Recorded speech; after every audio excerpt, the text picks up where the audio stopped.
Hey guys, welcome to my channel, and today we're going to take a look at another horrible case with you. The family of a well-known Australian businessman was found dead in their family mansion. From the very beginning of the investigation, detectives faced a nearly complete absence of evidence and suspects. However, soon unexpected details emerged in the investigation, altering the course of the case and revealing a truth that not only shocked the relatives of the deceased but also stirred public outcry. The Min and Yun lines had immigrated to Australia from China to pursue higher education. They met during their time at the University of Sydney and later got married, establishing their permanent residence in Newcastle. In 1994, their daughter Jun Lin, commonly known as Brenda, was born, and she was soon joined by two sons, Henry and Terry. In 2002, the Line family opened a kiosk on Rose Street, selling various news publications, newspapers, and magazines. Gradually, their small business began to prosper and generate a substantial income. The family was highly respected within the community, known for their hard work as their store operated 7 days a week, and they were seen as loving and caring parents. Their eldest daughter Brenda grew up to be beautiful, intelligent, and kind. Henry was very sociable and had a strong interest in sports. While the youngest Terry kept up with his older siblings, the strong family bonds were reflected in their outward success as their business thrived. The family's income from the store had already reached around $1 million per year, making the Line family one of the most prosperous and respected in North America. Having achieved success in their business, Min Line and Yun Line assisted relatives from China in relocating to Australia. Lily's sister had been living in the same house as her sister and her family since she moved to Australia, helping to raise the children. Min Line organized the relocation of his parents, and the elderly couple settled in Maryland, located a 30-minute drive from North Ephesus. He also helped his sister Kathy and her husband Liam bin Ai, known as Robert, with their move. Kathy and Robert, after an unsuccessful attempt to start their own restaurant business, settled in North Epping, living just a few minutes' walk from the Line family's home, and both of them worked at Min Line's store on the morning of July 18, 2009. The store's regular customers were alarmed to find it closed without any prior notice. This was highly unusual since the store had always been open 7 days a week. Concerned about this, one of the store's loyal patrons contacted Kathy to inquire about the reason for the store's closure. Kathy was unaware of why her brother hadn't shown up for work and failed to notify anyone suspected that Min Line might be ill. In response, Kathy and her husband went to her brother's home upon approaching the house. They discovered the front door unlocked inside the house. When they reached the second floor, they were met with a gruesome crime scene involving the Line family. Kathy immediately reported the discovery to the police, leading to the revelation of the Line family's demise. Police swiftly arrived at the scene and found the lifeless bodies of 43-year-old Yun Line, commonly known as Lily, her two sons Henry, aged 12, and Terry, aged 9, as well as her 39-year-old sister Yan B, known as Irene. Blood splatters were discovered throughout the house from floor to ceiling. In the initial hours of the investigation, the police became suspicious of Manlin, the head of the family, as his body was not found during the examination of the house. Investigators also noted the absence of another family member, the eldest daughter of Jun Lin, known as Brenda, upon inspecting the crime scene. It became apparent that the assailant had not entered her room as there were no traces of blood and the room remained untied. 2 hours after the police arrived at the scene, a man's body was discovered under a blanket on a bed next to Lily, indicating that Lin's family's head was not a fugitive but had become a victim of the attack. To ascertain the identities of the deceased, investigators had to turn to forensic examination as their faces were so disfigured that their relatives could not identify them. The police began a thorough examination of every corner of the crime scene, but at that point they had no leads regarding the motive for the crime or the identity of the perpetrator initially upon examining the bodies. Investigators believed that the assailant had shot the victims in the face from close range. Given the extent of their disfigurement, however, later, the results of a forensic examination revealed that the victims had been brutally bludgeoned to death with a blunt, heavy object, likely a hammer. Additionally, 4 out of the 5 victims exhibited signs of asphyxiation, indicating that they had been strangled before succumbing to their injuries. The time of death was estimated to be between 2 a.m. and 5 a.m. Police learned that on the evening of Friday, July 17, 2009, a large family dinner had been organized at Min Lin's parents' home, attended by the entire family, including Kathy and Robert. According to the parents' accounts, the dinner proceeded in a warm and pleasant atmosphere, with everyone enjoying their time together. The only family member absent was Brenda, who was 15 years old at the time she had left on a school trip to study the French language in New Colonia with Cheltenham Girls High School, and had learned about the brutal murder of her entire family through Facebook. This incident created a media frenzy and shocked the community. Many North Epping residents were personally acquainted with the Lyne family and were deeply saddened by their tragic demise. The public funeral for the Lyne family took place at Olympic Park on August 8, 2009, with over 1,000 people coming to bid farewell to the family after the funeral, despite Lyne's parents offering Brenda to live with them. Kathy and Robert insisted on taking custody of the girl, citing their advanced age and swiftly formalized guardianship. Brenda returned to school, and Kathy and Robert took over the management of the store. The police continued their investigation, which was filled with rumors and speculations. One theory suggested that the initial intention of the perpetrator might have been a robbery gone awry. Another theory implied a connection to the Chinese mafia, as a few days prior to the murder, Minin had witnessed an armed robbery of a cash and transit vehicle near his store. It was believed that he was killed to prevent him from testifying, and the rest of the family became unintended victims. However, the investigation could not find any evidence linking the crime to the robbery witnessed by Mine. The idea of a home invasion was also swiftly ruled out, as there were no signs of forced entry and nothing had been stolen from the house during the investigation. It became evident that the murders had been meticulously planned, and the absence of any foreign fingerprints in the house, except those of the family members, led investigators to believe that the killer likely wore gloves, given that the murder weapon was not found at the crime scene. Investigators concluded that the perpetrator had carefully planned the crime and had taken steps to dispose of the murder weapon. Detectives hypothesized that to maintain control and prevent the hammer from being dropped during the attack, the assailant likely had it attached to their wrist in some way at the crime scene. 24 bloody shoe prints were discovered, which were determined to correspond to a shoe size of 9.5 in American measurements, indicating that the assailant acted alone. Investigators speculated that the crime was most likely committed by someone close to the family, who had access to the house, was familiar with the layout of the rooms, knew the location of the circuit breaker and alarm system, and was aware of Brenda's absence from the house. This idea was supported by the fact that the killer did not enter Brenda's room, as no traces of blood were found in there. The brutality of the crime led investigators to consider that it was driven either by intense hatred or overwhelming passion. Despite their suspicions, investigators still had no concrete idea of who might be involved in this crime. Extensive interrogations of potential witnesses yielded no valuable information. Mel's parents, as well as Kathy and Robert, were questioned multiple times, but no significant information regarding potential wrongdoers was obtained. Kathy and Robert held a press conference organized by the police, urging the public to share any information they might have about the case. However, for several months, the investigation seemed to be at a standstill.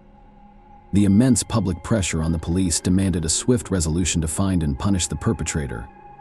Consequently, a special task force was established within the police department, consisting of the most experienced investigators.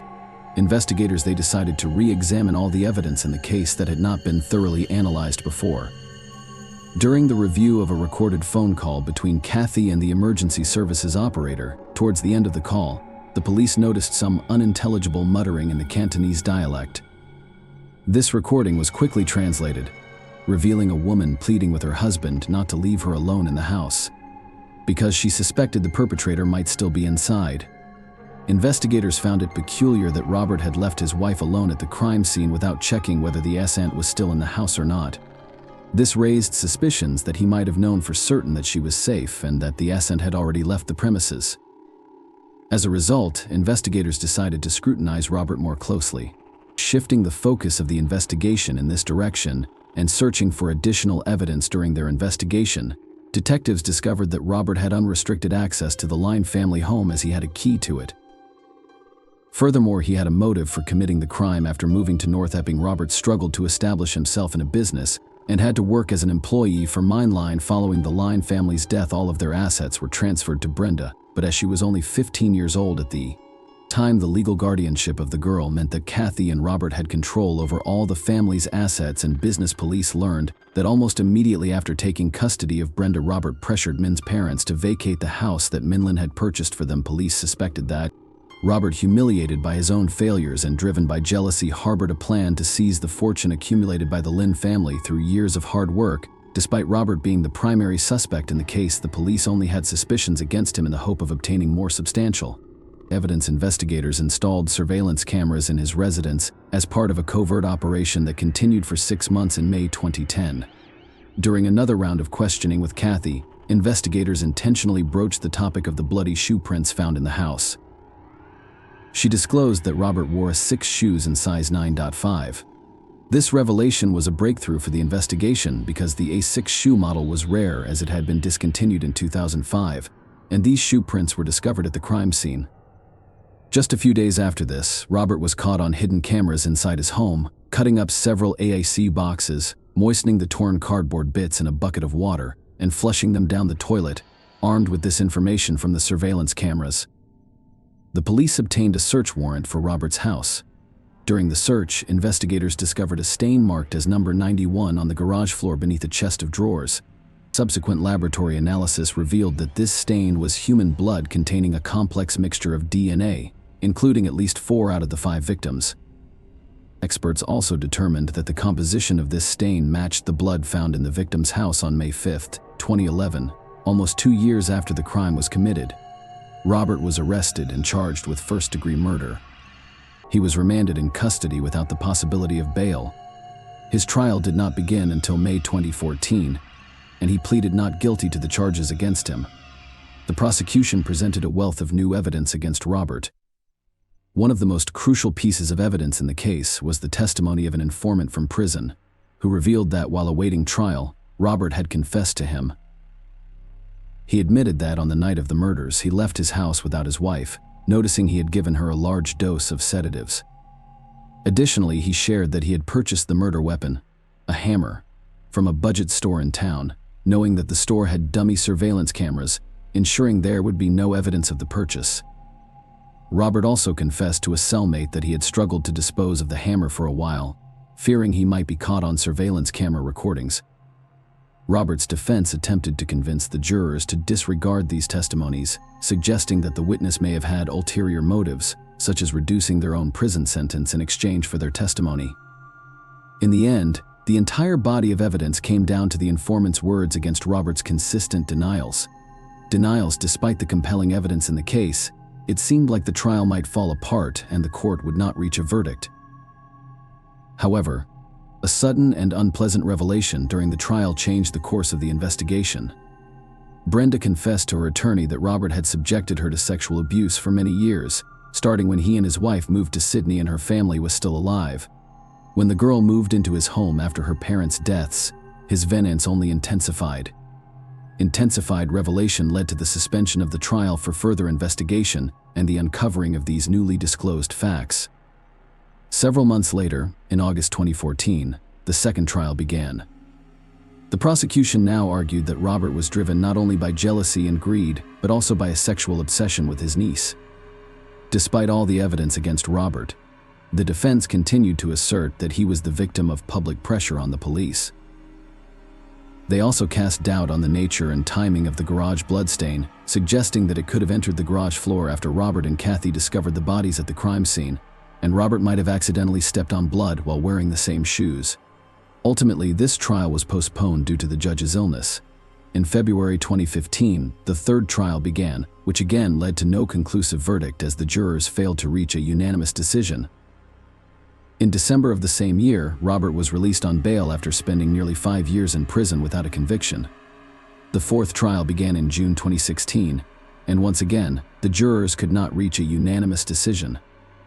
It wasn't until January 12, 2017, during the fifth hearing of the case, that the court delivered a guilty verdict, sentencing Robert to 5 consecutive life sentences without the possibility of parole in June 2020.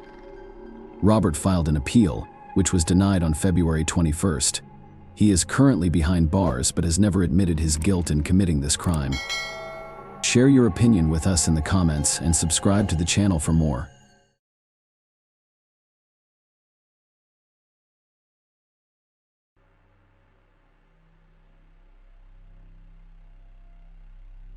Hey guys, welcome to my channel, and today we're going to take a look at another horrible case with you. A woman spending time with her family on a normal Saturday morning heard the doorbell ring and went to answer it. What happened next resembled more the plot of a horror movie than a real-life incident. It took the detective more than 30 years to unravel this terrible mystery, the ending of which shocked and angered everyone.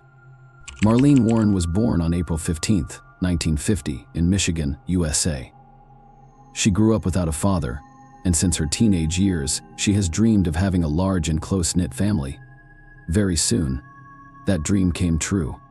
The girl married a man named John, and they had 2 sons, but just a few years later, an unexpected tragedy struck the family. Marlene's husband died suddenly of an illness, and the woman was left alone with 2 small children. Since then, she has spent most of her time at work trying to provide for her sons alone. Although she struggled with this, she sacrificed everything for her children.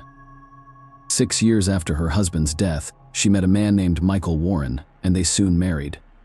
The man was a used car salesman, and after their marriage, he opened his own business in that area. By that time, Marlene was already making good money, but instead of spending all her money, she tried to save it. The woman invested in Michael's company and also helped him in the management. The man himself was also good at this business, and in the following years it began to bring them decent money. Over time, Marlene and her husband expanded the business. They bought several properties to rent, and their finances took off. The family moved to an upscale Miami suburb called Wellington. Buying a large house there, they seemed to have built a near-perfect life. But in 1988, Marlene suffered another tragedy. Her oldest son was killed, and a woman and her youngest son, Joseph. It was a huge blow. After all the difficulties they had gone through, their life had just got better when suddenly fate presented them with yet another test. They found the strength to move on after this tragedy. Marlene became even closer to Joseph because he was her only closest relative. Her husband also helped her to recover from this loss. After the death of her son, the woman began to think about selling the properties that she and Michael were renting out. Despite the fact that this business brought in good money for Marlene, it was associated with constant worries. There were often situations when tenants delayed rent or lost in him altogether. In each such case, the woman did her best to find the best solution. It was very hard for her to put people on the street because she was a good-natured person and well remembered the financial difficulties she experienced with 2 small children. On the other hand, she and her husband could not let people live in their homes for free. And eventually Marlene wanted to get rid of the business so that she would no longer face such moral dilemmas. 2 years had passed since her son's death. The family was just beginning to recover and return to normalcy, but something terrible and unforeseen awaited them once again. On the morning of May 26, 1990, Marlene was at home with her son and 3 of his friends who came over for breakfast. Their kitchen was located so that they could see the driveway through the windows. At some point, the doorbell rang and Marlene went to open it. Her son saw a white Chrysler parked in front of their house. The next second, the woman opened the front door and saw a man in a clown costume holding 2 balloons and a bouquet of flowers on the doorstep. Marlene said, "How cute is that?" But the next second, something unexpected happened. The clown pulled the gun out of his pocket and shot the woman in the head. Her son and his friends rushed into the hallway, where a heartbreaking sight awaited them. Marlene was lying on the floor with blood everywhere. The man in the clown suit looked at them for a few seconds, then got back into his car and drove away. My son called an ambulance, after which he decided to chase after his attacker. At the time, his leg was in a cast after an injury, and the guy couldn't drive. He told his 2 friends to stay with his mother. He asked his friend to drive and drove with her in the direction the attacker had gone, but by that time, the clown was out of sight, and they never managed to find him. Marlene was taken to the hospital in an unconscious state, and the detectives began their investigation. The first thing they did was talk to everyone in the house. The woman's son said that he could not see any signs of his attacker. He was wearing a suit and makeup. He was wearing gloves on his hands and a wig on his head. The only thing the son remembered was that the perpetrator had very dark eyes. His friends added that the clown was quite tall, and his shoes stood out strongly against the costume. They looked like work shoes. A neighbor who was walking his dog near Marlene's house also saw the clown, but he was unable to share any significant sightings with police. Investigators put out a search for a white Chrysler and began searching for other evidence, of course. Marlene's husband Michael was the first to be suspected that morning. He had just left for the racing stadium in Miami, and at the time of the attack on his wife, he was not at home. From the first hours of the investigation, the police had several good reasons to think about his involvement. First, they found out that Marlene and her relatives really liked clowns. There were a lot of pictures and figures depicting these characters in their house. This suggested that the attacker knew this fact and chose such an outfit for a reason. Second, just 2 hours after the incident, the police received an anonymous tip from a woman who called the investigators and said they should look into Michael Warren. A woman named Sheila Keen Sheila, who was 26, worked with Michael at his car rental company. Digging deeper, the detectives learned of rumors that there was a secret affair between them. Their relationship had been speculated about by some colleagues, so they immediately shared this information with the investigators. Here, the police discovered another possible motive if Michael was in a relationship with another woman and wanted to break up with Marlene. He had one problem. Most of the real estate and business that the family owned were written down to his wife. In that case, Michael would lose an impressive part of his fortune in a divorce.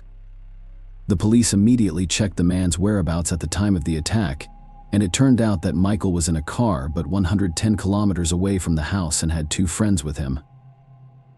Investigators concluded he would not have been physically capable of committing the crime upon learning of the attempt on his wife's life.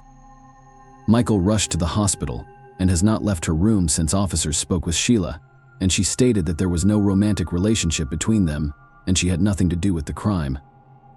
The woman added that she was at work at the time. Detectives also interviewed Sheila's husband, who said he was aware of rumors of an affair between his wife and Michael, but could not confirm whether or not it was true. The man added that his wife had moved out about a month ago, and in fact they were no longer together, although the police had no evidence to link Michael and Sheila to the crime. They continued to consider their involvement highly probable given that the husband could not have physically been outside his house that morning. The police wondered whether Sheila could have been the clown. Because of the costume, none of the witnesses could determine the gender of the assailant for certain, and Sheila was known among her colleagues for her character. The woman was responsible for dealing with clients who were delinquent in rent payments, and most of these cases, she had to take the car away from them. Most of these cases, she had to take the car away from them. Most of these cases, she had to take the car away from them. Sheila was adamant that some of these cases led to serious conflicts, so she always carried a gun with her. After doctors removed the bullet from Marlene's head, experts determined that it had been fired from a .38 caliber handgun, remarkably the same caliber as Sheila's. The cops went to her again to examine the weapon, but the woman said the gun had been stolen or lost months before the incident, and the detectives were again left with nothing. The cops continued to dig deeper and learned that after Sheila moved out of her husband's house, she had moved into a rental apartment, and investigators also heard rumors that Michael was paying for the place. Here, a new interesting discovery awaited the police officers. All the while, their colleagues were trying to establish where the perpetrator took the clown costume, balloons, and flowers. At first glance, it seemed a very difficult task, but the detectives were lucky. They found that on May 24th, 2 days before the attempt on Marlene's life, a woman came to the costume store near Sheila's apartment. The employee said that at the time the store was closed and they were about to leave, but the woman persistently knocked on the door until someone opened it for her. She stated that she urgently needed a clown costume, a wig, face makeup, and a red nose.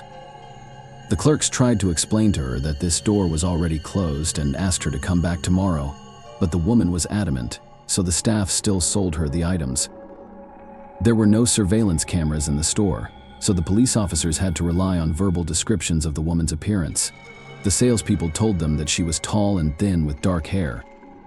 Detectives showed them pictures of several women, and the officer said the customer looked like one of them, Sheila. As for the balloons and flowers, they were traced to a supermarket about a mile from Sheila's apartment. The salesman stated that the same items had been bought by a woman just a few hours before the attempt on Marlene's life. He described her exactly like the costume store employees, a tall, thin young woman with long dark hair. The salesman added another interesting fact. According to him, the female customer exhibited rude and to some extent even masculine manners. By that time, the investigation had lasted 2 days, and on May 28th, the doctors told the police that Marlene had died. Despite their best efforts, the effects of the point-blank shot were too severe. As a result, the case was reclassified as a homicide, and detectives continued to look for more possible evidence against Sheila. They asked the judge for a warrant to search her apartment. While the police were waiting, something else happened.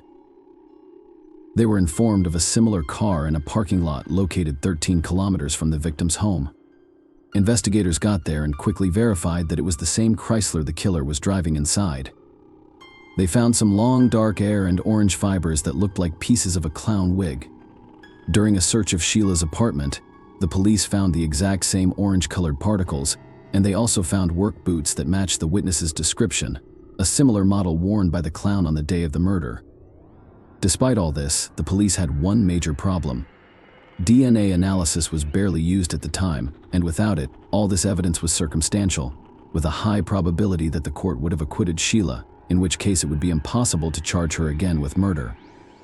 The detectives wondered where the car the clown drove to Marlene's house came from, and then they found out something very interesting. An employee of Michael's company told them that 1.5 months before Marlene's murder, they had received a call from a man to rent a rental car, but there was one problem. This man had mixed up the phone numbers, and he had taken the car from another company, the main competitors of Michael.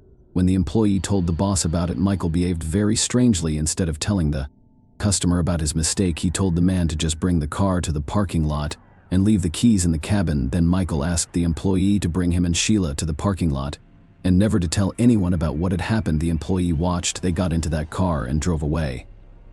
It was the same white Chrysler. Notably, not long before that, there had been a serious disagreement between Michael and his competitors. The problem was that Michael was portraying his competitors in a bad light in his advertising, and they didn't like their brand being portrayed in a negative light. Detectives decided to look into Michael's business in more detail. During the audit, they found numerous violations of the law, including tax and insurance manipulation. Moreover, they found evidence that Michael sometimes resorted to illegal methods of returning cars, even when customers paid on time, and did not violate any terms. During this audit, the police also spoke to an employee who recalled something interesting. According to him, Michael and Marlene once had an argument in the workplace. When the woman left, Michael asked the employee, "How much would you charge to make my wife disappear?" Although it all sounded highly suspicious, detectives still had no evidence linking Michael to the murder. He was nevertheless arrested for various business manipulations. The court initially sentenced the man to 8 years in prison, but he was released after 4 years later. In 2002, Michael married Sheila, and they moved to another state, even though the detectives were never able to prove their involvement in the murder. They continued to watch them.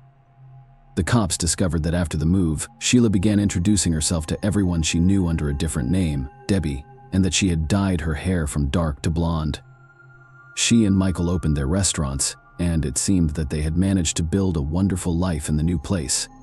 However, soon rumors began to circulate among the employees of their establishment that Sheila had murdered Michael's ex-wife.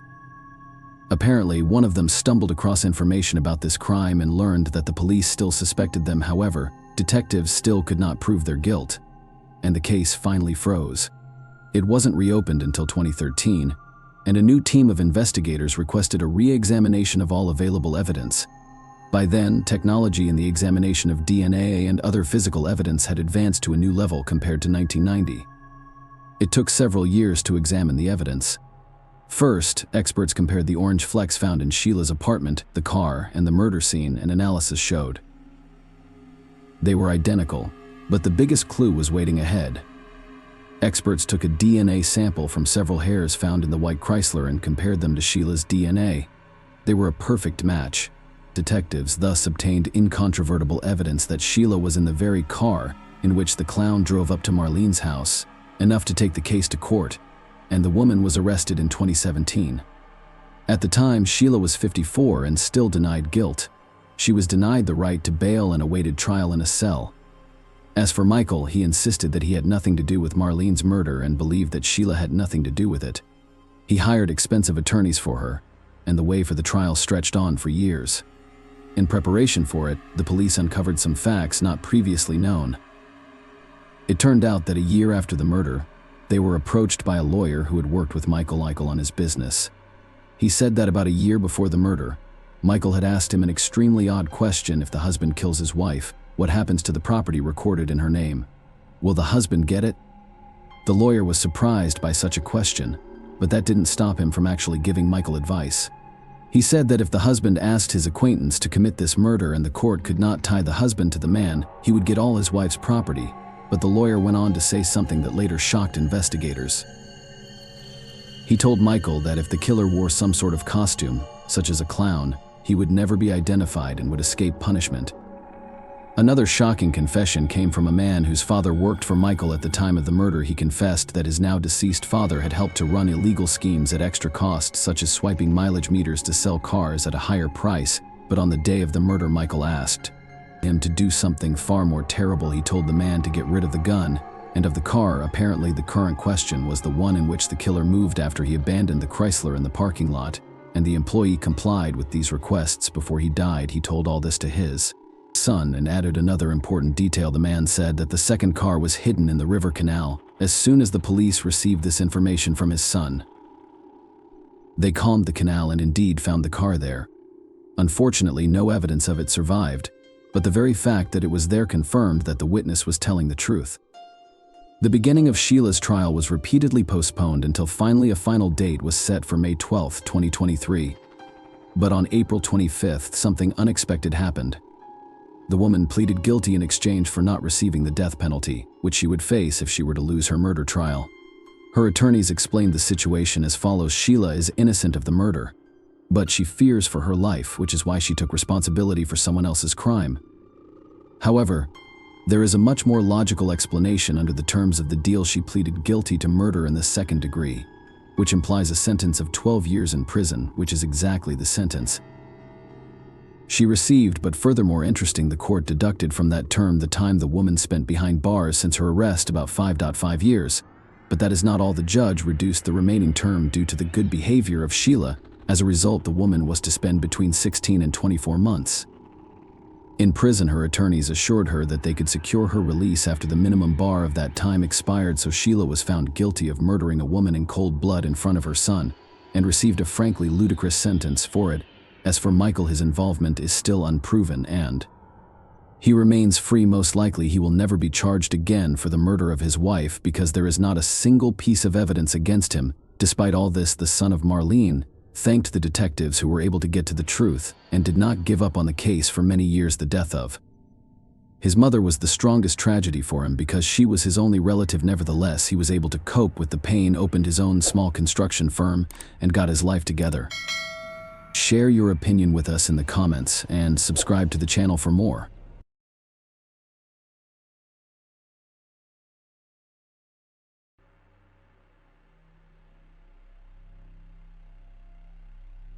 Hey guys, welcome to my channel, and today we're going to take a look at another horrible case with you. In this video, we will look at the events that occurred in Austin, Texas. Diane Hollick, 43, was a successful woman with a senior position at IBM. On the morning of November 16, 2001, she missed a scheduled work call, which caused immediate concern among her coworkers because they knew she was a responsible person. As a result, when colleagues couldn't reach her, they called the police and asked them to check Diane's house. When the officers arrived, they discovered something terrible. Diane Tammy Hollick was born in 1958 in New York City. Friends and family described her as a hard worker and a happy person. Her determination and work performance helped her become financially secure. She has spent more than 20 years at IBM, one of the world's largest manufacturers and suppliers of hardware and software. In 1996, she relocated to Austin, Texas. She had advanced to a senior position in the company by this point, allowing her to work from home. Diane purchased a luxury home in Austin's suburbs and lived a lifestyle that many people can only dream of. She hosted wine tasting parties for friends, went to the most expensive restaurants and dance clubs, and was involved in charity work. At the same time, she attempted to improve her personal life. In mid-November 2001, a storm warning was in effect in Texas. Torrential rains and tornadoes hit Austin on November 16th, so Diane worked from home that morning. Her company had scheduled a work call, but she stopped answering the phone. Diane owned several phones, including her home phone. However, she didn't respond to any of them. Her colleagues left messages asking her to call back. They quickly realized there was something wrong. As a result, they contacted the police and requested that someone be dispatched to Diane's home to investigate what had occurred. When the officers arrived at Diane's house, her neighbor noticed them and offered them a spare key. The police went inside, where there was complete silence, interrupted only by dogs emerging from the kitchen. After receiving no response from Diane, they began inspecting the house. In the bedroom on the second floor, after discovering Diane Hollick's lifeless body, detectives went to her home. Diane's house became one of the cleanest crime scenes they had to work with. There was no evidence of theft, struggle, or illegal entry into the home. Diane's fully dressed body lay in the bedroom, next to her bed. However, the detectives quickly realized they were dealing with a crime. The woman's neck bore distinct strangulation marks caused by what appeared to be a rope. There were also traces of someone binding her wrists with what appeared to be cable ties. The cleanliness of the house, untouched valuables, and lack of signs of forced entry led detectives to believe Diane died at the hands of someone she knew and trusted enough to let into her home. There was no evidence that anyone forced her into intimacy prior to her death. However, the detectives discovered several dark spots and red stains on the carpet near the bedroom entrance. The only thing that drew the detectives' attention was a towel lying on the back of the sofa in the living room, which did not fit into the overall picture of cleanliness and order. They therefore sent it to the laboratory for examination. The police interviewed those who knew Diane and discovered she had no enemies, or at least no one was aware of them. They also found out she was in a relationship with Dennis Conley. Diane wished to spend the rest of her life with this man. She was previously married, but the marriage ended quickly. Diane and Dennis connected through a dating service. He had 2 children from his previous marriage and was a businessman.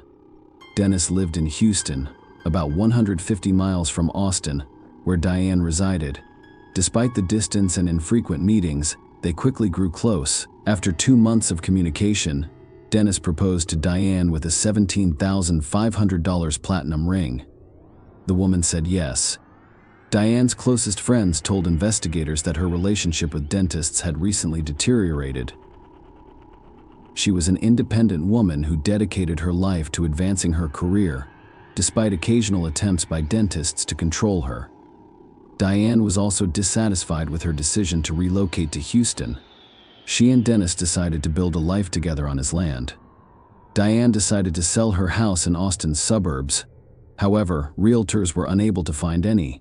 He refused to pay $435,000 for the property, prompting the detective to investigate whether Dennis was responsible for Diane's death.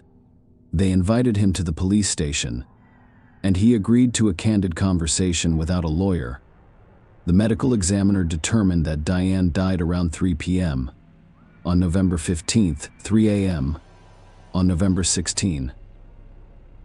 However, there was another intriguing detail. The wedding ring Dennis gave her was not on her finger, but her other jewelry remained in the bedroom. Perhaps the perpetrator had personal motives, or perhaps the criminal took the ring from the victim's hand to confuse investigators. Throughout the interview, Dennis exuded a sense of loss. They questioned him about his relationship with Diane and his whereabouts on the day his fiancée died. He claimed to have been in Houston on the day they discovered her body. On Thursday morning, November 15th, he and Diane spoke on the phone. He worked all day and didn't contact her again. Dennis couldn't get through to Diane the next morning, so he left a message on her voicemail. As we now know, the woman had already died by this point. He admitted that their relationship was far from ideal, mentioning recent arguments. Before ending the conversation, the police collected his fingerprints and a DNA sample. In theory, he could travel to Austin to deal with Diane before returning to Houston in the morning. However, the detectives investigated his alibi. The man did not leave the city. As a result, the police had to search for a new suspect. Dennis was the one who altered the course of the investigation. Before leaving the police station, he stated that one of Diane's colleagues was overly attentive to her. As detectives discovered, Ray, the man Dennis mentioned, paid regular visits to Diane's home and occasionally walked her dogs. However, Ray had a solid alibi and was not considered a suspect. However, after speaking with Diane's colleagues, the authorities discovered that a man had inspected her house a few days before her death. He sold the ranch and intended to purchase her home if he liked it after inspection. He said he'd make a cash offer. This man inspected the house and promised to return with his wife in a few days to make a joint decision on the purchase. Because this information was one of the few clues the police had, they focused all of their efforts on finding this mysterious buyer. Perhaps someone noticed him when he came to Diane's house. Detectives began interviewing the owners of all the properties for sale in Diane's neighborhood, implying that the victim's home was not the only one this mysterious buyer visited. 7 of the women interviewed told the same story. According to them, on the day Diane died, a 35-year-old man with a large nose and dark hair combed back came to see their homes without the presence of a real estate agent. While 6 women refused to let the man in, one allowed him to go inside and see the house. As this woman mentioned, the potential buyer behaved strangely after entering. He did not open any doors or examine the layout of the rooms. He was only interested in the bedroom on the 2nd floor, so he asked the woman to show him. The woman felt something was wrong and asked him to leave her house. The important thing to note here is that, when requesting permission to inspect the house, this man identified himself as Walter Miller. The police looked up this name in their databases, and the forensic artist drew this man. There were 2 Walter Millers in Austin, neither of whom matched the age or appearance description. Detectives were attempting to determine the motive behind the crime. Did the criminal only take the wedding ring? Could he have taken more jewelry or money? After all, the victim was wealthy and had lived alone for quite some time. As a result, no one could tell how much jewelry she actually owned. Why did he remove the cable ties that bound Diane's hands and carry them away? Did he know her? Diane was fully clothed when the police discovered her body, and the autopsy revealed no evidence of her being forced into intimacy prior to her death. Nonetheless, the detectives decided to return to her home and look for signs of sperm. They assumed that the criminal had left fluids somewhere in the house, but they found nothing. A sketch of a possible criminal began to appear on evening newscasts, with a request for anyone who knew someone similar to report it. A few short hairs discovered on a towel from Diane's house provided one of the few clues available to the police. Unfortunately, the hair lacked roots, preventing the experts from obtaining a complete DNA sample of its owner. Nonetheless, the investigators were optimistic about the results of the partial profile. Meanwhile, a woman called police after seeing a sketch of a man who could be considered a suspect in the Diane Hollick case. During the interview with detectives, the caller stated that she and her husband listed their house for sale about 6 months ago. One afternoon, a man approached and stated that he wanted to buy a house for cash. However, he needed to see it first, as in previous stories, a real estate agent was not present. This woman refused to let the stranger into her home, so he was forced to leave. After about 2 months, she noticed the same man on her doorstep. The latter identified himself as Jim Taylor. Her husband had just left for work and she was home with her young daughter. The man again requested to look around inside, but was denied. It enraged him, so he began shouting and demanding to go inside. The pseudo-buyer only left after the woman threatened to call the police. The woman was terrified. She took a piece of paper and wrote down his name and the license plate number of his minivan, which was parked in the driveway.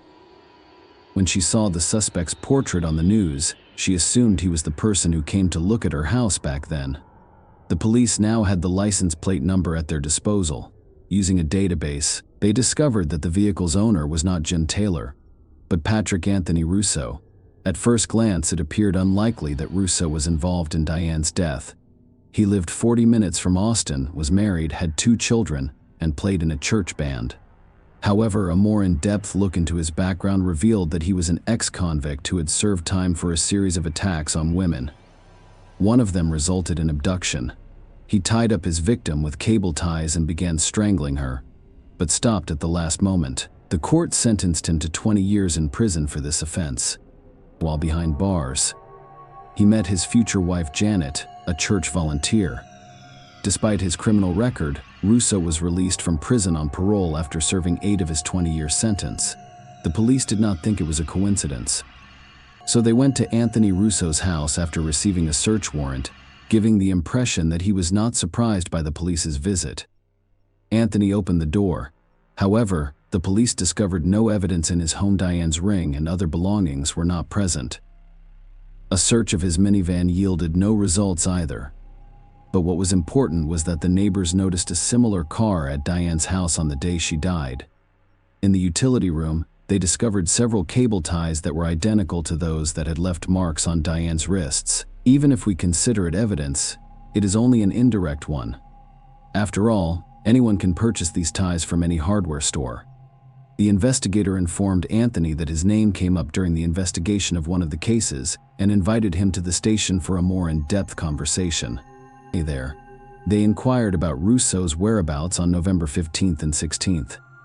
He stated that on Thursday, the 15th, he went to Austin to visit a religious radio station, but was unable to enter because no one opened the door. This radio station happened to be close to Diane Hollick's house. He said he went home around 4 p.m., but I got a little lost due to a hurricane. He arrived home around 6 p.m. I'd like to remind you that, according to the forensic medical expert's report, Diane died around 3 p.m. and 3 a.m. When the police asked Russo if he was looking for a house to buy, he said he had never looked at any for sale. It's a critical moment because his words will have consequences. When they showed him a picture of Diane, he had no reaction and claimed he had never met her. There was no evidence linking him to the crime. So the cops had to let him go. But the next day, when the detectives went to the radio station Russo was talking about, it became clear that his claims about the closed doors were false. The employees stated that they did not close the doors because a large crowd had gathered in the lobby as a tornado approached. Meanwhile, another woman called the police. She was also selling a house and came across a man who resembled the suspect's sketch.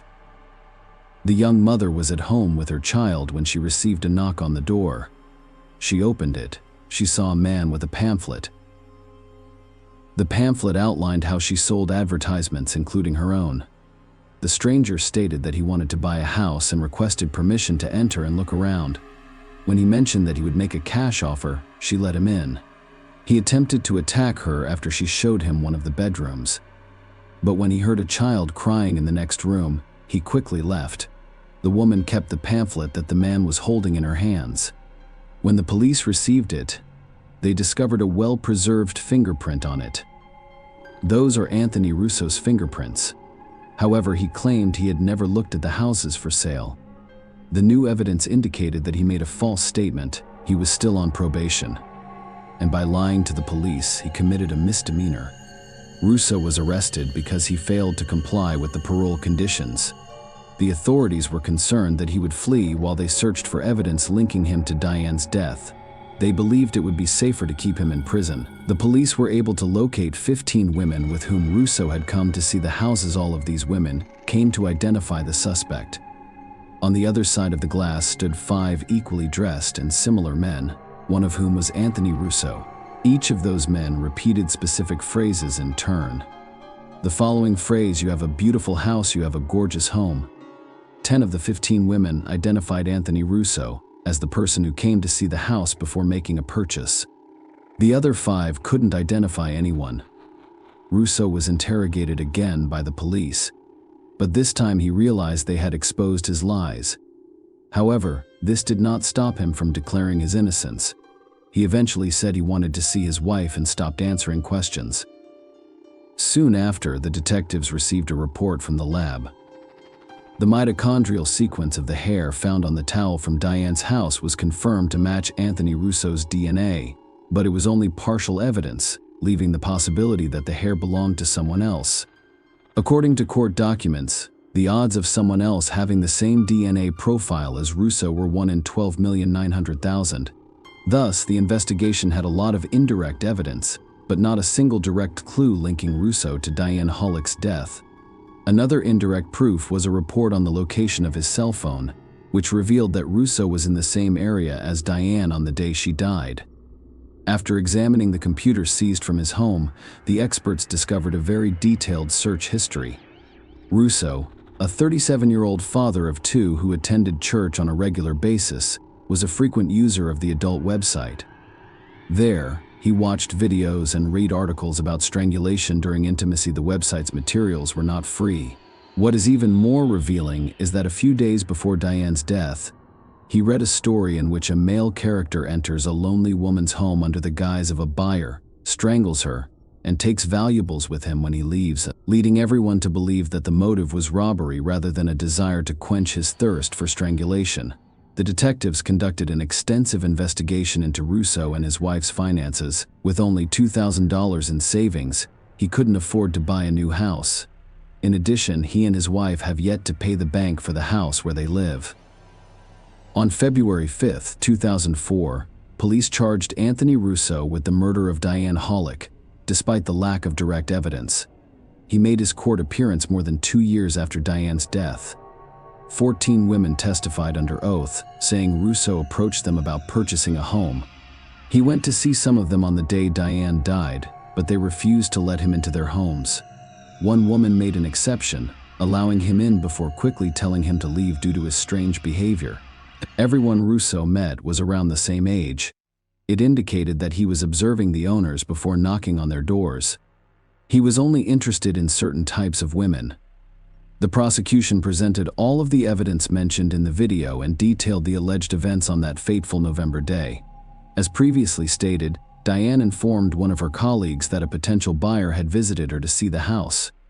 The prosecutor suggested that Russo realized Diane lived alone when he first saw the house on November 15th. Russo toured the homes for sale, but only one woman let him in. However, when he arrived at Diane's house, Russo most likely requested that Diane show him around again. Nonetheless, he went there with a specific goal in mind, planning out all of his actions and attempting to leave no trace. It was raining outside, so Diane unexpectedly handed him a towel to wipe his hands and face. He casually tossed this towel onto the back of the sofa. She again showed him around the house. When they arrived on the second floor, Russo attacked her. Prosecutors believed Russo enjoyed the strangulation process, which resulted in Diane's death during their second meeting. Before leaving, Russo took cable ties and Diane's wedding ring, which the police were unable to locate. He locked the door using a spare key kept at the front door. It was a representation of the prosecutor's office. Russo, as former and current wives testified at the trial, both stated that Anthony enjoyed the strangulation process. It's worth noting that the man's first conviction was for a similar offense. After an 11-hour deliberation, the jury convicted Patrick Anthony Russo. The court sentenced him to life in prison, but he never admitted guilt. Regardless of his criminal record, Russo will be eligible for parole again. He can submit his first petition in 2044. He'll be just over 80 years old by then. Share your opinion with us in the comments, and subscribe to the channel for more.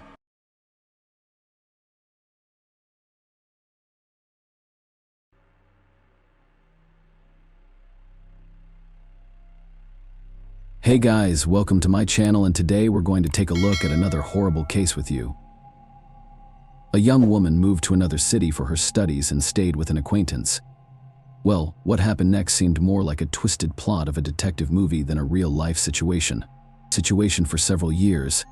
This story troubled the police until the unexpected truth finally came to light. Jonah Berry was born on October 26, 1983, in the small American town of Bristol, Tennessee. She was lively and sociable, had many friends, and was always the life of the party. During her school years, she was also part of the local cheerleading team. After high school, Jonah enrolled at East Tennessee State University, where she studied psychology and criminalistics. While studying, she also worked part-time at a children's educational center. During her time at the university, she met a guy named Jason White. They dated for several years, and shortly before graduation, they got engaged in late 2004. When Jana was 21 years old, she decided to pursue a master's degree in psychology, which required her to temporarily move to Knoxville to study at a different university. After working at the Children's Center, she realized her passion for this field and aspired to become a child psychologist. Meanwhile, her boyfriend continued his studies in another state, aiming to obtain a law degree. Despite the distance, the couple communicated every day and started preparing for their wedding, which was only a few months away in Knoxville.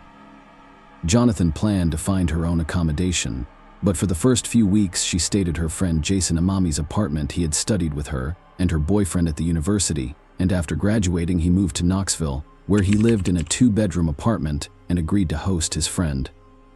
Until she found a place of her own, Jonah found 2 part-time jobs at a jewelry store, and a children's hospital on the evening of December 5th. After finishing her shift at the store, she went to the shopping center to buy Christmas presents. When she returned home, she packed some gifts intended for the children at the educational center, chatted with her apartment neighbor, and went to her room. There, she talked to her boyfriend on the phone and went to sleep around 4 a.m. Jason Amami woke up to a woman's scream. He thought Jana had a nightmare and headed to her room. At that moment, a man emerged from the room and Jason noticed a knife in his hand. The assailant immediately attacked him and delivered several blows. The young man tried to defend himself and at some point managed to fend off the attacker, pushing him away, and ran out of the apartment. Jason quickly ran to the neighboring residential complex and began knocking on every door, hoping that someone would call the police, but no one opened for him. He then sprinted to the nearest 24-hour store, which was almost a kilometer away. Upon seeing the bloodied man, the store clerk immediately called 911 and Jason recounted what happened. The police arrived at his home and immediately discovered Jonah lying on the floor next to the corridor door that connected 5 apartments. The young woman was alive, but barely responsive to what was happening around her. As the paramedics prepared to load her into the ambulance, a police officer asked, "Is the attacker still in the apartment?" and he thought he saw John nod ever so slightly. The officers thoroughly searched the entire building and the surrounding area but failed to find him. The young woman was swiftly transported to the nearest hospital, but despite the efforts of the doctors, they were unable to save her. Medical experts determined that she had sustained over 20 knife wounds, leaving the doctors with virtually no chance of saving her life. As for her neighbor, the assailant had managed to inflict 8 wounds on him, with only 1 being serious. The medics provided him with the necessary care and his life was not in danger. Meanwhile, detectives began investigating the crime scene. From the bloodstains in the corridor, they deduced that the young woman had attempted to reach out to her neighbors and seek help, but none of the 4 residents had opened their doors. Next to the door to Johnny's room, investigators found the murder weapon, a kitchen knife belonging to Jason. The assailant had struck with such force that the blade had bent. In addition, the police discovered blood traces near the back door of the apartment and on the staircase leading from the 2nd floor to the street. Considering that Jason and Jonah had exited through the front door, the detectives made the most obvious conclusion: the murderer had left the crime scene through the back door, and another lead awaited them in Jason's room. They found a partial footprint that the perpetrator may have left when following the apartment owner and launching the attack, considering the brutality with which the killer had dealt with the young woman. The police suspected that the crime was personal in nature. Their first step was to closely scrutinize Jana's fiancé, despite him being approximately 1,000 kilometers away from Knoxville. All friends and relatives attested to the couple having a wonderful relationship, and there seemed to be no motive for the fiancé to commit such a heinous crime. The young man only learned about his fiancé's death at 10 a.m. when her mother called him. He said that after hearing the news, he fainted and took a long time to recover. He had to ask his neighbor to book a plane ticket for him and pack his suitcase since he was incapable of doing anything himself. Detectives thoroughly examined his alibi and concluded that he physically couldn't have traveled to Knoxville and returned by morning. As a result, he was eliminated as a suspect, and the investigators turned their attention to Jonah's neighbor, unlike the victim's fiancé, whose neighbor had no alibi. Jason was in the same apartment as her and could have committed the crime. Friends and relatives of Jonah were also suspicious of him, with some considering him the most likely killer. Others accused him of fleeing the apartment and leaving the young woman alone, leading the victim's parents to not even want him to attend her funeral immediately. After Jason was discharged from the hospital, the detectives began interrogating him. The young man stuck to his initial version of events. He woke up to a scream, saw an unknown man, and was attacked. When he managed to push the assailant away, Jason rushed the front door and ran outside, attempting to reach his neighbors. He believed that Jana had also managed to leave the apartment since he no longer heard her screams. However, the police were hesitant to believe this account. The first thing that made them suspect Jason was his injuries. 7 out of the 8 wounds proved to be non-life-threatening, and the last one on his right hand could have been sustained during both defense and attack. Furthermore, forensic experts found no signs of forced entry into the apartment, indicating that the perpetrator was already inside. Jason himself mentioned that he had taken out the trash through the back door that evening, but couldn't remember if he had locked it or not. Detectives continued to press him, paying particular attention to the door he used to run out onto the street. Jason insisted that it was the front door, but the police suspected he was lying. If he had exited through the back door, it would explain the bloody traces near the door on the stairs. In that case, it would further implicate him. Additionally, the police accused him of using and selling illicit substances and behaving aggressively when unable to obtain a dose. Jason denied all of these allegations, but the investigators kept bombarding him with various accusations. After spending several hours with Jason at the police station, the detectives offered him a polygraph test, and he agreed. They brought in an expert who asked leading questions, and at the end of the interview informed him that the polygraph indicated that he had given false answers. Upon hearing this, Jason entered a state of close to hysteria. He screamed that he had nothing to do with the crime and feared for his life as the real perpetrator was still at large. However, the detectives didn't believe him. Nevertheless, they couldn't arrest him for murder since there was no evidence against Jason. They had to wait for the laboratory experts to finish examining the few pieces of evidence found in the apartment. Then an unexpected turn of events occurred with the knife used as the murder weapon. 3 DNA samples were found, those of the deceased young woman, Jason, and an unknown male. The unknown male's DNA was also discovered in Jonah's room on the back door handle and on the staircase used by the perpetrator to flee. Furthermore, a fingerprint left by the victim's blood was found on the knife handle, and it didn't match Jason's fingerprint. These discoveries made the police doubt that he was the killer. The evidence confirmed that someone else was indeed present in the apartment that night, but comparing the DNA samples to existing databases yielded no results. Despite the detectives no longer considering Jason as the murderer, public opinion remained against him. He was accused of fleeing and abandoning his girlfriend instead of trying to protect her. In addition to that, Jason began to suffer from post-traumatic stress disorder. Soon another interesting fact emerged. It turned out that the polygraph operator had simply misinterpreted the instrument's readings. In reality, there were no signs indicating that Jason was lying. Furthermore, the police had no actual evidence linking the young man to illicit substances. They accused him of it solely to exert additional pressure. Most importantly, the police initially downplayed the severity of the injuries Jason sustained, but in reality he had suffered serious harm, with his lung and neck being severely damaged. Full recovery was unlikely due to these police reports. The insurance company only covered 25% of the medical expenses, and Jason experienced significant financial difficulties after he ceased being a suspect. The police began questioning Jason as a witness, and based on his statements, they created an approximate profile of the attacker. The situation was complicated by the fact that Jason couldn't clearly see Asiana's face as the room was dark, and the perpetrator immediately attacked him.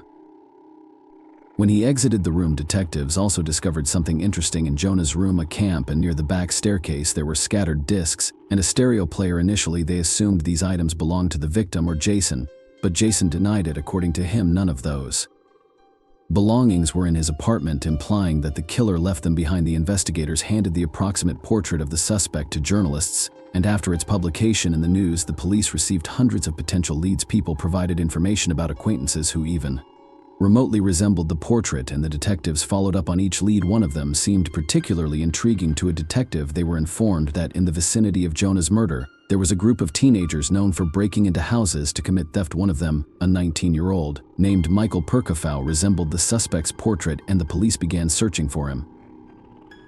It wasn't easy since the young man was already wanted for theft. However, now that he was suspected of potential involvement in the murder, dozens of police officers joined the search. They eventually located him and brought him to the station. The investigators immediately noticed his footwear. The pattern on the soles resembled the footprint left by the killer. They collected a DNA sample and fingerprints from him and sent everything to the experts. Meanwhile, they interrogated him, and during the questioning, the detectives were in for an unexpected surprise. Michael confessed almost immediately that he and his friend had indeed broken into Jonah's apartment that night. According to Michael's account, their intention was to steal valuable items from Jonah's apartment, but his friend grabbed a knife and attacked her. However, the detectives quickly became skeptical of his story. Firstly, the details Michael provided didn't match the actual facts, and secondly, there were no traces of the presence of two outsiders at the crime scene.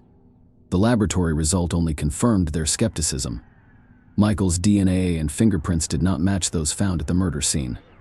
The same applied to his shoes. The pattern on the soles was different from the footprint in Jason's room. Eventually, the police realized that the young man was simply lying. As strange as it may sound, such situations occur quite often. Many high-profile cases involve individuals who take on someone else's guilt. Some do it to seek attention, while others lie in hopes of receiving rewards for information. It's unknown what motives drove Michael, but his story turned out to be fabricated. Since then, investigators have interviewed over 1,000 potential suspects and collected around 400 DNA samples. But they haven't found a single match. From the early weeks of the investigation, a reward was announced for information leading to the resolution of the case. The amount increased each month and reached $60,000 in December of 2005, 1 year after the murder. The state governor added $20,000 from his own pocket, which further drew public attention. Despite the numerous leads, all of them proved to be dead ends, and the case remained unresolved for several years. In 2007, the victim's parents decided to advocate for changes in the state's legislation. They found it astonishing that the perpetrator's fingerprints and DNA were not found in any of the databases. Considering the brutality of the crime, the parents refused to believe that it was his first offense. Later, they learned that under the laws of Tennessee, fingerprints and DNA samples were only taken from convicted criminals. Jonah's parents resolved to rectify the situation and participated in the creation of a new law that mandated the collection of these samples from all individuals arrested for violent crimes. The authorities supported this initiative, and in May of 2007, such a law was enacted. 2 months later, a breakthrough finally occurred in the case when the police arrested 22-year-old Taylor Lee Olson for violating the terms of his parole. The man had been convicted of theft, and during a search of his home, marijuana bushes were discovered, leading to his rearrest. Olson had an extensive criminal history, primarily consisting of thefts, check forgery, and car thefts. He had been arrested multiple times, but his fingerprints and DNA were never taken until now. It turned out that Olson had already come to the attention of investigators 5 months prior. They received a tip about his possible involvement in the murder, but for some reason the police never attempted to take his DNA for analysis. However, now that he was arrested for violating the terms of his parole, they finally decided to question him about the Jonah case. Olson denied his involvement in the murder and willingly agreed to provide his DNA sample. It was handed over to experts, and soon the detectives received a report from the laboratory. Taylor's DNA fully matched the sample found in the victim's apartment. Following this, his fingerprints were taken, and they also matched the print found on the murder weapon. Olson was subsequently arrested, and the detectives brought him in for questioning. At first, he denied his guilt, but soon he decided to confess. Taylor explained that on that night he wanted to steal John's car and entered the apartment through the back door to take the keys. When he entered the young woman's room, she woke up and started screaming. That's when Olson grabbed a kitchen knife and struck her multiple times, although he claimed he did not intend to kill anyone, and it all happened accidentally. The detectives doubted the truthfulness of some aspects of his account and leaned toward the belief that Taylor had initially planned the murder. It was possible that he had been stalking the victim for some time, indirectly supported by a fact mentioned earlier in the investigation. Jonah's friends told investigators that she had been followed by someone in a car. At the time, they couldn't find any evidence to confirm it, but after Olson's arrest, they considered the possibility that he had indeed been stalking her. Despite the doubt surrounding some details, nobody questioned Olson's guilt. His DNA and fingerprint were found on the murder weapon, indicating that he had inflicted the knife wounds on the victim. Olson's trial was scheduled to begin in mid-2008, and by that time he had already hired a lawyer. Apparently, the lawyer advised him to retract his confession, and Taylor provided a new version of events to the detectives. Now he claims that he had energy in his apartment with his friend Noah Cox, according to Olson, when he entered Jonah's room to take the car keys. She allegedly woke up, grabbed a knife, and struck him multiple times. Olson ran out of the apartment through the back door while his friend went into Jonah's room, where he grabbed the knife from her and killed the young woman. This account also did not convince the police. No fingerprints or DNA of other individuals were found at the crime scene, making the involvement of someone else unlikely. The detectives were awaiting the start of the trial, but it was never meant to happen. 10. On March 28, 2008, Taylor Olson ended his life in his prison cell, according to notes addressed to his family. Jonah's relatives and the police were found next to him in the letter to the detectives. He once again claimed that his friend Noah Cox was the actual killer and apologized to Jonah's family and his own. The detectives continued to believe that Olson was the one who committed the murder, yet they repeatedly questioned Noah, but no evidence of his involvement could be found. Jonah's parents also believed that he lied in their opinion. If Taylor was truly innocent, he would not have taken his own life. It was much more likely that he simply didn't want to spend his entire life in prison, and for several months after his confession, Olson continued to maintain that he entered the apartment alone and that no one was with him. If he was trying to protect his friend, why did he suddenly retract his confession and start accusing him of the murder? Share your opinion with us in the comments. and subscribe to the channel for more.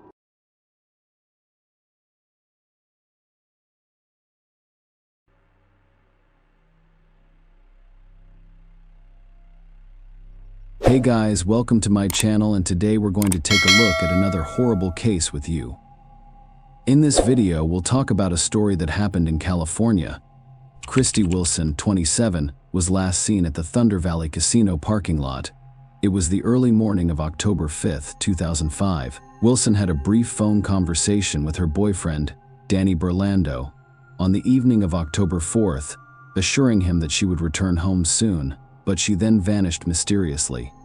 It took the authorities 15 years to figure out where Christy went. Christy Lynn Wilson was born on January 10, 1978, in San Jose, California, USA. She graduated from Gunderson High School and earned a business degree from California State University, Chico. According to her mother, Deborah Wilson Boyd, and stepfather, Patrick Boyd, she was an outstanding athlete and student. Christy graduated from college and found a job she liked at a tech company near Sacramento. In her spare time, she enjoyed playing blackjack at a nearby casino, where she eventually met her boyfriend, Danny Burlando. Christy's family and friends described her relationship with Danny as quite harmonious. They appeared to be a good couple with a promising future, but their relationship began to deteriorate after they moved to Sacramento together. Christy had numerous bruises on her body, but she refused to discuss their origins. Christy struggled at work, in addition to her personal issues. She lost her job as a result of the high-tech crisis and had to relocate to San Jose to live with her parents. She eventually received a job offer in San Francisco and decided to start over. Christy went to Sacramento on October 4th, 2005, to pick up the last of her belongings. But 2 days later, Danny Rolando called Christy's parents to say she had vanished. He claimed to have contacted all jails and hospitals, as well as all of her friends, before calling them. The police have also been informed of Christy Wilson's disappearance. According to Danny Christy, he arrived at the apartment on October 4th. That night, he ate dinner with his family while Christy visited the Thunder Valley Casino. It was the last time he saw her. Danny's family disliked Christy, so it's not surprising that he attended a family dinner alone. Christy's family did not like Danny either. Christy's bruises on her body indicated that Danny had abused her. Christy's stepfather, Patrick Boyd, loved her as if she were his own daughter. And when he learned about the domestic violence, he was furious. Patrick wanted to confront Danny, but Christy's mother, Deborah, stopped him. Danny Burlando was 31 at the time. He used to work as a car salesman but quickly lost his job. Christy went missing about a month ago. After hearing her scream loudly, her neighbors called the police. When the police arrived, they discovered that Christy and Danny had fought, but there were no repercussions because they quickly reconciled. Obviously, Danny was the first person detectives suspected after Christy disappeared, and the fact that he waited nearly 48 hours before reporting his girlfriend missing to the police only added to their suspicion. What if he used this time to destroy all evidence? However, Rolando cooperated and allowed investigators to examine his phone records, credit card transactions, computer, apartment, and car. Although he was a suspect, there was no evidence of criminal activity on his part. He had an alibi of family dinner before reporting Christy's disappearance to the authorities. He called her 78 times, but she did not respond. Christy's friends and family were interviewed by detectives, and her phone and credit card activity was investigated. There has been no activity in her bank account since October 4th. Christy's parents and the police department coordinated a search that included dogs, volunteers, and a police helicopter. The family requested that anyone with information about her whereabouts notify them. Danny stated that he was looking for Christy and went to the Thunder Valley Casino, but the staff did not provide him with any useful information. Danny eventually found Christy's car, which was still in the parking lot next to the casino. When investigators arrived at the casino, Christy's car was still present, but this discovery raised more questions than answers. There was no evidence of a struggle or another crime. As a result, it was unclear if Christy had left the casino, and if she had, why did she abandon her car? Detectives requested CCTV footage from both inside and outside the casino in hopes of finding answers. At the same time, the police attempted to search Christy and Danny's apartment once more, but were unsuccessful. Christy's stepfather, Patrick, was also a police officer, and he organized a search of the bottom of a nearby river that turned up nothing. Investigators focused on Thunder Valley and tracked Christy's movements at the casino using her player's card. The card indicated that she sat at a blackjack table around 11 p.m. As investigators suspected, Danny Berlando was not present on any of the recordings. Christy, however, shared a table with another man. They appeared to communicate with one another. When Christy was won, this man congratulated her. When one of them lost money, they consoled one another. Christy spent approximately 6 hours in the casino. The camera also caught the moment when the man placed his hand on Christy's shoulder. She experienced ups and downs that night. At first, luck was on her side and she could count cards extremely well. Christy became increasingly agitated and anxious as she began to lose control. After one too many drinks, she began to lose control of herself. At some point, the casino employees wanted her to leave. When a casino employee asked Christy to go outside and relax, the black-haired man responded, "Don't worry, I'll take care of this beauty soon after." The camera captured this man getting up and leaving the casino alongside Christy. During their visit to Thunder Valley, detectives discovered that casino employees had discovered a mobile phone beneath a blackjack table. It turned out to be Christy's phone. Perhaps she didn't realize she'd lost it. It was a negative development for the police.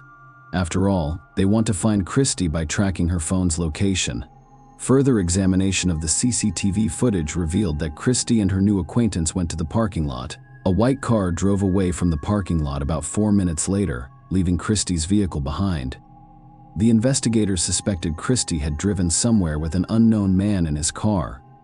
The police needed to know if she did it of her own free will or if this man forced her into the car. Using the player's card information, detectives identified the man at the blackjack table as Mario Flavio Garcia, an Auburn resident. Mario, 53 years old, was a family man.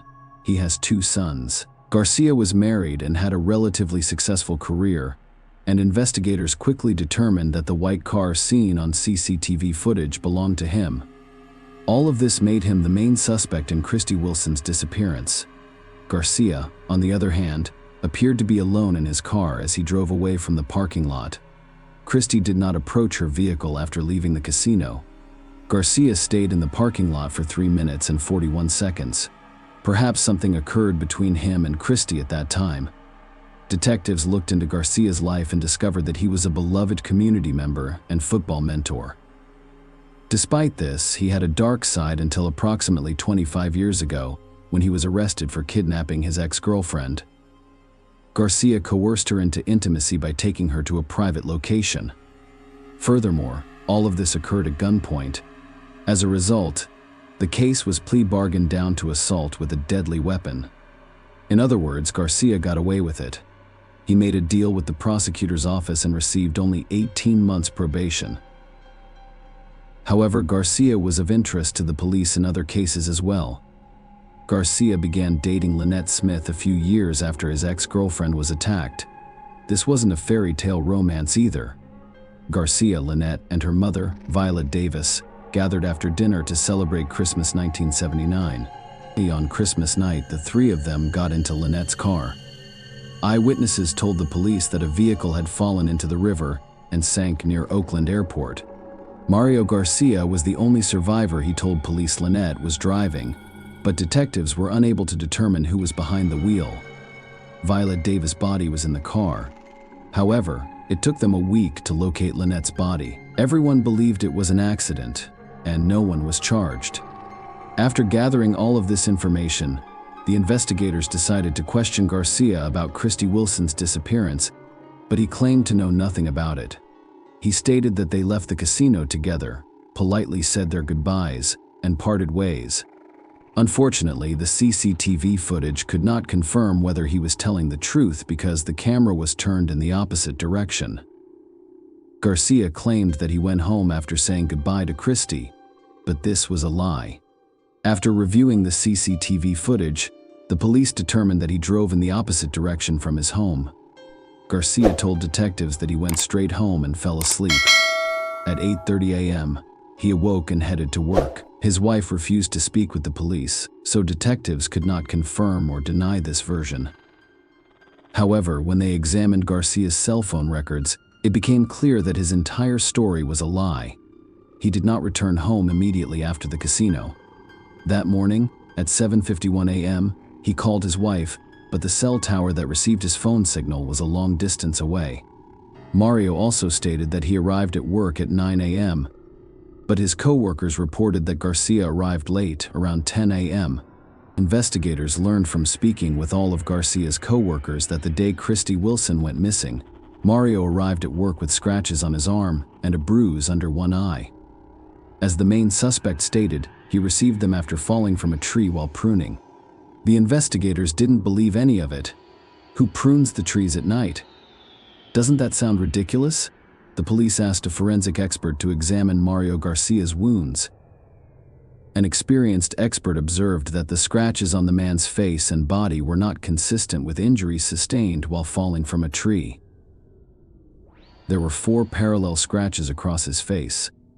But that is not all. The 3 parallel scratches on Mario's left side of the chest were particularly intriguing. After all, when resisting, the right-handed person will use their right hand to leave traces or scratches on their opponent's left side of the chest. Christy Wilson was right-handed. The police had reason to believe Mario Garcia was involved in whatever happened to Christy, so they obtained a search warrant for his vehicle, home, and computer. As a reminder, Garcia stated that he went home after saying goodbye to Christy in the parking lot. However, as forensic investigators searched his car, they realized that Christy Wilson was most likely dead. The man was able to wash his car both inside and out.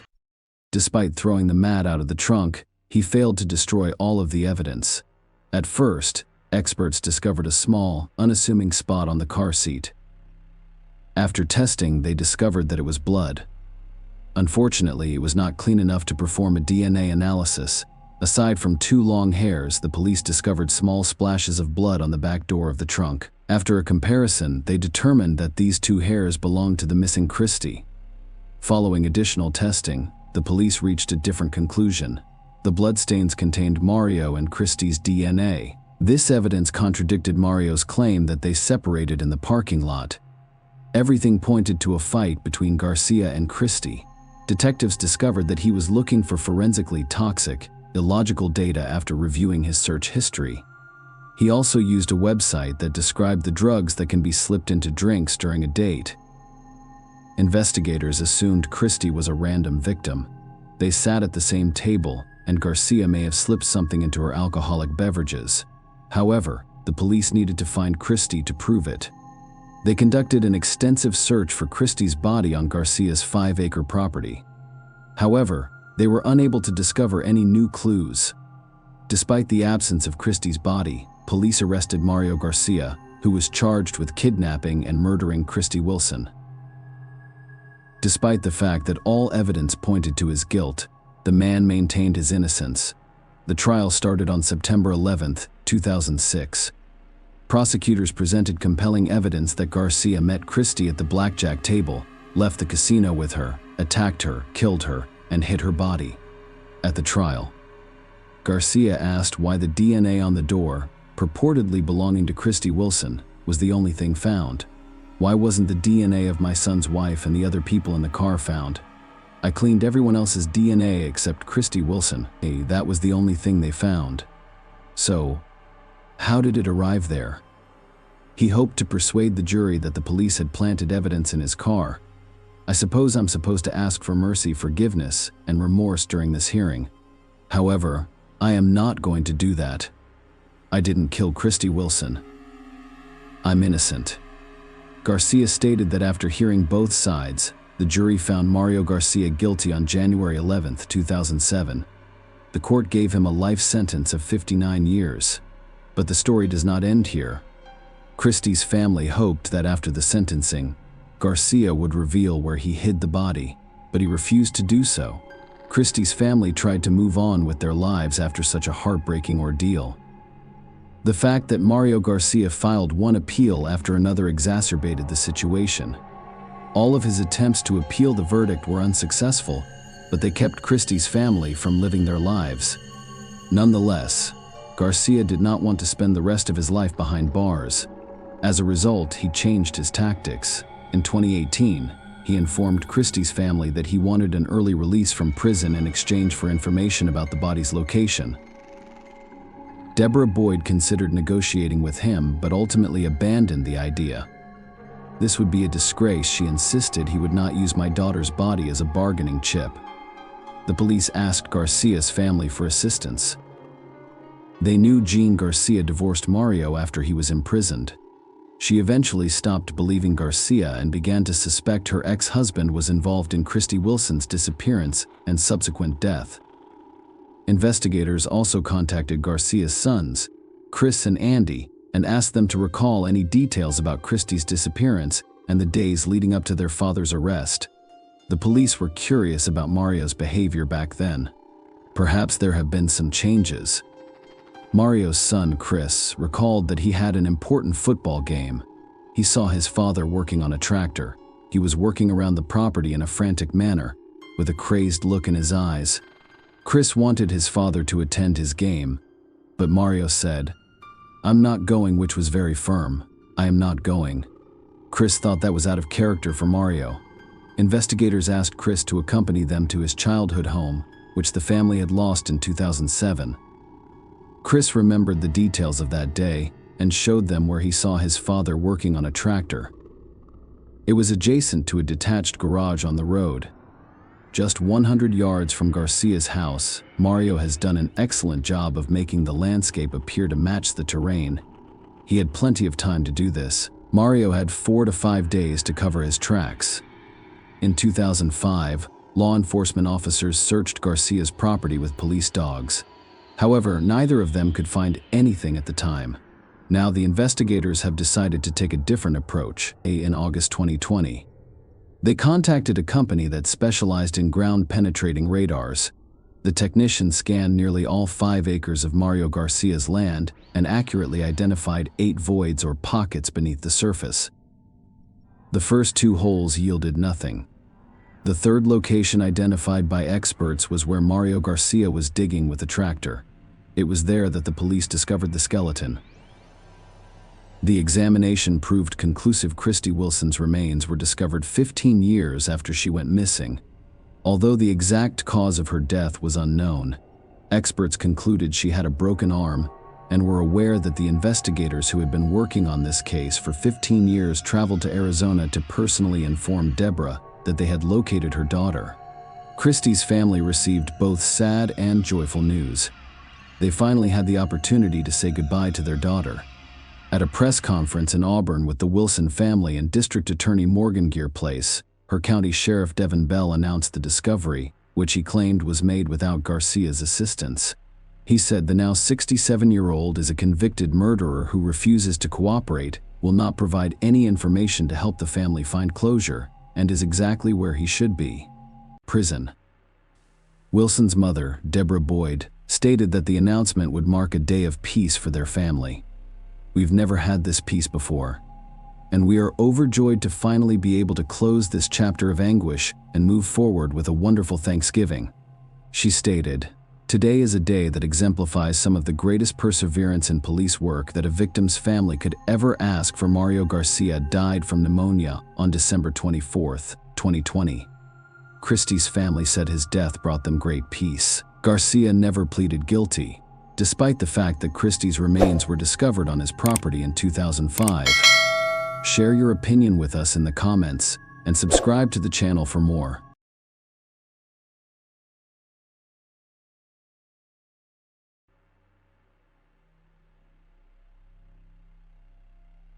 The Marlene Oaks case. Who owns the skull discovered in the woods? A crime is considered perfect when its primary goal is met and the perpetrator is not punished or even suspected. However, with the advancement of technology and scientific approaches, it is becoming increasingly difficult to commit such an act. Furthermore, even old, unsolved cases that appeared perfect in the past are now being successfully resolved decades later.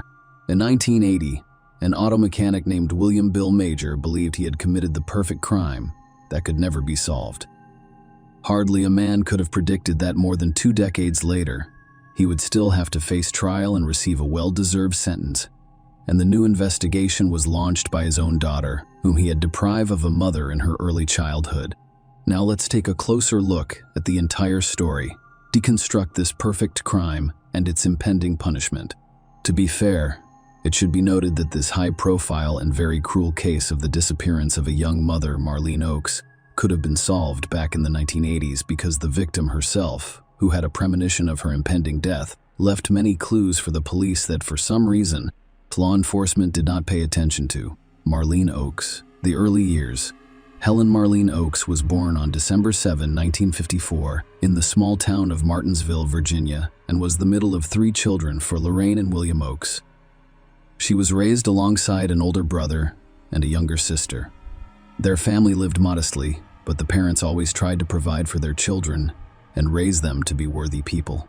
Today's childhood heroine preferred to go by her middle name, Marlene, which she preferred over Helen. She was petite and adorable, blonde with brown eyes and a charming smile, so it was no surprise that she drew a lot of attention from an early age. At the age of 16, barely out of school, the girl, eager to begin an independent life and escape parental care, hurriedly entered into the bonds of marriage. Her chosen one was a man named William Major, who was 10 years her senior, but the two were in love. The chosen one, who worked as an auto mechanic and appeared to the girl to be a serious and reliable man, was unconcerned about their age difference. Unhappy family life. Soon after officially legalizing their relationship, the couple moved into a trailer park on the outskirts of Verona, a small country town in Boone County, Kentucky. In 1972, the couple had their first common heir, a son whom they named Donald. Marlene was only 17 at the time, and her husband was already 27. 4 years later, the couple welcomed a younger daughter, Lalana. The couple continued to live in a small trailer on the ground of the trailer park. Marlene was a homemaker who raised their children and kept their modest home comfortable, while Bill worked at a service station fixing cars. He was skilled at his craft and, in a sense, a jack of all trades. He had every opportunity to build a successful career and start his own business. However, the man was not particularly concerned with money, spouses, or even the necessities of life, but rather with being the head of the family. He always managed to earn a little more. As a rule, I spent it all on drinks. Later, his addictions were accompanied by the use of illegal substances. At the same time, Bill was a sociable person who appeared friendly and welcoming to others. All of these qualities were extremely beneficial to him at work. People who sought assistance from his workshop frequently returned, and they also recommended Mages to their friends as a reliable specialist. However, at home, Bill became a completely different person. Rude, selfish, and cruel. Former feelings that had once linked their lives to Marlene appeared to have vanished, leaving only misunderstanding, resentment, and irritation. The couple frequently argued, and their heated debates occasionally turned violent. Bill was not a caring husband or father, and he gradually became a domestic tyrant, a new neighbor, and a secret lover. In 1978, Glenn St. Hilaire, a young Canadian, was passing through Verona when his truck broke down. On the advice of the locals, he went to Bill Major's workshop, where he willingly agreed to repair the vehicle. The stranger was heading from Ohio to Texas. He knew no one in the area, and the only hotel in the suburbs was closed, so he had no idea where to stay. When Glenn complained to the auto mechanic about his situation, Bill promised to help and quickly found him a place to stay in a trailer park, as well as an invitation to dinner. The guest was enchanted by Marlene's beauty, kindness, and friendliness. The young woman prepared a delicious meal willingly and with interest. The conversation seemed very pleasant and open. 2 weeks later, Glenn returned to Verona to thank Bill for his assistance, and after another month, he decided to stay for a while. The man moved to the same suburban trailer park and began working in Bill's shop, eventually becoming his subordinate. In addition, the new neighbor became interested in Marlene and sought out every opportunity to meet with her. The situation in the family Major has long been volatile. The spouses only quarreled, shouted at each other, exchanged insults, and occasionally fought for Marlene. Communication with the friendly and courteous Glenn became a real outlet. They grew close and eventually became lovers. The couple spent their entire free time together, trying to hide from prying eyes. However, in a quiet suburb where everyone knows each other, rumors spread quickly. Bill soon became aware of the rumors, but the cheating husband did not appear to be upset. Furthermore, he strangely encouraged their relationship while appearing to have lost interest in his young wife. The explanation for this behavior was quickly discovered, and it proved to be truly monstrous. Major, it turned out, had an unhealthy interest in his own children, and he soon began to experience his secret fantasies. The ugly truth and the start of the divorce process. Marlene soon noticed some strange and unusual behavior in 8-year-old Donald. The boy became withdrawn and nervous, slept poorly, and was afraid to be alone with his father. When his mother decided to have a candid conversation with him, the child told her about the horrible things his father did to him and begged her to protect him. Marlene was horrified by her son's confessions and realized that it was impossible to continue living this way. She had long intended to divorce Bill, obtain sole custody of the children, and relocate with Glenn and the children to her native Virginia, closer to her parents. Her lover also suggested that she do this, giving her a legitimate reason to expedite the divorce and move. Marlene told her husband everything she had learned from her son about his unacceptable behavior, declared her intention to divorce, and threatened to report him to the police. The scandal quickly escalated into manhandling, with Bill repeatedly hitting his wife in the face. From that point forward, the spouses were literally at war. Marlene began the divorce process but separated from her husband. She couldn't yet, because she wanted to legally gain sole custody of the children. Her husband beat her nearly every day, insulted her, and threatened to kill her, and threatened to kill her. He promised to kill her, that he would ensure that the body was never discovered, and that he would stay with the children. The unhappy young woman simply didn't know what to do. She secretly kept a personal diary in which she recorded everything Bill said to her, including his threat to kill her and cover his tracks. Furthermore, while intoxicated with alcohol, Bill described in detail how he would kill his wife, dismember her, and hide the remains in various locations. The most important role he played in concealing the crime was to remove all of the teeth so that the body could not be identified by dental records. It is worth noting that all of these terrible things, both major and minor, describe not only his wife, but also some of his friends who did not take him seriously. Meanwhile, the situation worsened, and the trailer park neighbors became daily witnesses to the tumultuous marital conflict. Marlene flees, leaving behind no children or lover. Everyone was aware that Marlene had filed for divorce and was planning to relocate to another state with Glenn and their children. Nobody judged Marlene. Everyone was aware of the difficult and unhealthy situation in her family. However, relatives and neighbors expected everything to be resolved in a peaceful and civilized manner. On October 11, 1980, around noon, the spouses were once again outraged, but things quickly calmed down. Towards nightfall, an agitated and angry Bill led the children to one of the nearby trailers and knocked. He explained that his wife had fled with her lover, leaving his son and daughter behind, and asked him to watch the children until tomorrow while he searched for Marlene and brought her home. The neighbors agreed to shelter the children for the night, and they assumed the young woman had fled with Glenn, but they couldn't understand how a loving and caring mother could abandon her adored children. What was everyone's reaction when Glenn walked out of his trailer in the morning? And when asked about the escape, he simply stared at those around him, incomprehensibly. He had not seen his beloved since yesterday and was unaware that she had disappeared somewhere. Then Glenn went to Bill to clarify the situation, but the enraged husband only yelled that his wife had found another lover and lost her mind. Glenn, on the other hand, did not believe his words because he knew for certain that no other man was at Marlene's side and she would never abandon the children. A day later, Major went to the police, where he reported his wife's disappearance and gave his version of events. He also stated that their family car had vanished, lending credence to the runaway theory. However, the police found the entire story strange. They got the impression that Bill was making it up as he went along, occasionally contradicting himself and confusing himself with simple clarifying questions. Look for the missing woman. Interrogation of witnesses. The police decided to begin their investigation into this case by surveying the couple's neighbors and relatives, as well as researching the circumstances surrounding the young woman's disappearance. All agreed on the difficult relationship between the spouses, but claimed that Marlene would never have abandoned Donald and Lelena because she loved them more than life. There were also those who heard Bill's creepy stories about murdering his wife and disposing of her body. This resulted in the man's arrest and interrogation, but he claimed it was just drunken chatter and that he had no intention of harming his spouse. The next oddity was that a search of the house turned up the missing woman's passport, wallet with cash, driver's license, and all of her personal belongings. It appeared that she had just gotten into a car and left without her belongings, money, or documents. But where are you going?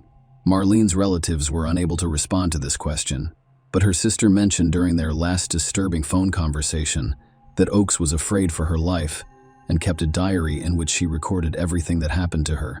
The detectives were eager to learn more about the diary, but when they searched the trailer, they discovered nothing similar. A few days later, Glenn arrived at the police station with the diary. He explained that Marlene had left him notes to keep in case something happened to her or she vanished without a trace. When the woman went missing, he waited a few days before taking the notebook to the station, realizing she was unlikely to return. The pages contained some truly horrific entries, such as beatings, humiliation, and threats. There was also a detailed account of how Bill promised to kill his wife. Marlene also mentioned the husband's unhealthy interest in children. In this regard, it was decided to speak with Marlene's son, but he provided no useful information, did not answer any questions, and simply asked to be allowed to go home. For some reason, the detectives ignored the fact that the boy was scared and unable to answer questions truthfully. Donald's father had interviewed him beforehand, and he was afraid to say anything unnecessary for fear of angering his parents. They chose not to traumatize 4-year-old Lalona and did not question her. For the next few weeks, police officers searched the neighborhood for any leads or clues. Marlene and her car were wanted across the state, but both appeared to have vanished. There was no reason to think she was dead or murdered. The investigation has come to a dead end. The move appears to be an escape, despite the fact that relatives and neighbors testified against Bill, and the man himself was repeatedly summoned for questioning. No reason for his arrest was ever found. No body or conclusive evidence that Marlene had been seriously injured was discovered, and she remained missing. Major began quickly selling off his property, explaining that he was moving closer to his parents because it was difficult for him to manage 2 children following his wife's escape. Among other things, he sold his weapons, which included a rifle, a shotgun, and several pistols. His strange behavior resembled an ordinary escape for the children, rather than a preparation for moving. Bill kept telling them that their mother never loved them and therefore abandoned them. He claimed that Marlene was an alcoholic and that she had numerous lovers who were more important to her than her family. Bill worked hard to turn his son and daughter against their own mother, attempting to make them despise the person they loved the most. It should be noted that he did quite well because Donald and Lelena were still young and blindly trusted their father. Soon, Bill and his children relocated to Rhode Island, where his parents lived. They bought a trailer and settled there for many years. However, with Marlene's disappearance, Donald and Lelena's lives began to spiral downward. Their father brutally beat them, abused them, humiliated them, and did even worse things. Initially, these tortures were primarily directed toward Donald. However, as Lelena grew older, the bitter fate did not spare her. About a year later, the man met a new lover named Pauline and began living together, but they were unable to legally marry because the Major was still married to the missing Marlene. Nonetheless, the couple had a child together, and for a while the family lived a quiet life until one day. Pauline did not see what Bill was doing with his own son. She immediately went to the police and told them everything, then left with her child. Bill was eventually arrested, and his children went to live with their maternal grandparents in Virginia. A grisly discovery in the woods. Around a year and a half after Marlene's mysterious disappearance, a hunter discovered a terrifying sight in a wooded area near a Verona trailer park. He noticed that his dog had begun digging in the ground, revealing what appeared to be a fragment of a human skull. The man immediately reported it to police, and the arriving experts confirmed his suspicions. It was indeed a severely damaged skull.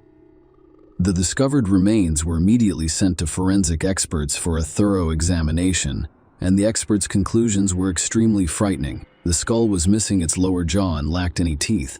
There were 2 bullet holes, and the shots were fired at point-blank range. Experts also discovered chop marks from a large knife or axe on the bones, indicating that the head was likely separated from the body. It was impossible to say for certain who this skull belonged to, but based on the size and condition of the bones, it was assumed to be a young woman under the age of 30. The story of Marlene's disappearance immediately came to mind. The entire area within a radius of several kilometers was thoroughly searched, but no other remains or belongings were found. So the discovery was dubbed Jane Doe, which means unknown, and the search was halted. A new investigation 20 years later. When Donald and Lalana moved into their grandparents' home, their lives gradually improved. Most of all, they feared the day their father would be released. However, after his release, Bill showed no interest in his adult children and did not contact them for a long time. Lalana avoided talking about her mother because she was angry at her for abandoning them with a tyrant father. However, during a candid conversation with her grandmother, Lalana inquired as to why her mother had abandoned her and her brother after falling out of love. The old woman responded that she did not believe the story of the escape and believed that her spouse had dealt with her. At this point, the girl's world flipped upside down. She looked at the situation from a completely different perspective and realized the grandmother was correct. The girl decided to conduct her own investigation to solve the mystery surrounding her mother's disappearance. Lalana began by keeping a notebook in which she recorded everything she could recall from her childhood, as well as everything her older brother knew and remembered. When the girl was 22 years old in 1998, she decided to return to her hometown, Verona, to speak with former neighbors and see if any of them had any useful information. As it turned out, Glenn still lived in those places, and he remained hopeful that one day the mystery of his beloved's disappearance would be solved. His personal life hasn't developed. The man was lonely, worked at a local factory, and was obsessed with the investigation into Marlene Oak's case. Glenn Lalana learned about her mother's diary, which she gave him to keep safe before her disappearance. This diary was later added to the case file and eventually lost on the shelves of the police archives. Lalana was able to obtain permission to view her mother's writings and was astounded by the contents of the diary. Not only did her mother know she was about to die, but she also revealed the identity of her killer, the method of death, and the process of concealing the evidence. After reading the notes, the girl rushed to see her father, whom she hadn't seen in over 10 years. In order to discover the truth, it should be noted that Bill remarried after being released from prison, but in 1995, he suffered a stroke and has since been confined to a wheelchair. When he discovered the reason for his daughter's visit, he simply laughed in her face. Lalana begged him to tell her where he had hidden Marlene's remains so that she could give her mother proper burial. The girl promised not to go to the police and that everything Bill said would be kept between them, but the father only insulted his daughter, called her crazy, and said she would never know what happened to her mother. Lalana discovered from her mother's diary that her father was planning the perfect crime, which included dismembering her, removing all of her teeth, and burying the remains in various locations.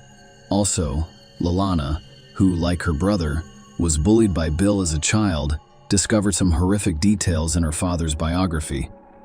Bill had already served time for harassment prior to meeting their mother. However, for some reason, police officers overlooked this circumstance when they entrusted Majaru with the children following their mother's disappearance. In 2000, 2 decades after Marlene's disappearance, her daughter launched a new investigation into the case, providing all of the evidence she had gathered on her own. Lalana and her brother were re-interviewed, and this time they described everything their father had done to them, with the beatings being the least of their concerns. At the same time, Lalana learned of an unidentified skull fragment with no teeth or lower jaw discovered in the nearby woods a year and a half after her mother's disappearance. She began to insist on DNA testing, but the procedure was prohibitively expensive at the time, and government agencies refused to pay for it. However, Lalana did not give up and organized a fund to pay for the procedure. Relatives, neighbors, and concerned citizens all chipped in, and by the beginning of 2001, Lalana had raised enough funds to complete the identification process. The analysis determined the girl's kinship with the previously unidentified remains and confirmed that the skull fragment discovered belonged to the missing Marlene Oakes. Then, having already received the examination results, Lalana went to her paternal grandfather to speak with him and see if he knew anything. The elderly man was shocked by the news and agreed to testify against his own son. Bill's father claimed that in 1980, While his son was intoxicated, he told him that he killed his wife with 2 shots to the head, dismembered her body with a hunting knife, and buried the remains in separate locations that were a significant distance apart. At the same time, he removed the lower jaw and teeth with great care. Marlene's car was thrown off a cliff into the river, but the police were unable to locate it or its fragments for more than 2 decades. The turbulent mountain river either carried the vehicle far downstream or completely destroyed it, grinding it against sharp rocks. A trial and a fair verdict, regardless of the new circumstances and evidence discovered. There was still no probable cause to arrest Bill. The police then decided to play a trick, asking Bill's father to bring his son to a frank phone conversation in which he confessed to everything. The trick worked, and when Major learned that his daughter wanted to resume the investigation, he told her that she would be unsuccessful because he had safely hidden all of his wife's body fragments, her car, and the instrument of crime. Bill's words became the reason for his arrest as he confessed to everything. The man was arrested in July 2001 after listening to a recording of the telephone conversation and learning about the skull's identification. He admitted what he had done. However, he blamed everything on his late wife, claiming that she drove him to scandals, cheating, and threats to take his children and prevent him from seeing them.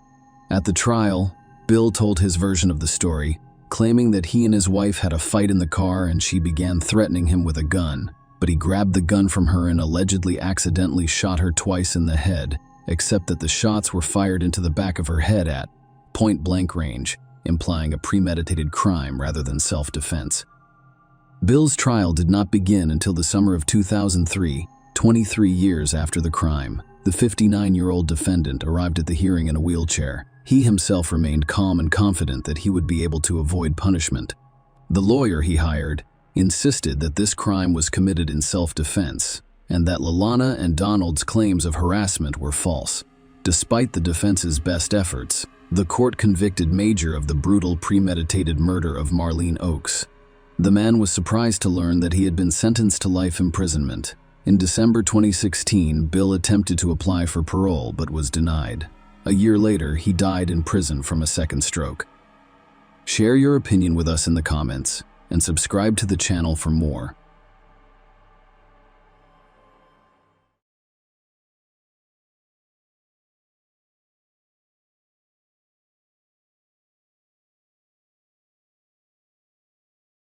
The mysterious disappearance of Maya Millety.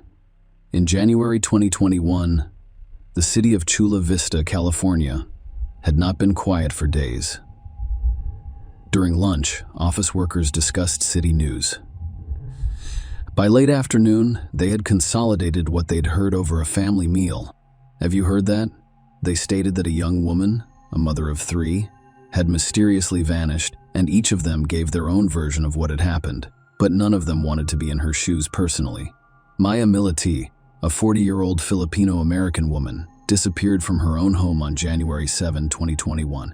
Outdoor surveillance cameras captured my return home. Outdoor surveillance cameras captured my return home around 5 p.m. Following that, the woman was not seen again. The relatives of the missing woman, who were knocked down, stunned by grief, distributed leaflets with Maya's photos and hung posters throughout the city. Their concerns were understandable. My eldest daughter's birthday was on January 10, and she would never, ever miss out on this holiday. According to the woman's relatives, they all spoke in the same voice.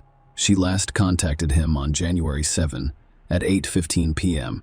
Dozens of volunteers and police officers searched for Maya Millety. They searched the wooded area, nearby neighborhoods, the creek, and an abandoned golf course, but found nothing. Larry Millety, the missing woman's husband, never participated in the search for her. Furthermore, after some time, he severed all ties with her relatives. For a long time, the police assumed that Maya had left her husband after another argument. However, when she left the house, she may have been caught on the neighbor's CCTV camera, so she either stayed in the house, climbed out the window, or left in another way. What could be the reason for such strange behavior on the part of a man? Maya, who stood out from the crowd due to her unusual beauty, most likely had a lot of admirers and possibly more than one affair.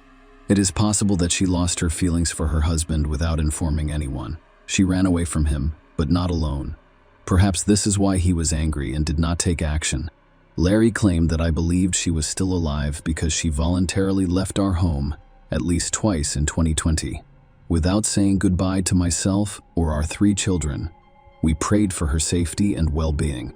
God blessed Amadable Alonzo with 6 children. Maya was born 5th. The girl was born in May. Her parents gave her the name May. She was successful everywhere. The girl's determined nature aided her in this endeavor. Thus, it is an elementary school. Following her family's immigration, she was among the top 5 students in her class. In March 1995, the girl enrolled in Redford High School in Honolulu, Hawaii, and began to express herself. She actively participated in a variety of school and extracurricular activities, with a particular emphasis on drama club and dance lessons. After graduating from high school with honors at the age of 17, Maya got a job at McDonald's, where she met her future husband Larry Millett, and they developed a relationship. When Maya turned 19, they married. At the same time, the girl enrolled at the University of Hawaii at Manila, a land-grant state research university. Life was boiling for the youth. While Maya was attending university, her husband Larry was training in the Navy in Virginia. The couple eventually decided to relocate to Chula Vista, California. Maya continued her studies at the University of San Diego because she did not want to stop. After graduating with honors, she became a civilian contract specialist for the United States Navy. Where are the strange noises coming from? What are my thoughts? Am I already going crazy? And are they unreal?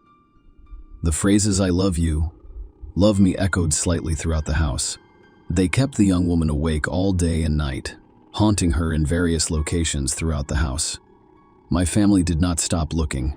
They immediately hired a private investigator to focus the attention of those who cared. The family repeatedly asked the public to assist them in their search for her. On February 5, 2021, the Chula Vista Police Department and the Millett family held a briefing to encourage as many people as possible to search for her. Soon after, skeletal remains of Maya Millett were discovered in Orange County. However, this was not the case. It was later claimed that the remains belonged to a man. It was later discovered that the remains were actually animal bones. Good Morning America covered Maya's disappearance on April 6, 2021. The missing person case sparked national attention in April 2021. My sister appeared on Dr. Phil's talk show to discuss the situation, and Maya took everything very seriously. Despite coming from a large family, she had a strong attachment to children. She was in no hurry to get them. She did not want to give birth until she and Mary had a consistent, stable, and high income. That is the American dream.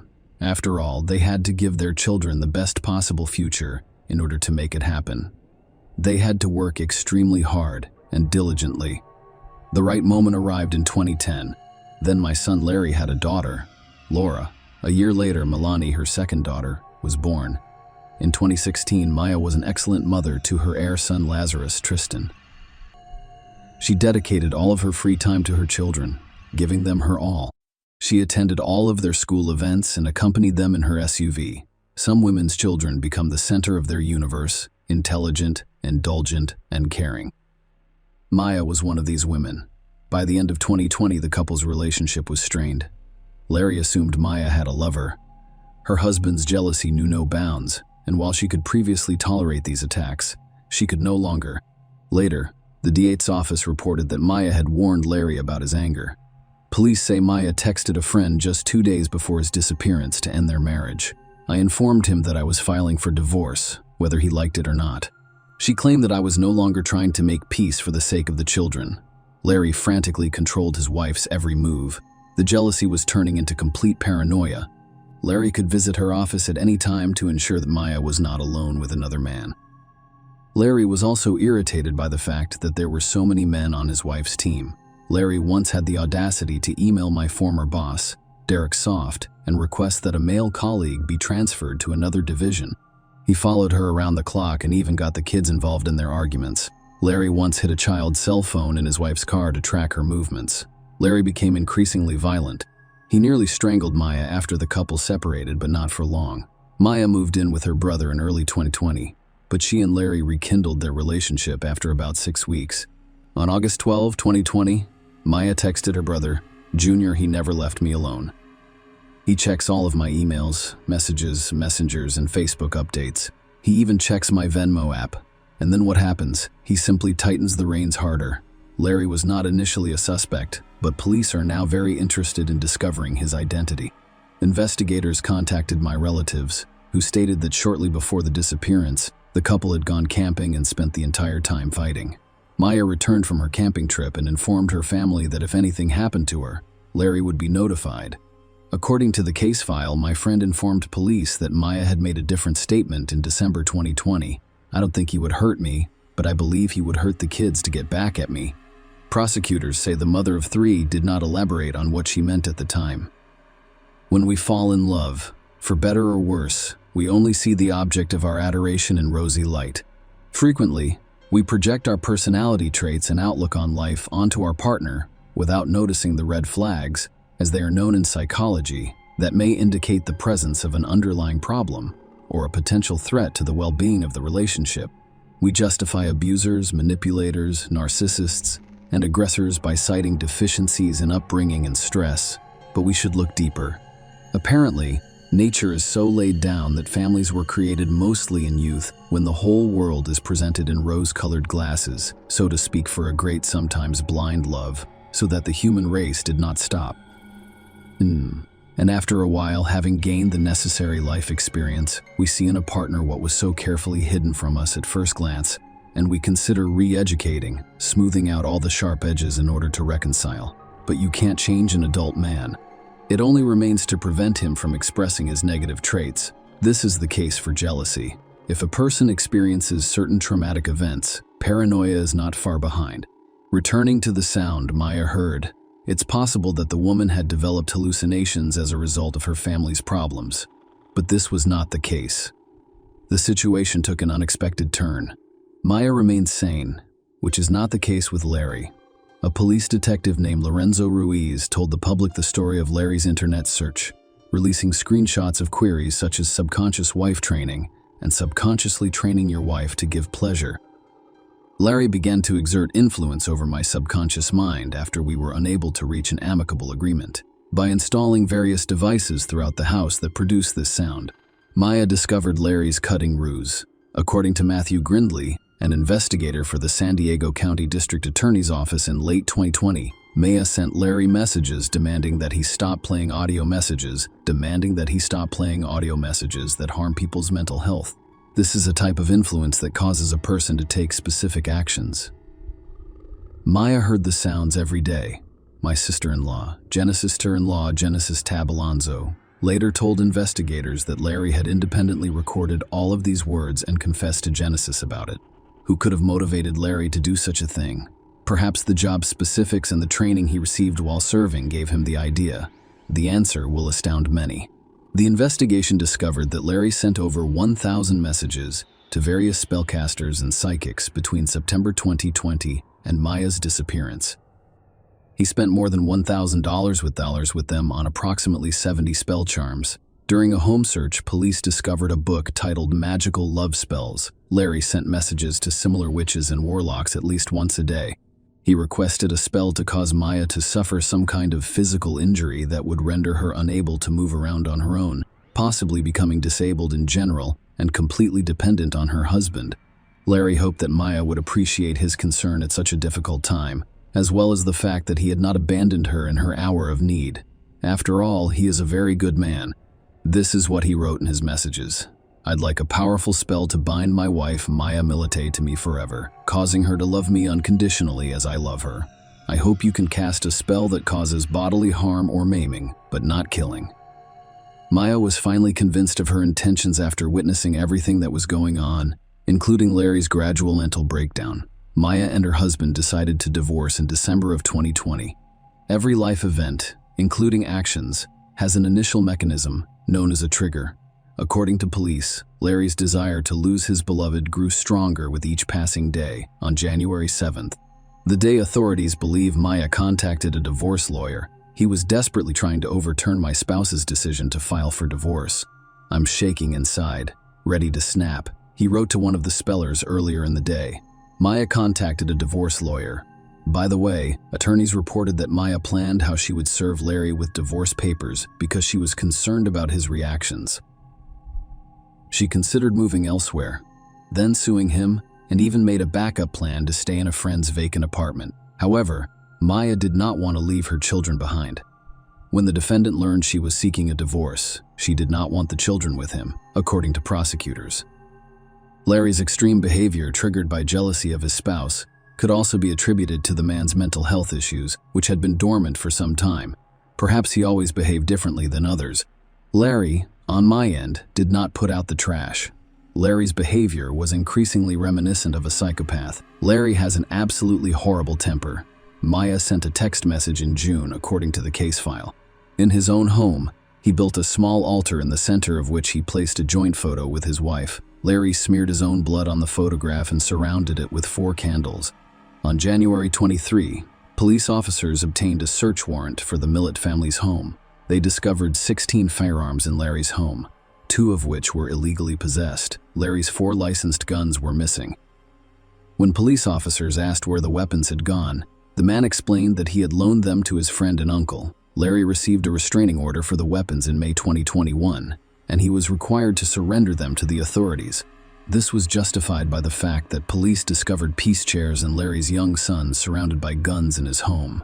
It was possible that the children had access to it, so the court issued the order the day after my disappearance, around 6:45 a.m., out of fear that they would harm themselves. A neighbor's surveillance camera captured the Millett family's black Lexus GX 460 SUV. Larry drove the man home at around 6 p.m. Where he had been all that time is unknown. Another suspicious moment: the car was originally parked in such a way that the back of it was not visible to the neighbor's security cameras. As we mentioned at the beginning of this story, my family was planning a birthday party for her oldest daughter on January 10, 2021. So when Maya stopped answering calls and texts, one of her siblings went to Chula Vista to make sure everything was fine. When my brother met with Larry, the latter informed him that the night before, following their argument, his wife went to one of her rooms, locked herself in, and was not speaking to anyone. Larry took his son to Solana Beach, a coastal town in San Diego County. When he returned, Maya remained in the locked bedroom on the 2nd floor. On January 9, Larry repeated the story about the locked room to my relatives, but no one believed him. The relatives demanded that Larry give them access. My family entered the room, and it was empty. Maya was nowhere to be found inside the house. However, her car was parked outside the house. Only her credit card and driver's license were missing. Following that, around midnight, Maya's older sister Chris filed a missing person report with the police. Larry Miller expressed concern about his wife's fate on January 15 after she missed his oldest daughter's 11th birthday. Furthermore, on January 8, the day after my aide disappeared, Larry did not text any of the psychics. According to prosecutors, on January 9, he requested that all spells on Maya be lifted and spells be cast on a man with whom Maya was allegedly having an affair. Maya was unlikely to have left her home. Otherwise, the security cameras would have captured it. On the unfortunate day, another strange thing occurred. Larry and Maya's children were playing in the yard around 10 p.m., which was noticed by the Millett family's neighbor. He was surprised because it was late and cold outside at 9:57 p.m. The neighbor's surveillance camera caught the sound of 9 loud bangs. Police speculated that they could have been gunshots. Police were unable to determine the nature of the sounds based on audio analysis of the video. Larry had a large gun collection, including a .40 caliber Smith & Wesson pistol, which police were unable to find in the house. According to court records, Billy Liddell, a junior attorney working with my family to investigate the case, discovered one incident from 15 years ago, specifically on the evening of April 30, 1997. In San Diego's Bay Terrace neighborhood, Maya met Larry Millett in high school after he relocated to Hawaii from San Diego with his family. Larry's arrest in 1997 for a juvenile gang-related assault may have prompted the move. I have reason to believe Larry was involved in a gang, the attorney argued as a juvenile. Larry was arrested following a stabbing. The victim of the attack received multiple stab wounds and was transported to Mercy Hospital, where he eventually recovered. Criminal records, on the whole, tend to resurface in later life. Larry admitted in a January 2021 interview that he and Maya had an argument in 2020. Larry's cooperation with the police ended on February 3, 2020. On July 22, Larry was officially identified as a suspect. Investigators assumed that the 41-year-old man murdered his wife on the night of January 7 and then disposed of her body. Larry told the same story during interviews that my relatives had heard about the argument in the room his wife had locked herself in. By strange coincidence, his phone was turned off for approximately 11 hours on January 8. Larry did not show up for work that day, and no one was sure what he was doing. It was impossible to track his movements. Unfortunately, the neighbor's video surveillance camera is a silent witness to the events that occurred and is unable to communicate. The camera captures Larry driving his car up to the garage in such a way that the rear of the vehicle is not in view. Larry may have known which part of the scene the camera was capturing and positioned the car accordingly. During this time, he was able to safely carry his body through the garage before loading it into the trunk and driving away to dispose of it.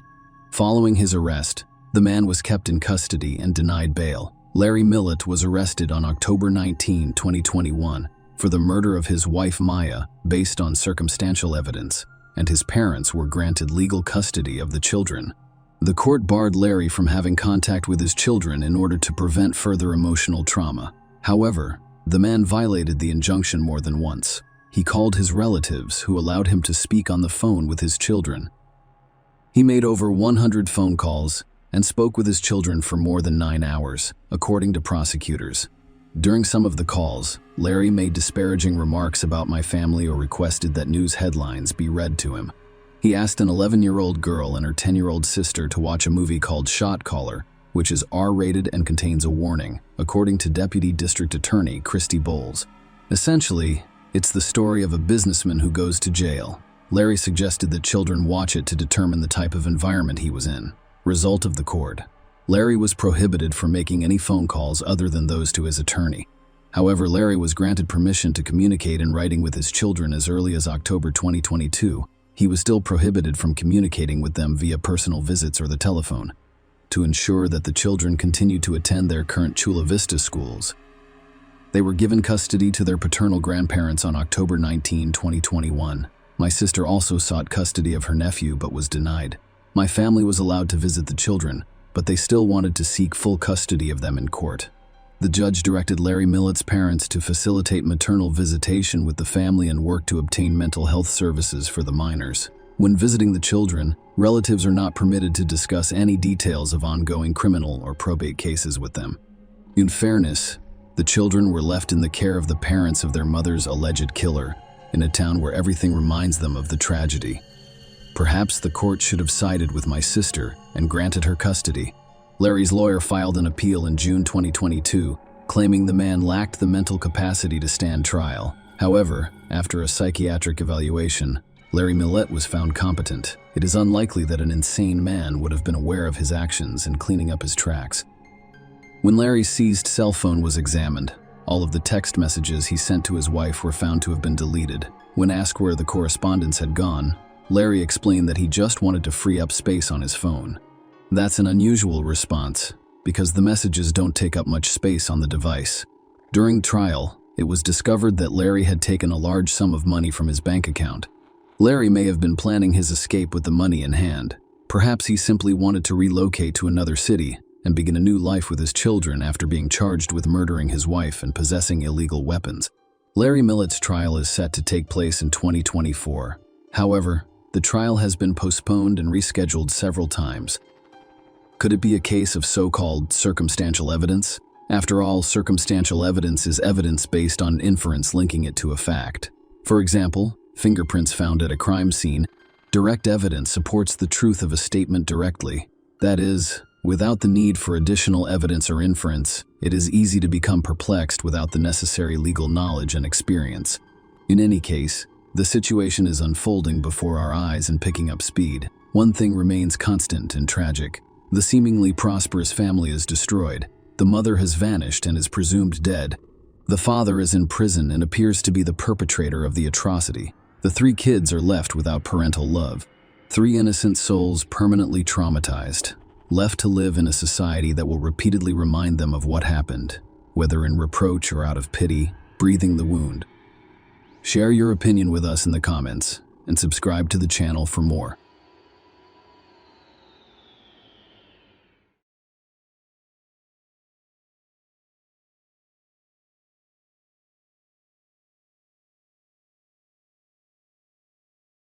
On Friday, June 9, 2017, Ying Zhang, a 26-year-old from Nanping, China, was on his way to meet with the manager of an apartment complex to inspect a prospective residence. Having recently relocated to the United States in April 2017 to pursue further education, this marked a significant transition for Ying Zhang. She had never been to the United States or traveled outside of China before. In her home country, she lived with her parents and younger brother, and she meticulously planned her life, including an engagement and plans for an October 2017 wedding when she returned to China. Yang Ying's trip to the United States was inspired by an invitation from the University of Illinois, where she had previously earned a degree in China. The university invited her to visit as a scholar to continue her crop science research, with a focus on photosynthesis in soybeans and corn. Her long-term goals included earning a doctorate and returning to China to teach. Yang Ying moved into an on-campus apartment at the University of Illinois and lived independently at first. However, she planned to move to a different apartment on the opposite side of campus in order to get a lower rent and possibly find a roommate. The timing for apartment hunting was ideal, as many students were in the process of relocating, with some having finished their classes and others returning home for the summer vacation. As a result, by June 9, only a few students remained on campus. Ying Zhang spent the morning working before returning to her apartment for lunch. She had planned to meet with Ron Treadstone, the marketing manager for the One North apartment block, around 1:30 p.m. to secure a new residence.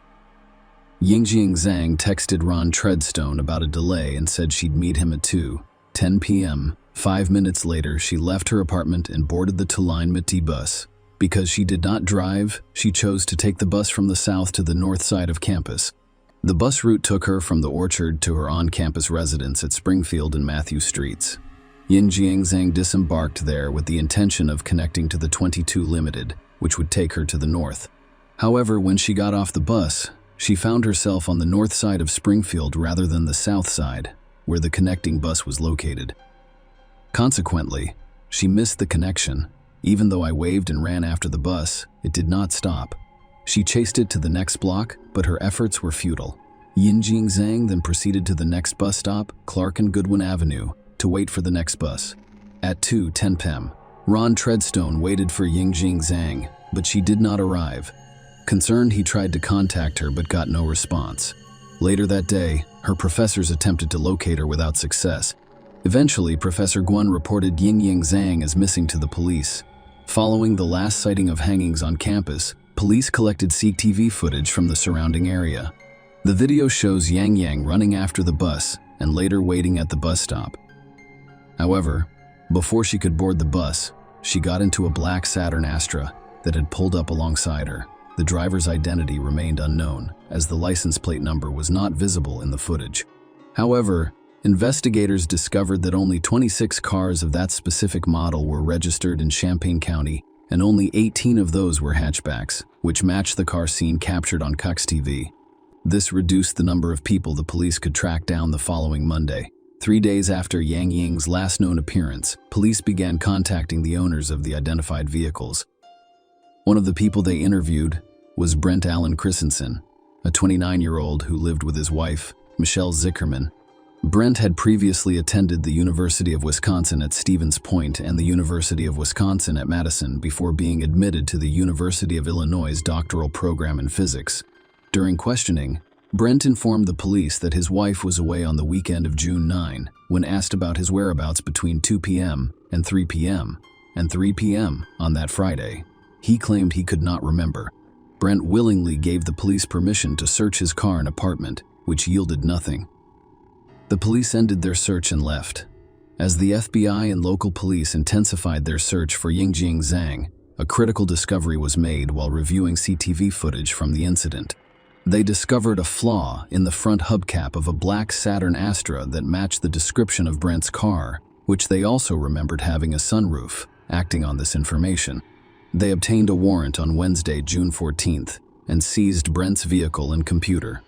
Brent volunteered to accompany them to the police station as part of the investigation. During questioning at the station, Brent initially claimed to have spent the entire day playing video games on that particular Friday. However, the FBI confronted him with evidence indicating that he had picked up a girl. Brent's demeanor changed visibly, and he began shaking. He then admitted that he may have confused the days, but insisted that if he did pick up a girl, it wasn't Yang Zhang. According to Brent, the girl he gave a ride to appeared distressed, spoke in broken English, and asked for transportation to a location a few blocks north of where they were. Brent claimed that after making a wrong turn, the girl panicked and exited the car, and he had no idea where she was afterwards. A search of Brent's apartment uncovered 3 stains on his mattress, and further investigation with luminol revealed an additional stain on a baseball bat. These items were sent for DNA testing, which revealed that, despite her marriage to Michelle Brent, she had a girlfriend named Tara Bullis. Law enforcement asked Tara to record Brent, and based on that recording and the evidence gathered during the apartment search, Brent was charged with kidnapping, which resulted in Yang Jiang's death, as well as making false statements to the FBI. Despite the FBI's belief that Yang Zhang had to meet her fate, her remains remained undiscovered at the time, until December 2016. The prosecution portrayed Brent as a highly intelligent and accomplished individual. When they argued, he began living a double life. According to their argument, Brent developed an unsettling obsession with serial killers, particularly Ted Bundy, around that time. They specifically mentioned his interest in the novel American Psycho, which features a protagonist who lives a double life as a serial killer. The prosecution claimed that Brent's descent into criminal planning began in the spring of 2017. They presented evidence from his phone searches, which included queries about serial killers and downloads of images of women in bondage. Brent was discovered to have visited websites about kidnapping, abduction, and consensual abductions.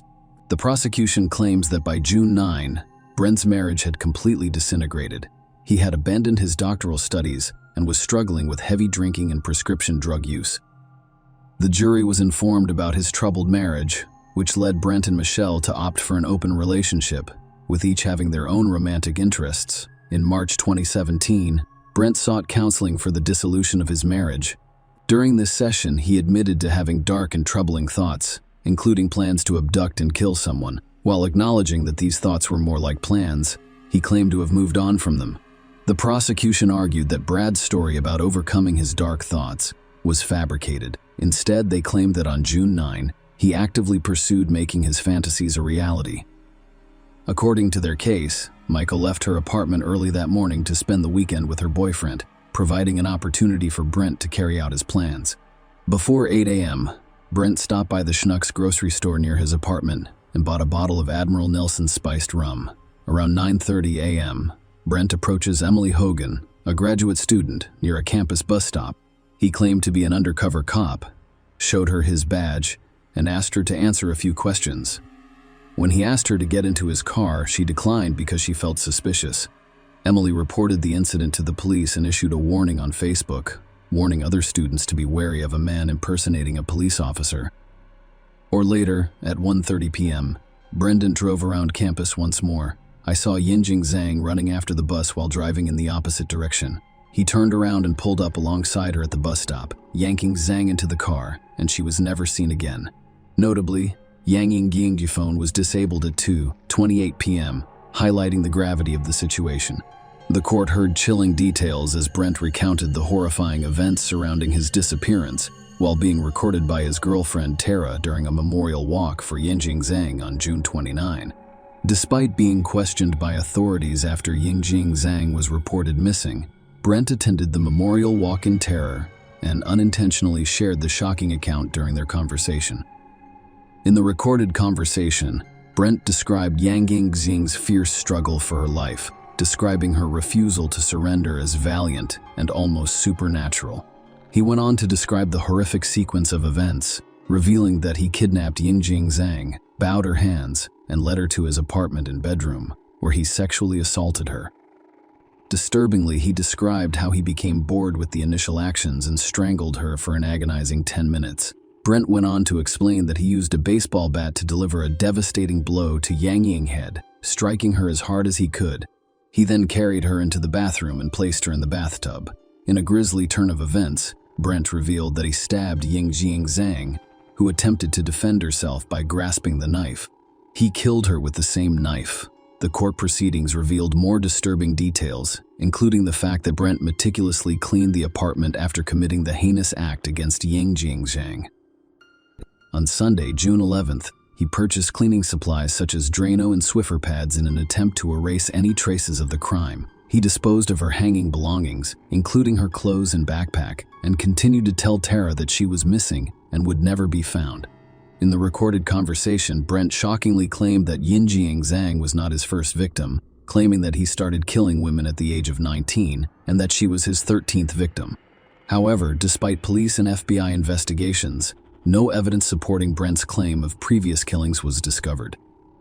Despite Brent's efforts to thoroughly clean the apartment, a forensic examination revealed traces of Yang blood on a variety of surfaces, including the mattress, baseball bat bed, baseboard drywall, and underneath the bedroom carpet. The prosecution urged the jury to convict Brent of seeking the death penalty. They claimed that his actions, combined with his revealed thoughts during counseling, the recorded conversation with Terror, and his activities on the website FetLife, where he detailed plans for abduction and assault, constituted a premeditated kidnapping. Notably, just 3 days before Ying Zhang went missing, Brent ordered a large green duffel bag from Amazon, and it was delivered to his apartment. The defense's argument revolved around the admission that Brent was responsible for Yang Ying's death, which they stated clearly in their opening statement. However, they argued that the prosecution's case did not provide a complete picture of the events or Brent's mental state. Their goal was to present a more complete picture to the jury during the trial, emphasizing Brent's life was at stake and arguing against the death penalty. The defense focused on Brent's mental state, urging the jury to consider it during their deliberations. They informed the jury that Brent was heavily involved in alcohol and Vicodin use, and that he was dealing with dark thoughts. They emphasized his academic decline, which ranged from receiving top grades in the first 3 semesters of university to failing all subjects in the 4th. His personal life was in disarray, with his beloved wife Michelle filing for divorce after meeting someone else, Ryan Vela. During the trial, the defense revealed that Michelle was Brent's only confidant when they moved to Champaign. They revealed that Michelle had given Brent an ultimatum to stop drinking or face her departure. In response, Brent sought counseling right away, motivated by the prospect of losing his wife. During the counseling sessions, he admitted that alcohol and prohibited substances had a negative impact on his life, leading to negative thoughts about himself and others. The defense also mentioned Brent's participation in a counseling session on March 30, which resulted in a referral to a local addiction treatment center. During the trial, Brent's family and friends described him as a highly intelligent individual with a bright future. However, over the course of a few months, his life changed dramatically, and he frequently expressed feelings of failure. The defense emphasized his mental health issues. Although the mental illness defense was eventually dropped before the trial began, the defense made a passionate appeal to the jury, imploring them to recognize that the Yang Ying murder, while unquestionably horrific, was only one tragic incident in Brent's otherwise bright and promising life. They asked the jury to spare his life. Although the jury convicted Brent of kidnapping and making false statements to the FBI, they were unable to reach a unanimous decision on the death penalty. As a result, he was sentenced to life in federal prison with no possibility of parole. The Ying family was deeply distressed by the circumstances surrounding the trial. Not only did they deal with the disappearance of their only daughter, who was brutally assaulted, raped, and murdered away from home, but the agony continued as her remains remained undiscovered. Her mother, Liang Yi, confronted Brent at a pre-trial hearing, demanding that he reveal what he had done to her daughter. However, Brent refused to share any information. Liang Yi found the emotional weight of the situation to be overwhelming, and she was unable to attend the trial on a regular basis. Following Brent's sentencing, as the family stood outside the court, Liang Yi struggled to stand unaided and needed assistance from a relative. The brutality inflicted on her daughter and their family had a huge toll, and the grief was palpable. All the Ying family wanted was to find her and bring her back to China. In November 2018, Brent admitted to putting hanging dismembered bodies in 3 garbage bags and dumping them in the dumpster outside his apartment.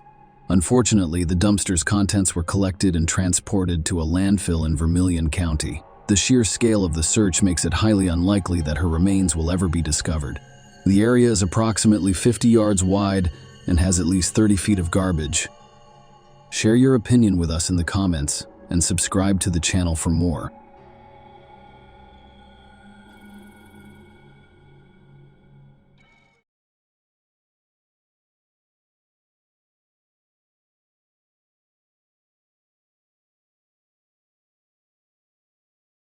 The date was Tuesday, May 29, 2012. Michelle Mockbee awoke at 5 a.m. to get to work on time. Michelle, a 16-year employee of Thermo Fisher Scientific, worked in an industrial park near Florence, Kentucky, USA. She was well-liked and provided a positive presence in the workplace. Michelle met her husband, Dan Mockbee, at Thermo Fisher Scientific. He also worked there. Michelle and Dan had 2 young daughters, Madeline and Carly. They enjoy spending time with them, as well as their families and friends.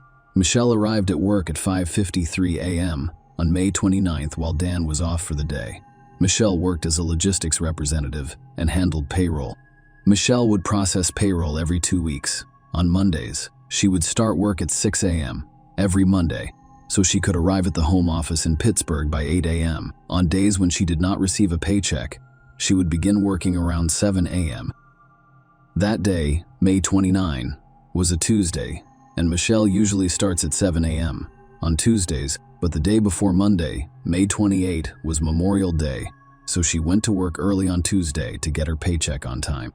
About an hour after Michelle arrived at work, the operations manager went to the floor where her office was located. Michelle was still gone. He was surprised because she was supposed to be filling out paperwork, but he chalked it up to tardiness. He decided to return in 20 minutes and went to prepare coffee. But no sooner had he arrived than the janitor, David Dooley, called out to him.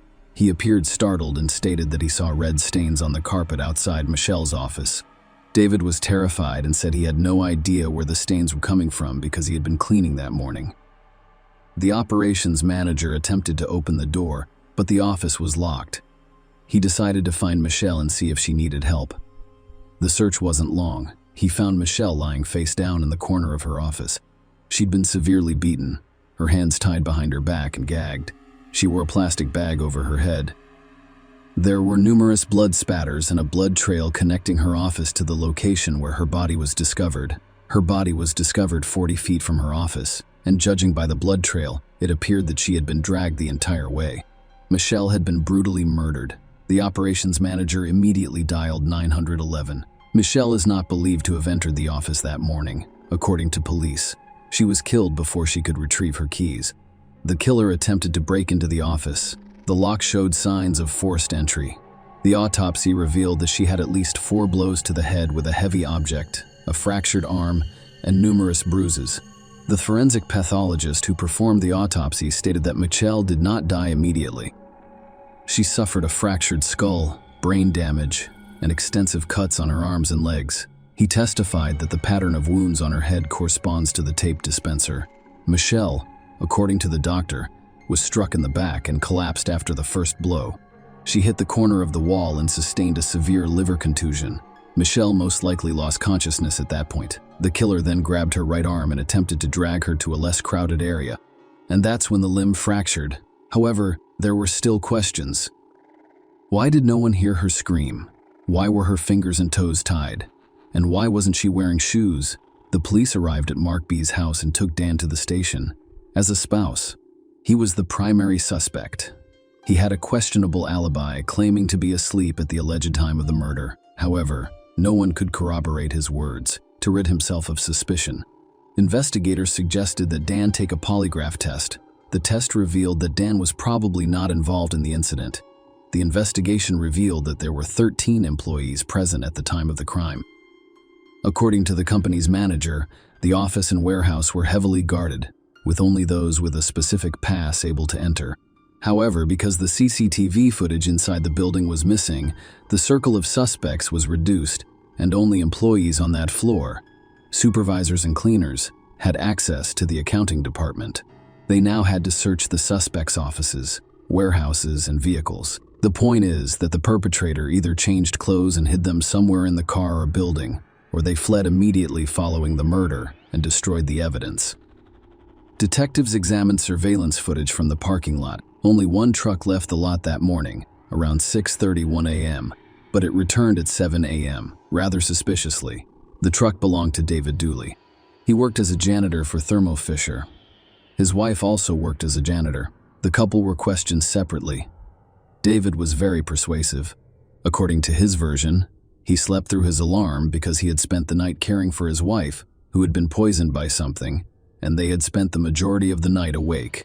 He had intended to take the night off to care for his wife, but she persuaded him to work the shift and promised to notify him if she felt ill. David arrived at work around 6 a.m. "I only had time to clean the warehouse and empty the trash cans in the offices." He then called his wife Janet to see how she was feeling, but she did not pick up. He was afraid she'd passed out. David immediately got into his car and drove home. He returned to work and found the same red stains on the carpet. Detective Bruce McVeigh of the Boone County Sheriff's Office, who was working the case, listened to David's story and was taken aback by the suspect's spotless sneakers. All janitors wore special shoes with detergent stains and scuffed soles. David was dressed neatly that day, with clean sneakers. David Dooley and his co-workers also expressed concerns about his appearance. In addition, he claimed to have emptied the office trash cans. Even so, they were full that morning. Joe Siegert, a warehouse employee, said he saw the suspect not far from Michelle's office and saw David leave work around 1:30 a.m. He appeared scared or depressed. He claimed that the suspect's criminal record for burglary and possession of a firearm in 1996 made the situation even worse. The testimony of Janet, David's spouse, was less detailed. According to her, David left for work that morning and did not return until after lunch. She then recalled her husband arriving home around 6:40 a.m. He had ripped his pants at work, quickly changed his clothes, and returned inside. David was called back in for questioning, but he held his ground. There were no ripped pants. Maybe the spouse was confused about something. She was imagining things due to her condition. David's testimony made Janet doubt her memory. She claimed she had severe hearing problems and hadn't heard David arrive home. She had a high fever that day. However, when she awoke, she discovered dirty, torn pants hanging from the chair. That's why she assumed her husband had arrived to change clothes. Janet's testimony was not the most reliable. She had been inconsistent in the morning due to dehydration and fever. It was suspicious that the couple's testimony did not match, but they had no reason. Michelle was the head of human resources, so she knew many employees' secrets. However, other accounting department employees reported that Janet and Michelle got along well. However, detectives determined that there was still a motive. According to their version, Michelle was supposed to do payroll and paperwork in the morning. David attempted to break into her office early in the morning, knowing Michelle typically arrives by 7 a.m. On Tuesday, however, things did not go as planned. Michelle arrived for work at 5, and saw David attempting to pick the lock on her office. He couldn't let her go, so he committed the murder. Michelle was arrogant and had a quick temper, which could have exacerbated the situation. David discovered the very red stains, and he was the only one to leave work that morning. The murder weapon was never found, but he was able to dispose of the evidence. David and his wife Janet worked different shifts, but he forged signatures on timesheets and put in fictitious hours for her, resulting in twice the pay they should have received. The detective assumed Michelle had just caught him forging documents. He intended to place them on her desk, but the plan failed. Investigators knew he was guilty, but there was only circumstantial evidence. David was accused of murder, kidnapping, and tampering with evidence. During the trial, the jury discovered that no murder weapon, bloody clothes, or fingerprints were found. They only had the defendant's strange behavior and appearance. He was required to wear special steel-toed boots while on duty. That morning, however, he returned home wearing new white sneakers and clean clothes. Furthermore, he was the one who discovered the bloodstains and changed his story several times. The jury convicted David Dooley, 45, of murder and tampering with physical evidence. The jury deliberated for over 6 hours before convicting David of murder and tampering with evidence. He was sentenced to life in prison plus 5 years for tampering with evidence. At the sentencing hearing, David stated that he had been railroaded. It is completely unfair how I have been treated. I wasn't given enough time to defend myself properly. I feel cheated as well. I only know that I did not kill Michelle Mockbee. I stand by it and will continue to fight. The guilty verdict was short-lived. A new trial has been ordered.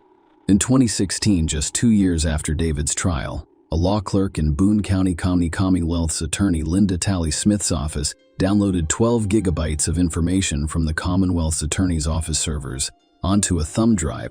Linda was the lead prosecutor in David's case, and the thumb drive was delivered to the Kentucky Attorney General's office.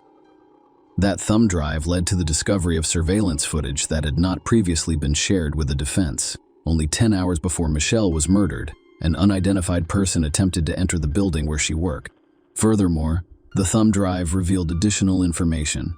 There were allegations that the lead detective in the case, Bruce McVeigh of the Boone County Sheriff's Office, may have lied during David's trial.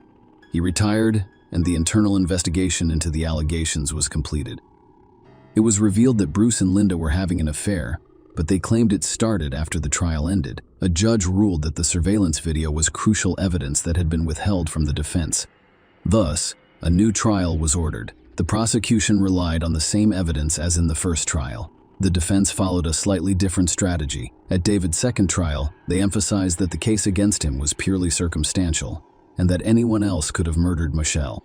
They told the jury that they should investigate the possibility that Dan was involved. He was motivated by money. The defense claimed that Dan hired someone to kill Michelle. After Michelle died, Dan received over $700,000 in life insurance and took out $400,000 in cash. The defense questioned him about one specific payment. Dan gave Chris Black a $10,000 check. Chris was Dan's friend. He also worked for Thermo Fisher Scientific. The check was given to him a few months after Michelle died. The defense asked Dan why. He gave Chris a $10,000 check and said he couldn't remember.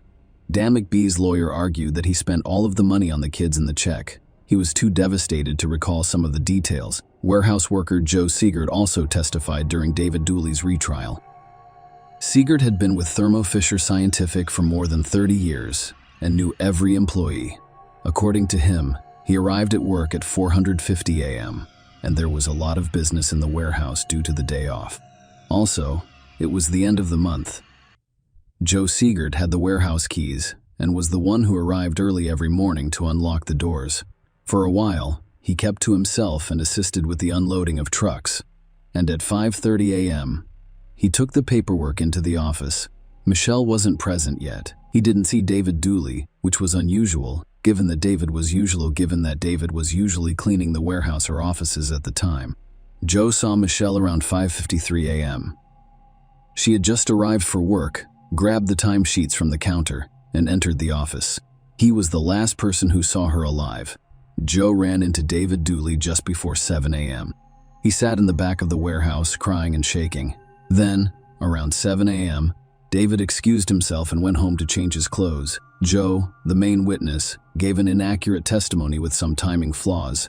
Nevertheless, it was admissible. According to Joe, Michael may have been a pleasant woman in real life after the murder, as it was several years later. However, at work, she and her spouse frequently failed to show employees respect. Joe admitted that many employees disliked the couple. DNA experts from an independent crime lab compared male DNA found on crime scene items to David's DNA. An expert testified that Dan's DNA profile could not be excluded from Michelle's shirt as a significant contributor. David's DNA profile could not be ignored as a minor contributor. He testified that 1 in every 7 Caucasian American men could not be excluded because of their similar characteristics. The defense also told the jury that there was a lot of blood in the office, but none was found in David's truck.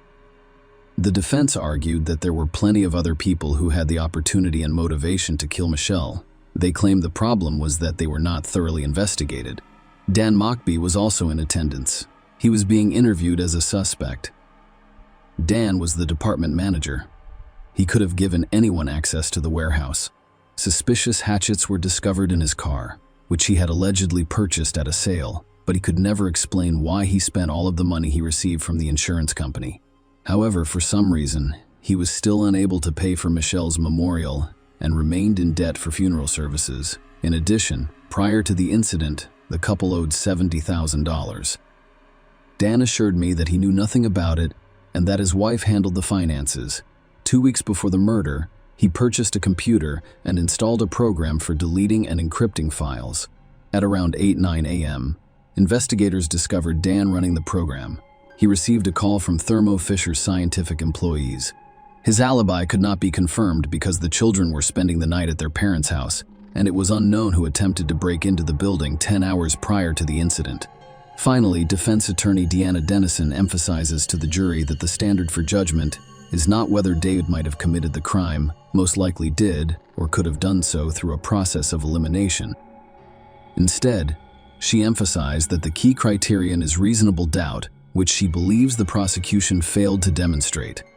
Dennis argued that the presented evidence did not establish a link between David and Michelle's deaths, and thus he should be found not guilty.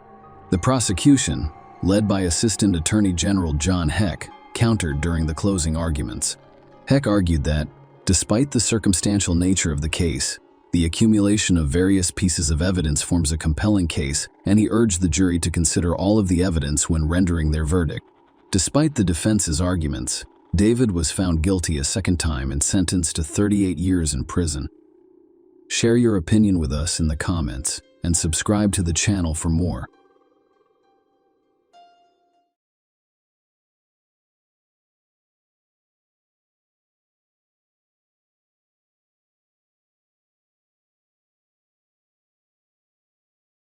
Hey guys, welcome to my channel, and today we're going to take a look at another horrible case with you. In this video, we will discuss what happened in 2021. In Georgia, United States, Mariam Abdulrab was heading home after a shift at a bar. She arrived at her house but did not have time to enter it. What happened to her had a significant social impact. Unfortunately, Mariam was one of those whose deaths prompted the authorities to recognize that the laws against certain groups of people were insufficiently harsh. Georgia enacted Mariam's law before the criminal appeared in court, and the case was only recently resolved. Mariam Abdulrab was a 27-year-old bartender at the Reverie VR bar in Midtown Atlanta. Her co-workers and loyal customers adored her. Mariam was an outgoing individual who could always strike up a conversation. That is how her best friend, Alicia Kim, described her. She is the most compassionate person in the world. She would literally hand you the shirt off her back. She was a daughter, younger and older sister, girlfriend, and best friend. She worked in the service industry. She was aware that waiters and bartenders also rely on tips, so she's always been very generous with her own money. Mariam and her boyfriend, Jerry Antoine, lived in the park in Atlanta on August 13, 2021. She finished her night shift around 5 a.m. and drove home. She had to drive about 5 miles on a route she was familiar with. Unfortunately, nothing went right this time. When Mariam arrived at her house, another car pulled up behind her. She did not have time to go inside. Someone kidnapped her in front of her boyfriend.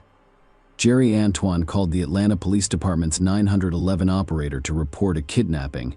He stated that his girlfriend was kidnapped in front of his home at 501 Borough Street. He described the kidnapper's vehicle as looking like a Ford Escort or a Jeep. Antoine was shocked and distressed by the incident, repeatedly asking for assistance and expressing concern for his girlfriend's safety.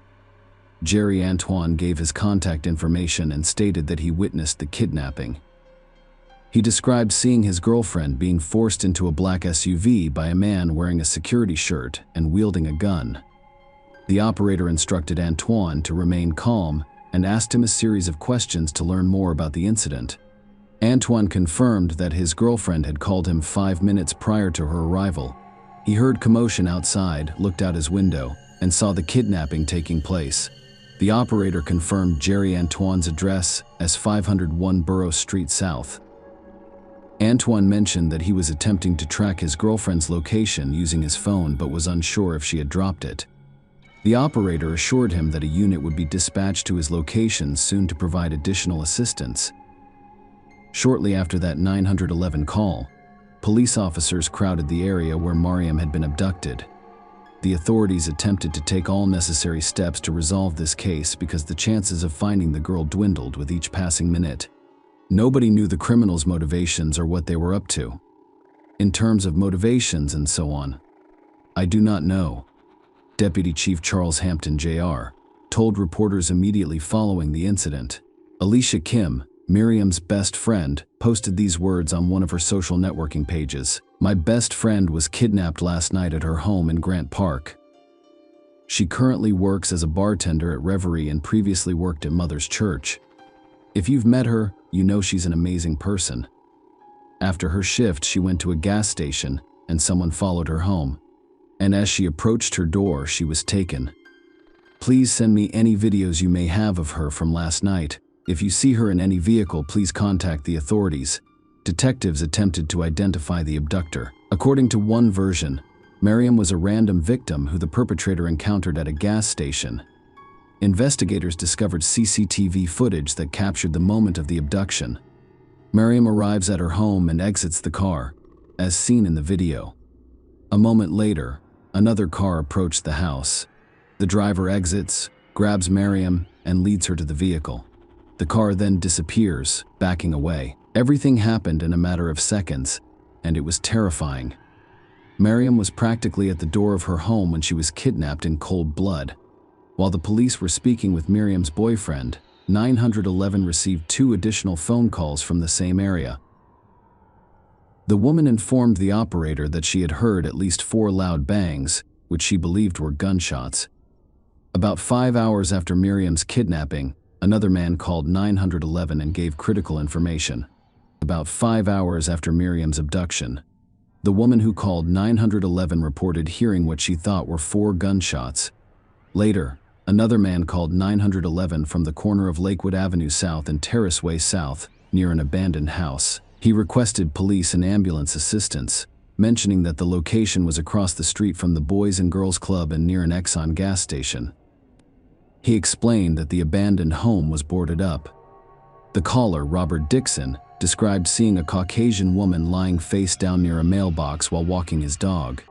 He described her clothing and appearance, noting that she appeared unconscious and could be a teenager or in her early 20s. He stated that he had not touched her and was unsure whether she was breathing.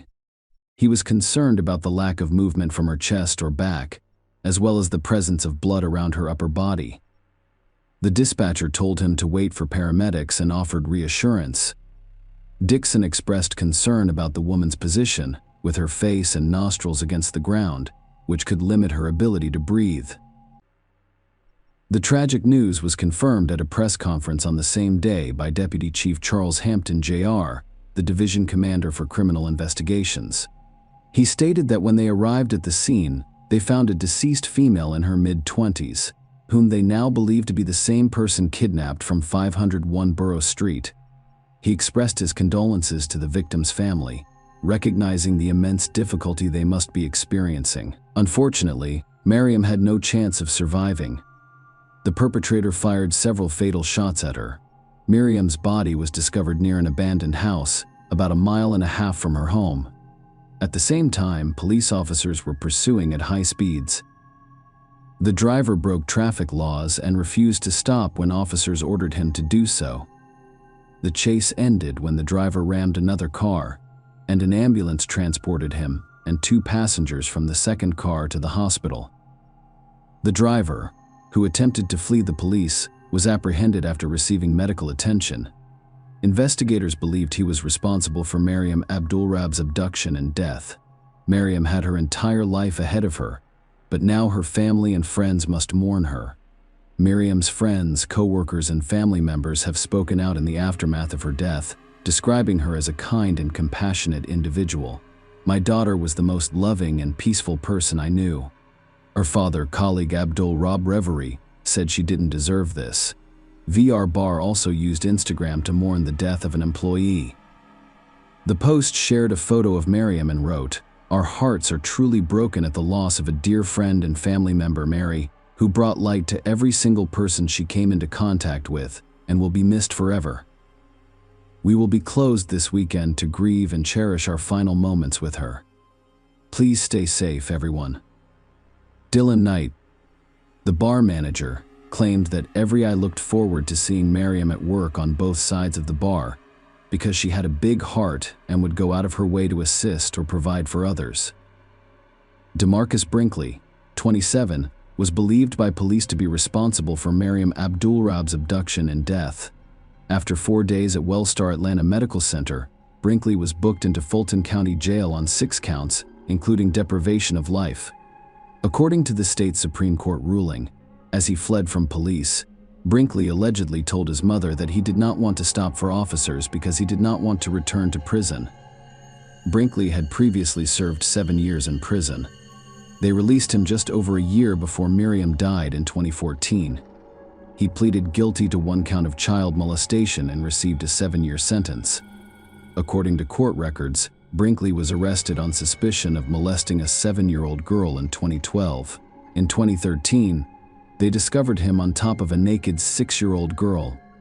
In 2015, he pleaded guilty to child molestation. During one of the court sessions, Brinkley's defense attorney informed the judge that his client was one of 12 children. According to court records, the Georgia Division of Family and Children's Services removed him from his mother's care.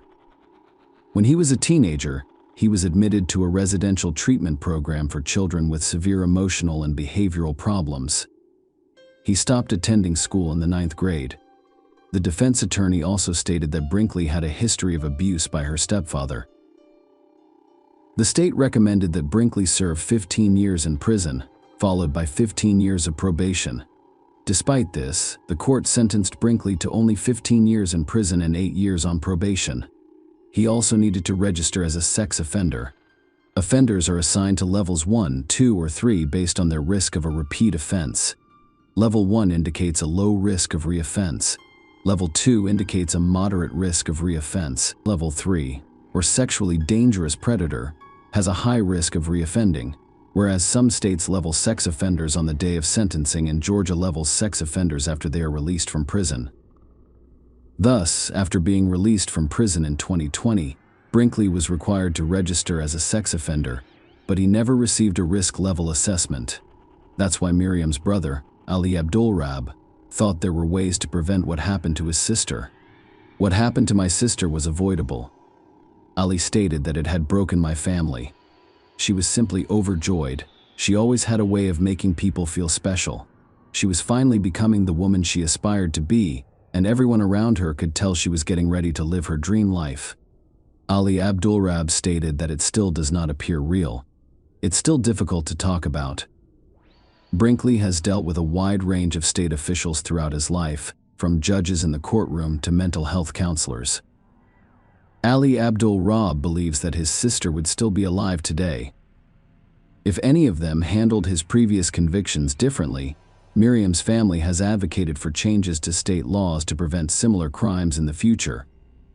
While DeMarcus Brinkley was still awaiting trial in May 2023, Georgia's Governor, Brian Kemp, signed legislation imposing new restrictions on convicted sex offenders. House Bill 188, also known as Miriam's Law, improved ways to track these individuals. The law requires sex offenders who have not undergone a risk assessment to wear an ankle monitor. After receiving their assessment, the most dangerous offenders are required to wear the monitor throughout their probationary period. Lower-level offenders may have them removed if approved by the State Department of Community Supervision. Her brother, Ali Abdul-Rab, stated that love always wins. The love Mary left behind played a significant role in the passage of this law. It will play an important role in preventing similar crimes to Miriam's. I believe it will save lives. There may be more DeMarcus Brinkleys out there. Ali stated that we don't want this to happen to anyone else. We immediately wondered why this guy was out walking freely in the first place, and we hear he works in security. This is insane. Ali said it hurt even more knowing that this guy slipped through the cracks in our system. DeMarcus Brinkley reached an agreement, pleading guilty to several charges during the trial in November 2023. On December 5, 2023, the court sentenced him to life in prison with the possibility of parole after 30 years and an additional 15 years. Miriam's family was dissatisfied with the verdict, which is understandable. A criminal with a long track record may be able to leave prison one day. Michael Sidon, Mary's brother Ali, and Abdul Rab responded to the plea agreement reached by prosecutors and his sister's killer in a text message to Channel 2. We weren't pleased with the outcome of the sentencing. After all of this time waiting for a trial, DeMarcus Brinkley decided to plead guilty in the hopes of being granted parole one day after serving his life sentence for 30 years plus 15. Despite hearing the details of everything he has done in court, they still allow him to have the one thing that will make his time in prison a little more bearable. In these situations, it is easy to place the blame on the criminal. But the reason my sister was murdered in the first place was that a judge in court did not accept the prosecution's recommendation for his previous charges of sexually assaulting 2 children. The ruling in this recent case is all too familiar, and it appears that the judge's only goal is to make everyone happy. More so for the criminal defense attorneys, who I'm sure will take this as a victory. I understand that their role is to promote fairness and justice for their clients, but at what cost? The criminal justice system, as I understand it, is a never-ending cycle of injustice and reconsideration, particularly for potential victims and those who suffer. Our family believes it is not fair to the children whom this monster has harmed. It wasn't fair to my sister, who had her entire life taken from her. Mariam Abdulrab is more than a crime statistic. She is a real person with real family and friends who care deeply about her. The defendant will spend the rest of his life in prison and away from our community, where he has proven himself to be a serious threat to the public. According to District Attorney Fani Willis, nothing can be done to restore Mary Ann's life, which was tragically taken away from her, her family, and her friends. We hope that knowing that her killer will spend the rest of her life paying for her murder will provide some comfort. Share your opinion with us in the comments, and subscribe to the channel for more.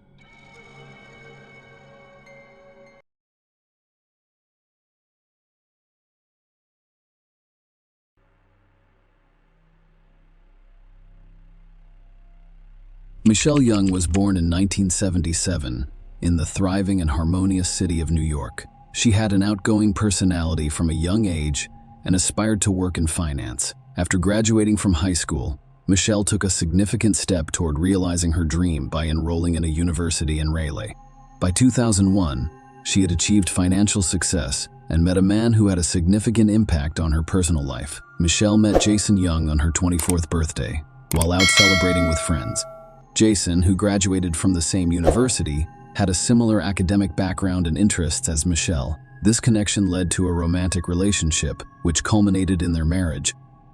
On Friday, November 3, 2006, Jason Young requested that his sister-in-law Meredith Fisher visit his home and retrieve some eBay printouts. The goal was to keep his 29-year-old wife, Michelle Young, from discovering them. Jason informed Meredith that he had printed materials about Coach bags and planned to purchase one for Michelle as an anniversary gift. However, he forgot to put them away and was concerned that Michelle would come across them. At the time, Jason was on a business trip. Meredith agreed to pick up the printouts, which she was told were in the home office upstairs. Jason, Michelle, and their 2-year-old daughter Cassidy lived together on a Birchleaf Drive in Raleigh, North Carolina, where Michelle is 5 months pregnant with their second child, a baby boy. Meredith arrived at the house around 1 p.m. and went through the broken garage door before entering the unlocked kitchen door. When she entered the house, she noticed how cold it was. Michelle's car was in the garage, and Meredith discovered Michelle's purse and keys on the kitchen counter. Concerned, she called Michelle's name but received no response. Despite hearing Michelle's dog, Mr. G, whimpering, Meredith couldn't find him and was unsure of his location. As she walked upstairs, Meredith noticed what she thought was red hair dye near the top of the stairs. When she reached the top, she discovered her sister lying face down on the floor. Contrary to her initial assumption, the red substance was blood, not hair dye. Meredith discovered Michelle's body in a pool of blood after she had been brutally beaten to death. After calling 911, Meredith discovered Cassidy, Michelle's 2-year-old daughter, hiding under the bed covers, physically unharmed. Cassidy requested bandages, mentioning that her mother had boo-boos all over. Meredith mentioned Cassidy's claim that there might be someone else in the house to the operator. When asked about Michelle's issues, Meredith mentioned occasional fights between Michelle and her husband, Jason, but clarified that they were not overly severe. She also informed the operator that there were blood footprints throughout the house, including those left by Michelle's daughter. When paramedics arrived, Michelle was confirmed dead, and it was clear that she had been dead for some time. Cassidy, Michelle's daughter, was examined and found to have dried blood on her toes and the bottom of her pajama pants. Fortunately, she had received no physical injuries. Meredith promptly informed her mother, Linda Fisher, of Michelle's tragic death. Linda, in turn, contacted Jason's mother, Pat Young, to deliver the devastating news. Meanwhile, Jason was traveling from Virginia to Pat's house in Brevard. When he arrived, his stepfather told him about Michelle. Meredith then called Jason, revealing that Michelle's death had been ruled a homicide. When Jason learned of his wife's death, he hurriedly drove to Raleigh with some family members. During the journey, friends informed him that the police had inquired about any marital problems Michelle may have had, and he chose to remain silent until he obtained legal representation. Jason declined to answer police questions when he arrived in Raleigh. Citing his counsel's advice, the police discovered traces of blood on the doorknob connecting the kitchen to the garage, which was later confirmed to be Michelle's. Despite a broken garage door that had been in that condition for some time, there was no sign of forced entry. Notably, Michelle's jewelry box had 2 drawers removed, and several valuable items, including her wedding and engagement rings, were missing. However, the house was not otherwise damaged or ransacked. Michael's lifeless body was found dressed in sweatpants and a zip-up sweatshirt. Her body showed signs of discoloration, coldness, and stiffness. The scene revealed a large amount of her blood, with stains on the bedroom walls and inside the closet. Michelle was found next to a closet labeled his closet, and a small doll was discovered beside her head. The police wanted to question Jason about his whereabouts on the night of November 2 and early November 3. Despite Jason's reluctance and refusal to cooperate, investigators discovered that on November 2, he left the rally and headed to Virginia for a sales call scheduled for 10 a.m. on November 3rd. In Clintwood, Michelle planned to spend the evening of November 2 with her friend Shelley. Shelley said she arrived at Michelle's house around 6:30 p.m. and found Jason still there when he offered to join them for dinner. Jason declined, mentioning that he planned to eat at Cracker Barrel on his way to Galax, Virginia. Jason had reserved a room in Galax for the night, intending to drive to Clintwoods the following morning for the sales call. Shelley told the police that after Jason left, Michelle bathed Cassidy and put her to bed, after which they watched Grey's Anatomy. During their time together, Michelle told Shelley about recent disagreements with Jason, particularly about holiday plans. Michelle wanted her mother Linda to stay with them from Thanksgiving to Christmas, which Jason was not thrilled about. According to investigations, Jason called Michelle 7 times that night. Shelley, Michelle's friend, told the police about her unsettling feeling of being watched that night, prompting her to ask Michelle to accompany her to her car when she left around 10 p.m. and 10:30 p.m. on November 3 between 3:30 and 4 a.m. A resident delivered newspapers in the area. They reported seeing a light-colored SUV parked in Michelle's yard or on the street in front of her house. Another resident passed by around 6:15 a.m. I noticed an empty SUV parked at the edge of the driveway. Police investigated Jason's movements and discovered that he left his Raleigh residence on November 2 to travel to Virginia. Around 7:30 p.m., Jason stopped at a gas station in Raleigh and called his mother, Pat Young, to let her know he was going to check with Michelle about staying at Pat's house on Friday night. Pat lived in Brevard when Jason returned from his business trip, and Jason planned to pick up some furniture she'd had offered him after calling his mother. Jason continued his journey to Virginia, stopping for food at a Cracker Barrel restaurant in Greensboro at 9:25 p.m. He later checked into a Hampton Inn at 10:54 p.m. and entered his room with a key card at 10:56 p.m. Although he used express checkout the following morning, his exact departure time from the hotel remained unknown. Jason made a call to his mother at 7:40 a.m. On November 3, he arrived in Virginia via a cell tower near Wytheville. He arrived at the sales call, and Clint would be 30 minutes late. Despite surveillance footage on the key card showing that Jason did not leave his hotel room after midnight, the police were skeptical. Further examination of the footage led them to suspect tampering, believing Jason may have driven back to Raleigh after midnight to commit the crime against Michelle before returning to Virginia. Investigators discovered internet searches on Young's computer for the anatomy of a knockout, head trauma blackout, head blown knockout, and head trauma, though the exact timing of the searches was unknown. 2 years after Michelle's body was discovered, Jason was charged with first-degree murder and pleaded not guilty. The prosecution based its case on the claim that Jason and Michelle had marital and financial difficulties, with Jason allegedly wanting to end the marriage. Several affairs were revealed during the trial, as well as evidence of strained relationships.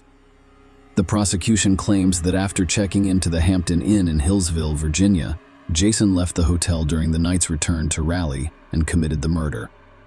They claimed he hacked the hotel surveillance camera and stopped for gas at a station between Hillsville and Raleigh.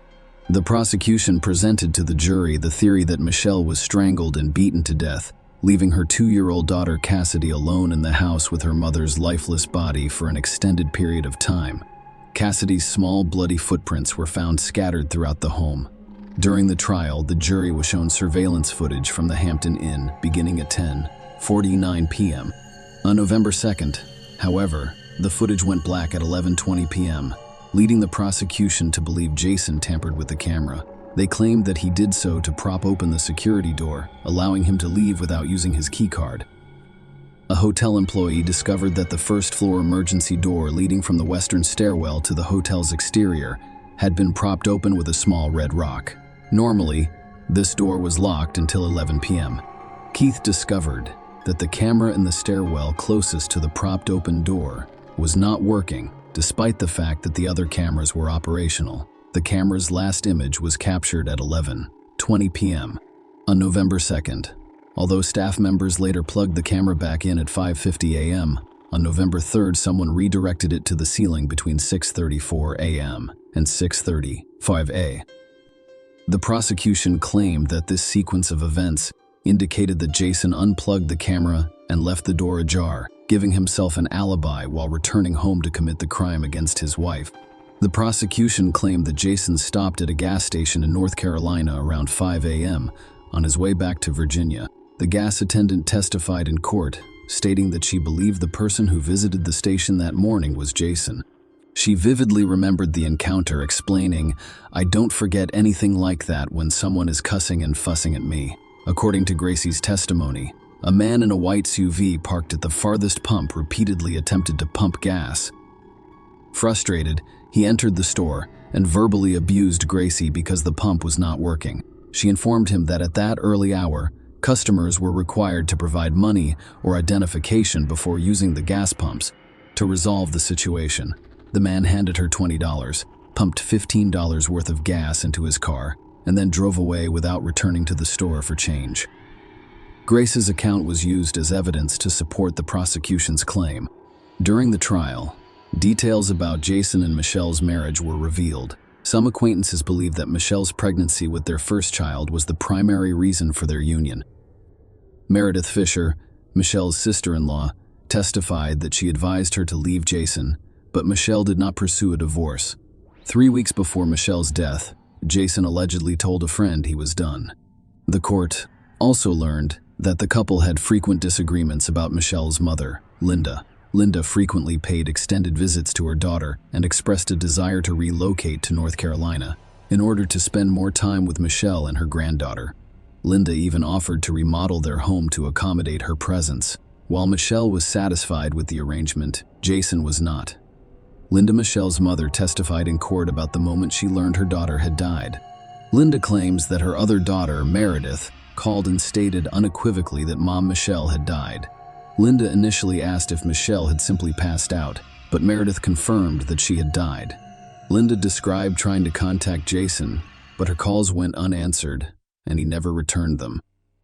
Linda's testimony revealed a volatile relationship between Jason and Michelle, with Linda witnessing numerous fights and Jason allegedly belittling Michelle. Linda told the court that she advised Michelle to leave Jason, but Michelle was determined to save their marriage. According to Linda, Michelle told her that Jason did not make love to her and had a perverted approach to intimacy. Linda also testified that Jason would have female friends stay at his house. When Michelle was away on business, she expressed her sorrow. Linda told the jury she had a lot to offer. There was so much about Michelle other than the fact that she lived in North Carolina. Stay a cheerleader. I mean, she had that pep, that energy, that vivaciousness. You know, she loved life, and he stole it from her. He simply took it away from her. After Michelle's funeral, Jason moved in with his parents and their daughter Cassidy. Linda hired a lawyer to help her arrange visits with Cassidy. Following legal proceedings, Meredith was granted full custody. Linda believed Jason did not want any further questions asked. During the trial, one of Jason's female friends, Carolyn Sauer B., testified that she had known him since they were teenagers. She went to see him in the fall of 2006, just 10 days before Michelle died, and confessed to having sexual relations with Jason on the living room couch one night while Michelle was out of town. Carol also claimed that Jason took her wedding ring, pretended to swallow it, and then returned it the next day. Michelle Money, another female friend and Michelle Young's college sorority sister, testified in court as well. Michelle Money believed her husband was unfaithful, and she revealed that she met Jason at his wedding. Their contact increased near the end of September 2006. Jason also visited Michelle Money in Orlando in October of that year, during which time they had a sexual relationship. Jason reportedly told a friend that he loved Michelle Money. They remained in constant communication throughout October, exchanging messages 980 times in 1 month. The day before Michelle was murdered, they communicated 51 times in 1 day. Jason's last contact on November 2nd was Michelle Money, who was also the first person he called on November 3rd. Michelle Money testified that we would have regular conversations about work, life, and children. The court also heard about Michelle's severe injuries. Dr. Thomas Clark, who conducted the autopsy, testified that Michelle died from blunt force trauma to her head, having received at least 30 blows, the most serious of which was inflicted by a heavy blunt object with a rounded surface, resulting in crescent-shaped skull fractures. Dr. Clark also discovered signs of strangulation in Michelle, who had a broken jaw, skull fractures, brain hemorrhaging, lacerations, abrasions, and dislodged teeth. The court was told that there was no evidence that Jason had previously physically assaulted Michelle. However, the prosecution told the jury that even if this were true, it did not rule out the possibility that he assaulted her on the particular night in question. Their argument was based on the belief that Jason was capable of physical violence, and they called his former fiancée, Genevieve Carr, as a witness. Genevieve testified that she had been a victim of domestic violence at Jason's hands. One notable incident she described occurred at a Texas wedding, when Jason, who was intoxicated, forcibly removed her engagement ring during an argument over his level of intoxication. Genevieve said the ring was too small and tight on her finger. When she couldn't remove it, Jason, agitated, yanked it off forcefully. She recounted to the court, "I'd never seen him like this before. His eyes were completely deserted and glazed over, as if he didn't notice me." Genevieve claimed that the incident mentioned earlier was not an isolated occurrence. She described another incident in which Jason, enraged, punched the windshield of her car with his bare hand, causing damage. Furthermore, he punched a wall in their apartment, causing additional property damage. After several years of no contact, Genevieve received an email from Jason on September 12, 2006, expressing his feelings for her. The defense argued that the prosecution lacked credible evidence against their client. They stated that Jason's DNA and fingerprints were naturally found in the bedroom, but none of them were blood-stained. Furthermore, no blood was found in his car, clothes, or the Virginia hotel room where he stayed. During the police investigation, Jason was discovered to have no cuts, bruises, or other injuries on his hands or body, with the exception of a bruised and broken tooth. When given the opportunity to testify, Jason admitted that he was not a perfect husband, but said he was actively working to improve his marriage. He vehemently denied being involved in Michelle's murder. The court learned of the existing issues in Jason and Michelle's marriage. But we also learned that Jason genuinely loved his wife and was determined to make the relay chips outnumber the excitement surrounding their baby boy's impending birth.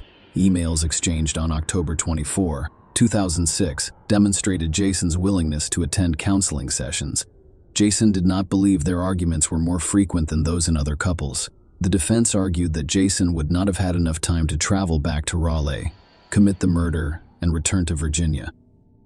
Given that the hotel was about 160 miles from their home, Jason had recently started a new job selling electronic health records software, and he was in Virginia because his employer had scheduled an early morning sales call for Clint on November 3.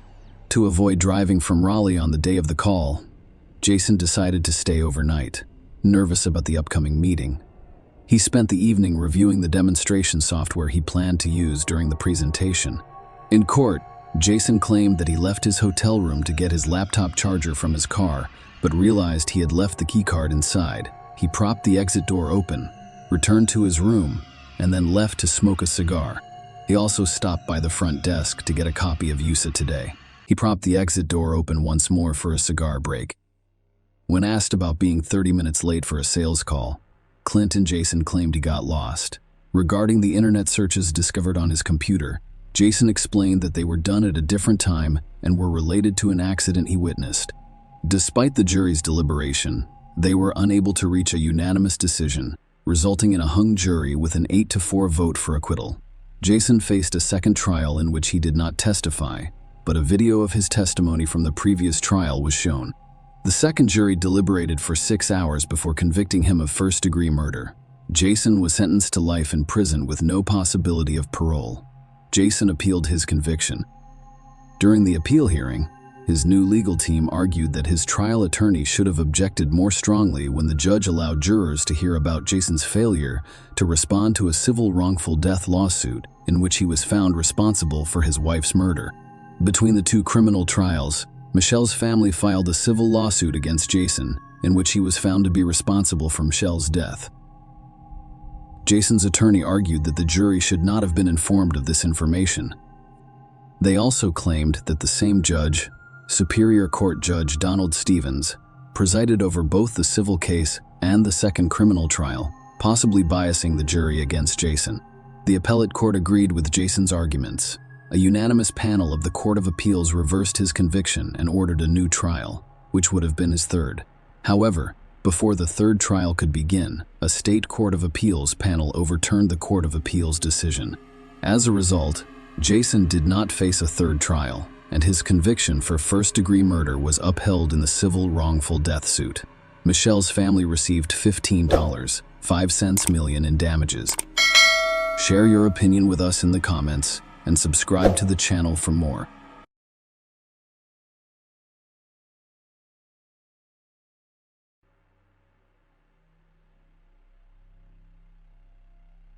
As you begin to investigate the Leslie Palacio case, it's impossible not to be puzzled and disappointed that justice hasn't yet been served.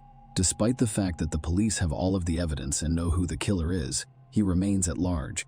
Today's story highlights the difficulty of investigating crime when suspects are outside the jurisdiction, and victims can only hope that the perpetrators are apprehended and brought to justice.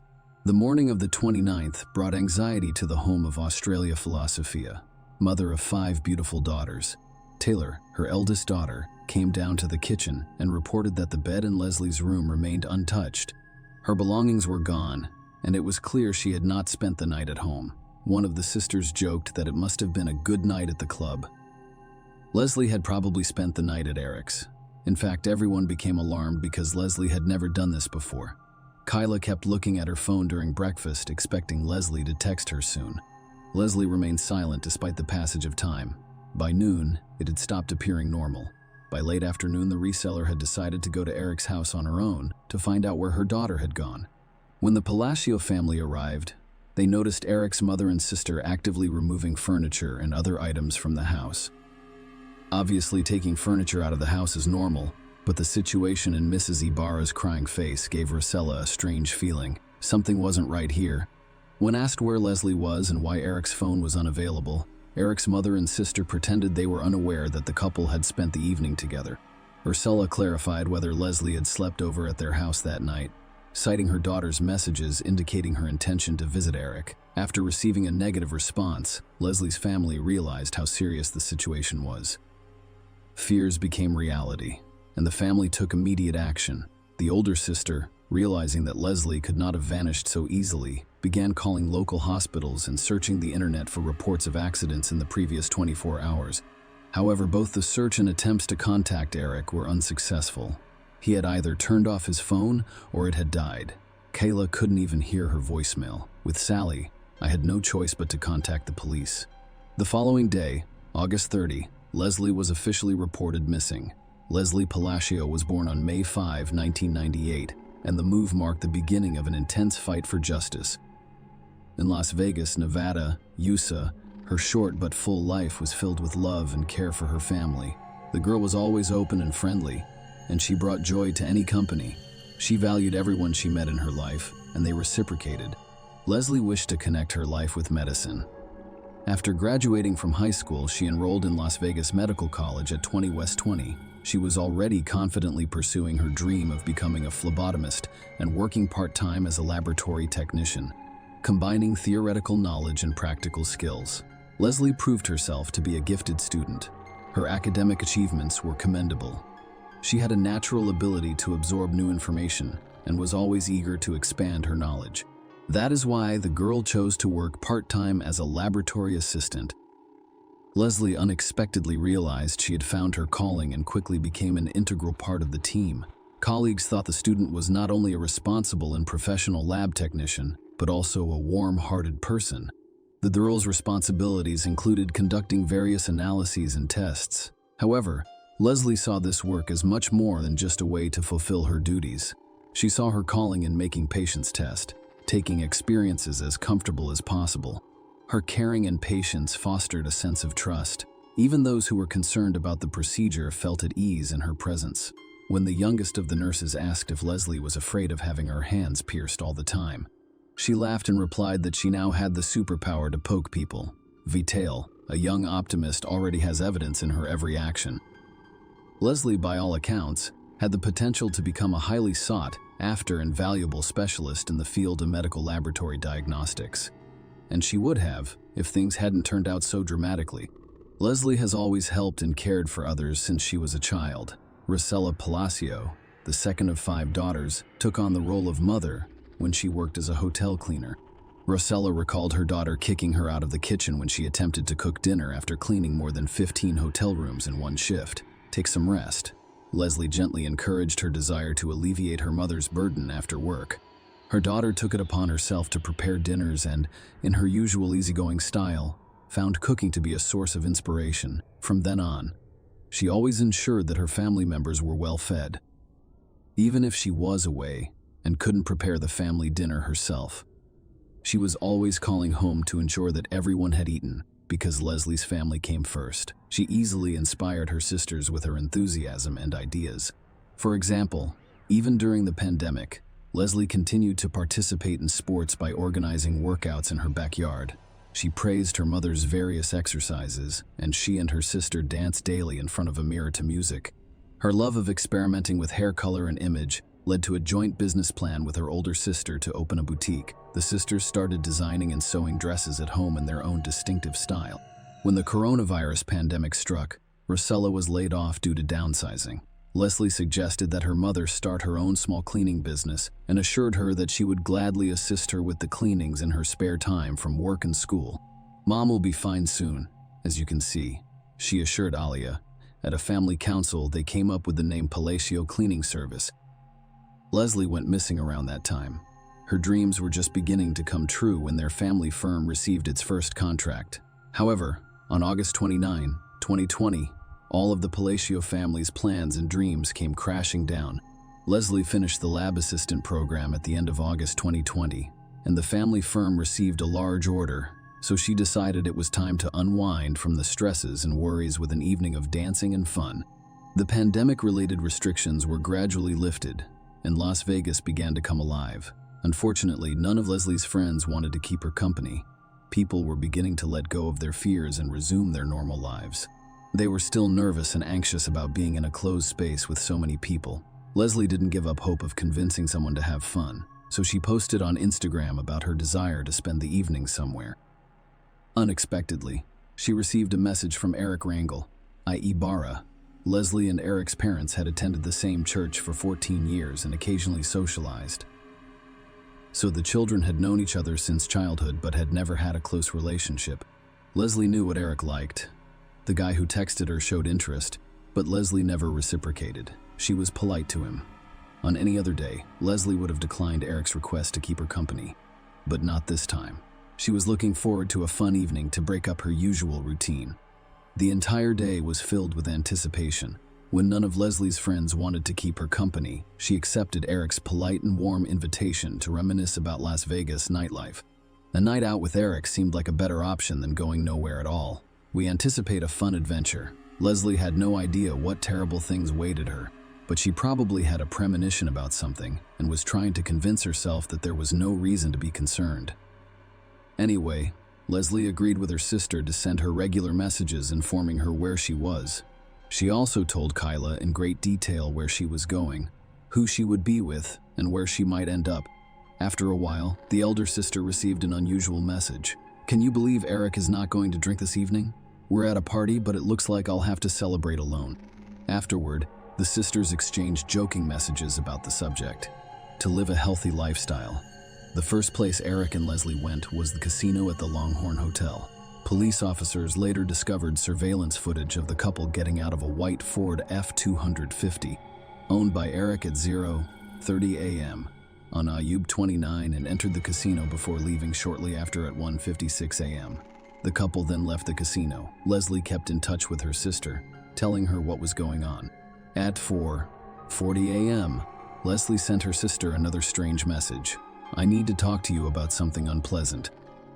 Kyla inquired as to what had occurred, and she stated that a text box appeared, indicating that Leslie had begun to respond, but no response was received. The girl's life ended with that text message. The morning of the 29th came. Leslie still hadn't returned home.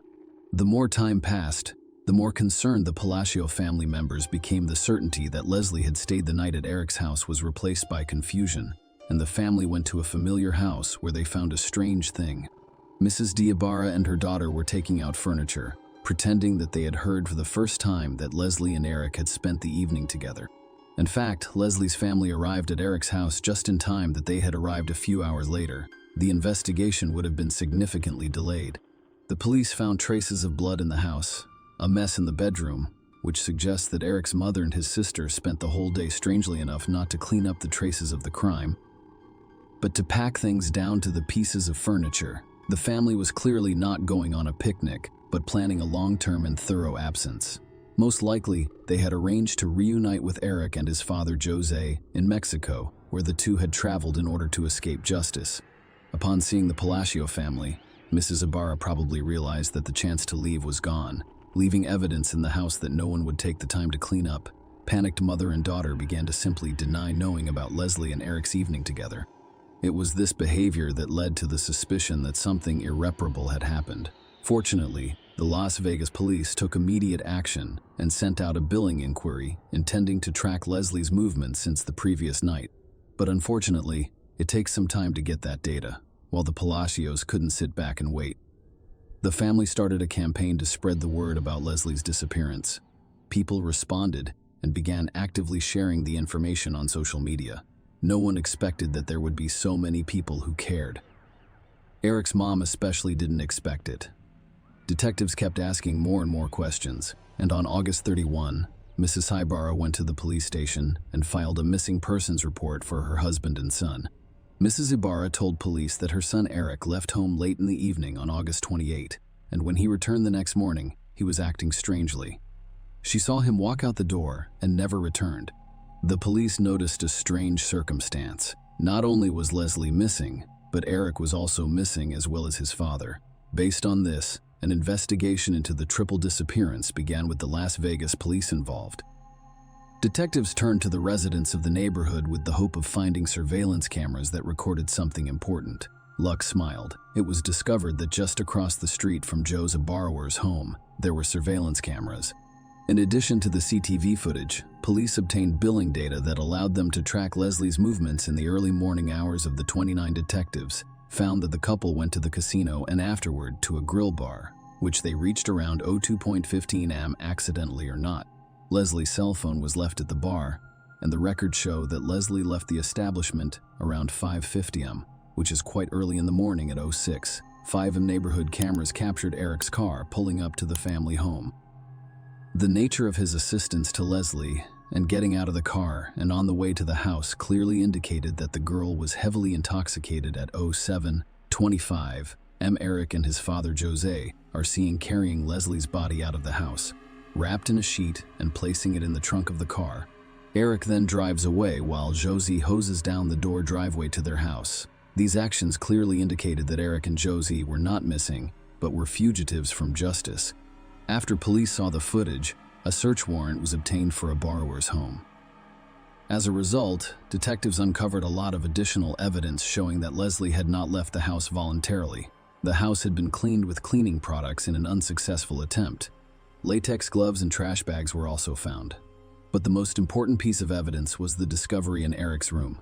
Traces of blood were found on the floor and on Eric's bed, an obvious sign of assault. And without DNA testing, it was clear to investigators that the blood belonged to Leslie. From that point on, Leslie Palacio was no longer missing, and investigators focused their efforts on finding her body. Eric and Jose were reported missing. As investigators searched diligently for suspects, the shaken Palacio family made efforts as well. Rosselli asked members of the church community to help search for her daughter's body as search volunteers. Flyers and posters with Leslie's photo and images of Eric and Josie appeared on social media, newspapers, and street poles. The philosophy of families asking the public to intervene and help them find these two men involved in the girl's death was the message on each flyer. The first major breakthrough in the investigation came when a license plate reader spotted Eric's car just 6 miles from his home around Tenham. I'll get to 29. He was heading back to his home just 4 hours after Leslie's alleged murder. The information uncovered made investigators realize that the location where Eric may have hidden the body was within a 4-hour drive of his home on the Nevada-Arizona border, or the Charleston Peak side, which is a huge area, so detectives were desperate for any additional information that could help them determine a more precise location. Once again, luck smiled on them when footage was recorded at a gas station 40 miles north of Las Vegas, showing Eric's car pulling off the highway toward the Valley of Fire National Park. The car backed up 20 minutes later with muddy tires. The find narrowed the search and pointed to the possible location of the body within 20 miles of the gas station. The mud on the tires suggested that Eric had driven off the road at some point. Detectives began searching the area. Police and volunteers combed through hundreds of acres of land, and on Sept. 9 during the second search, they found Leslie Palacio's body hidden near a bush. News outlets immediately spread the word. The body of 22-year-old Leslie Palacio has been found near the Valley of Fire 11 days after she disappeared. A reporter joined the report, providing additional details about the prime suspect, 25-year-old Eric Rangel Ibarra. The Valley of Fire, where the body was found, is known for its hot climate, which led to rapid decomposition of the remains, and forensic experts were unable to determine the exact cause of death. Locals reacted to Leslie's death with horror and fear. Some became afraid to go outside because of the cons down south of the unquote criminals involved in the murder. The day after the body was discovered, September 10, many friends, relatives, neighbors, and just random people in the area gathered to honor Leslie's memory. People took candles that were used for the nightly vigil and placed them in front of the girl's house. They also said they wanted the man responsible for her death to pay for what he did. The fight for justice was not even close to being over at this point. The next major breakthrough came when Eric's car flashed in Mornado Valley, California. Police eventually contacted Eric's cousin, and he reported that he had driven Jose and his son to Santa Sidra, where he believed they planned to cross the border into Mexico. The Las Vegas Police Department requested assistance from the FBI because it was not possible for them to resolve the jurisdictional issue on their own. The investigation slowed down. Then on January 19, 2021, 4 months after the discovery of the girl's remains, Eric's father, Jose, turned himself in at the border. Everyone was greatly relieved that at least one fugitive was now in custody. The man was quickly extradited back to Clark County and charged with destruction of evidence and accessory to murder during interrogations. Jose tried to minimize his involvement in the crime, explaining the story of the trip to Mexico by his son's strange behavior on the morning of August 29, however. Investigators showing surveillance video footage debunked his false claims. The footage clearly showed him helping carry Leslie's body out of the house and washing the driveway. Faced with the evidence, Jose changed his testimony. He said he was working in the garage when Eric brought Leslie's body wrapped in a sheet into the garage. According to Jose, he panicked and helped his son load the body into the truck, assuming that Leslie had died of an overdose of illegal drugs because he saw no visible injuries on the body. Court documents indicate that Jose initially told police that according to Eric, Leslie died of an overdose of illegal drugs. So they also explained that Eric immediately talked about wanting to end his life, blamed himself, and so he decided that the best thing to do for his son was to take him to Mexico. When investigators asked Jose for Eric's current whereabouts, he explained that as soon as the two of them entered Mexico and boarded the bus was searched by Mexican authorities. He and his son got scared and decided to split up, thinking that apart, it would be harder for the authorities to find them. For this reason, he would love to help the investigation, but has absolutely no idea where his son might be. On June 18, 2021, Jose formally pleaded guilty to destruction of evidence and accessory to murder. Despite the horrific characteristics of his crimes, Jose Ibarra was sentenced to only 2 years in the Clark County Detention Center, causing shock and dismay in the community. The Palacio family was shocked and outraged by Jose's lenient sentence, which they felt was unjust. During the chaos, Jose Ibarra joined the court proceedings virtually, while Leslie's family and friends were present in person. They urged the judge to impose a harsher sentence, arguing that 2 years was not enough for an accessory to murder who helped dispose of the body and hid the perpetrator. Jose Ibarra pleaded guilty and tried to apologize to Palacio's family, saying his love for his son outweighed him. He expressed regret for his actions. However, Leslie's family did not accept his apology and did not consider it sincere to date. Eric's whereabouts are unknown, and he continues to live freely in Mexico. Jose was released to Ophelia Marketing on April 28, 2020. An attorney and Palacio family representative commented as follows: "I'm absolutely furious. This is clearly unfair. Not only is the primary suspect not in custody, the person involved in the cover-up of the murder is now back in custody after serving 8 months and 15 days over the last 3 years. The family philosophy has never received adequate recognition. Leslie's story demonstrates flaws in the justice system and raises concerns about fairness in dealing with serious crimes. The family philosophy is determined to fight to change Nevada's laws because they believe that whoever was involved in the murder should face a prison sentence of more than 2 years. They hope that the perpetrator will be found and prosecuted in the United States, where he will be charged and punished appropriately." Ophelia Market Eon is directly contacting those who may know Eric's whereabouts in Mexico. In every media interview, she advocates for the Palacios family to receive some measure of justice.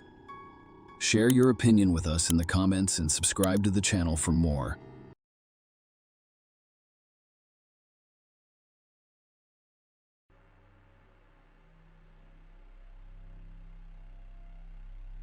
Hey guys, welcome to my channel, and today we're going to take a look at another horrible case with you. On July 3rd, 1989, another child was born in the municipality of Estreitão in Maranhão, Brazil. The boy was named Danilo, which is a common Portuguese name. This child was not spoon-fed or stroked on the head with bedtime stories. When he reached school age, he was not escorted there. He grew up on the streets, like all the other children in this impoverished neighborhood. Adults and children in Brazil's favelas live in conditions of oppressive poverty, low living standards, and unemployment. All of these factors provide the foundation for street crime to flourish. From childhood, there was only dirt, poverty, a lack of human contact, and ordinary food. All existing instincts for self-preservation are activated. Everyone survives in their own way. Unfortunately, more often than not, a person who has seen only violence and the speed with which results are obtained through force will choose the same path in life because he does not know how else. Our story today is about the horrific brutality and unwavering obsession that destroy people. Sarah Brandau was looking forward to seeing her younger sister Deborah and 2 nephews, a boy named Ian and a girl named Yasmin, at the airport in 2019. Deborah, 30, had a failed relationship with her children's father. Driven by a genuine desire to provide a better life for her children, she relocated from Brazil to Pennsylvania to live with her sister. The family quickly settled into their new home. I grew accustomed to my cozy home and the new standard of living. Deborah Brandau and her sister Sarah were inseparable. They not only worked together in the cleaning service, but they also spoke on the phone throughout the day. They lived a peaceful and happy life. They had moved to another country. However, an unexpected encounter altered the fates of all the heroes forever. Deborah met her compatriot, 31-year-old Danilo Cavalcante, in the park during a day off with children in 2020. The young people quickly developed a trusting relationship with one another. The man was extremely attentive to her and kind to her children. Deborah fell in love with her Brazilian neighbor, Danilo Cavalcante, and concluded that she had found a suitable and trustworthy man. After a few months together, they rented a small house and began living as a full-fledged family. After a while, the hot and emotional Danilo became bored with his ideal family life. As their relationship with Deborah grew closer, he became more jealous and obsessive. Mistrust arose from nothing and gradually evolved into complete control. Scandals between the couple erupted on a regular basis, eventually leading to violence. Danilo drank every night and returned home in a completely different person. He acted like an angry animal. He demanded complete obedience and submission from Deborah. In the event of resistance, he punished her severely in front of the children. The woman was not weak. She defended herself to the best of her ability and refused to let her beloved children suffer harm. Unwilling to tolerate such treatment, she returned to her sister's house, and after receiving repeated threats, she went to the police and then to court to obtain an order of protection prohibiting Cavalcante from approaching her. Despite Deborah's numerous attempts to distance herself from Cavalcante, he pursued her relentlessly, threatening violence if she dared to end the relationship. Deborah, fearing for her life, conducts a small investigation to learn more about Danilo Cavalcante's identity. After contacting acquaintances in Brazil via social media, she learns about Danilo's previous life and the reasons for his entry into the United States. The woman realizes her lover is not who he claims to be, and the revelation shocks her. On November 5, 2017, while in his native Brazil, Danilo Cavalcante fatally wounded 20-year-old student Walter J.R. Moreira dos Reis shot him 5 times near a restaurant in the city of Figueirópolis. An investigation revealed that the two were friends, and the killing was motivated by Walter's car repair debt. A week following the crime, the Brazilian judicial system granted the prosecutor's office's request for preventive detention, issuing an arrest warrant. However, Brazilian authorities did not have time to detain Danilo. Cavalcante was able to flee the country via Brasilia International Airport due to a disagreement with the Tocantins judicial system, which did not request that the decision be entered into the National Warrant Registry until 7 months after the crime. Cavalcante entered Puerto Rico illegally. A warrant for his arrest was issued in Brazil in June 2018. Cavalcante obtained a fake ID after entering Puerto Rico and eventually moved to Chester County, Pennsylvania, to live with his sister. Danilo's real identity was revealed. Deborah gave him an ultimatum: either leave her alone or she would reveal his identity. This was the woman's fatal error. Deborah was walking with her children in front of her house on the evening of April 18, 2021. The children were playing catch-up, and the woman was quietly conversing with an elderly neighbor. Danilo Cavalcante took her aside to talk. The neighbor remained waiting for Deborah and only observed the ex-lovers chatting. The conversation was calm until Cavalcante pulled out 2 knives and suddenly attacked her. Deborah fell, and he stabbed her multiple times. Deborah's children screamed down the street for him not to touch their mother. However, the man was in agony. He stabbed Deborah 38 times. A neighbor who witnessed the brutal scene desperately attempted to provide emergency aid and stop the bleeding. Deborah's daughter dashed to a neighbor's house to seek assistance and call emergency services. Deborah Brandau was taken to Pauli Hospital but died of her injuries. Meanwhile, Daniel Cavalcante fled Pennsylvania to avoid arrest and remained on the run for several hours before being apprehended and arrested by Virginia State Police. He was extradited to Pennsylvania and arrested pending trial on August 16, 2023, in Chester County. Danilo Cavalcante's trial for first-degree murder began. The investigation found that Cavalcante refused to accept the end of their relationship and had been intimidating Deborah since 2020. During the Cavalcante's trial, Deborah's crying child testified repeatedly about the horrifying events of that bloody day. It only took the jury 15 minutes to reach a guilty verdict. Cavalcante was sentenced to life in prison with no possibility of parole. After the verdict was announced, Cavalcante was transferred to the Chester County Jail in Poquoson, where he was awaiting transfer to a federal prison. However, on August 31, 2023, at approximately 9 a.m., he escaped from the Chester County Jail via a chimney, much like Spider-Man. He climbed across the wall between 2 cramped hallways, ascended through the chimney to the roof, deftly avoiding the barbed wire fences, and escaped. Surveillance footage captured the prisoner in the narrow space between 2 walls in the exercise yard. He walked up with his arms and legs to either side. He then ran across the roof, climbed over the fence, and pushed through the barbed wire to escape. Prison officials were well aware of all the vulnerabilities discovered in the prison after Igor Bolt escaped and believed they had been addressed. Officials believed that the barbed wire installed following a similar escape by an inmate named Igor Boller a few months prior would prevent a jailbreak planned by the acting warden. According to court documents from May, an inmate named Igor Boller climbed onto the jail roof and jumped to a less secure location. He was apprehended less than a mile from the prison, approximately 5 minutes after escaping. Again, we neglected to account for the failure on the human factors side. We concentrated solely on the physical infrastructure, not the human factor. According to Holland, 160 cells did not witness the escape, and a guard and a tower that watched over the prisoners did not notice the Cavalcantex disappear. The tower guard was initially placed on administrative leave and then fired. As a matter of urgency, the prison was closed, and the hunt for a particularly dangerous criminal began. Alerts were everywhere. Danilo Cavalcante, 33, has black hair and is possibly armed and dangerous. The escape of a dangerous killer from a state prison has garnered a lot of attention. Every day, the search for the fugitive was broadcast on all media channels. The Pennsylvania State Police Chief, who led the search for Cavalcante, held regular press conferences and briefings to provide state residents with accurate information about the special operation. He urged residents to take an active role in the situation by holding vigils. It's an observation to help figure out the perpetrator's path, and it worked. So, a few hours after his escape, Danilo Cavalcante was seen walking along a road about 2 miles west of the prison. Cavalcante was discovered using a surveillance camera in the early morning hours of September 2nd after receiving reports from local residents.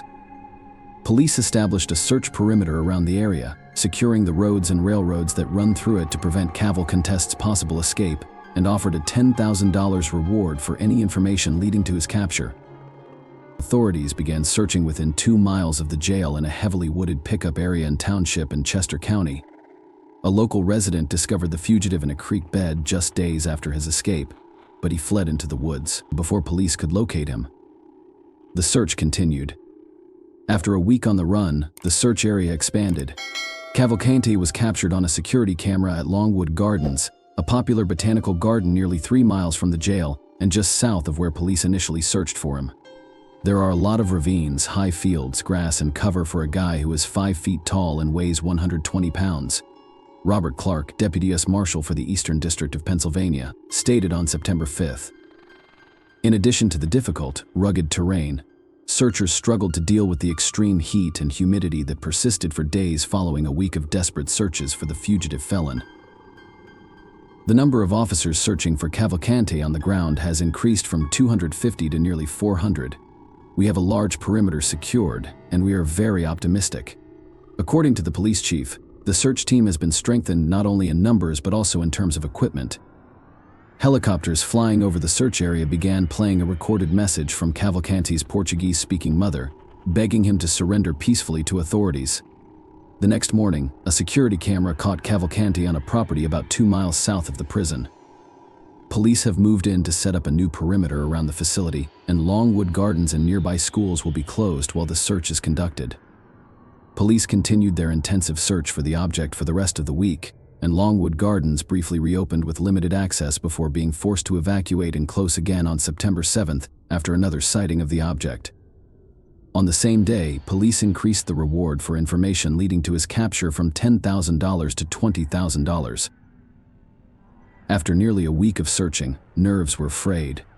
Locals knew a man convicted of murder was on the loose, but authorities had yet to explain how Cavalcante escaped from prison. Police in Philadelphia's Chester County have asked residents to lock all doors and windows, secure vehicles, and stay indoors. CBS News reported that Danilo Cavalcante, 34, escaped from a Pennsylvania prison. The intense search continued until September 9th, when Cavalcante was seen on a video intercom call standing on the front porch of a former colleague's home near Phoenixville, nearly 20 miles northeast of the search perimeter. Cavalcante had a deft way of altering his appearance. He shaved and dressed in new clothes. Danilo moved around the state with sophistication and remained undetected, so he stole a van from a nearby dairy store and drove it to Phoenixville, hoping to find assistance and shelter from acquaintances. On the morning of September 10th, A stolen van with an empty gas tank was discovered abandoned in a field in East Nantmeal. The search was expanded to include the northern part of Chester County. On September 11th, the fugitives' movements caused the search perimeter to change again. As the search continued, Cavalcanti was added to Interpol's wanted list, and authorities increased the reward for information on his whereabouts. The same night, a local resident called emergency services. He reported that a man with a similar description had broken into his garage. The homeowner was forced to open fire in self-defense, shooting him 7 times. However, Cavalcanti was able to escape and steal a .point-caliber rifle with a scope and flashlight from the house. Police responded quickly and discovered Cavalcanti's sweatshirts and shoes near the home after confirming the perpetrator's identity and determining that the dangerous felon was now armed. Police urged residents of the South Coventry neighborhood to lock all doors, windows, and vehicles and stay indoors if possible. The convicted felon carries a handgun and is especially dangerous. Many residents in the area have been alarmed by the chemical contest escape. School districts canceled classes for the day after Cavalcanti was captured on surveillance video. The police expanded their search and advised residents to keep their doors locked. Police established a new search perimeter in South Coventry Township that was tighter than previous ones because they believed Cavalcanti was now surrounded. The search continued throughout the day on September 12th until around 1 a.m. On September 13th, an aircraft equipped with thermal imaging technology spotted Cavalcanti in the woods. Despite the sighting, police had to wait until sunrise to approach because bad weather prevented the surveillance plane from flying safely. The big breakthrough came in the early hours of September 13th, when authorities discovered that a security alarm had gone off shortly after midnight within the final search perimeter.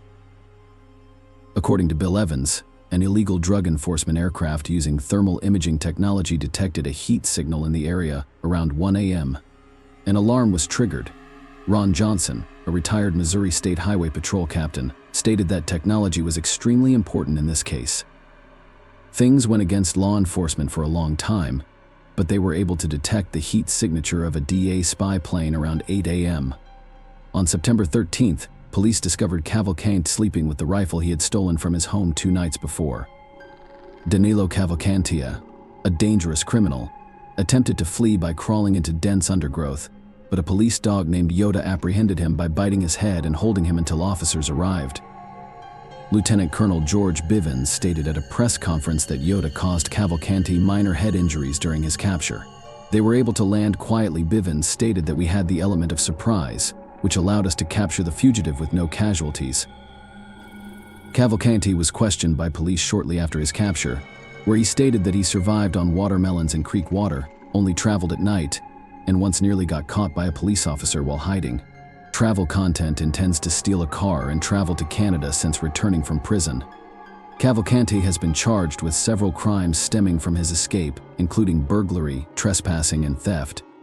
Following the capture of high-risk felon Danilo Cavalcanti, local and state officials, including Pennsylvania Governor Josh Shapiro, thanked the numerous law enforcement officers who helped with the search. Chester County District Attorney Deb Ryan stated, "Today is a great day in Chester County. Our nightmare has finally ended, and one for the good guys. We are grateful to all of the first responders for their tireless and dedicated efforts to bring this fugitive to justice. They worked around the clock, and we are very grateful to them all." Chief George Bivens, who led the search, discussed the various challenges law enforcement officers faced in finding Cavalcanti, mentioning the intense heat and thunderstorms that occurred during the search, as well as the fact that each of the search perimeters established during the search were in heavily wooded areas. The search team consisted of about 500 law enforcement officers, including Pennsylvania State Police, FBI, ATF, and US Marshals, who searched the area surrounding the shooting scene. The police set up a perimeter of several miles in each direction. After Cavalcanti's escape, the Chester County Jail Board, which oversees the Chester County Jail, was heavily chastised by locals for failing to prevent Cavalcanti's escape. Residents pointed out that the jail had the opportunity to make appropriate security improvements following Igor Bolt's May 19th escape attempt, which could have potentially prevented Cavalcanti's escape because he used the same method Bolt did. The prison guard who was on duty during Cavalcanti's escape on September 7th has already been fired, according to prison officials, who claimed the guard had the opportunity to spot Cavalcanti during the escape, days after the offenders were apprehended. The Chester County Jail announced the installation of a tin roof over the area where Cavalcante climbed up walls to access the roof and escape, as well as a number of other security measures and improvements. I believe Chester County officials will have to answer questions about how the suspect was able to escape, particularly given the prison's history, said Pennsylvania Governor Josh Shapiro. The communication and cooperation of all law enforcement agencies and local residents who banded together during the state's lengthy search assisted in apprehending and honorably punishing the evil. Daniela will never be free. Share your opinion with us in the comments and subscribe to the channel for more.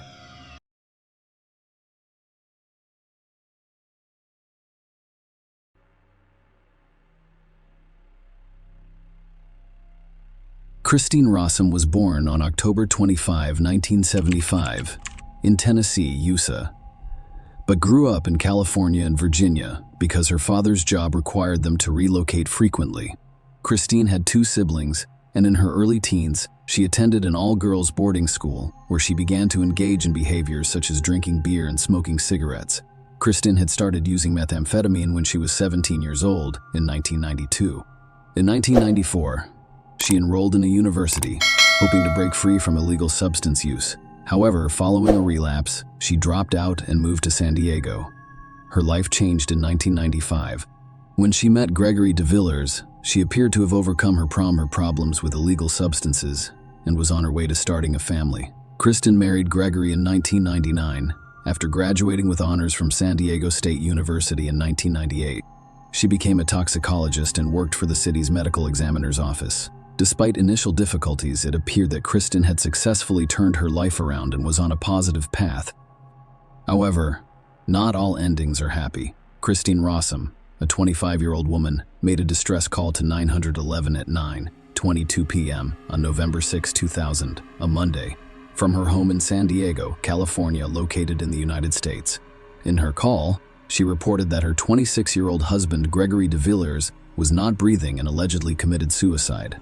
The emergency dispatcher instructed Kristen to perform CPR, but despite her efforts and the arrival of paramedics and police, Gregory was declared dead. Christine and Gregory had only been married for about 17 months.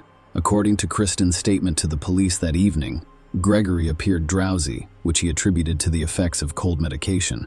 Christine went on to say that she took a bath and came out to find Gregory lying on the bed, not breathing. Gregory was found on the bedroom floor, surrounded by scattered rose petals, which puzzled the police. A wedding photo was near his pillow, and Kristen's crumpled diary pages were strewn across the floor. Kristen claimed she had moved Gregory to the floor in order to perform CPR. The police compared the situation to a scene from the film American Beauty because of its peculiarities. When the paramedics first arrived, Christine informed them that her husband, Gregory, had not used drugs. However, she later changed her statement, stating that he may have consumed oxycodone. When they arrived at the hospital, Christine told a nurse she suspected Gregory had overdosed on oxycodone. The police investigated the possibility that Gregory's death was caused by an accidental overdose of cold medicines and oxycodone. In their conversations with Christine, they discovered that Gregory was distressed, indicating that their marriage appeared to be on the rocks. This led Christine to initially suggest to the police that he had committed suicide, and as an additional avenue of investigation, the scattered rose petals surrounding Gregory's body were remnants from a bouquet he had given her for her birthday on October 25. She believed that the use of these petals represented the end of their marriage, with one surviving rose serving as the source. Gregory's family, as well as others on the night his body was discovered, questioned the idea of suicide. On November 8, one of Kristen's co-workers, Russ Lowe, contacted the police, marking a significant turning point in the investigation.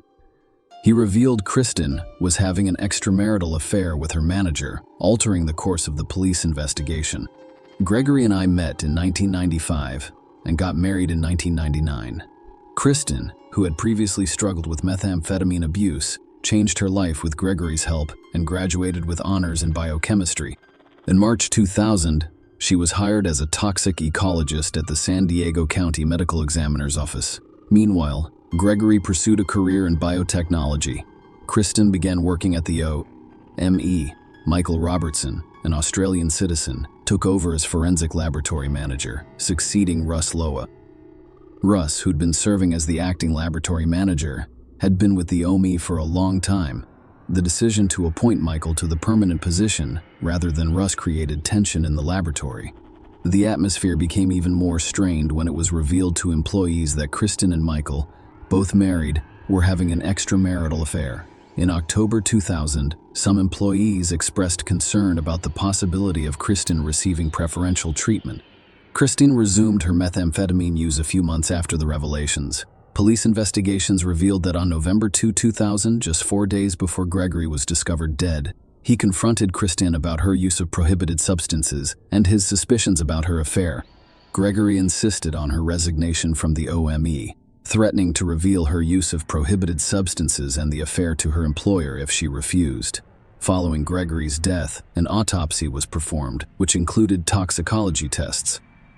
The medical examiner, Dr. Blackburn, determined that Gregory died of acute fentanyl intoxication. The toxicology results showed that Gregory's autopsy specimens contained extremely high levels of fentanyl, as well as smaller amounts of clonazepam and trace amounts of oxycodone.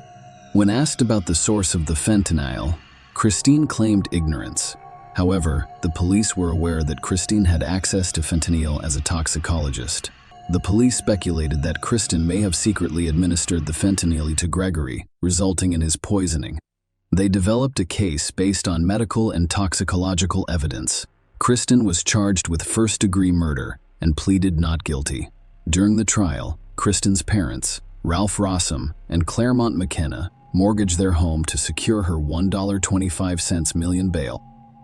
However, their financial commitment prevented them from affording a private attorney.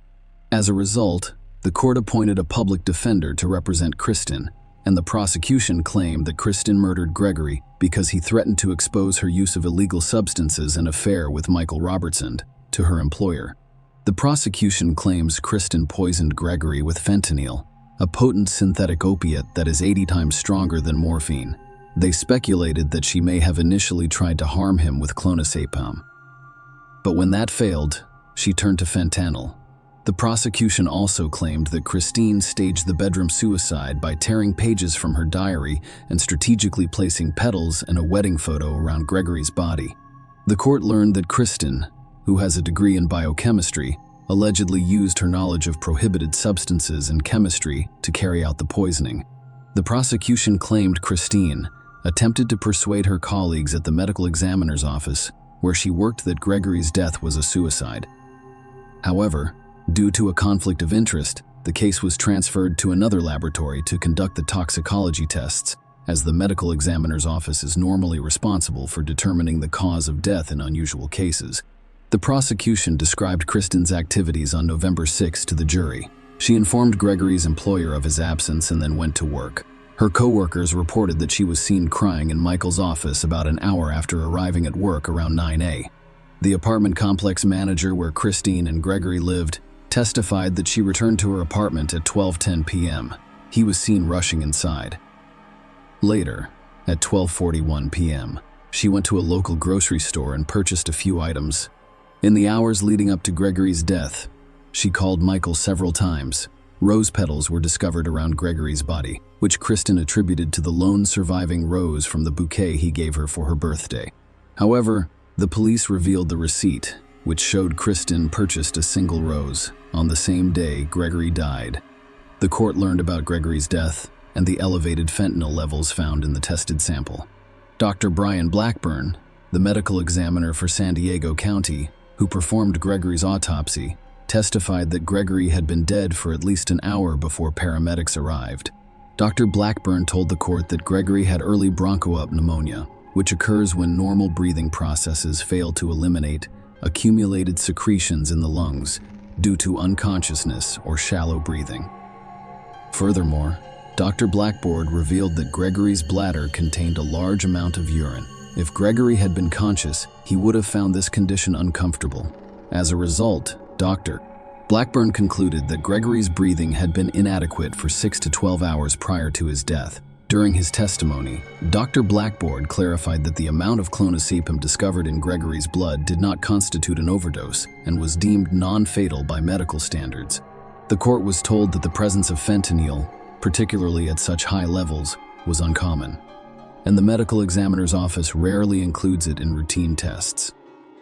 However, due to a conflict of interest, the samples were sent to Pacific Toxicology, which performed fentanyl-specific tests. I support the prosecution.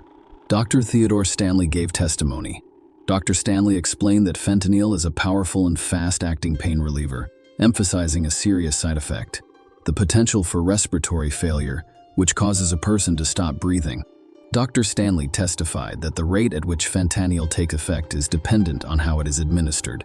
The peak effect occurs about 16 hours after applying a transdermal patch, 20 to 30 minutes after oral consumption, 15 to 20 minutes after intramuscular injection, and 5 minutes after intravenous injection. Dr. Stanley informed the court that fentanyl is typically not administered orally because the liver destroys approximately 65 of it, leaving only 35 in the bloodstream. However, when asked how fentanyl entered Gregory's body, neither Dr. Blackburn nor Dr. Stanley could provide a definitive answer. Dr. Stanley proposed that the Gregory system's varying concentration levels, combined with evidence of him being unconscious and breathing shallowly for an extended period of time prior to his death, indicated that fentanyl may have been administered to him multiple times. The prosecution, while unable to provide a definitive explanation for how Kristen poisoned Gregory, suggested that she may have applied fentanyl patches to his arm while he slept. The court was informed that following Gregory's death and the discovery of fentanyl use, the Office of the Medical Examiner performed an audit of its impounded drugs and drug standards. This audit discovered the disappearance of 15 fentanyl patches and 10 milligrams of fentanyl standard. Furthermore, the audit revealed that Kristen had logged into the fentanyl standard and was involved in all 3 cases where the missing fentanyl patches were impounded. The Office of the Medical Examiner also discovered unaccounted for quantities of methamphetamine, clonazepam, and OxyContin, a time-released form of oxycodone. The defense argued that Kristen was innocent. They admitted that fentanyl was the cause of Gregory's death. However, the defense claimed that he committed suicide due to depression caused by his marital problems. During the trial, Kristen testified for herself. She told the court that when she awoke on November 6, Gregory appeared disoriented. At 7:42 a.m., she notified his employer of his illness and absence from work. Kristen stated that she went to work and then returned home to check on Gregory. They ate lunch together after midday. According to Christine's testimony, she inquired about Gregory's previous condition, and he admitted to taking some of her oxycodone and clonazepam. After lunch, he went back to bed, and she went back to work, leaving at 2:30 p.m. She returned to the apartment, met with Michael, and then returned around 5 p.m. She left again at 6:30 p.m. for errands. Kristen claimed she returned at 8 p.m. I took a bath. Christine testified that she entered the bath believing Gregory was asleep, only to discover he was not breathing when she got out. At that point, she dialed 911. During cross-examination, the prosecutor characterized Kristen's account as bizarre.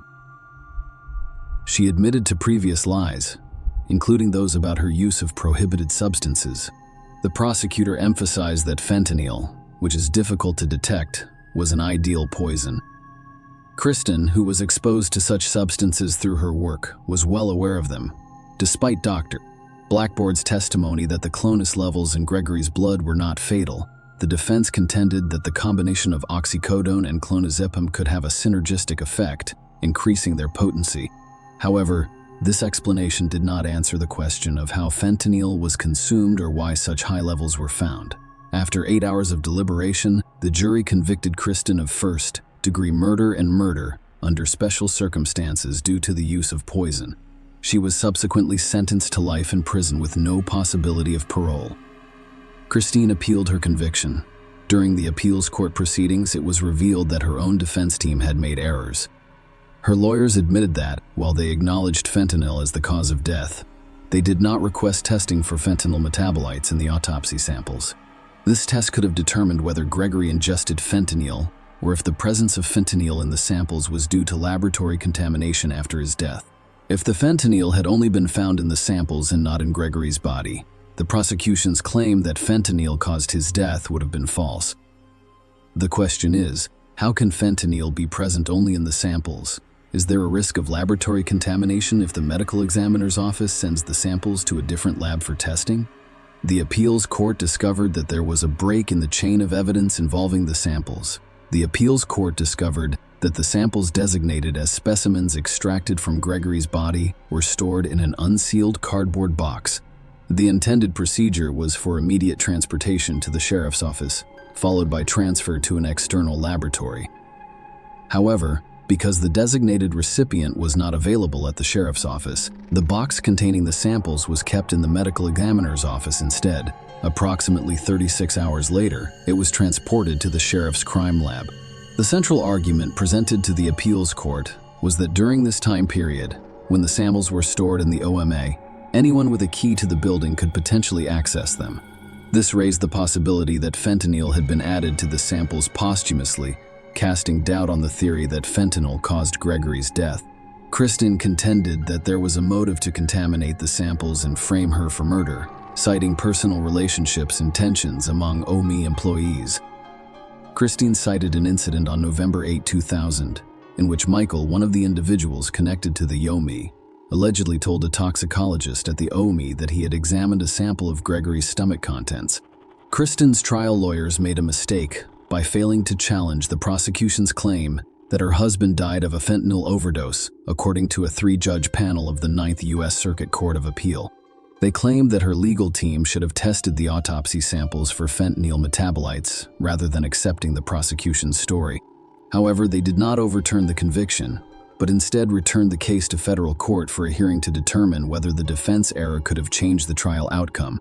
Nonetheless, following a subsequent decision by the U.S. Supreme Court emphasizing federal court deference to state court decisions in such matters, the appeals court panel declined to order the hearing in Kristen's case. As a result, her appeal was denied, and she remains in prison. Michael Robertson, who was identified as a co-conspirator during Kristen's trial, returned to Australia and founded a forensics consulting firm. Share your opinion with us in the comments and subscribe to the channel for more.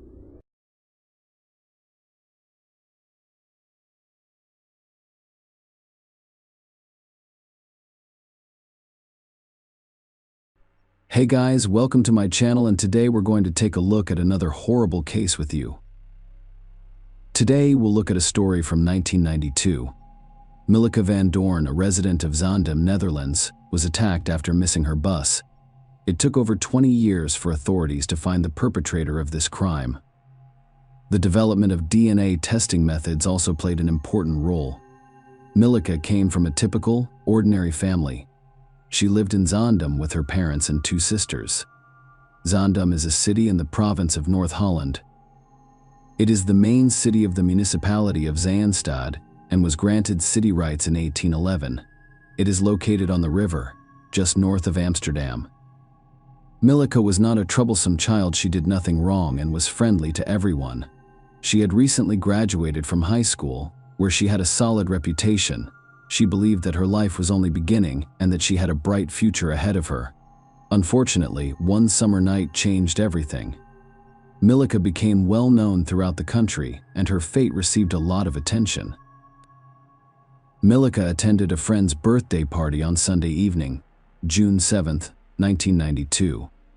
The party took place in one of the apartments in this building. The place looked the same in 1992. And little has changed since then except that the trees have grown taller. Milleke decided to leave before the birthday celebration ended. She was having a great time with her closest friends. But because she lived in a different part of town, she had to leave while public transportation was still operational, just before midnight. She said her goodbyes to her friends and headed outside. Milleke walked to the nearest bus stop, which was approximately 160 yards away. This bus stop had not changed much in 3 decades. According to investigators, when Milleke arrived at the stop, she discovered that the last bus had left a half-hour earlier. She was aware of the bus schedule but did not consider it due to the Christian holiday of Pentecost that day. The last bus left half an hour earlier than usual. Milika had a different way to get home. It involved taking the train. The train station was located on the same street as the bus stop. Milika would have had to walk approximately half a mile to get there. Nonetheless, she never returned home. She frequently slept over at her friends' houses, so her parents did not immediately sound the alarm. There is a church near the train station, and there is a pond nearby. The following day is Monday morning. The pastor of St. Joseph's Church was taking a morning walk when he noticed a body floating in the pond and was shocked. He called the police at 8:54 a.m. Detectives arrived on the scene in 5 minutes, and the Van Dorn family was overcome with despair and sadness that morning. Milika's body had been recovered from the water. On first inspection, investigators realized they were dealing with a crime. She had numerous injuries on her neck, face, and body, including several stab wounds.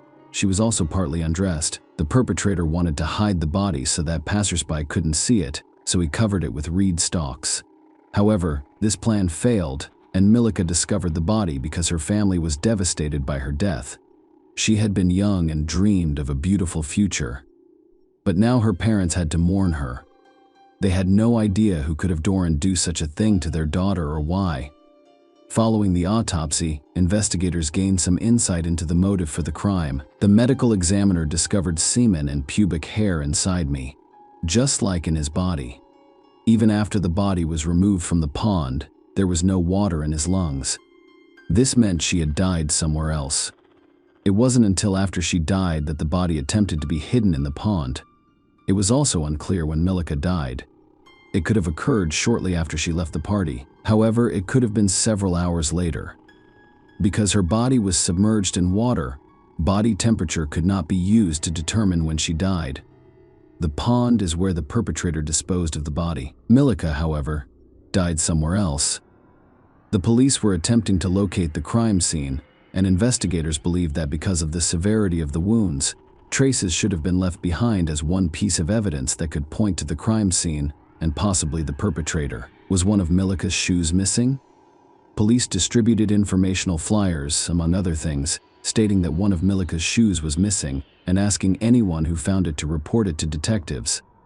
The second shoe would eventually be discovered, but we'll talk about that later. It was 1992. DNA research was still in its early stages of development. As a result, DNA samples from Milika's body were ineffective in aiding the police investigation at the time. The detectives initially addressed me as if I were a member of their family. They wanted to know if Milika was in a conflict with anyone, or if she had rejected an obsessive man who couldn't accept rejection. Milika, however, was not at odds with anyone, according to her family members. Her personal life was also fine. She dated a guy her own age, and they rarely fought. After discovering that Milika was at a birthday party before she died, investigators decided to interview all of the guests who had invited their milk, including his boyfriend. Numerous interviews yielded nothing. Everyone at the party told the same story. Milika left shortly before midnight and was supposed to take a bus to her neighborhood. Milika's friends knew that the last bus had already left before she arrived at the bus stop that day. Today, almost everyone owns a cell phone. However, things were different in 1992. As a result, it was impossible to contact Milika to determine whether she boarded the bus or not, and whether she arrived home safely. After ruling me out, they look at my friends as possible suspects. Police officers began searching for potential witnesses to the crime. They went door to door, interviewing residents in the area where the body was discovered. This yielded a wealth of information but few specifics. Several people reported hearing a woman scream at night, but it quickly stopped, so they did not give it much thought. Witnesses reported seeing a man with a Turkish appearance riding a bicycle to the location where Milika's body was found. Investigators decided to focus on members of the Turkish community who live in the Kogerveld neighborhood, where Milika's body was discovered. Some young Turkish men had legal problems and were the focus of police attention. However, months later, investigators were still unable to identify the suspect. All of the men they spoke with denied being near the pond on the night of the crime. As a result, the investigation was deadlocked. 6 months after the crime, a roofer working on the roof of St. Joseph's Church discovered Milica's second shoe, which had been there all along. It was impossible to get to the church's roof without a ladder, so it was determined that the perpetrator had, for some reason, thrown one of Milica's shoes onto the roof while he was at the pond, regardless of whether there were any other marks on the church roof. They had long been erased by wind and bad weather. Months and years passed, but Milica Van Doren's case remained unsolved. This was another factor that deeply affected her parents. After all, whoever had so coldly and brutally taken their daughter from them remained free and happy, whereas the Van Doren family's lives were irreversibly altered. Over time, the police have returned to this case. Investigators had repeatedly interviewed residents in the area where the body was discovered, hoping that someone would recall something and provide previously unknown information, but this did not happen. The Milica story was also discussed on various television shows, and the police received calls with leads. However, this did not help in getting closer to the suspect. Nonetheless, the authorities had samples of the perpetrator's DNA at their disposal, which could be described as lying in wait as DNA testing technology advanced. Medical analysts speculated that the perpetrator was a man of Turkish descent who lived in the Kogerveld area in 1992 and was aged between 16 and 30. Approximately 200 men voluntarily submitted buccal swabs for DNA testing, but no results were obtained. A significant event occurred in April 2012, nearly 20 years after Milica's death, which shaped the investigation even further. Thanks to a change in the law in the Netherlands, DNA kinship testing became possible. Based on the autopsy results, evidence, and the perpetrator's behavior, a psychological portrait of him was created. The police profiler believed Milica was an unintentional victim of a frustrated man who was resentful of women in general. She was in the wrong place at the wrong time. The perpetrator may have only spoken to her briefly, but he then grabbed her violently and began threatening her. After satisfying his basic needs, he realized Milica would recognize him, so he decided to kill her. He remained silent for several weeks after committing the crime. Perhaps he pretended to be ill so he wouldn't see anyone or go out because he had scratches on his body from his fight with Milica. He is a hot-tempered man who takes criticism poorly, is selfish, has few friends, and mistreats his girlfriends. In 1992, the police profiler believed the offender to be between the ages of 18 and 25. In April 2016, the investigation into Milica Van Doren's case was reopened. While there had been no serious reports in over 20 years, a specific report surfaced in June 2016, mentioning the names of 2 Turkish men. Both of these men had lived in Zaandam in 1992, and they had both left shortly after Milica died. This needed to be determined. Whether the 2 men had any involvement in the crime, it wasn't easy. They turned out to be in Turkey, and it took over a year to find them and take the necessary steps. However, DNA analysis of the 2 men revealed no matches to the DNA discovered on Milica's body in 2017.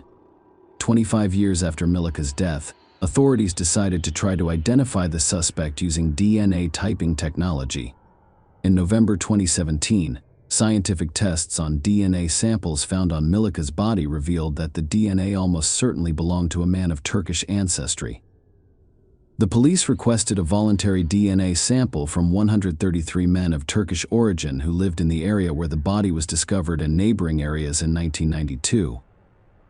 The Netherlands Institute of Forensic Medicine was tasked with analyzing the Y chromosome pattern, which is the DNA pattern passed down from father to son, in order to send out a request for voluntary DNA.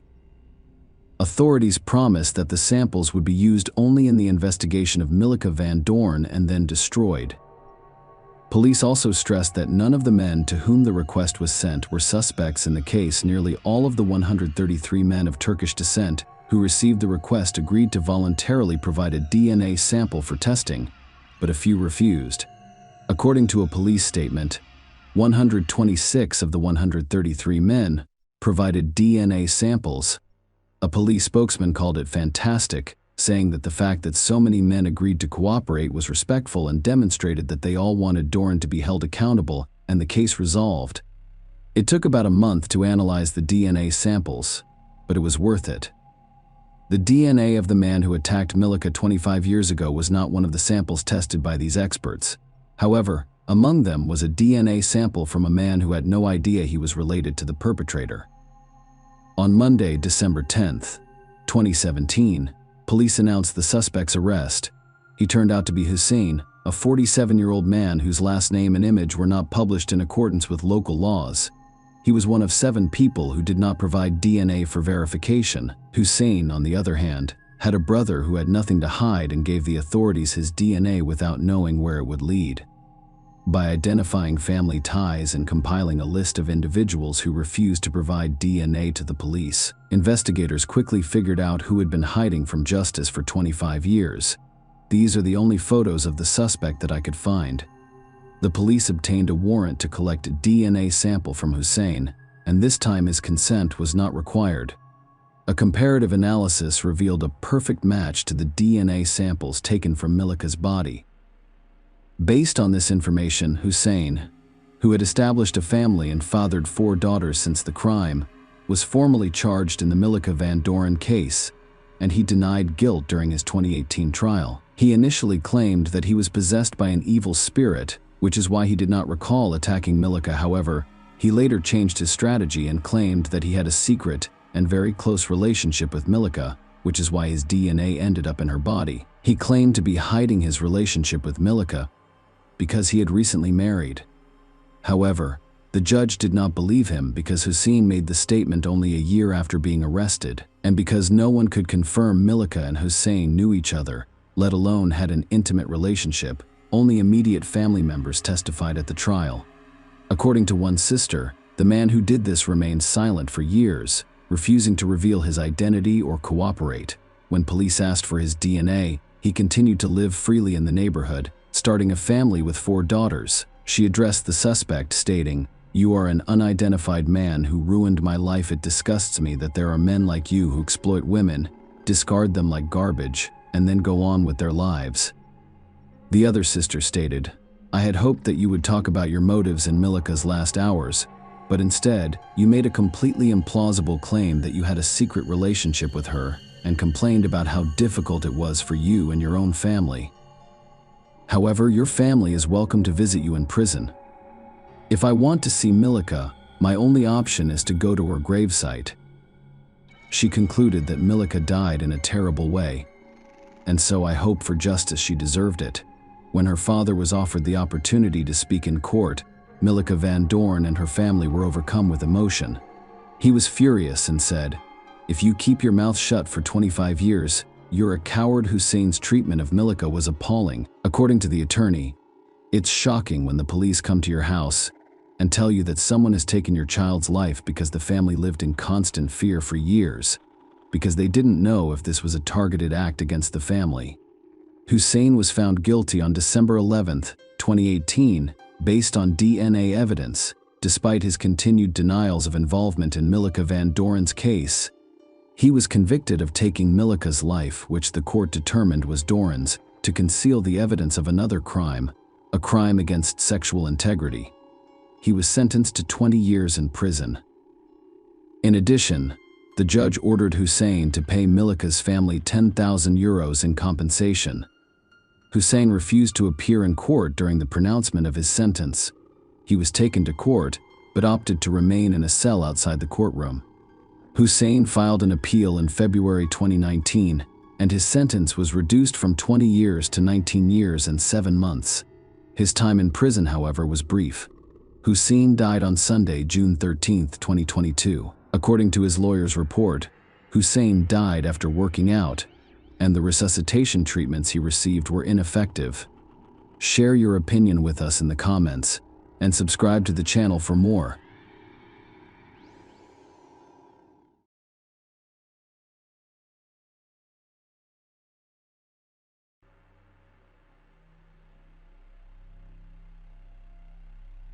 Hey guys, welcome to my channel, and today we're going to take a look at another horrible case with you.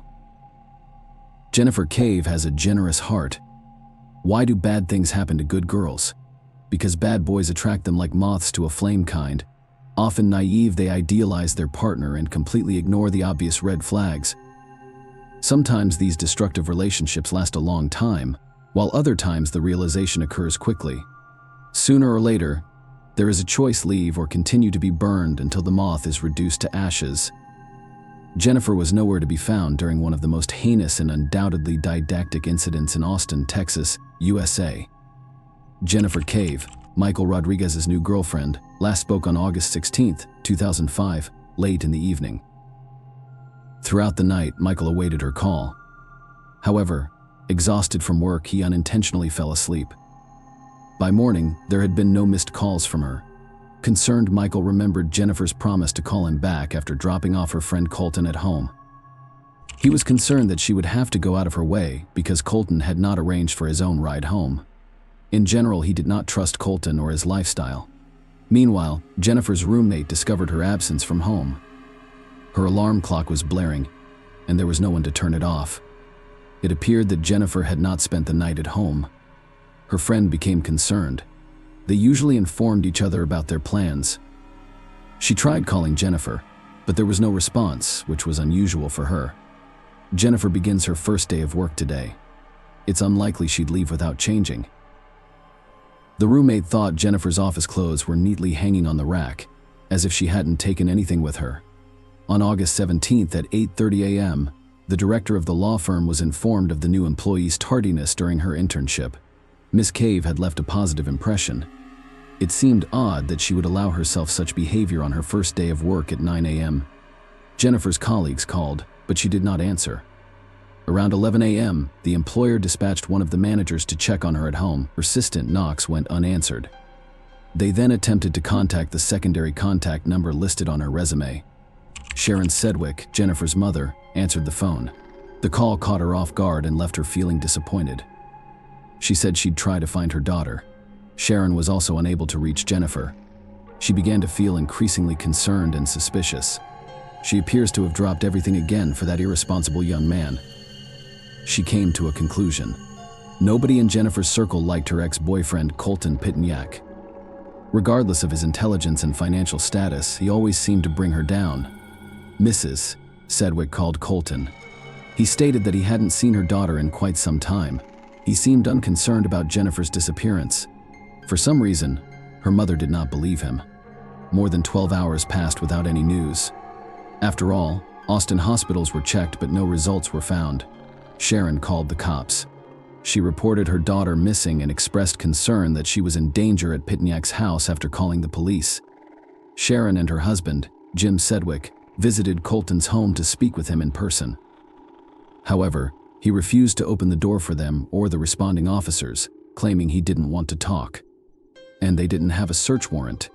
He was well aware of his rights, so the police were forced to leave.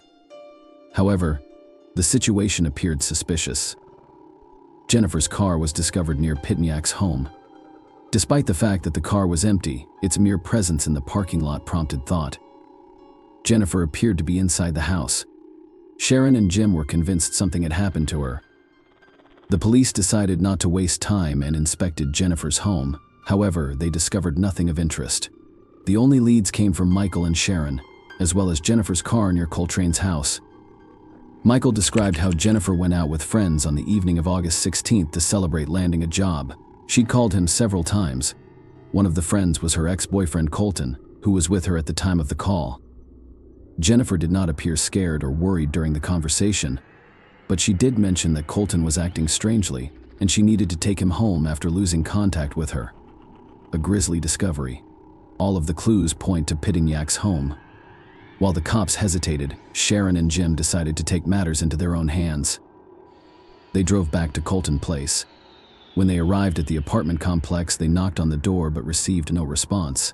The girl's parents, sensing something was wrong, called a locksmith to open the lock. However, Jim discovered a better way. He decided to enter through one of the apartment's open windows. Inside, everything was disorganized. It was clear that no one had kept the house in order, and the apartment itself looked more like a den. The man was hit by a foul odor that immediately triggered his gag reflex. He covered his mouth with his hand. Jim moved to where the odor was stronger. The house was empty. Jennifer's stepfather noticed clutter in the bathroom.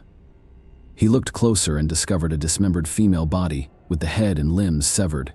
Trash bags and a sports bag can be found nearby. Jim, horrified, began to examine their contents.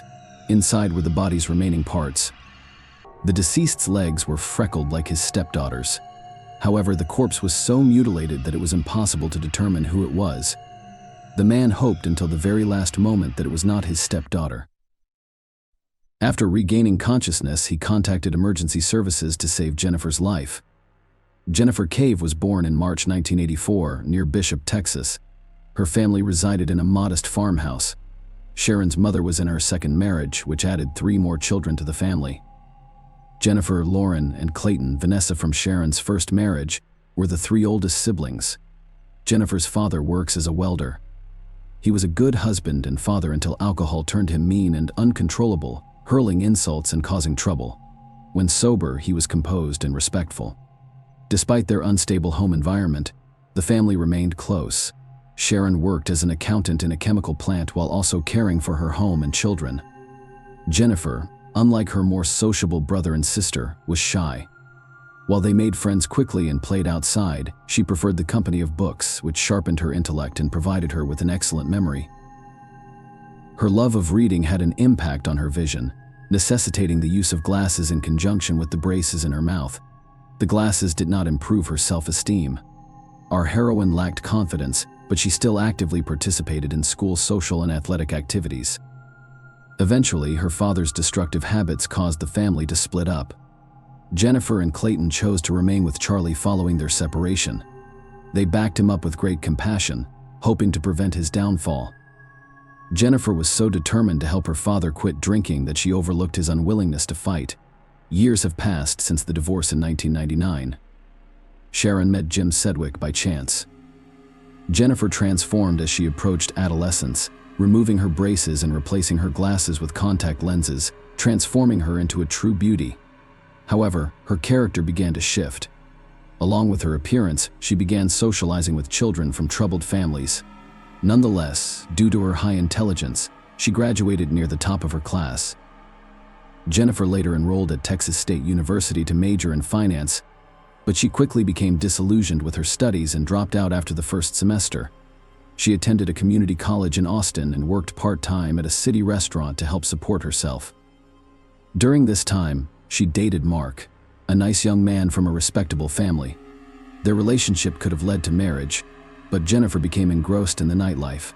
She began attending parties and drinking. Perhaps influenced by her father's genes and negative example, her love of alcohol grew alongside the introduction of marijuana into her life. Sharon attempted to influence her daughter, but to no avail. Jennifer and Colton Pitoniak met on one of these nights out. Jennifer Cave's life was tragically cut short by a gunshot wound to the right arm. The bullet passed through her entire arm and into her chest, striking her heart.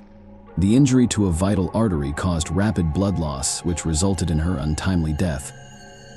What happened to her body afterwards was horrific. Forensic experts discovered multiple stab wounds on her body, with the chest and neck being the most damaged. In total, the attacker caused 18 post-mortem stab wounds. The perpetrator then decapitated her and fired a shot through her throat into her head, intending to dispose of her body quietly by severing her upper limbs.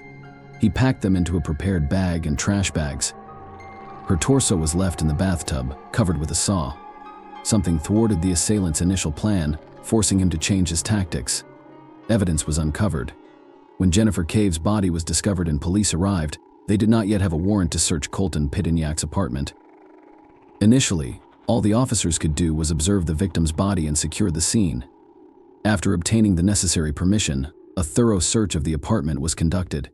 They discovered 3.38 caliber shell casings. The firearm was found in Pitoniak's car, which was parked in the garage.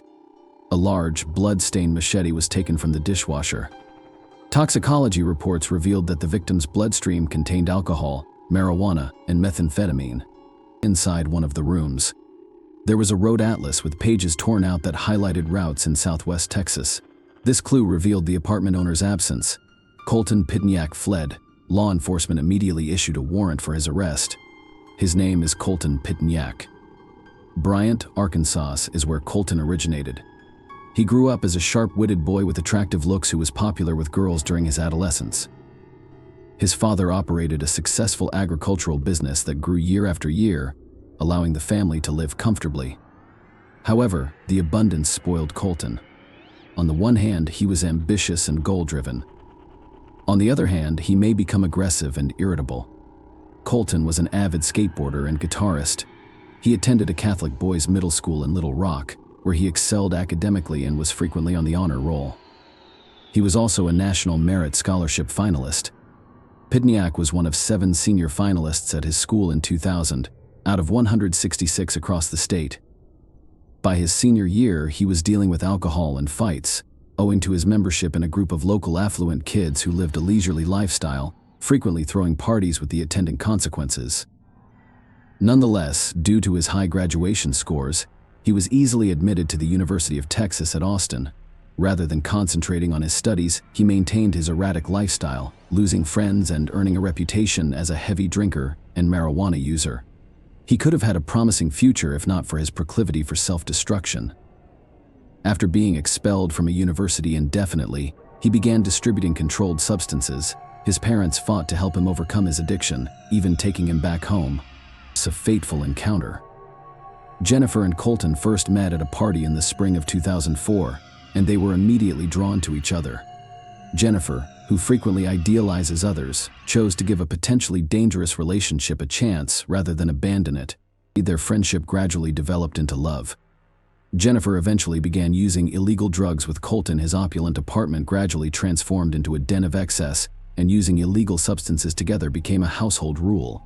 As a result, Jennifer's addiction grew worse. Parents tried repeatedly to break her free from these addictions. They even gave her a car in the hopes of encouraging her to spend more time at home. However, each time she returned, her promises were quickly forgotten. Golden's condition deteriorated. He became increasingly paranoid and began carrying a gun and knife in an attempt to project the image of a gangster. Pitniak was arrested in 2004 for possessing illegal substances. He even went through a rehabilitation program once, but Colton demonstrated no genuine desire to overcome his addiction. Separation. Jennifer's parents decided to pay her a visit. However, the visit ended in disappointment. Jennifer had broken her promises, lost a significant amount of weight, and appeared generally unwell. Her family suggested she get treatment at a rehabilitation center, but she flatly refused. Sharon and Jim were upset and stopped providing her with financial support, believing that this tough love approach would motivate her to take control of her life. Jennifer, however, had no choice but to move in with Colton due to a lack of funds. What happened in his apartment is difficult to say, but after a month of living with him, Jennifer decided to leave. Her friend offered her a room and support. Miss Cave expressed her fears. She no longer felt safe with Colton but did not go into detail. Something obviously scared her, as she refused to reconcile with her ex. One day, he approached her and asked her to return. Jennifer remained firm, particularly when she saw the knife Colton had brought with him. She asked Colton to calm down and suggested that they stay friends. Surprisingly, he agreed that contact with him would be limited, and she also began reconnecting with her parents. Finally, her life appeared to be getting back on track. In early 2005, Jennifer began a new relationship with Scott, a single father who appeared to be quite decent. His lifestyle was the complete opposite of Bolton's. Scott worked as a waiter at a restaurant, played keyboards in a band, and was an excellent singer, all while maintaining a sober lifestyle. As a result, Jennifer's self-esteem improved. Even though she appeared healthier by his side, she took on the role of a homemaker and mother figure to his daughter. She was still willing to leave at a moment's notice if Colton requested the arrival of Laura Hall.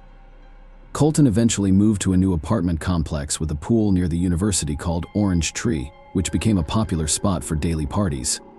His behavior continued to be erratic, with some friends reporting seeing him play Russian roulette by himself. During one of these phases, he met Laura Ashley Hall, who was a frequent attendee of these parties and became obsessed with him, displaying jealousy towards any female in the Colton circle, particularly Jennifer. Laura was perceived in a variety of ways by their peers, with the most common description being arrogance and the ability to put anyone in their place. Laura, like Colton, came from a wealthy family. Miss Hall was athletic, competing in a variety of competitions, and academically successful, indicating great promise. After high school, she enrolled in university but dropped out, preferring a job and a more leisurely lifestyle. Colton and Laura soon became romantically involved. She, like Jennifer, felt a strong attraction to him. When he was sentenced to 60 days in jail in June 2005, Laura sent him all of her earnings, even going into debt. Friends reported that she had changed for the worse, becoming bold and neglecting her job and personal care. Many people believed she had also begun using illegal drugs. Unlike Jennifer Colton, she ignored her feelings, even putting out cigarettes on her. A new chapter starts and ends. During this time, Jennifer ended her relationship with Scott. She felt unworthy of his family and didn't want to cause them any problems. Jennifer communicated with Colton, who remained infatuated with her. However, she did not renew their previous relationship, keeping their interactions strictly platonic. Jennifer only wanted to get a job, so she returned to college. In August, a promising opportunity arose in her life. She started a new relationship with Michael Rodriguez and, most importantly, found a great job. After a few days of training at a law firm, she performed so well that she was offered a consultant position with a competitive salary. Jennifer was filled with self-confidence and happiness. On August 16th, she chose to celebrate the beginning of her new life with friends. That evening, they visited a bar before heading to a club. According to a friend, the bouncer refused to let Colton in due to his appearance, which may have prompted him to seek out controlled substances. The investigation continues. In order to shed light on the events of that fateful night, investigators interviewed Carlton's neighbors. They discovered intriguing information around 3 a.m. On August 17th. Nora Sullivan heard a knock on her door. She opened it and saw Colton standing there, looking suspicious, with blood on his face and a pistol visible at his waist. She was startled and inquired about what had happened. Colton told her that he had gotten into a shootout with some people. Nora did not hear any gunshots and assumed he was lying as usual. She closed the door and peered through the crowd to see him walk away. Neither of the neighbors interviewed heard any gunshots that night. Detectives also discovered that Colton had communicated with Laura twice that night. The morning of August 17th, he went to a hardware store and purchased several masks and gloves, as well as a large amount of cleaning supplies. Using these, he dismembered Jennifer's body and intended to clean the apartment to remove any evidence of the crime. It's possible that Sharon and Jim's unexpected arrival startled him and caused him to be nervous about flying. A critical discovery in Cohen's apartment led investigators right to his trail. Colton, along with Laura Hall, was discovered in Mexico. They had crossed the border in Laura's car. Cotton's photograph was distributed throughout the country by local authorities. During this time, the couple entertained themselves by going to movies and restaurants. They stayed at a hotel in the border town of Negres, where an employee identified Colton as the desired individual. The employee took his photograph and forwarded it to the police. Pitniak was arrested by US officials after the duo was apprehended by Mexican law enforcement and transported to the border. Laura Hall was released. Laura caused a scene with the Border Patrol prior to her release, protesting Coltrane's innocence and obstructing the arrest process. Later, she admitted that her trip to Mexico was the best she'd ever had. They spent approximately 5 days abroad. On August 23, 2005, Colton Pitniak was charged with a crime involving Jennifer Cave. A month later, Laura Hall was arrested and charged with tampering with evidence and obstructing justice. The prosecution presented evidence discovered in the apartment, such as a videotape from the store and a receipt listing items purchased. Colton claimed he had no recollection of the night of August 16th, blaming it on excessive drinking and illegal drug use.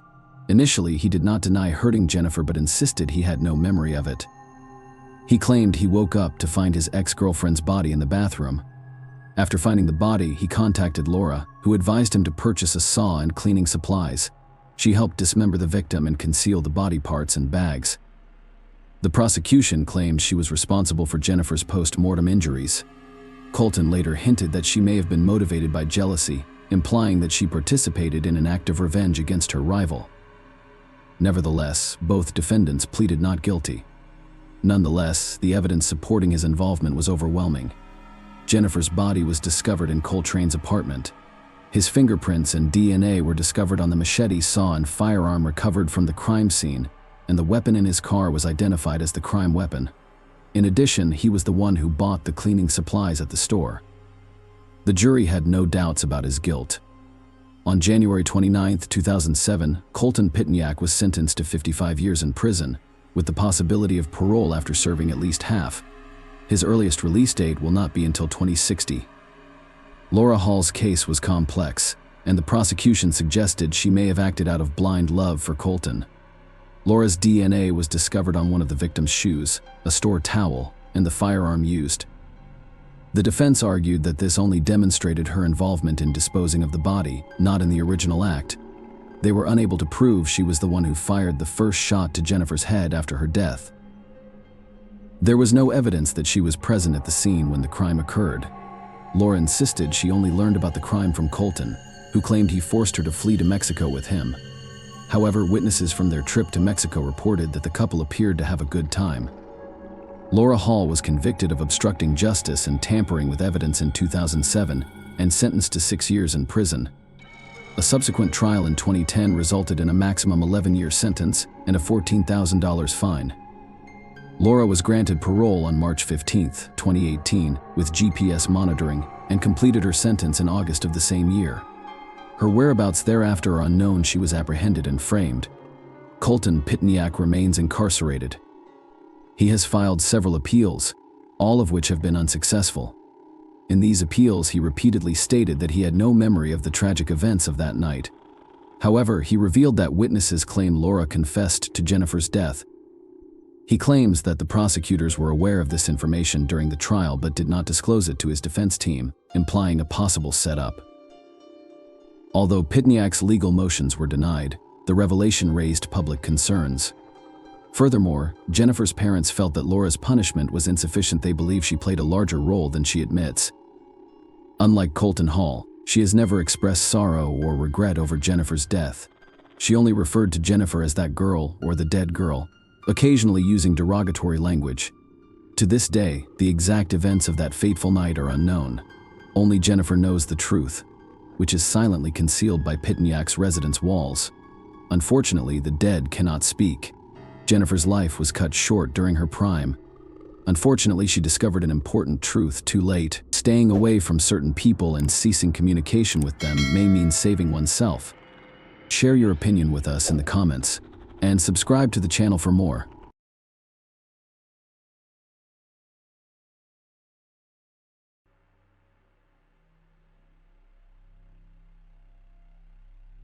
On Tuesday, January 14, 2014, just before noon, law enforcement officers were dispatched to a residence in Frisco, Texas, USA, to conduct a welfare check on Anna Moses, a 43-year-old woman living independently.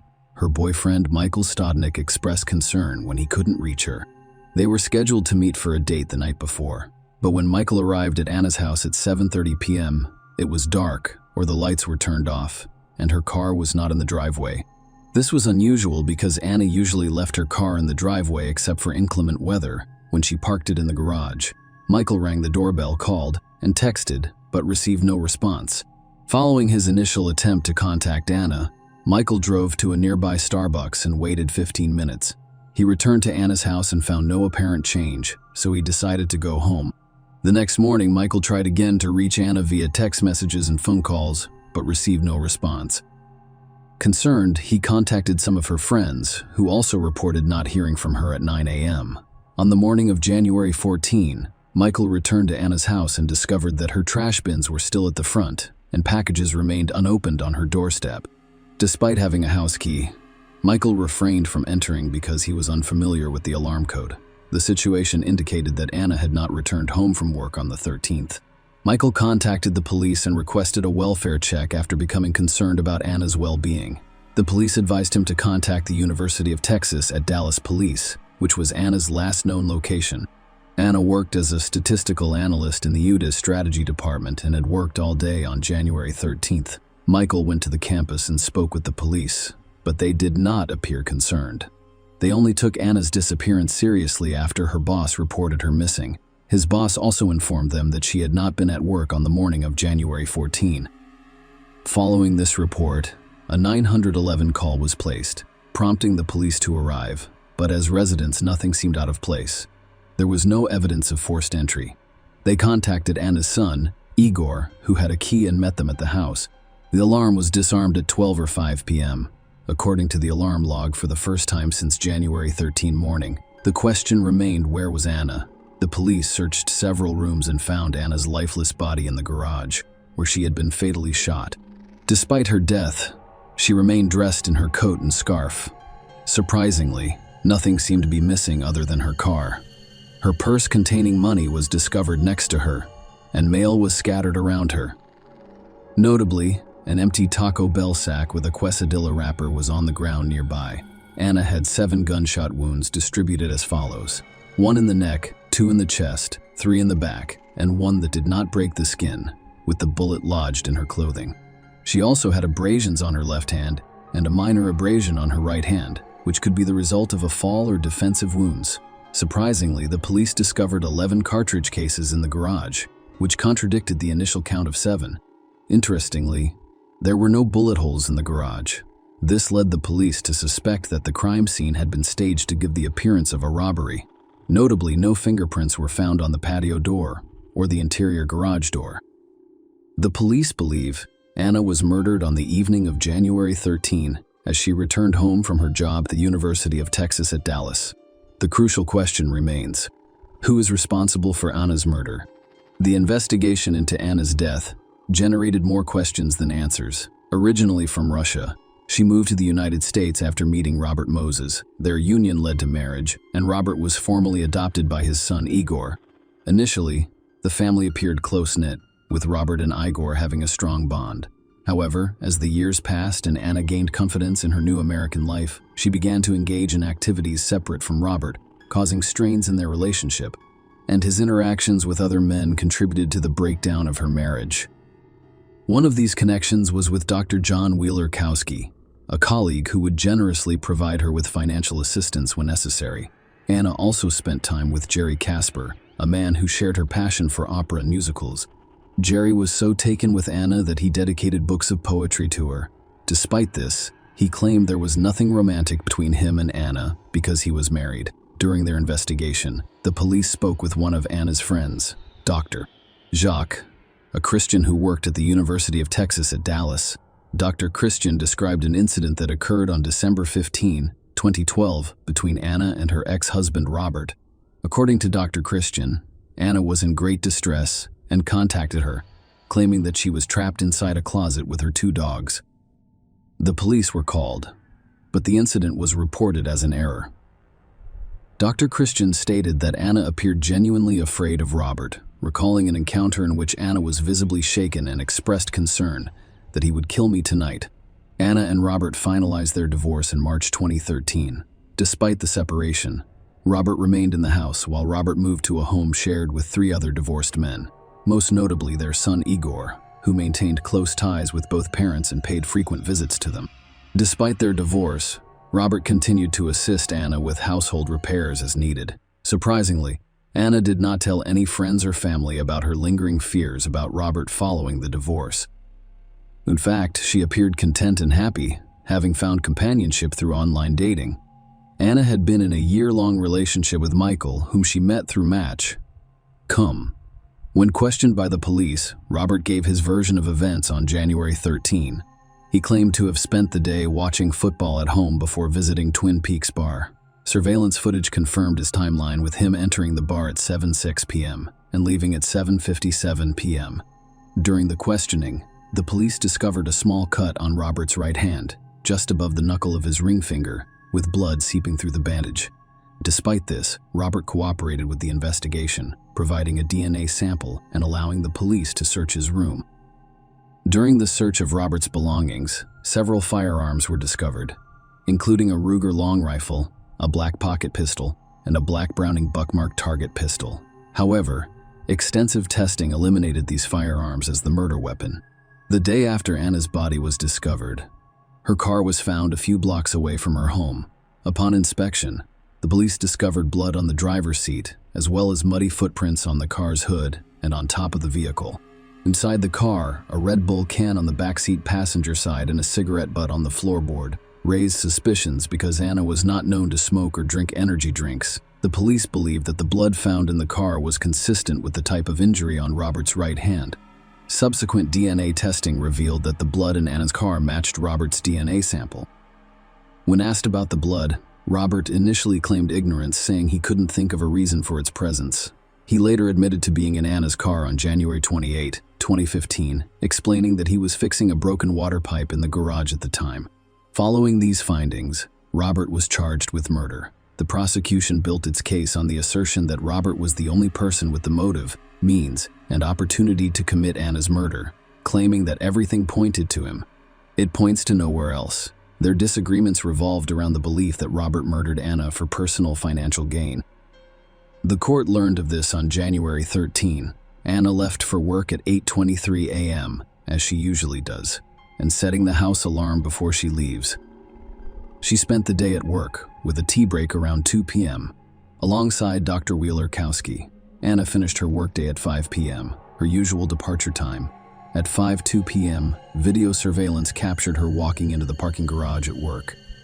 At 5:07 p.m., Anna drove away from the garage, stopping at a Taco Bell drive-thru to buy a chicken quesadilla. Crucially, surveillance near an elementary school near Anna's house captured a car resembling Anna's passing by at 5:44 p.m. This begs the question, if Anna drove home, was someone waiting for her inside the garage? The prosecution's case was heavily based on establishing the timing of Anna's death, which the police claimed occurred between 5:50 p.m. and 5:50 p.m.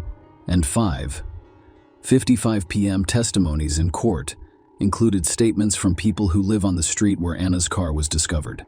Stephen Brockway testified that on January 14, around 1 p.m., at 1:40 p.m., he and a friend were moving a trailer and there were no cars parked nearby. He returned around 3 p.m.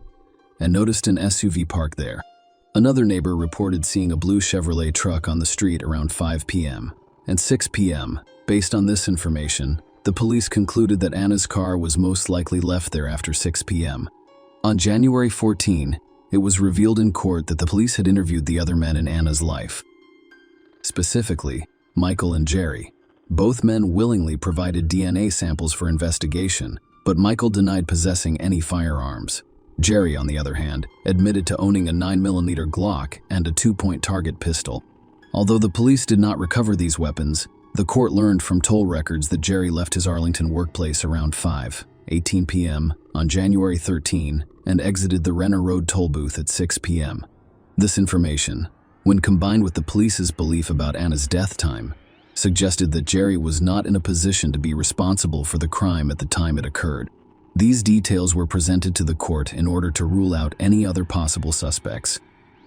The court was informed that Dr. Wheeler-Kowski had been excluded as a suspect based on toll records confirming he was in Garland Robert on his way home at 5:47 p.m. Furthermore, the type of firearm he owned, a .40 caliber Glock, did not match the gun used to kill Anna. DNA testing of the Red Bull can and cigarette butt found in Anna's car revealed that the DNA belonged to an unknown male. Despite entering the profile into the combined DNA index system, there were no matches. The prosecution emphasized the financial motive, claiming that Robert stood to benefit financially from Anna's death. A review of his financial records revealed that several credit cards were nearly maxed out. During police interviews, Robert allegedly expressed a strong interest in Anna's finances. Michael informed the police that shortly after Anna's death, Robert inquired about her financial situation and approached Anna's mother to inquire about the location of Anna's jewelry. Dr. Christian testified that she overheard Robert saying that it would be beneficial if he lived in Anna's house to avoid the cost of maintaining 2 homes. Tatiana Heber, another Anna friend, described Robert as a businessman who was interested in Anna's bank accounts, passwords, and other documents. The court learned that Frank Shuvra, Anna's independent executor, advised Igor to set up a trust, but Robert told him to deposit the money in a bank account. Instead, Igor was named the beneficiary of Anna's $750,000 life insurance policy.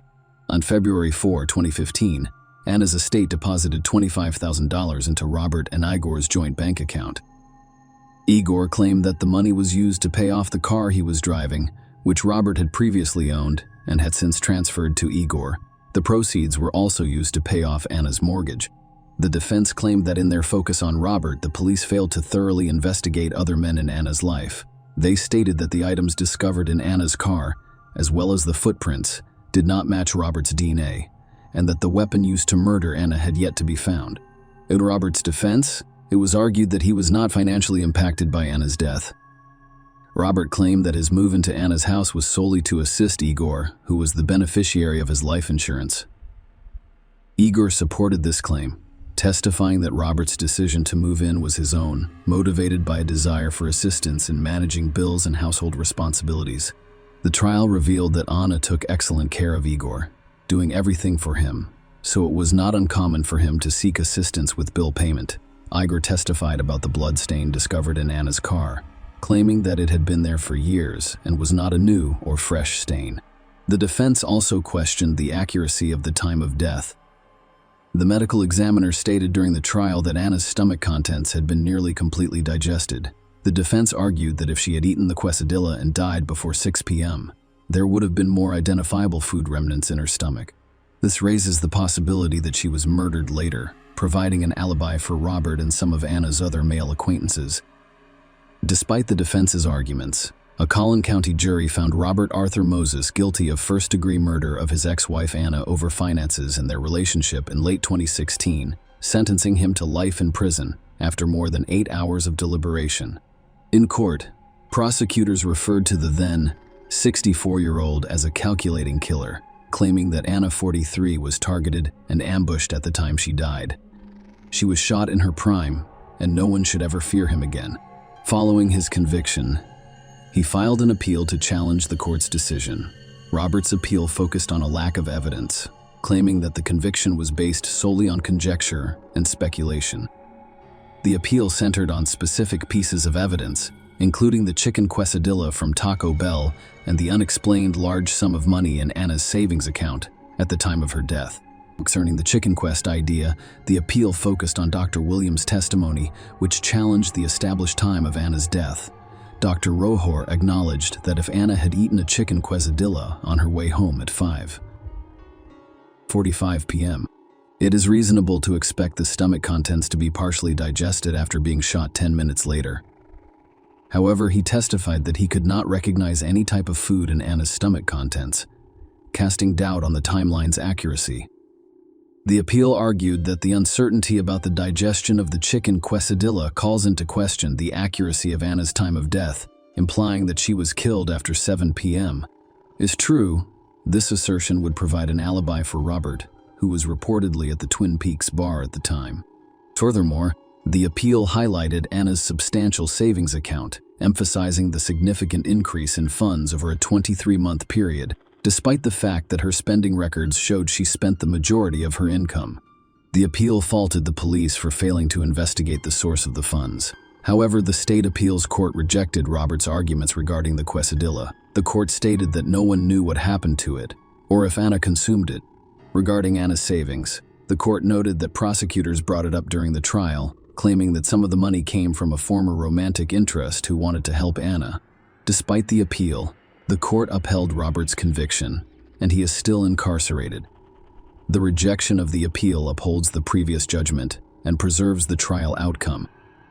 Share your opinion with us in the comments and subscribe to the channel for more.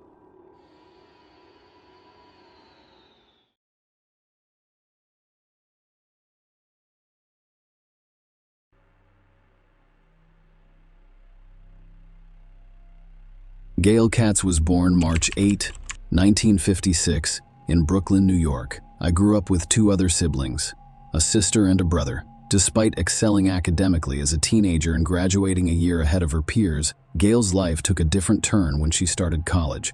Instead of focusing on her academic success, she became involved in a partying lifestyle, which led to her decision to drop out.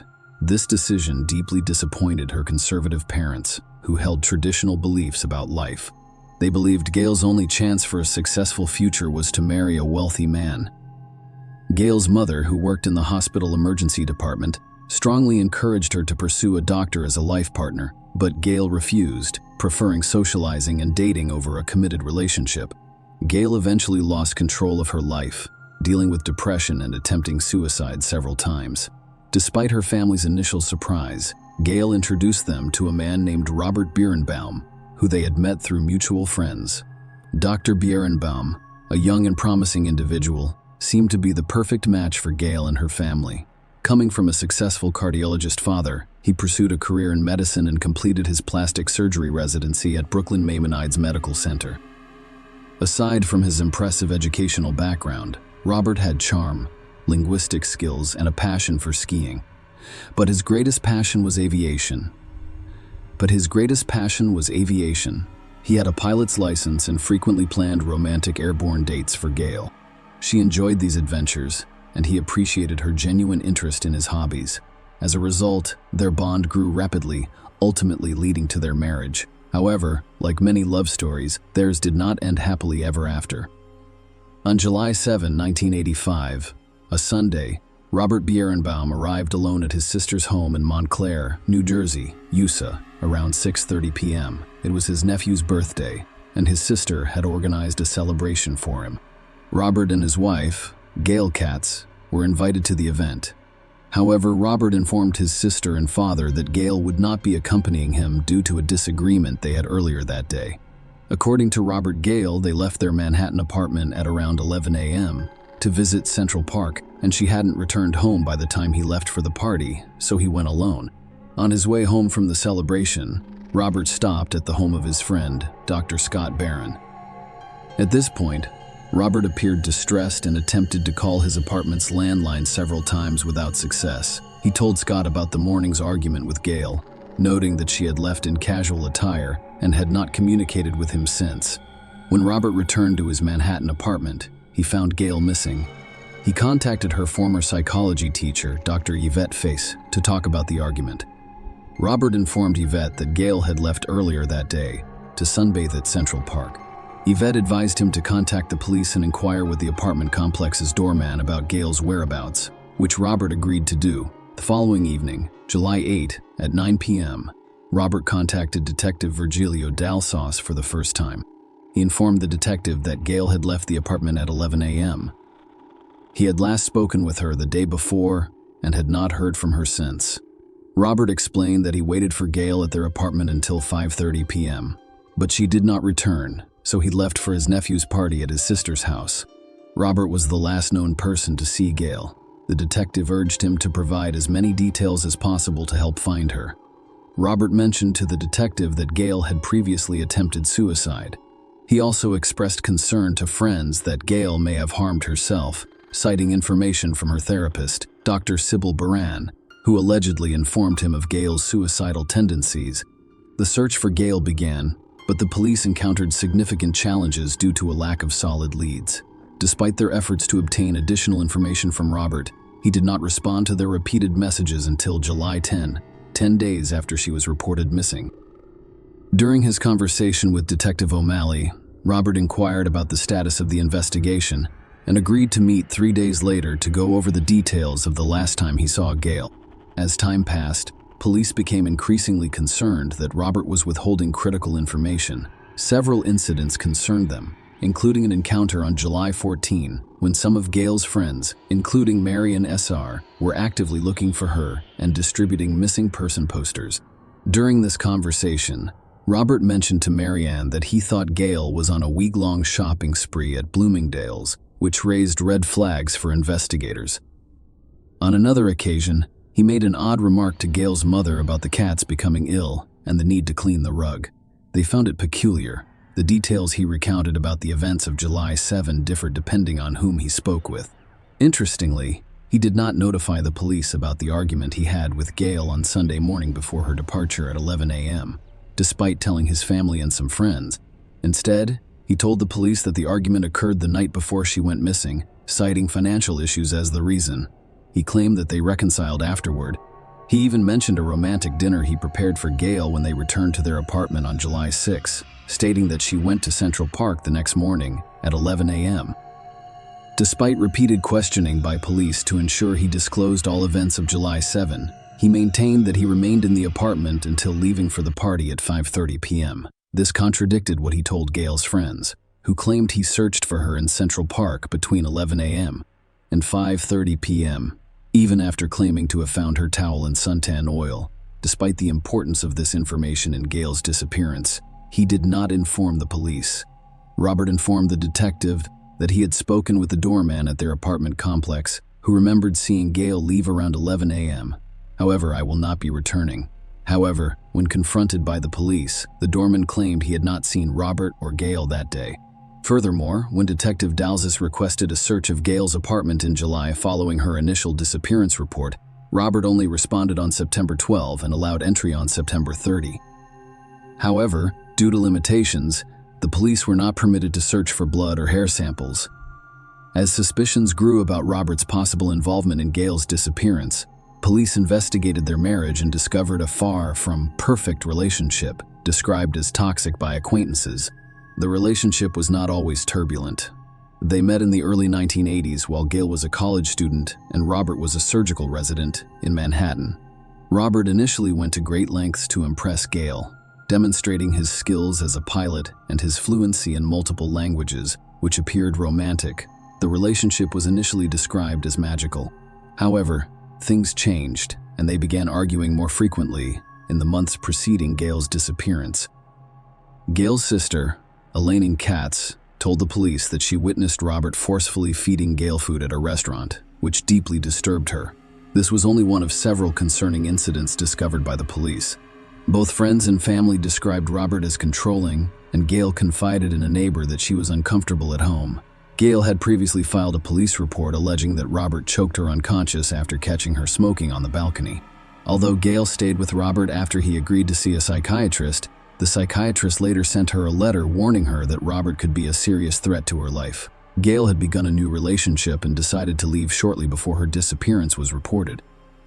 Robert told a friend that she planned to inform him of her decision to leave and file for divorce on July 7. She also stated that if Robert refused to cooperate and agreed to a settlement, she would reveal the letter she received from his psychiatrist warning her about the potential danger he posed, possibly even showing it to his colleagues. The police concluded that the accumulation of circumstantial evidence pointed to Robert's involvement in Gail's disappearance. However, a significant obstacle remained. Gail had yet to be found. The search for Gail continued as her family and friends worked to uncover the truth about her appearance. However, Robert seemed unconcerned. He spent a lot of time in the Hamptons, attending parties and developing relationships with other women. In September 1985, a woman named Dr. Roberta Karnofsky moved in with him at their marital home, and they were together for about a year. Despite ongoing efforts, no trace of Gail could be found, and no arrests were made. Although no arrests had been made, Chief Investigator Detective Andy Rosenzweig was still conducting an active and ongoing investigation into Gail's disappearance. Detective Rosenzweig revisited the evidence, aware of Robert's love of flying and his license as a pilot, and focused on checking flight logs at the New Jersey airport. It was known that Robert frequently rented planes. An investigation into the records revealed that on July 7, 1985, at 4:30 p.m., he rented a Cessna 172 plane from Caldwell Airport in Fairfield, New Jersey, and returned it after 1 hour and 56 minutes. However, Robert had changed the date on his own flight log to the next day, July 8. Detective Rosenzweig's discovery sparked concerns. Why did Robert try to conceal the flight? Detective Rosenzweig suspected Robert of killing Gail and disposing of her body in the Atlantic Ocean. Robert's flight record showed that he had enough time to fly 165 miles across a portion of the ocean. However, without Gail's body, the district attorney's office believed there was insufficient evidence to secure a conviction. For years, after Gail went missing in May 1989, a torso washed up on Staten Island. At the time, DNA testing was not available. Instead, an X-ray technician compared an old chest X-ray to the torso and determined it belonged to Gail. The torso was released to Gail's family, who held a funeral service for her. Despite this identification, no charges were filed, and Robert moved to Las Vegas, where he established a successful plastic surgery practice, continued to date, and became well known in the community. He married Janet Sally in 1996, and the couple later moved to North Dakota, where they have a daughter. Despite Robert's apparent departure, Detective Rosenzweig was haunted by the unsolved case of Gail's disappearance and decided to reopen it a decade later when forensic DNA analysis was available. With Gail's family's permission, the torso was exhumed for testing, which eventually revealed that it did not belong to Gail. Despite the absence of Gale's body, the police and DAs believe they had enough evidence to arrest and charge Robert with second-degree murder. Robert pleaded not guilty to the charges. The case against Robert was based solely on circumstantial evidence. No eyewitnesses, forensic evidence, confessions, or bodies were present. Nonetheless, the prosecution claimed that, despite the circumstantial nature of the evidence, it clearly pointed to one conclusion. They contended that Roberts murdered Gale in their apartment after learning of her intention to leave him. According to police, Robert spent hours dismembering Gale's body before flying it over the ocean between Montauk Point, New York, and Cape May, New Jersey. The prosecution's task was to persuade the jury that Robert could dispose of the body while piloting the plane, claiming that he acted alone. To support their argument, they presented 4 expert witnesses as well as a video demonstrating how such an act could be accomplished. The jury heard testimony from 4 expert witnesses: New York City's chief medical examiner, an experienced New York City police pilot and aviation safety inspector, and an airline transport pilot flight instructor and flight test examiner. They claimed that Robert, a surgical resident and pilot, could easily dismember a body the size of Gale's 5 feet, 3 inches, and 110 pounds in 10 minutes. They also testified that he could pack her dismembered limbs into a flight bag and transport them through an unmonitored rear exit of his apartment building before walking 2 blocks to his car and noticing. The experts also stated that Robert could load the flight bag onto the Cessna 172 plane without being detected and fly it over the Atlantic Ocean to dispose of the Scales' remains. They noticed that the rented plane was relatively simple to operate. The prosecution presented evidence of motive to the jury, revealing Gale's affair and desire to leave Robert. She had made plans, borrowed money, and was determined to leave on July 7. The court learned that Robert did not notify anyone, including his family, of his flying activities on that day. The altered flight log was presented as evidence that he flew the next day. However, the court was informed of the tumultuous nature of Robert and Gale's relationship, including allegations of domestic violence. Robert had previously described their arguments as intense and volatile. There were reports of him expressing hatred for Gale and making statements implying a desire to harm her testimony, revealing both direct and perceived threats made by Robert in the autumn of 1983. Gale contacted her cousin Hillard Weiss, an attorney, and told him that she and Robert had a heated argument during which he choked her, knocking her out for the first time, though it was not the first time he had choked her. Additionally, Gale's therapist, Dr. Sybil Baran, testified.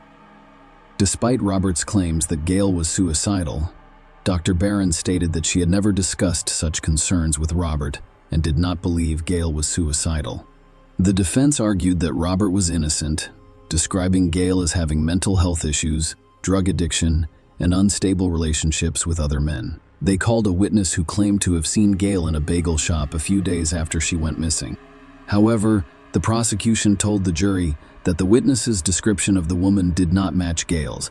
After 5.5 hours of deliberation, the jury convicted Robert of second-degree murder. As a result, he was sentenced to 20 years to life in prison. Robert appealed the verdict, but was ultimately unable to overturn it. After serving 20 years of his sentence, Robert confessed for the first time during a parole board hearing in 2020. He admitted to killing Gale and throwing her body out of an airplane, which was consistent with the prosecution's theory of events. Robert described how they argued, and he became overwhelmed, eventually attacking and strangling Gale. He then flew an airplane, opened the door, and dumped her body over the ocean. When questioned about his motivation for the murder, Robert blamed it on his immaturity and inability to control his anger effectively. Despite his confession, Gale's body has never been found.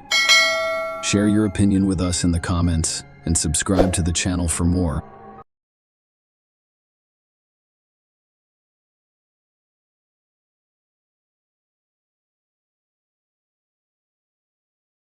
The case of Jennifer Sabina. Why would a loving husband mutilate his wife? Many of us have heard about the severe psychological condition known as post-traumatic stress disorder, PTSD, but few have considered what lies behind those 3 words. The term refers to mental disorders that develop as a result of a single or repeated exposure to a severe traumatic event, violence, accidents, disasters, wars, and so on. This type of disorder is frequently found in military personnel, who have been involved in combat and witnessed the deaths of others over an extended period of time. Even after returning home, they have difficulty adjusting to civilian life. According to a World Health Organization report, 1/3 of soldiers returning from conflict zones experience some level of PTSD. Tragically, their loved ones suffer as well, desperately attempting to assist them in overcoming the crisis and resuming their normal lives. The family of Benjamin Sabina, an Iraq War veteran, struggled with this issue for many years. Unfortunately, the disease proved insurmountable, and Jennifer Simon's case shook the peaceful town of Wauwatosa, Wisconsin, with its brutality. Furthermore, this was the first time a police officer was killed in the line of duty in the town's history. Behind it all was a tragic story that lasted nearly a decade and resulted in the death of a young woman. Let's start at the beginning to make sense of the situation and see if there was any way to avoid such a dramatic denemia. Jennifer and Benjamin Sabina, before they met Jennifer Louise Sabina. Nate Miller was born in 1982 in Milwaukee County, Wisconsin. She was the oldest of 2 children in her family and grew up with her younger brother Jacob, with whom she maintained a close relationship. When Jennifer started school, her parents decided to split up and file for divorce, after which her father moved to another state and stopped being involved in his children's lives. Her mother worked hard to provide for the children, but Jennifer was always her primary helper and supporter. She kept the house in order, cooked meals, and looked after her younger brother, while their mother worked tirelessly. Jennifer excelled in school and aspired to a career in law enforcement. Benjamin J.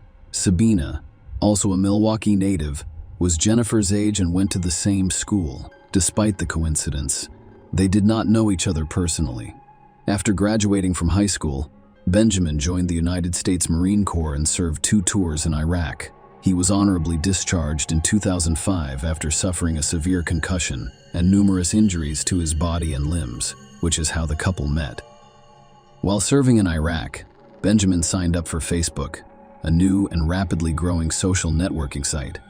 He searched for his hometown and came across the profile of Jennifer, a charming, smiling girl. After looking up her information, he discovered that they had attended the same high school, but he could not remember her. After some thought, Sabina decided to approach the attractive girl. He greeted her, informed her that he was currently serving in Iraq with the Marine Corps, and asked how she was doing. Jennifer did not respond immediately, but did write briefly that she was doing well. It was clear that she was not eager to communicate with a stranger, but the young man was not perplexed. Benjamin began writing to her every day, even when she did not respond. Gradually, he drew the beauty's attention, and they began to talk casually about various topics, remembering the school where they wanted to study together and trying to figure out why they hadn't met before.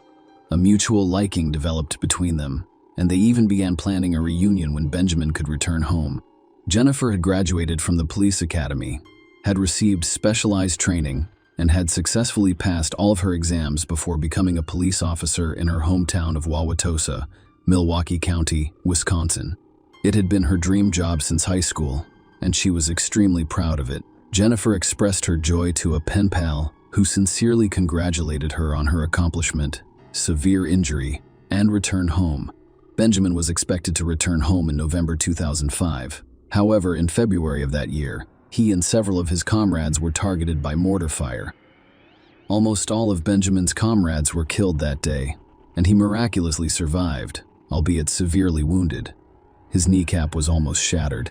His left arm was nearly severed by shrapnel and held together by a few tendons and a piece of skin, and he sustained shrapnel wounds to his chest and head, as well as a severe concussion. The Marine was transported to a military hospital, where he was carefully picked up piece by piece, and, once his condition stabilized, he was transferred to Germany for treatment and rehabilitation. His arm was saved. Although it had lost sensation and function, his knee was in far worse shape. Doctors were skeptical that Benjamin would be able to regain his footing. During this time, Jennifer, with whom he communicated on a daily basis, was extremely supportive and encouraging. She stated that she was constantly praying for his recovery, expecting a miracle and hoping for the best. The miracle occurred and Sabina gradually began to recover, eventually learning to walk. A few months later, The demobilized Marine was transferred to California, where his military unit was stationed. After completing the necessary paperwork, he returned to his hometown of Wauwatosa as a combat veteran, and among the disabled veterans were his parents and Jennifer, with whom he had grown close through correspondence. We were waiting for him. By then, Benjamin had resumed his rehabilitation program, which was producing positive results. The muscles in his damaged limbs recovered and strengthened, and he began to exercise, eventually being able to use his left arm normally and, contrary to the doctor's predictions, beginning to walk and run. When they first met Jennifer, they realized they didn't want to park for a day. The couple spent all of their time together discussing everything in the world, and it appeared that they had known each other their entire lives. A passionate romance blossomed between the two young people.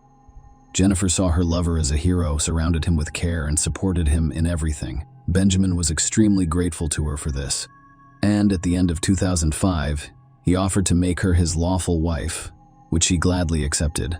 They registered their marriage right away and married on New Year's Eve of 2006.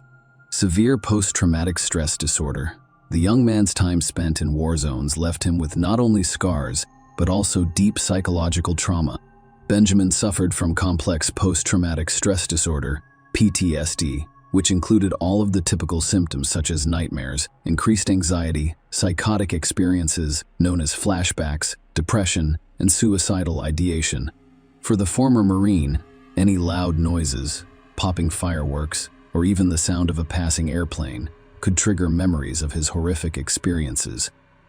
He regularly underwent therapy and worked with specialists, and there were times when the disorder receded so much that his loved ones assumed he had returned to normal life, but this was a false impression. According to Benjamin's own account, during the war, he witnessed the deaths of at least 50 of his comrades, many of whom were close to him, and their loss caused him personal grief. Jennifer and Ben went to church together, and the man sought help for his psychological problems. A variety of therapeutic approaches, both medical and spiritual, proved effective. Recovery seemed imminent, but some symptoms appeared to have become chronic. Jennifer and Benjamin were still young, full of optimism and plans. They decided to postpone having children until his condition had stabilized. The couple believed they had their entire lives ahead of them, and that there was still time for everything. However, 7 years after the wedding, Benjamin's condition had not improved. He continued to suffer from nightmares, panic attacks, and suicidal ideation. Furthermore, due to his injuries and disorders, the former Marine was not only forced to end his military career, but he was also unable to obtain another prestigious and promising position. Warning signs emerged in 2012, 7 years into rehab, when Benjamin's progress began to deteriorate rapidly. Jennifer told her best friend Linda in October that her husband had acquired a gun, which he rarely let go of and even slept with under his pillow. He would frequently wake up at night with nightmares, screaming, grabbing the gun, unable to recognize his surroundings, and feeling as if he was still at war, surrounded by enemies. At times like this, his wife would do her best to calm him down and return him to reality. These nightmares became regular, and the doctor's sedatives did little to help. Furthermore, Benjamin began to have thoughts about voluntarily ending his life, which he discussed with his wife. In an effort to reassure him, she told him that he couldn't live without him and that she would accompany him in his care. By then, both spouses were in their 30s. Jennifer had a promising job, was well regarded at work, had many friends, and was adored by those around her. Benjamin received only a government-appointed disability pension. He only socialized with close relatives and parishioners as the couple went to church on a regular basis. He had almost no friends because people avoided and feared him due to his strange behavior and occasional bouts of aggression. Benjamin was most likely dealing with PTSD and depression, as well as an impending midlife crisis. Everyone around him seemed to be moving forward, striving for and achieving something, except himself. Even his wife's care and support began to appear as a mockery to him, and he was plagued by feelings of guilt and shame for his own inferiority. Jennifer was transferred to the night shift in early December 2012, and she now patrols Wauwatosa's streets from dusk to dawn, keeping order. She was very concerned because her husband would be alone at night, and if he had another nightmare or memory, there would be no one to help him, as the 7th wedding anniversary approached. Jennifer was considering taking a vacation, possibly to the ocean for a change of scenery and relaxation. On December 17, she shared her plans with a colleague, but they were not meant to be realized. Because a week later, there was a terrible tragedy that claimed the life of a young woman in a peaceful town. On the evening of December 23, 2012, Jennifer began working the night shift shortly before Christmas. Throughout her shift, she texted her husband, concerned about his condition. Jennifer's messages stopped around dawn, though her husband continued to text her, asking if everything was okay. At 5 a.m., the dispatcher attempted to contact Jennifer several times. However, when the patrolman did not respond, he decided to locate Jennifer's squad car, which was discovered at the city's fire station, only 5 minutes away from the police department. Patrol officers frequently stopped by here to eat or write a report at the end of their shifts. However, the officer remained unresponsive, which raised serious concerns because it had never happened before. Another officer was dispatched from the station to the fire station, where he made a horrifying discovery. Jennifer's squad car was parked at the back door of the building, just a few feet away, right near the exit. Jennifer lay dead on the snow-covered pavement in a pool of blood. She had multiple gunshot wounds to the head from close range, and her face was almost unrecognizable. The officer immediately reported the incident to the station, which dispatched an investigation team and a medical team to the scene. Thus, on the night before Christmas, Officer Jennifer Sabina became the first police officer in the quiet town's history to be killed in the line of duty. Around 6:30 a.m., a suspicious widower named Benjamin called the police station to inquire about his wife's well-being and why her phone was not answering. He was told that there had been an incident with Jennifer, but was not given any details, and he was instructed to report to the station immediately. He showed up less than half an hour later, looking anxious. Strangely, no questions were asked. Benjamin did not attempt to find out what had happened to his wife, whether she was hurt or still alive. He answered a few standard questions, including what happened the night before and where he went while his wife was on duty. According to Benjamin, after his wife left, he went to the store briefly before spending the remainder of the evening and night at home playing video games and texting Jennifer until she stopped responding. In the morning, he called the station and was told to come in. He was not charged at the time, but he did question standard procedure. However, the police discovered fresh abrasions and dried blood on his hands. In response, Benjamin stated that he suffers from post-traumatic stress disorder and that pain frequently helps him regain consciousness. When the former Marine learned that his wife had been fatally wounded, he had a serious breakdown. He jumped up and yelled that it couldn't be true. He knocked over a table and began pounding his fists against the wall. It took several strong officers to subdue and calm the emotionally charged widower case investigation. At the crime scene, in the fresh snowfall, there was only one set of footprints going from the tire tracks to the fire station's back door and back. This indicated that the perpetrator was alone, based on the size of the footprints. The adult male ballistics analysis produced even more intriguing results. 5 bullets were fired by the officer from 2 different weapons: a 9mm handgun and Jennifer's service weapon, which the perpetrator had taken with him. All of the bullets were pointed at the head, 2 in the back and 3 in the face, implying personal animosity, deep hostility, or a desire for vengeance. However, the young woman did not have any enemies. Everyone who knew her personally adored and respected her, speaking of her only positively. On the same day, video from all of the street surveillance cameras leading to the fire station was requested. It turned out that there were almost no cars on the small town's roads in the early morning. However, around 4 a.m., a black Toyota Prius with tinted windows and black rims approached the fire station. The car vanished from camera view at some point, but a short time later, it was seen driving in the opposite direction, heading directly home. It is worth noting that Benjamin arrived at the police station that morning in the same car for questioning, removing all doubt that he was immediately pursued, arrested as the prime suspect, and his home was thoroughly searched. The first thing that investigators noticed were the holes in the living room wall. The drywall had been punctured, apparently by fifth, and bloodstains were visible around the edges. It was clear that this was where Benjamin had acquired the abrasions on his hands, and it had occurred no later than the night before. The couple left messages for each other on the refrigerator door using colorful sticky notes. Jennifer's notes exuded love and care, whereas her husband's were either dry in one word or so insincere that they read like quotes from romance novels. A shell casing from a 9mm pistol was discovered in one of the dresser drawers, and the weapon was soon discovered in the bedroom, on the side of her husband's bed. The police spent a long time looking for Jennifer's stolen service weapon, but it was eventually discovered in a ventilation duct under the ceiling. Forensics confirmed that it was the same weapon used to shoot Jennifer Benjamin's version. After his arrest, Benjamin initially stuck to his original statement, claiming that he had not left the house and denying any involvement in his wife's death, insisting that he loved her and could not have hurt her. However, when confronted with irrefutable evidence of his guilt, he began to sob and testify. He revealed that he had suffered from various forms of post-traumatic stress disorder for years after returning from the war zone.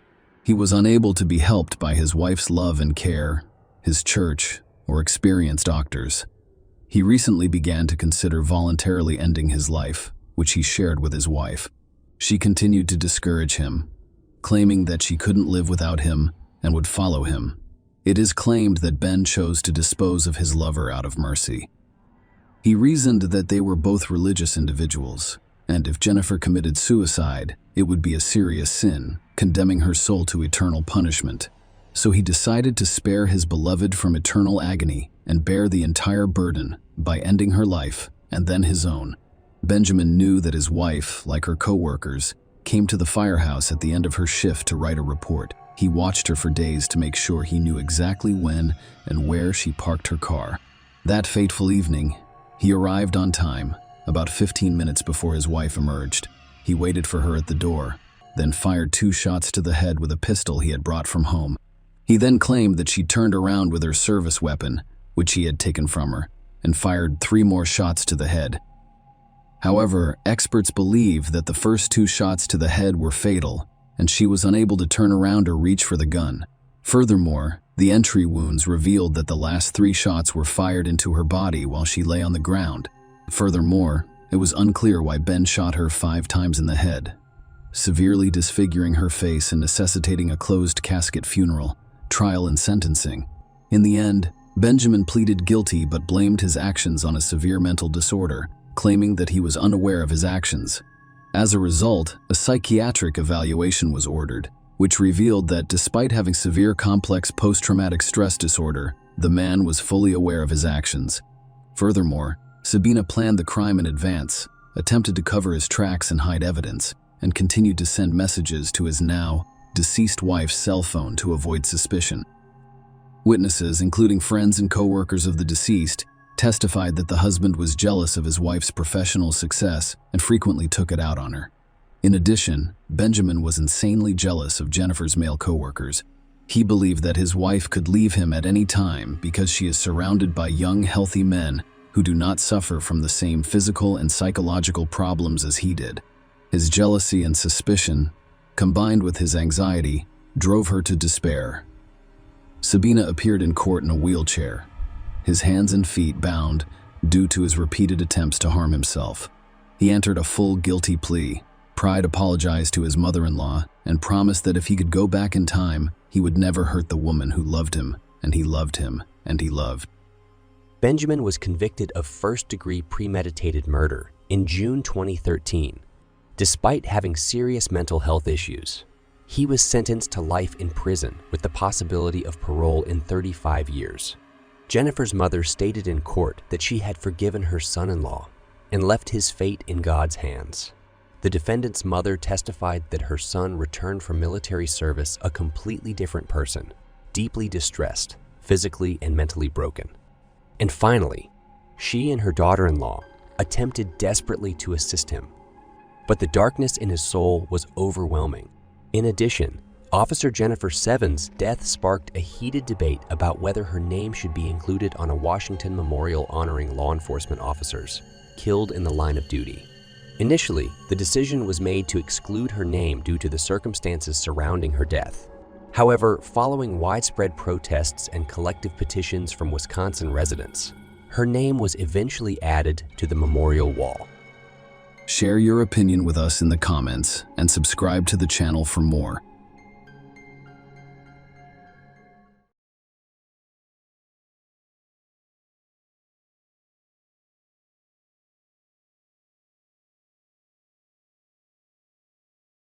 Hey guys, welcome to my channel, and today we're going to take a look at another horrible case with you. The love quadrangle has sharp corners. If Dave Krupa had known how his online dating would turn out, he would not have registered on a dating site. He would have continued to live his old life with his girlfriend Amy Flora and their 2 children. Maybe he would have legalized the 12-year relationship after all, especially since Amy and Dave remained close friends after their breakup. They took periodic vacations with their children, fulfilling their parental responsibilities to perfection. That was in 2011. And by the summer of 2012, Dave was ready to begin a new relationship. Only the man was not looking for a commitment and preferred to remain single. He wanted to meet women who were open to a casual relationship and did not have long-term goals. With these thoughts, he went to a dating site where everyone is looking for something unique. The modern world has brought with it new technologies that allow you to communicate at a distance, avoiding many nuances, the awkwardness of the first acquaintance, the appearance at the same time, and the fear of being rejected. Meeting someone you're interested in has become much easier. It is sufficient to select the intended partner based on a set of characteristics specified by him in the questionnaire. Leaving the house for this is unnecessary. However, who is hiding behind a cute avatar profile is unknown, and whether he corresponds to those features that describe him, and the true goals of dating are not always voiced in advance and discovered later in the relationship. Carrie Leah Farver was born on November 30th, 1974, in Macedonia, Nebraska, USA. She had previously failed relationships. Her son, Max Maxwell, was raised entirely by her. Initially, the child served as both a reward and a challenge for her. Despite her strong feelings for the baby she wants, she spent a month in bed, deep in depression. Kari's mother, Nancy Rainey, cared for the child despite her difficult relationship with the child's father. Unsettled living conditions contributed to the appearance of a young, 20-year-old woman in such a heightened psychological state. Doctors eventually diagnosed Farver with bipolar disorder. People with this diagnosis are like 2 halves of the same coin. The individual experiences extremes. His mood becomes either too good or too bad. Euphoria, increased efficiency, and extreme friendliness give way to depression, bitterness, impotence, and other negative emotions. The disease severely disrupts a person's normal life. However, in the early 2000s, Kari's doctor discovered an effective treatment for her, allowing her to live a normal life. The question of whether she wanted to settle her personal life is rhetorical. On the one hand, undoubtedly, what woman does not desire a worthy companion? On the other hand, why tie yourself to someone who could later become the source of many problems and misfortunes? Carrie grew up in a loving family, had an active lifestyle, participated in sports, and aspired to become a doctor. However, dreams were not permitted to materialize. At her first practice at the medical college, the girl lost consciousness when she saw blood. As a result, she decided not to put her own or her patient's health at risk. She studied to be a programmer. In the fall of 2012, Carrie was offered a good job in Omaha, a neighboring city. She couldn't pass up the opportunities that lay ahead of her, so she accepted the offer. Since Max was in middle school, he did not want to leave his familiar surroundings and relocate with his mother. He continued to live with his grandmother in Macedonia. Amy Long, Carrie Farver's friend, recalled how she couldn't help but be noticed. When she walked into a room, everyone focused on her and her radiant smile. Perhaps that's what Dave Krupa liked about her. On that November day in 2012, Carrie met Dave at the auto repair shop where he works. While looking at Kari's Ford Explorer, he realized he was very attracted to her. She was showing me something inside the car, and we were standing there, very close, with some tension. Dave later recalled how quickly the date arrived. And then they went up to Dave's house, only to have their privacy invaded by numerous calls and messages from a certain Liz, who later stopped by the man's apartment to pick up something left for her earlier. David informed Kari that this was his former partner, Liz Goliar, whom he met on a dating site about 6 months ago and had been dating for a while. He also explained that the woman was extremely clingy, which was the cause of their breakup. Carrie was very understanding, so she was not surprised when she noticed another woman in the man's apartment. After all, everyone has a unique handle on this suitcase from the past that occasionally makes itself known. So Carrie remained unconcerned, but Liz was clearly disturbed to see a strange woman in Dave's home. 2 weeks after moving in, Carrie started dating Dave. They had previously discussed their relationship and agreed to a brief, unencumbered affair. Shanna Elizabeth Goliar, also known as Liz, was the first person Dave met online in 2012. Liz was born in 1975 in Michigan. Dave liked her at first. She claimed that she was not looking for a serious relationship, especially since she was a mother, and that she should spend the majority of her time with her children rather than men. By the way, they both had children of similar ages. Dave repeatedly stated that Liz was unlikely to be a real-life partner for him. She wasn't well-read or educated, which was important in a man-woman relationship. They had few topics of conversation, and the relationship was more focused on the horizontal. Liz became curious about what Dave was doing in her absence and who he was seeing, but the man repeatedly reminded her that they were in an open relationship and she shouldn't be concerned. Dave also told her that she could do whatever she wanted and that he did not stop her from dating other men. However, Liz appears to be dissatisfied with this. She began to pester Dave more and more. Liz was most envious of Dave's children and their mother, Amy. She couldn't understand how they maintained a warm relationship after their breakup. Liz's actions eventually drove Dave away. Then Carrie appeared on the horizon. Carrie was beautiful and intelligent. Dave could talk to her for hours and they agreed on everything. I felt as if I had hit the jackpot, Dave claimed, and Liz, sensing that the man was drifting away from her, began to remind him of himself through increased activity. She texted, emailed, and called. He wasn't about to stop seeing Carrie or anyone else for her. Carrie and Dave started spending more and more nights together. Dave allowed himself to do this because it was convenient for Carrie to get to work, and he liked her company. Carrie pretended she wasn't looking for anything serious and was simply enjoying herself. In December 2015, Liz was shot. The woman probably guessed who it was. Fortunately, the wound did not prove fatal. This cannot continue any longer. I need to do something about it, Liz reflected. On November 13, 2012, I will leave for work. Carrie kissed Dave and agreed to see him later. It was the last time he saw her at 9:45 a.m. The contents of a text message from Carrie caught Dave off guard at work. She texted him that she wanted to live with him permanently. Kropp was very perplexed by the correspondence. He couldn't understand Farver's abrupt shift in mood. They had agreed beforehand that they would not rush into a relationship. They were as happy as they were today. However, the message conveyed a different story. Dave gently replied that he was not prepared for such a change. Kari's counter message was unpleasant. A lot of profanity. He explained the message. I wasn't sure what to think. I was shocked. When he returned to the apartment, he discovered that all of Kari's belongings that she had brought him were gone. Apparently, that is why he believed the woman had abandoned him. The same day, Carrie deleted him from her Facebook friends list. That appears to be the end of it. However, Dave began receiving text messages and emails from Carrie multiple times per day. They contained curses and threats that would ruin his life. There were so many of them, and everyone was rude. Carrie also failed to show up for work, which was unusual given her reputation for punctuality. Kari Farver sent strange messages to Dave Krupa, her mother, and her 15-year-old son. She wrote that she had found a job in Kansas and planned to take Max with her, but she wants to be alone right now because she is worried about her failed romance. In May 2013, Carrie in her Facebook profile published a lengthy post titled, "I've answered enough questions to prove to everyone that I've had enough. You can either believe I'm your daughter, mother, sister, and lifelong friend, or just leave me alone. I left of my own free will, and all I can think about is how everyone was criticizing me for doing what I had to. I do not miss it. I really don't want to go home right now. I am a grown woman, and if I want to leave the house, I can. So when I'm ready, I'll come home. I apologize for simply walking away after causing harm to everyone. Time has passed." However, Carrie never showed up. The woman's mother realized something was wrong with her daughter when she missed her own birthday, Max's birthday, and other family gatherings.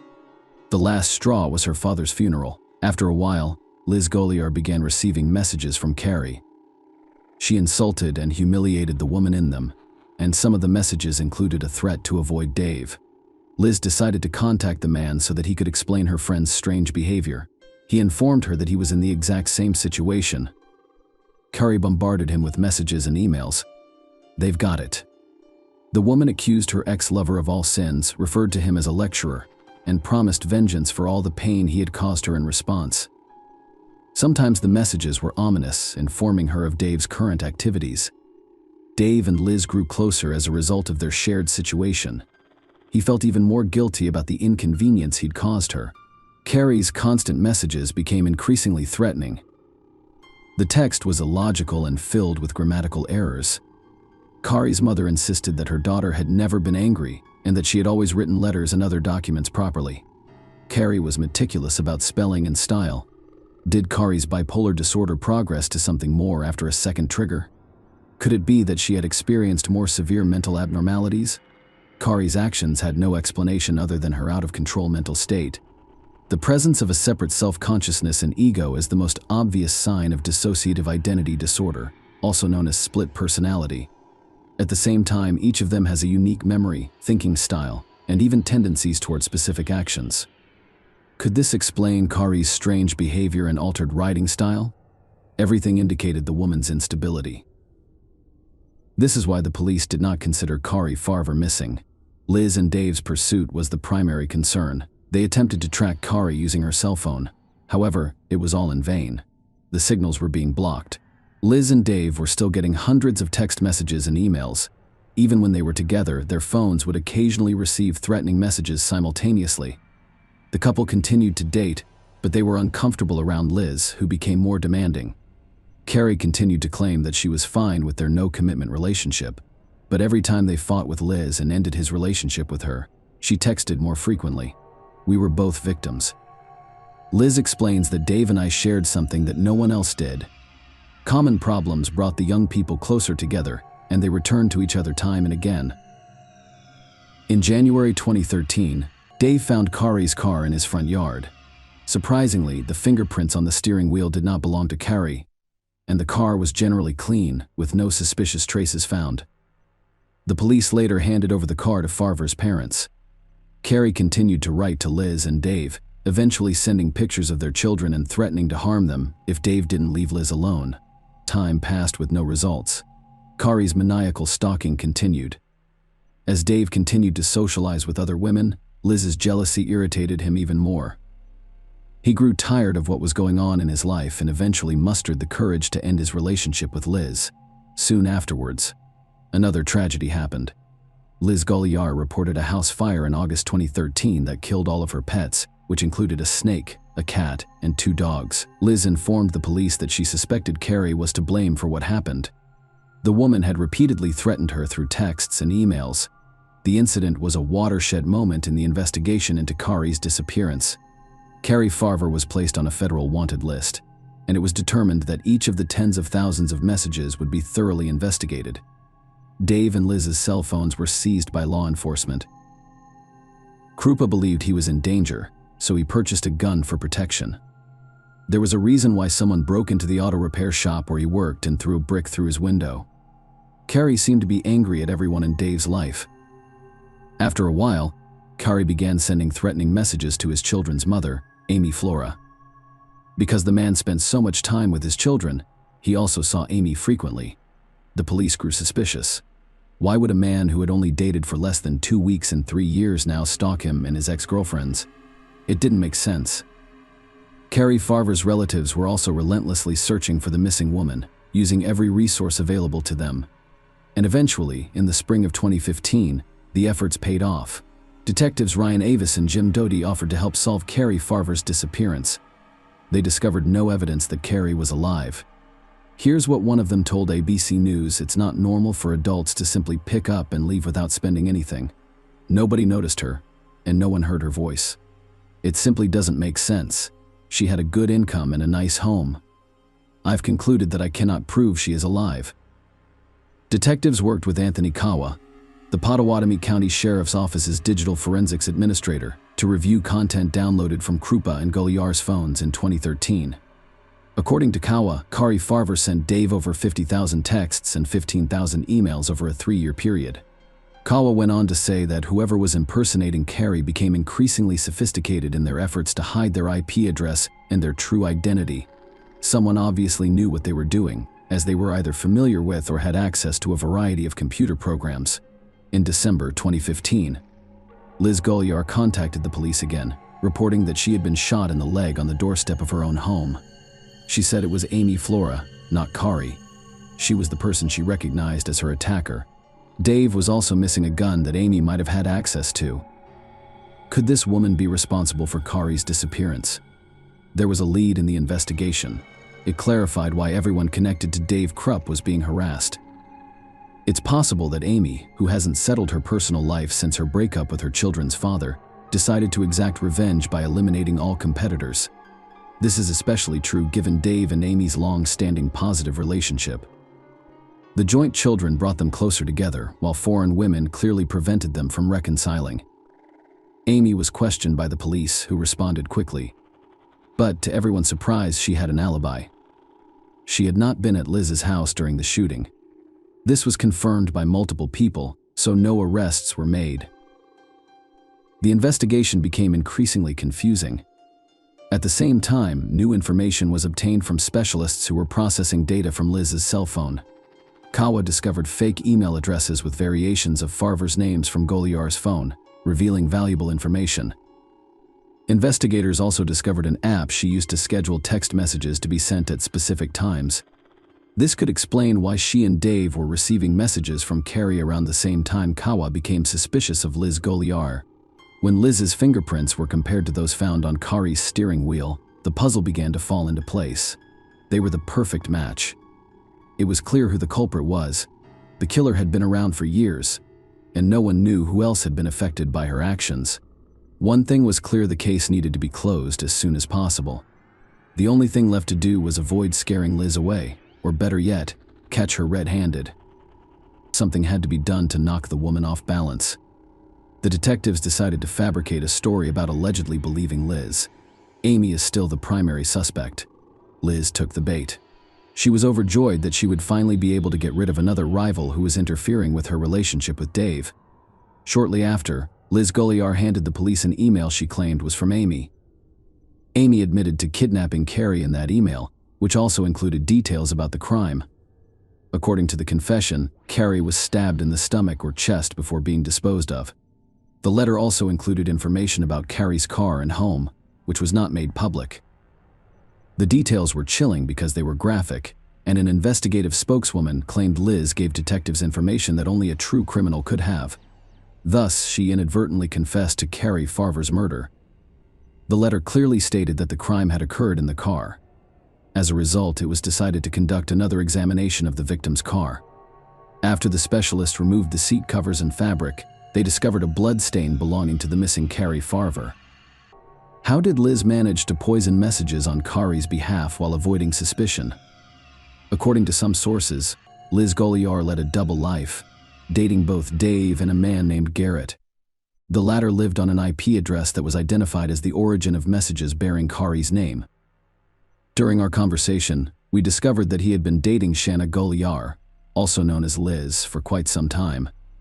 Out of kindness, the man invited Shanna to live with him and his children after the fire. However, the two's relationship became complicated and deteriorated significantly after they started living together. Garrett would watch over Goliar's children while she secluded herself in her room or went elsewhere. The man was astounded by what the police told him. Goliar spent 40 to 50 hours per week pretending to be the missing woman. Her room was a mess, but no significant evidence was discovered. However, investigators discovered several cell phones and electronics in her last apartment in late December 2016. Shanna Goliar is charged with first-degree murder. The county prosecutor discussed the complexities of the court investigation. The majority of murders are dark. This crime was so bizarre that it would take some convincing to believe it happened. There is no way anyone would have let their dog die in a fire they started themselves. There is no way anyone would have shot themselves in the thigh. However, Shanna Goliar did it to avoid suspicion. James Martin Davis, Shanna Goliar's attorney, hoped the case would fall apart because it relied primarily on circumstantial evidence. Kari's body was never discovered, nor was the crime weapon. Goliar never confessed. There was no evidence that Carrie died at all. The defense team chose a mistrial, which means that a judge, not a jury, will determine Shanna's guilt. Mountains of complicated electronic evidence were presented alongside physical evidence. However, the prosecution insisted that the amount of blood found on Kari's car's passenger seat was consistent with a stabbing confession obtained from the IP address where Shanna lived. Investigators were able to establish Shanna's direct involvement in Kari's murder. Deleted images, including a photo of a human foot with a Chinese symbol tattooed on it, were recovered from a tablet in Dave's possession after analyzing the memory card she was using at the time Kari went missing. The foot clearly belonged to a man who had died many years before. In addition, Kari had a similar tattoo. Later, the woman's mother confirmed that the tattoo actually belonged to her daughter. The photograph confirmed Shanna Goliar's conviction. The judge convicted her of first-degree murder and sentenced her to life in prison with no possibility of parole. He stated that Kari Farver did not disappear voluntarily. It is extremely unfortunate that she was murdered. Authorities believe Shanna was murdered. Kari allowed her body to decompose before burning the remains to eliminate any trace of evidence. She decided to get rid of her rival, most likely out of jealousy. After disposing of her, she purposefully took her cell phone to make Farver look insane and regain Dave's trust. When her plans were successful, Shanna wanted to free her lover from Amy as well. But she became so engrossed in the game that she ended up falling into a trap of her own design. It's a bloody love square, to say the least. Goliar was also found guilty of setting fire to her own home in August 2013, which she tried desperately to blame on Kari, because the fire not only destroyed the house but also killed pets. She received another 20 years in prison. The woman is currently incarcerated at the Nebraska Correctional Center for Women. Shanna maintains her innocence. Dave admitted to receiving thousands of emails and text messages signed by Kari over the years. However, he never noticed her stalking him while they were together, which Shanna cannot claim. He also stated, "I want her to leave and not do this to anyone else." Justice has been served. For a long time, Kari Farver's name was on everyone's mind. She was innocently accused of stalking people and burning down Shanna's house. Kari is now recognized as a victim, and her good name has been restored. Kari's mother wanted her daughter to be remembered as a fun, intelligent, and talented woman. So what happened to Kari's son Maxwell Farver of Macedonia? According to his LinkedIn profile, he followed in his mother's footsteps and became a computer programmer. He graduated from the University of Iowa with a degree in software engineering and data science before marrying. It's unlikely that he was able to forget what happened, but he could have found solace in the family he built as a result of his past. Dave Krupa has now decided to live away from the limelight. In fact, he does not have a public account on any social media platform. The chilling crime story is a brutal reminder of the tangled complexities that can arise in human relationships as a result of various forms of manipulation, which can sometimes go to extreme lengths to maintain control of the situation. It is a story about how vulnerable we can be in our familiar surroundings without understanding the true nature of humans. Share your opinion with us in the comments and subscribe to the channel for more.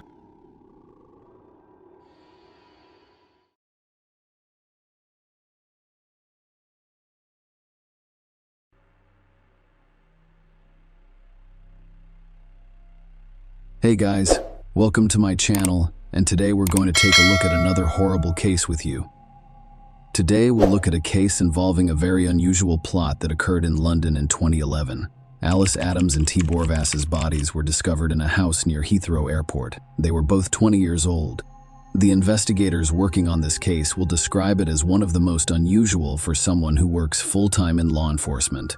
Alice Adams and Tibor Vass worked for the Radisson Blu Edwardian Heathrow Hotel. Alice was a local, and her family home was approximately 6 miles from the hotel where she worked. She had started the job 3 weeks earlier and had made friends with other hotel employees, particularly her peer Tibor Vass. Tibor was born and raised in Budapest, Hungary. He was his parents' second child, and he had a younger sister, Tibor, who enjoyed being around other people.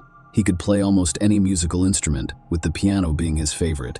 He taught his sister Isabella how to play the piano, and they sang and played together while their parents listened.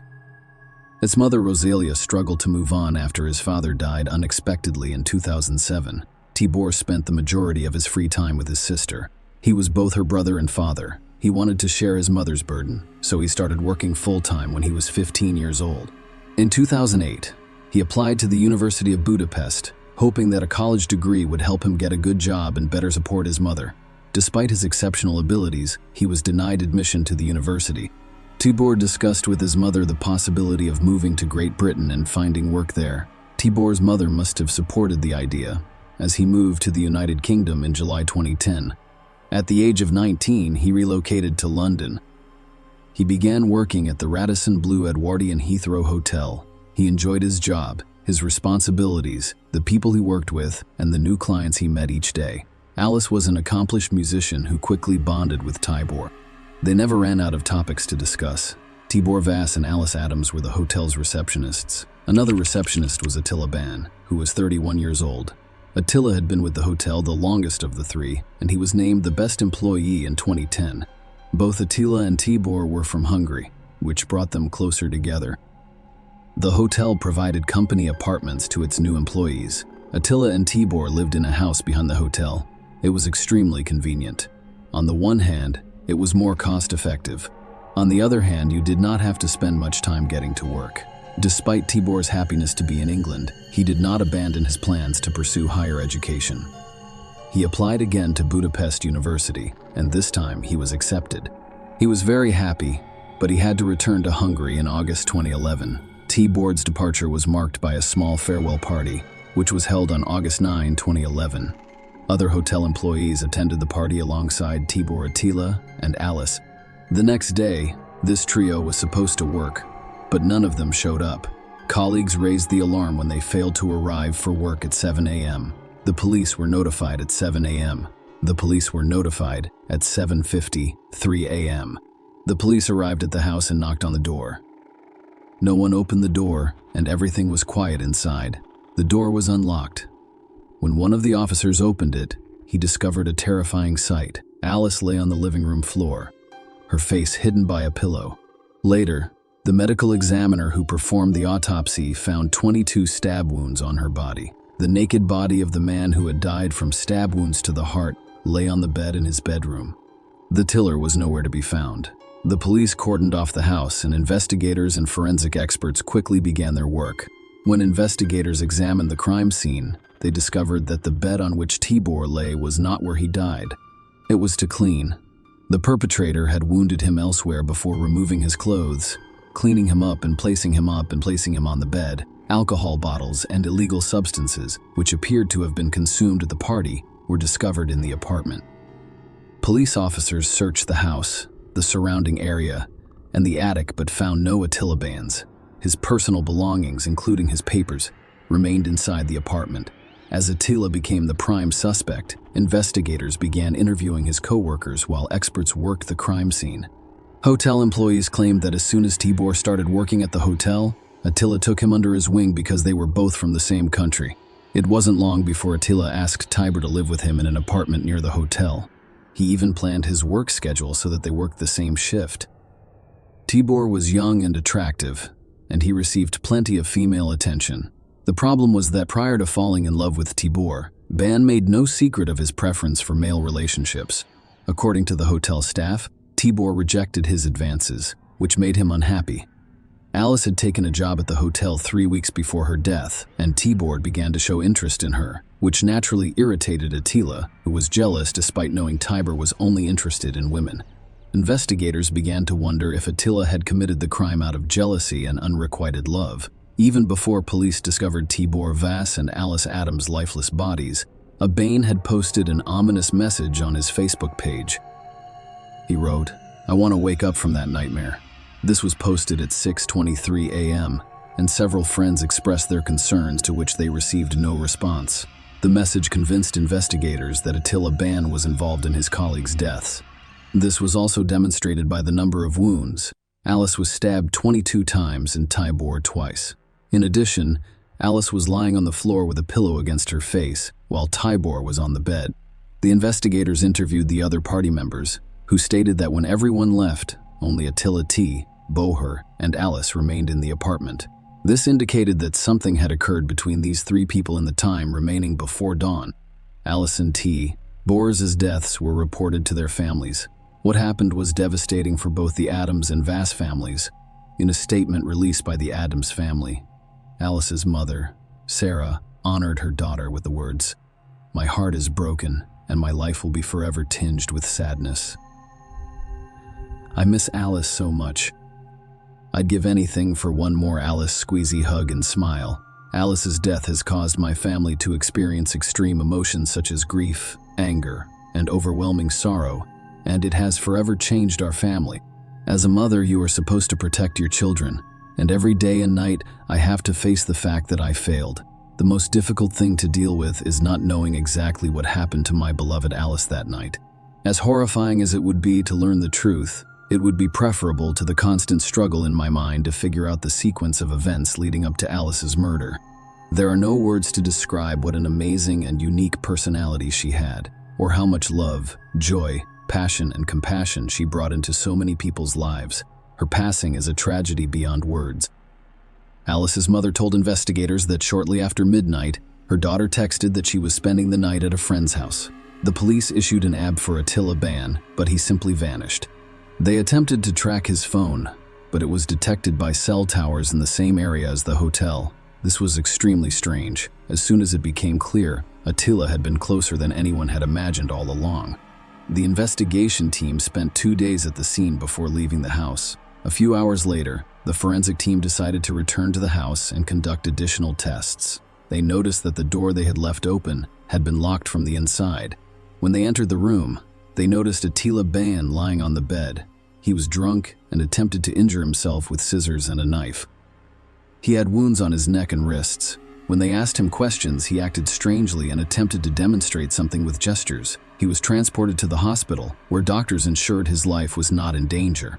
The police were perplexed when they discovered where Attila Ban had spent the previous 2 days. He had cut a slit in the base of the sofa bed where Tibor's body was discovered, grabbed a phone and several bottles of water, and climbed inside. While the cops were on the scene, he remained inside, listening and watching through the holes he had made. The primary suspect, Attila Ban, was arrested right inside the hospital. The trial started on July 9, 2012. During the trial, some details about the brutal crime were revealed. The party spiraled out of control after Alice, Tibor, and Attila were left alone in the apartment. Prosecutors accepted there was sexual activity between all three, as DNA from both men was discovered on Miss Adams' breasts, until Ban stated that he remembered the three of them being in bed and that there was a connection between them, but he had no recollection of what happened after that. He insisted that he only realized he had committed a terrible act after waking up in the morning and seeing Alice and her lifeless bodies. When he realized that his actions had killed 2 people, he made the decision to commit suicide. However, he stated that he was afraid to do it alone, so he removed his keyboard's clothing and climbed into the bathtub alongside him. Unable to hurt himself, he moved Tibor to the bed, knowing they would be sought after. He opened the divan bed's base and hid inside. While he was hiding there, he was even able to update his Facebook page. He sobbed loudly in the dark as prosecutor Richard Whittam explained the facts of the case to jurors. According to Mr. Whittam, 2 young people were killed violently and unjustly by this defendant. Although other cases have been discussed, it is difficult to find words to describe what happened in this case, other than to say that it was tragic that young people met their deaths in this manner. According to Mr. Whittam, Tibor Vass had relationships with hotel employees, and there is no evidence that he ever had a sexual relationship with an Attila Ban. However, Attila Ban appeared to have feelings for Tibor Vass and acted slightly possessively towards him. The court heard that Ban was jealous of you, and that just days before the crime, he threw a temper tantrum at his victim during a team building session when he took a picture in which Ban was not present. The situation reached a climax when the band learned that Tibor Vass had been accepted to a university course in Hungary and would be leaving Britain at the end of the month. The final straw may have been that an Attila Ban couldn't bear the sight of Tibor and Alice kissing, and in a fit of jealousy, killed both of them. In addition, prosecutor Richard Whittam stated in court that Attila Ban was found naked on the single bed. He had wounds on his wrist, forearm, and neck.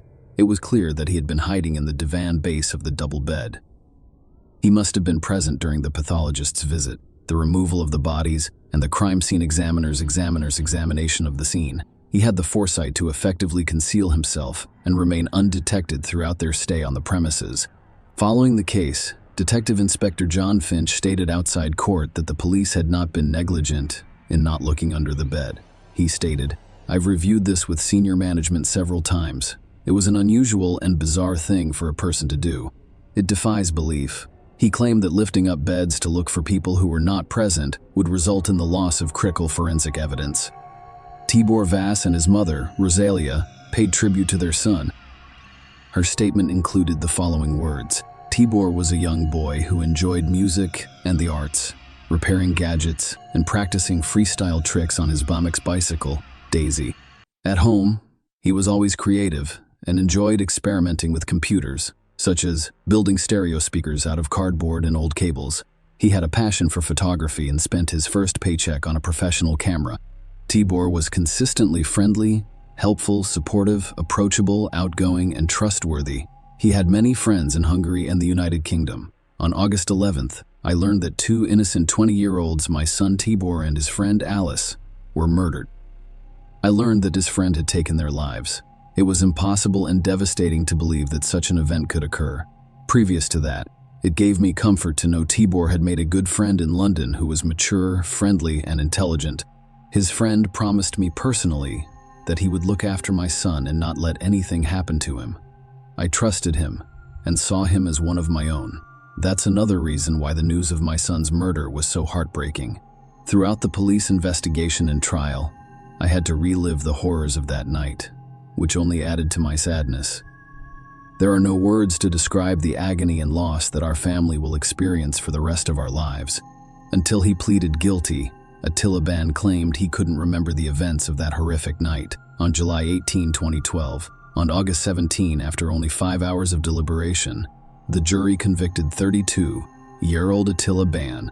He was sentenced to 2 lifetime sentences. He will have to serve 26 years in prison before he can apply for parole.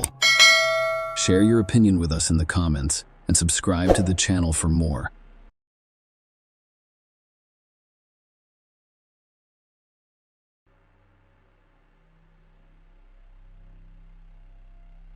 Hey guys, welcome to my channel, and today we're going to take a look at another horrible case with you. In this video, we'll talk about a story that happened in England. On Sunday, November 14, 2020, one surveillance cameras caught 34-year-old Alexandra Morgan at a gas station near Cranbrook, Kent. Nobody has seen her since. 4 days later, her parents reported her missing to the police. The investigation revealed many secrets that were hoped to remain hidden. The truth turned out to be far more terrifying than anyone could have anticipated. Alexandra Morgan, as she was known to her friends and family, was a single mother with 2 children ages 4 and 11. They lived in Wellesley, Cranbrook in Kent. She did not maintain relationships with her children's fathers. It wasn't easy for her to raise them alone. According to some sources, Alexandra was a dog groomer. People described her as a dynamic and ambitious woman who wanted her children to have everything they required. She wanted a better life for them and took several steps to make it happen. Alexandra arranged a meeting with her parents on November 13, 2021. She left her 2 children with them, claiming she was going on a spa vacation with friends. She said she'd be back in 3 days. Alexandra's parents became concerned on November 17 when she failed to pick up her children. She did not respond to any calls or texts. It was not like her. After several unsuccessful attempts to locate their missing daughter, the parents were forced to contact the police. Kent police said Alexandra Morgan's disappearance was suspicious, so they investigated it as a possible crime. At the start of the investigation, the police attempted to determine which spa Alexandra planned to visit. She told her parents she was going with friends, and the police wanted to know who they were. At the time, the investigators had no idea what they would face while searching for Alexandra. While searching for the woman, police obtained video footage from a gas station in Cranbrook. That was the last place anyone saw her. Her white Mini Cooper was the key to determining her location. On November 14, she refueled her car, purchased some items, and left. At first glance, there was nothing unusual about this video. Rose McCauley, the gas station manager who has been friendly with Alexandra for 17 years, was present when she purchased 10 pounds of gas and ordered a coffee and snack on the morning of her disappearance. Rose believes no one knows what happened to her or where she went. Her car hasn't been seen since then, which is a complete mystery. My friend and I looked around Hastings for it, but couldn't find anything. Alex never feels embarrassed. So I don't think she's afraid to come home. I'm just hoping nothing bad has happened to her. I just hope she is okay and shows up. It's very worrying. Alex arrived that Sunday looking very well, dressed, with a full face of makeup, her hair done, and nice clothes on. She was more dressed up than I had ever seen her before. And she arrived unusually early in the morning. Alex appeared to be in a good mood, smiling as he interviewed Alexandra's friends. The detectives discovered that in 2018, she posted information on social media about a stalker who followed her every move. In another post from 2019, she shared an image with the words, "Hello, stalker." Alexandra wrote, "Stop stalking my page. Lovelies. It's rather sad. Not only that, but you're making it clearer by the day, as we're not even friends on Facebook. There is nothing to see here, pal, unless you continue. Oh, please share your antics for all to see. Have a beautiful day." Investigators were now looking into whether these messages had anything to do with her disappearance. According to a police spokesman, Alexandra's failure to contact her family is completely out of character, and the case is now being investigated as a possible murder. While we conduct our investigation, I urge anyone who has seen Alexandra or her white Mini Cooper with a black roof to contact us. If you think you saw Alexandria or something suspicious but are unsure, please call and let us know. Alexandra was described as a slim woman with brown shoulder-length hair and a height of about 5 feet, 6 inches. She was last seen wearing a green knee-length quilted coat, a black top, ripped blue jeans, knee-high black boots, and a silver necklace. People can disappear without leaving any traces or clues for the police. Many missing person cases remain unsolved. But this time, things were different. Alexandra Morgan left a digital trail that eventually led the police to discover what happened to her. Furthermore, it revealed some shocking information. Alexandra hoped to improve her financial situation. To accomplish this, she began working as an escort and advertised her services on the internet. However, her family and friends were unaware of it. Women working as escorts are among the most vulnerable groups of people. Everyone, including the police, is aware of this. They never know who their next client will be. An ordinary person who, for whatever reason, has decided to pay for such services, or a maniac looking for a target. The investigators discovered that Alexandra had scheduled a meeting with her regular client prior to her disappearance. They arrested this man. At the same time, the police representative's statement made it clear that Alexandra had died. According to a Kent police spokesperson, detectives from the Kent and Essex Serious Crime Directorate are investigating the disappearance of a woman from Sissinghurst and arrested a man on Thursday, November 25, 2020. 1. A 40-year-old man from East Leonards-on-Sea has been arrested on suspicion of murder. Kent police officers with assistance from Sussex Police are conducting searches in 3 locations in Hastings and East Leonards-on-Sea as part of their efforts to locate Alexandria. Residents can expect a heightened police presence in the area as investigations continue. They arrested Mark Brown. He was a construction worker who married and had a son. His family was unaware that he was leading a double life. Before she disappeared, Alexandra had met him several times. According to Sussex Police, he intends to buy her a Mini Cooper.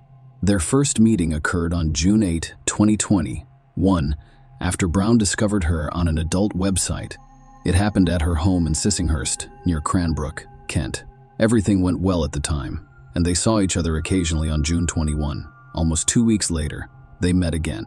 Alexandra went to a small bridge farm near Hastings, Kent, that Brown rented for meetings with women and other purposes. Throughout August and September, they met 7 more times, and Alexandra had no idea she was falling deeper into a trap. On October 23, 2021, Brown texted her to see if she was interested in a risk-free business transaction he was offering. The proposal was for £100,000 for 3 to 5 days at a hotel, where he would guard a new ID, a straight car, and shopping money. All he needed her to do was go out for a cigarette, grab some cash, and buy some things. This is a testament to her character. Alexandria's online searches following this proposal demonstrated her desire to improve her children's lives. One of the searches was for the minimum deposit on a house in 2021. A variety of other searches revealed Alexandra's desire to start new businesses with the money she would make. Among the internet searches were, how much can you make running a sunbed shop in the UK? How much tax would I pay on $100,000? Alexandra told her parents she was going to the spa with her friends, but she was actually going to meet Mark Brown on the farm. She left the house on November 14, and CCTV footage showed her buying gas in Cranbrook at 7:20 a.m. She arrived at Little Bridge Farm at about 8 a.m. She arrived at Little Bridge Farm at about 8 a.m. 3 days later. On November 17th, Brown relocated Alexandra's car to her home on Hurst Lane in St. Leonard's, having previously replaced her license plate with a fake one. Alexandra's mother contacted the police on November 18 after her daughter failed to pick up the children and stopped answering calls and texts. On November 23, the police discovered CCTV footage that showed Alexandra's car following Brown's Jaguar on the road to Little Bridge Farm. Kent police blocked access to the farm and began questioning Brown. He admitted he had met with Alexandra. However, he stated that she left after 45 minutes. He stated that the police could take his fingerprints and a DNA sample 2 days later, on November 25. They arrested Brown, the primary suspect in the Alexandra Morgan case. But before we go any further, and before I tell you what happened to her, let us go back to when Alexandra had no idea Mark Brown existed. Lee was 33 years old and a mother of 3, but she didn't have custody of her children. Leah was an animal lover who cared for a horse, 3 goats, 2 dogs, a mastiff named Duke, and a Pomeranian named Lady. On March 25, 2018, Mark Brown contacted Leah through an escort website where she advertised her services. Brown and Alexandra Morgan met on the same website. A few years later, at the end of 2018, Brown and Ware had begun dating and renting an apartment together. When her lease expired 6 months later, she moved into Brown's yard at Little Bridge Farm and lived in a shipping container. Brown compared their relationship to a roller coaster. As it turned out, Leah led a chaotic lifestyle. She was a benefit claimant who received weekly payments into her account, which Brown frequently withdrew for her.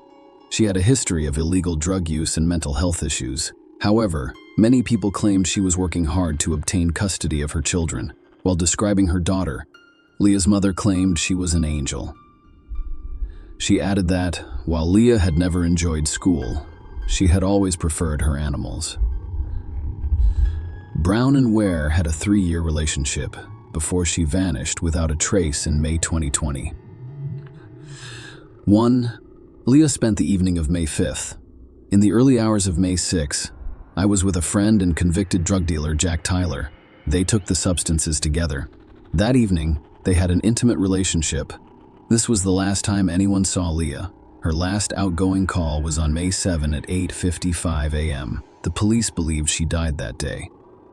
2 weeks later, Mark Brown returned to the website and met Leah on June 8, 2021.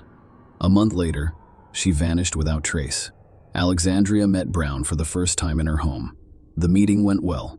She regarded Brown as a reasonable and generous man, but Alexandria had no idea that just a month before, another woman in a relationship with Brown vanished without a trace.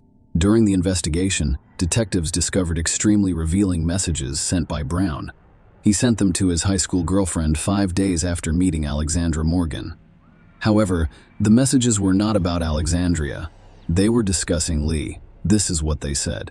"I'll be very careful how I word this. It happened again not long ago, while disposing of something. It's an extremely unpleasant task. An old oil drum, 5 liters of diesel, and there's not much left. It gets extremely hot and glows almost white. My heart, mind, and soul are heavy with the consequences of my actions. I'm a psychopath with a conscience." It's a joke, actually. Thus, investigators began to suspect Alexandra Morgan's death, and more frighteningly, that she was not Mark Brown's only victim.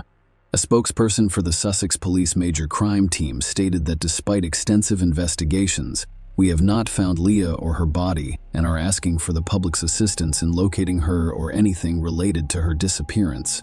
After Brown was arrested on November 25, 2021, police searched his farm. They discovered a barrel inside which someone had recently burned something. Experts examined its contents and discovered bone and tooth remains. The laboratory examination confirmed that these were Alexandra Morgan's remains. In a joint statement, Neil Kimber of Kent Police and Andy Wolstenholme of Sussex Police said, "Our thoughts are with the families of Alexandra and Leah during this difficult time. While we have located Alexandra's remains, we have yet to find Leah, and our investigations are ongoing. We urge anyone with information about Leah or Alexandra to contact us immediately." Leah is described by police as a slim white female standing 5 feet 6 inches tall with very long black hair and blue eyes. They suspected she had tattoos of a dragon on her right leg, Chinese writing on her right leg, Chinese writing on her right hip, and a fairy sitting on a flower above the name Ryan on her right leg. The search at Brown's farm lasted approximately a month, concluding on January 7, 2022. The police discovered the bones of a Pomeranian in the pond, along with a weight tied to its collar. Investigators believed it was Leah's dog, which Brown cruelly abandoned following Leah's death. Although police were unable to locate Leah Ware's remains, Brown was charged with her death on February 1, 2022. They had previously charged him with the murder of Alexandra Morgan. Throughout the interrogation, Brown denied the charges against him. However, when they informed him of the evidence that showed he had burned Alexandra Morgan's body, he admitted her death. Yet, Brown insisted that Alexandria had died as a result of an accident. The trial of Mark Brown started on October 17, 2022. During the court proceedings, new details about these two cases emerged. The jury discovered that Brown withdrew money from Leah Ware's bank account on a regular basis following her disappearance. Following Leah's disappearance on May 7, 2021, Brown collected her prescription medication and withdrew money from a cash machine every week using her new bank card. They delivered the card to his sister Cheryl's address. He would then place the cachet and medication in a horse box belonging to their pet. Birdie's prosecution lawyer, Duncan Atkinson, detailed several times in the weeks following Leah Ware's disappearance how Brown took £200 from her account, the maximum allowed in a transaction. This resulted in Leah's balance dropping from over £2,000 to £45. In July 2021, jurors were informed that Brown withdrew £200 from Leah's account, twice shortly after transferring £200 to his own account. When asked why he did this, he explained that he probably used her £200 and then replaced it. At the time, someone owed me £430, so they most likely paid me back. Atkinson stated that the withdrawals from Leah's account had nothing to do with her and everything to do with you. Is this a coincidence? She died after receiving her new bank card. Brown responded, I'm not sure what you're getting at because as far as I know, she is not dead. Atkinson asks if we're running away. Ms. Where's the money? Were you? You knew Leah was in a situation where money wouldn't help her, Brown responded. I'm not sure what planet you live on. Leah wished Brown would leave his wife for her. This was stated by one of her friends during testimony at the trial. Perhaps it influenced Brown's decision to commit the crime. During the trial for Alexandra Morgan's death, Brown stated that her death was accidental. He claimed Alexandra slipped and fell on a tool, injuring her head in the workshop he rented at Little Bridge Farm. He claimed he ran over to her and discovered there was a lot of blood. As a result, he grabbed a towel and attempted to stop the bleeding from her head. When he moved her head to place the towel underneath, there was more blood. Prosecutor Duncan Atkinson objected, claiming that when you first saw her, she had collapsed on her back. There is already a lot of blood on her head. So before you do anything else, it's clear that she's hurt, needs assistance, and requires a doctor. That is absolutely obvious. Brown responded, Yes, but I was panicked, and the first thing I did was grab a towel to help stop the bleeding. She had already left by that point, and I made it a priority to perform CPR because I couldn't find a pulse. I did not call an ambulance because my first priority was to stop the bleeding and then check for a pulse. There is no point in calling an ambulance. If it is not going to arrive on time, the first priority is to stop the bleeding. Brown stated that he was certain Alexandra Morgan had died after performing CPR and holding a mirror to her mouth and nose to check for breathing. In the 5 minutes that followed, he used jumpers to keep blood from flowing out from under the workshop door, went outside to vomit, and grabbed his phone from either his car or jacket pocket to call the emergency services. He then decided to cover it up, saying, I wrapped Alex in a sleeping bag and wrapped a towel around her head to keep more blood from coming out. I had a death escort on my workshop floor. How would it look like? How would I prove she had an accident? It was a foolish thing to do. It was the worst mistake I'd ever made in my life. Brown then decided to dispose of Alexandra's body with an incinerator he had built out of an old oil drum earlier that year and used on a regular basis to burn waste. He said, I'd heard urban legends about people burning bodies, and I didn't want anyone to find a body dumped somewhere. Thus, Brown claimed that he had nothing to do with Lee's disappearance and believed she was still alive. Alexandra's death was allegedly accidental. However, during the trial, the court heard testimony from Brown's boss, Alan Downs. The man claimed Brown warned him that the police might come for him and arrest him. The conversation took place on November 24. When Downs asked what the police might arrest him for, Brown said it was a double murder, and this was a critical point. With this response, Brown implied that Lee had died and that Alexandra Morgan had not died in an accident. However, Brown denied using such language. He responded, "No, I said I was going away for 25 years. I'm not sure where he got the double. I stated that I would be arrested for one murder. I did not say double." When asked who he had killed, Atkinson responded, "Who? The answer should have been no one." Brown responded, "The answer should have been yes.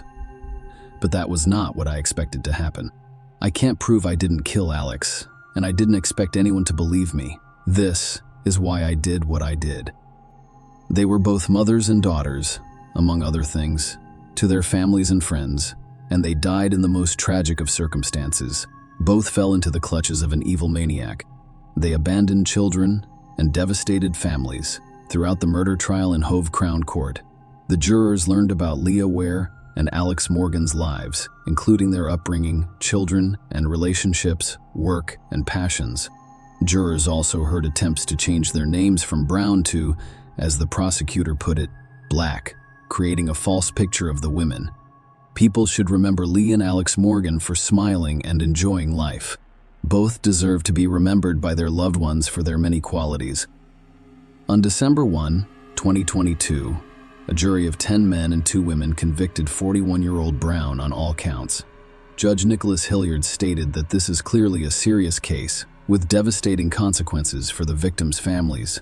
He stated that the court would sentence Brown to life in prison, and he would have to decide on the minimum prison term or whether he would ever be eligible for parole. The judge also stated that if Brown decided to reveal what he did with Leah Ware's body, he would consider it during sentencing. However, Brown passed up this opportunity. Before the judge handed down his sentence, Rebecca Martin, Leah Ware's mother, delivered a victim impact statement. She claimed Brown is continuing his sadistic torture of our family's lives by refusing to tell us what happened to her. She died because Mark Brown sought to satisfy his depraved desires. He dominated and manipulated every aspect of her existence. When he'd had enough, he discarded her like a piece of dirt. The court also heard from Alex Morgan's parents, who described her as bright, energetic, and determined to succeed. She faced challenges, but she was overcoming them and looking forward to the future with her 2 children, whom she adored. On January 13, 2023, the court sentenced Mark Brown to 2 life sentences. He will be eligible for parole in 49 years. Judge Hilliard, who sentenced Brown in his absence after he refused to appear in court, stated, "No sentence I pass is any measure of the lives lost. Nothing can correct what the defendant has done. That's not possible. His conscience is unaffected by what he has done." Share your opinion with us in the comments and subscribe to the channel for more.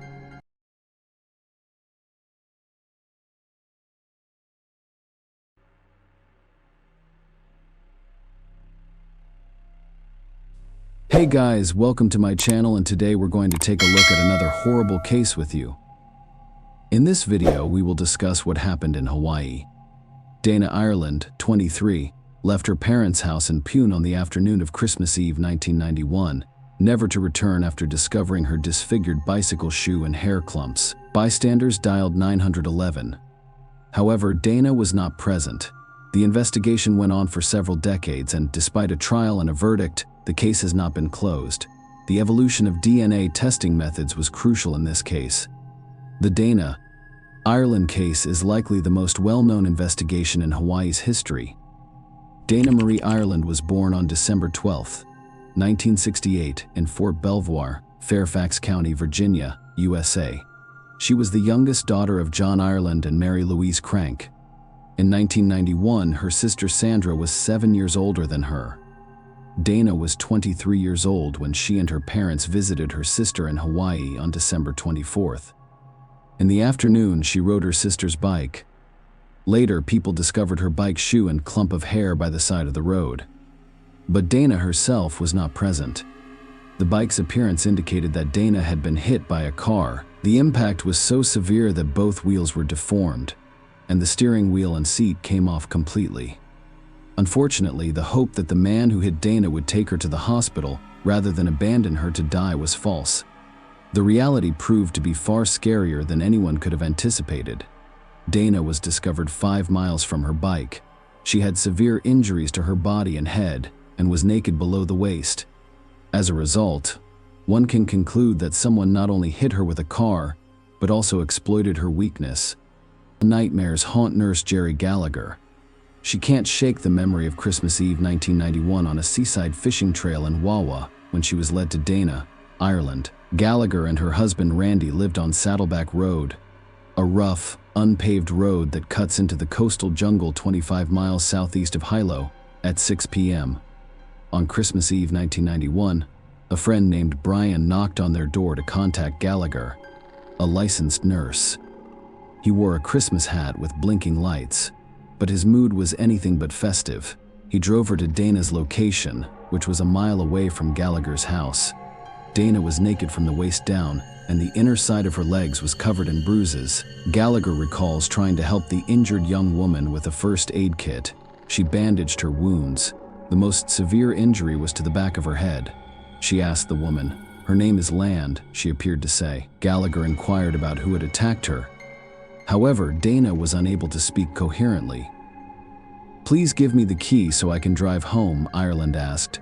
Gallagher attempted to keep her awake. An ambulance arrived more than 2 hours after the girl was struck by a car. The lack of phones in the area caused a significant delay in receiving assistance. The medical personnel of the police and fire departments were preoccupied with other cases. However, their own mistakes contributed to a 34-minute delay. The dispatcher who received the call about the injured young woman provided the incorrect address for where they found Dana, resulting in a loss of valuable time. I considered driving her to the hospital, but I was worried about paralyzing her. Gallagher says he's had nightmares about it. None of us anticipated that it would take so long. It took an unbelievably long time to get help to her. She would have survived if they had sought assistance. An ambulance carrying Dana Ireland arrived at Hilo Hospital at 7:56 p.m. At this point, John and Mary Ireland were already looking for their daughter, whose disfigured bicycle lay by the side of the road. They heard about an injured woman discovered 5 miles away. However, they were unaware that this woman was Dana. We assumed someone had hit her and transported her to the hospital. Mary later recalled that John instructed her and his eldest daughter Sandra to go to the hospital while he remained near Dana's bike. When the ambulance arrived at the hospital, Dana's mother and older sister were already present. Doctors fought for Dana's life for 4.5 hours, but they were unable to save her. She was pronounced dead at 12:25 a.m.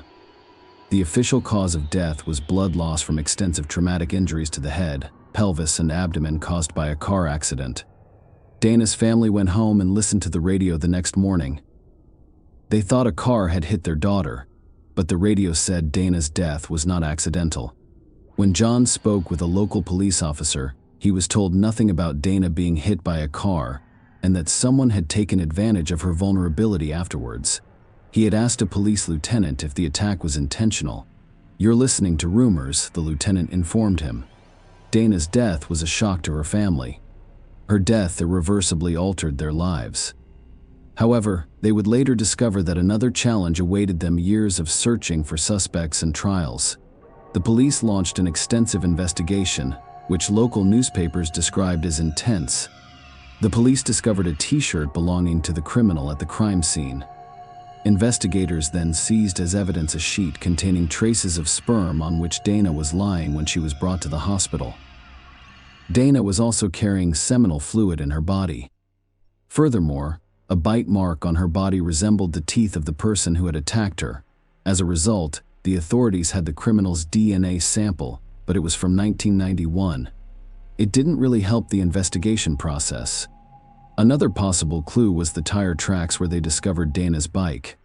Investigators interviewed residents in the hopes of finding witnesses who saw Dana being hit by a car, but no one witnessed this incident. Perhaps for some reason, they remained silent.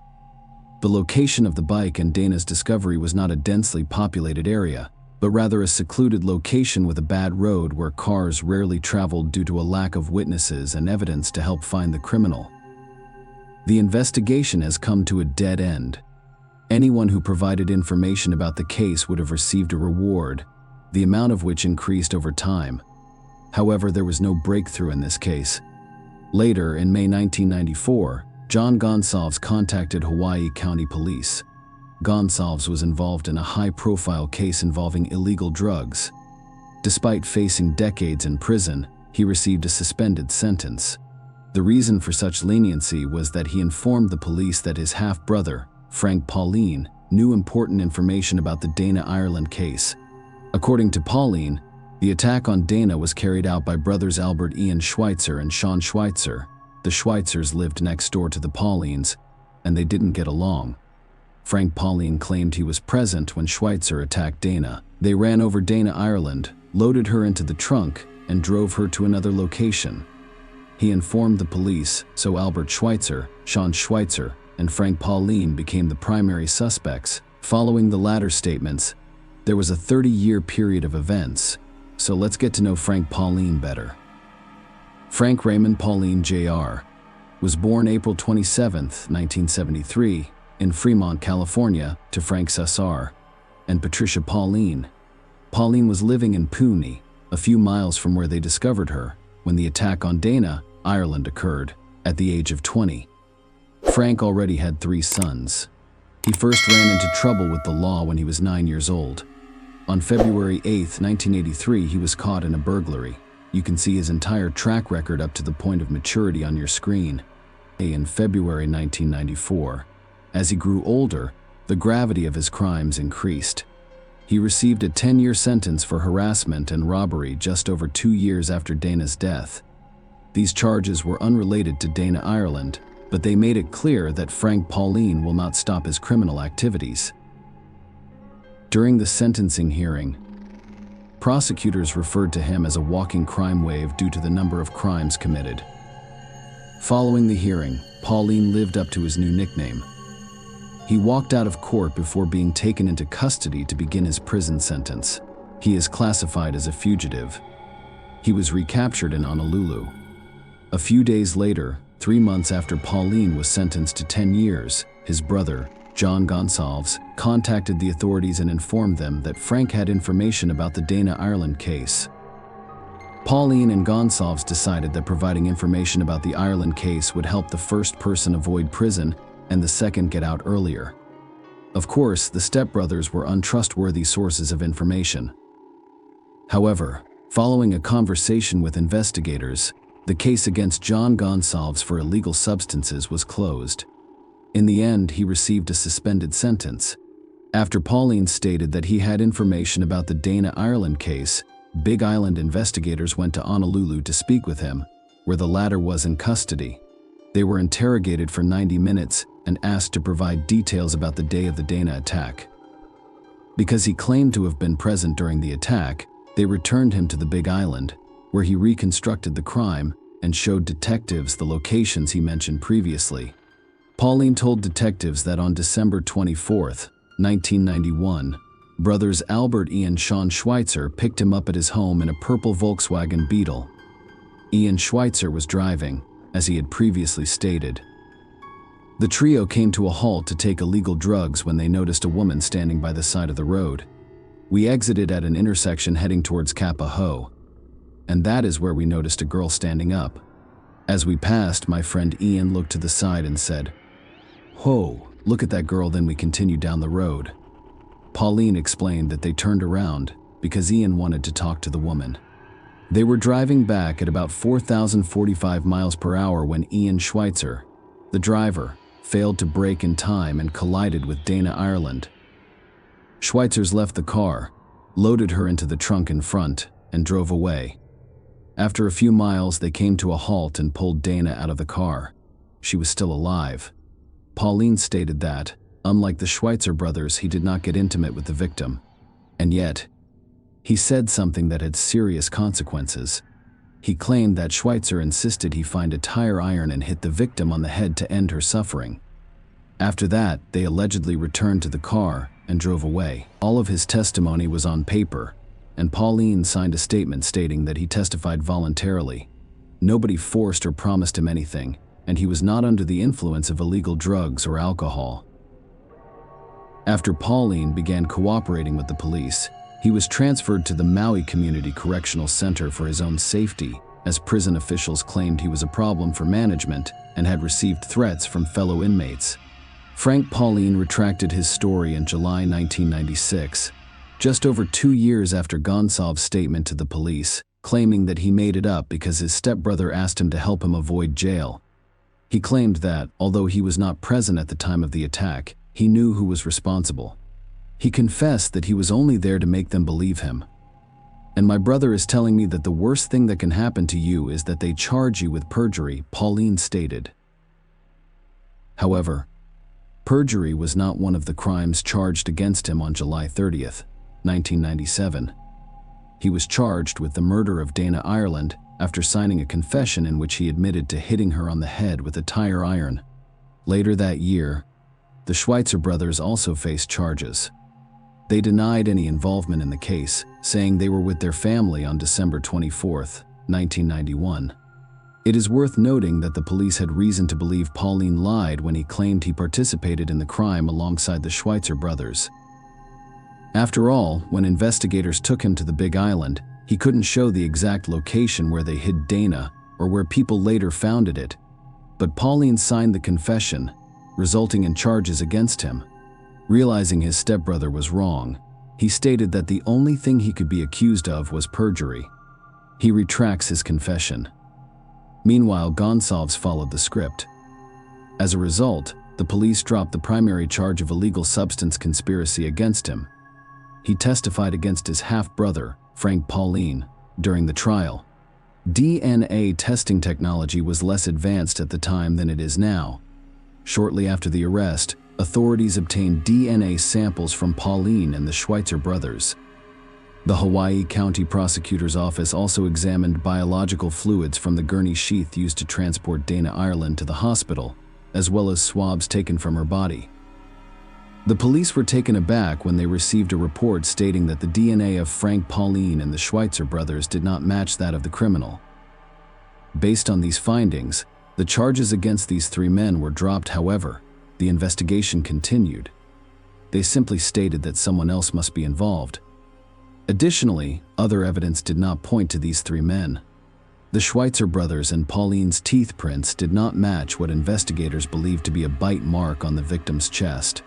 The police discovered no traces of Dana Ireland's blood or hair in Albert Ian Schweitzer's Volkswagen, which he acquired only a month after her death. Perhaps pressure from the Ireland family, the public, and the press influenced how events unfolded.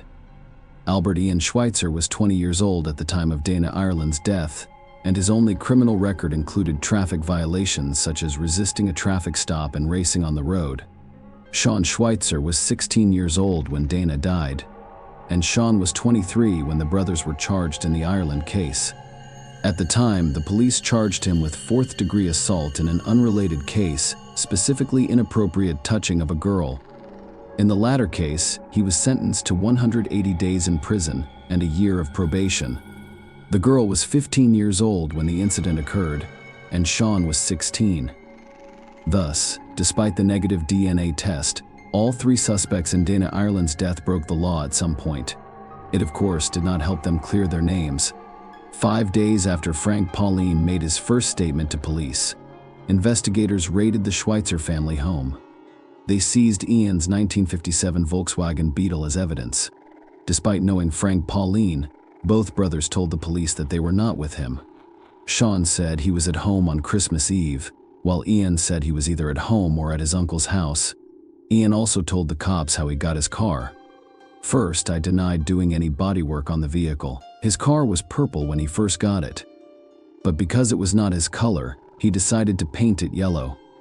Schweitzer's lawyers believed Frank Pauline's accusation was motivated by family animosity. Despite this, the prosecutors moved forward on May 5, 1999, a few days before the statute of limitations expired for some of the crimes committed against Dana Ireland. the police received what they believed to be another breakthrough in the case. They received the statement from a prisoner named Michael Ortiz, who was Gonçalves' accomplice. He was in the same cell as Schweitzer before the police dropped the charges against him. In conversations with authorities, Ortiz claimed that Albert Ian Schweitzer confessed to him what he had done based on his testimony. Only 2 weeks later, Frank Pauline and the Schweitzer brothers were charged again in the Dana, Ireland case.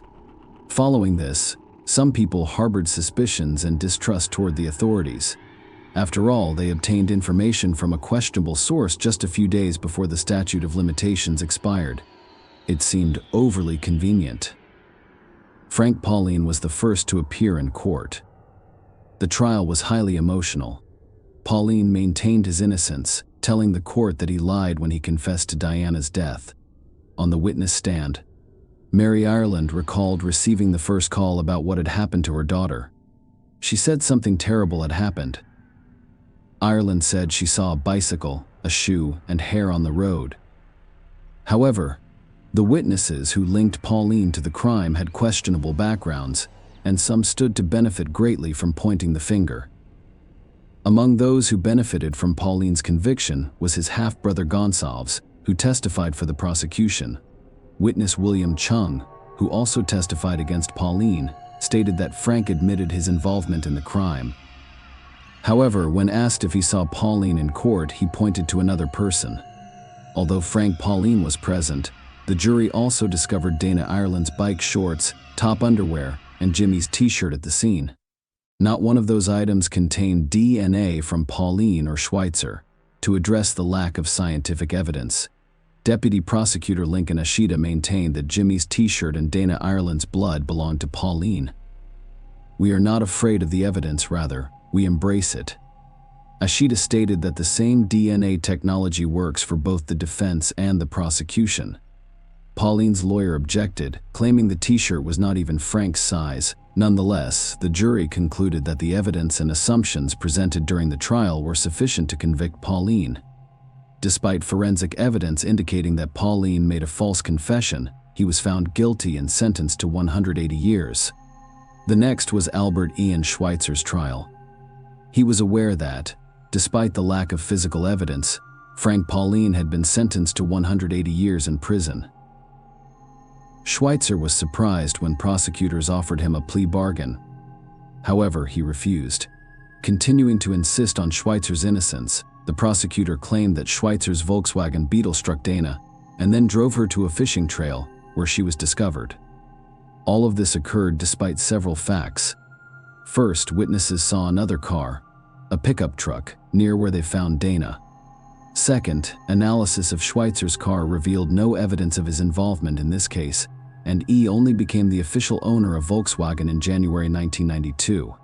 Ian Schweitzer was sentenced to 130 years in prison in 2000, based on the testimony of Michael Ortiz, who claimed to have heard Schweitzer's confession and the allegedly unusual circumstance of scratches on his car's bumper. Sean Schweitzer accepted a plea deal after his older brother was convicted. He and his family changed their minds and decided not to pursue his innocence, fearing that the justice system would fail them again. Sean Schweitzer eventually pleaded guilty to lesser charges of kidnapping and involuntary deprivation of life. Sean Schweitzer agreed to accuse his brother and Frank Pauline of Dana's death and submit to a polygraph test to demonstrate his honesty in confessing to the crime and reporting the details. As stated in court documents, the test was administered on March 24, 2000, by a polygraph examiner from the State Attorney General's office. Sean Schweitzer's account of what happened was not truthful. In other words, he lied about his role in Dana Ireland's death. However, despite failing the test, he was offered a plea deal, and here's why. Deputy Prosecutor Lincoln Ashita gave the judge a different statement. According to court transcripts, Ashita stated that Schweitzer passed the polygraph, indicating that he was not deceptive in any of the questions. Sean Schweitzer was sentenced to 5 years probation, with 18 months of credit for time served. Sean told Hawaii News in an interview after his release that the agreement with the prosecutor's office was made by his family. In a single sentence 130 years later, His brother, I recalled how he thought imprisoning both brothers was pointless. Ian stated that losing both sons would be even more stressful for his parents, and they would not survive it. He supported the family's decision and told Sean to follow the prosecutor's instructions to avoid spending the rest of his life in prison. Sean is still remorseful for making the deal and testifying against his brother. And as the months and years passed, he and his family struggled to deal with the stains left by this case. I endured years of disappointment and struggled to find work. Sean Schweitzer said that community members made comments about the case for years afterward. Dana's father, John, died in 2000, at 76. Following his daughter's death, he became an advocate for crime victims' rights. He also worked on passing a law governing the statute of limitations for violent crimes. Ian Schweitzer and his family refused to accept his wrongful conviction and continued to fight. In 2005, Ian Schweitzer sought a case review from the Innocence Project. 5 years later, in 2010, work on this project began to gain momentum. Law students, lawyers, and professors at the University of Hawaii studied old documents from the Dana Ireland case investigation. The prosecutors in Hawaii County allowed them to do their job. They allowed the Innocence Project to look into the case to see if the wrong people were convicted. Year after year passed, but the work to achieve justice continued. Dana's mother, Mary Louise Crank Ireland, died on October 10, 2016, aged 92. Throughout Ian Schweitzer's many years in prison, his parents attempted to visit him as often as possible. However, the visit ended when he was transferred from Hawaii prison to Saguaro in Loe, Arizona. The long flight and drive from Phoenix were difficult for them, particularly Linda Schweitzer, who was battling breast cancer at the time. That one time in Arizona prison, her son said something to her that still hurts. He said, "Mom, don't come back. I don't want to see you walk away from me."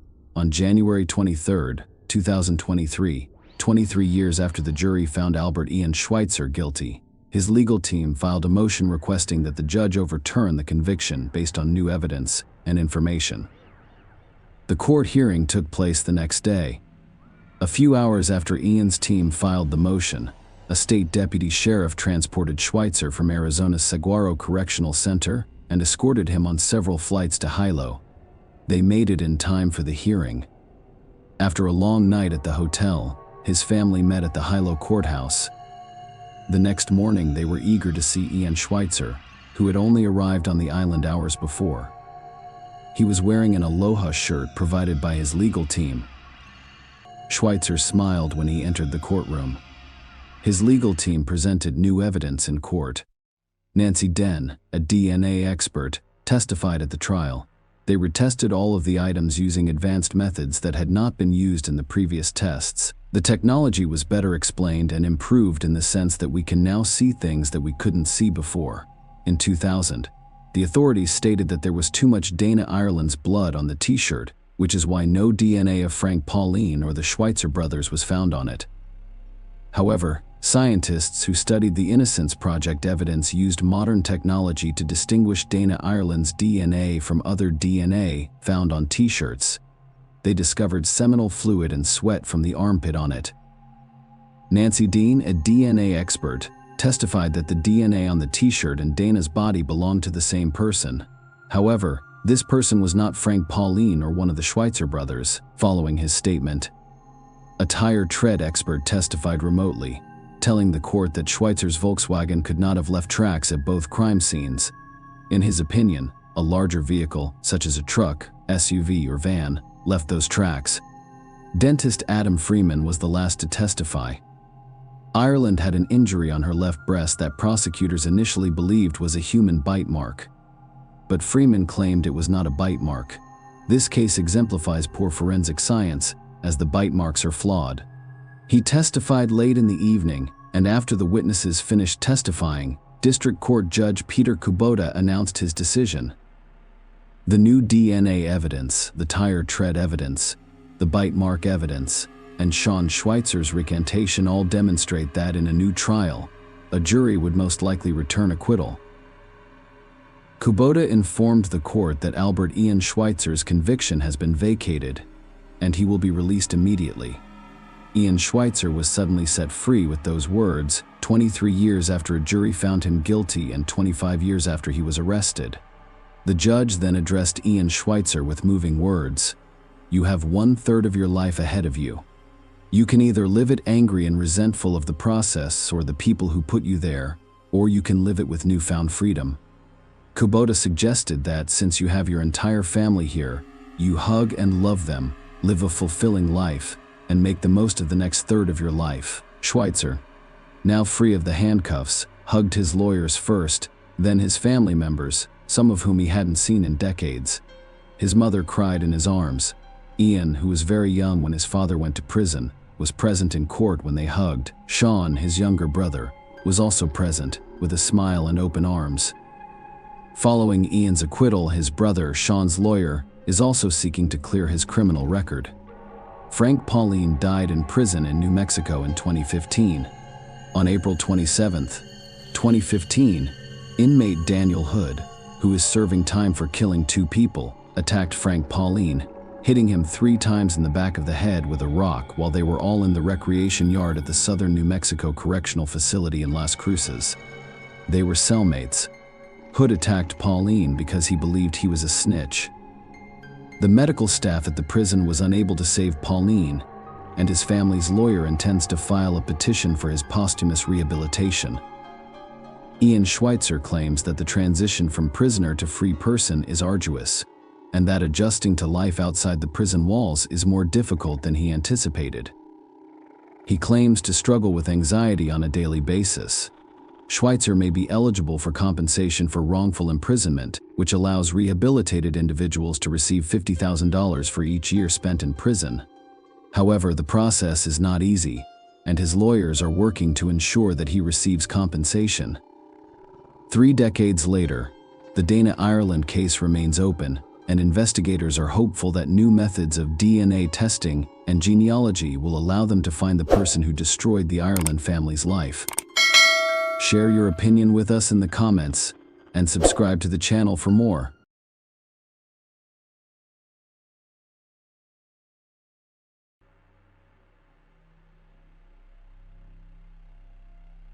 Hey guys, welcome to my channel, and today we're going to take a look at another horrible case with you. This video investigates a story that occurred in 2014. The case of Charlie Scott, a 27-year-old young woman, drew the attention of some of Hawaii's most prominent television stations, becoming one of the most high-profile cases in the state's history.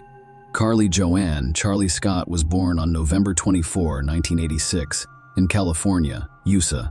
She was Kimberlyn and Robert Scott's daughter. Her family members referred to her as Charlie, so I'll use that name from now on. Charlie had several sisters with whom she was extremely close. After her parents' divorce, she was raised by her mother and stepfather. Charlie and her family had been living on the Hawaiian island of Maui for several years by 2014. Charlie was about to graduate from cosmetology school and hoped to open a beauty salon for dogs. She was very fond of dogs and owned 2 of them.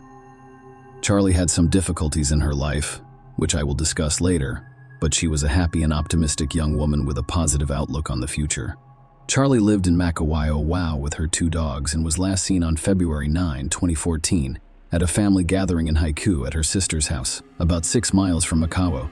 Charlie was supposed to see her family the next day, but she failed to show up. Her mother, Kimberlyn, became concerned when she couldn't reach Charlie that evening, so she and her other daughter, Phaedra, drove to Makawao.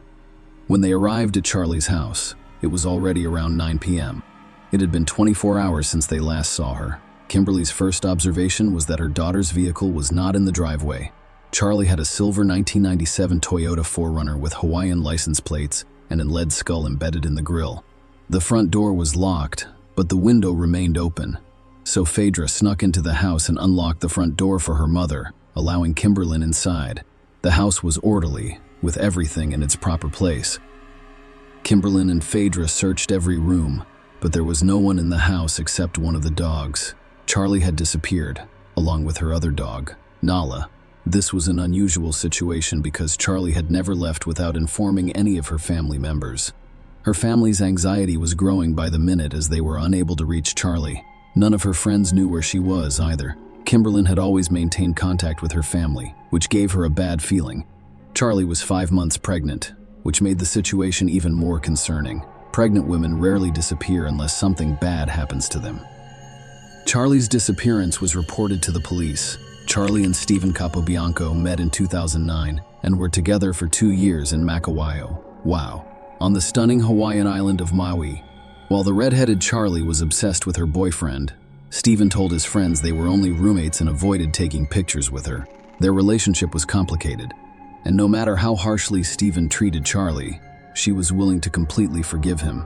Charlie had broken up with Stephen several years before her disappearance, but she remained desperately in love with him. Stephen had found a new girlfriend, but he kept a secret relationship with Charlie, so they remained intimate even after their breakup. When Charlie, 27, tried to move on, she discovered she was pregnant with Stephen's child. Her maternal instincts kicked in, and she was eager to be a mother.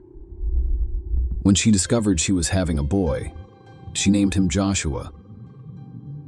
However, Stephen, 24, was not eager to become a father. They visited a family planning center together to discuss terminating the pregnancy. Stephen insisted that Charlie have an abortion, but she chose not to do so and decided to raise the child alone. When he discovered this, he became extremely angry. Charlie did not force Stephen to marry her. She was simply overjoyed about becoming a mother. Charlie's decision was supported by her family, and we are prepared to provide her with any assistance she requires. Kimberlyn alerted the police about her daughter's disappearance. She also revealed to investigators that Charlie was 5 months pregnant and had a strained relationship with the child's father, Stephen Capobianco.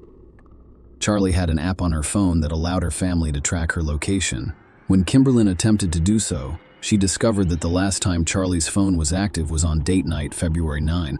Charlie was supposed to return home to Makawao after spending the day in Haiku at her sister's house. However, she took a completely different path.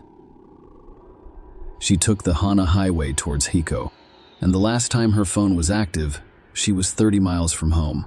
Charlie saw no reason to drive there. But Kimberlyn knew her daughter was willing to comply with any request from Stephen.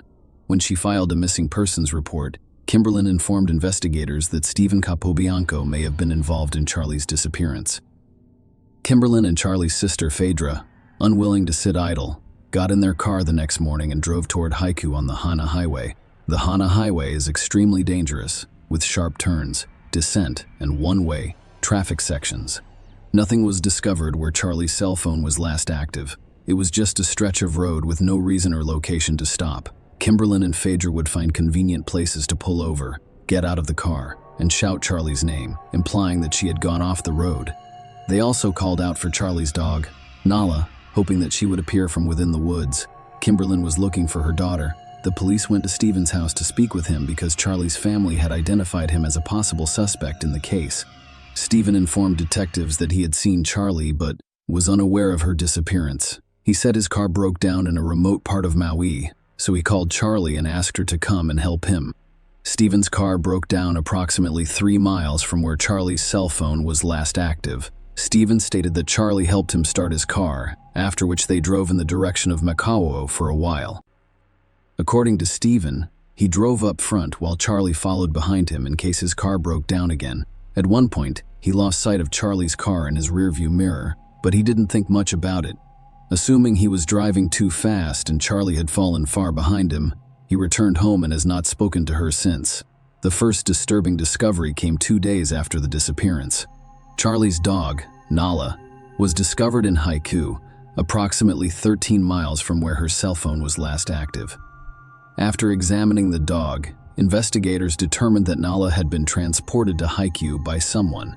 If she had traveled 13 miles over the rugged terrain on her own, her paws would have been marked and scuffed, but they were fine. Meanwhile, the police had expanded the search area, but the number of officers available was limited.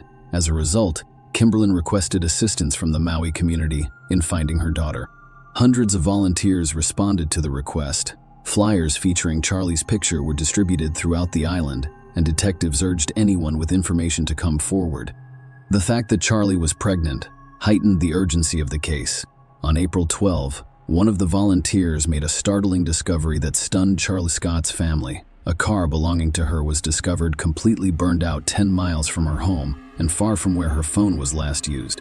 When volunteers discovered the vehicle, it lay on its side.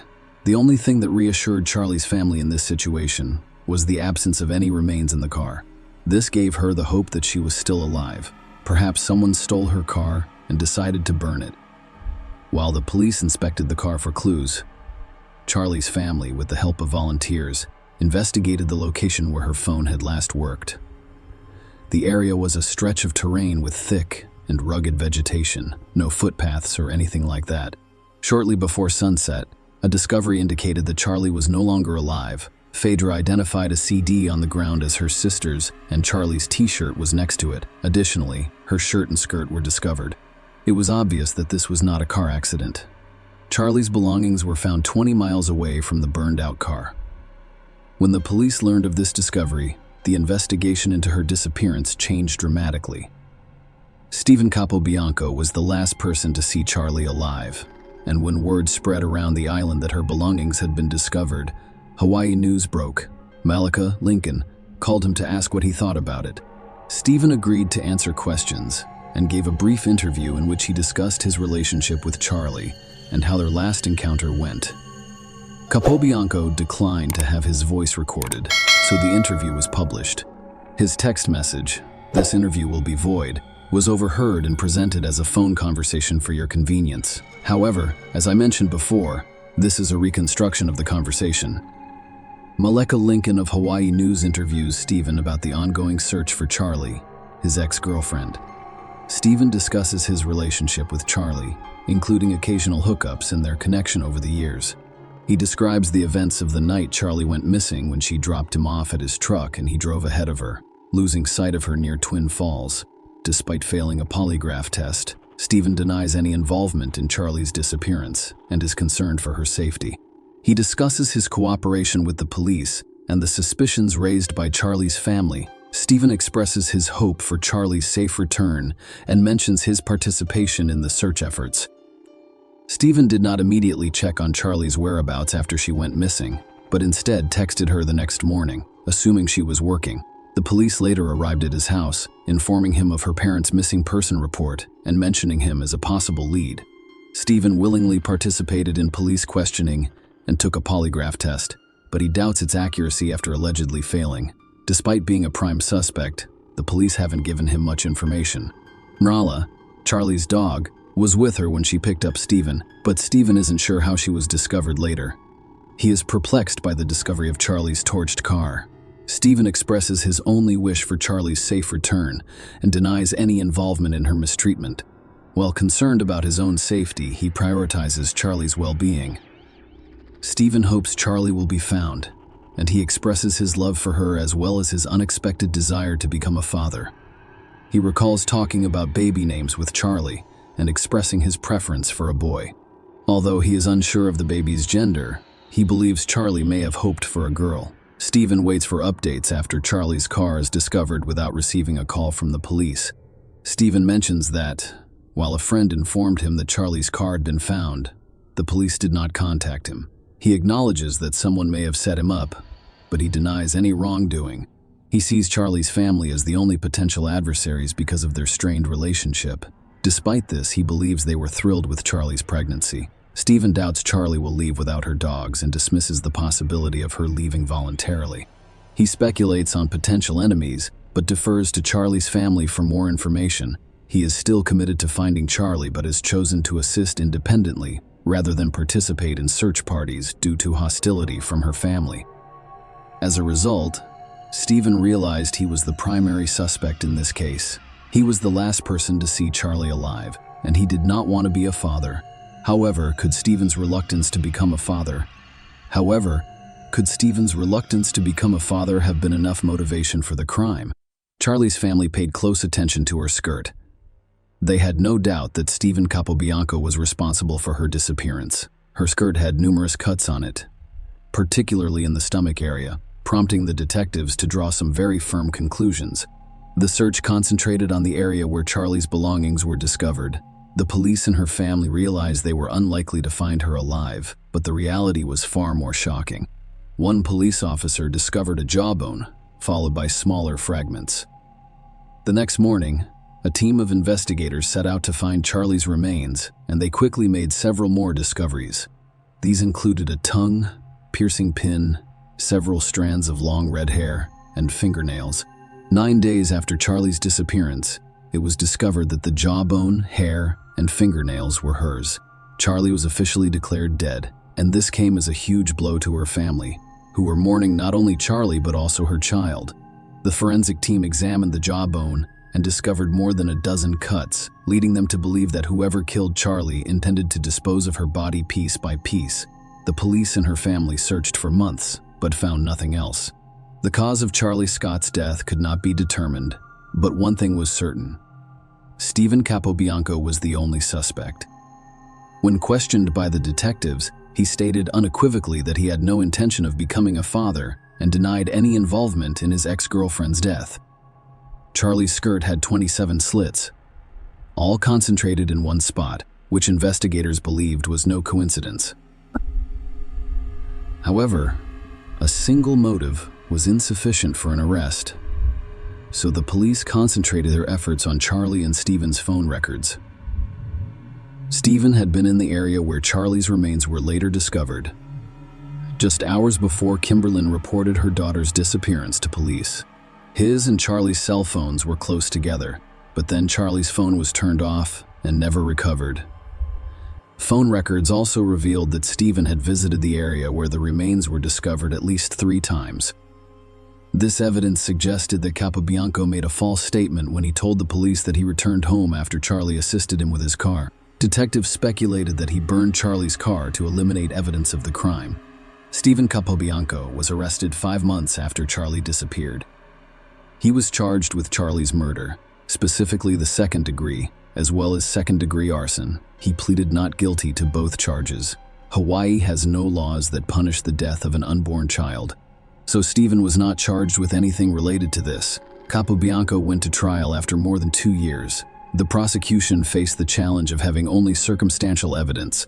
However, the prosecution presented new DNA evidence a few days before the trial began. During the investigation, genes with distinctive dark red stains were discovered. DNA testing confirmed that the stains were Charlie Scott's blood. The genes fit Stephen Capobianco's size, but that is not all. A short black hair was also discovered in the pocket, and DNA analysis revealed that it belonged to Stephen. This linked him directly to Charlie's death. However, this evidence was submitted after the deadline, and the judge ruled that Stephen's genes and hair could not be used as evidence at trial. Thus, the judge dismissed the only irrefutable piece of evidence.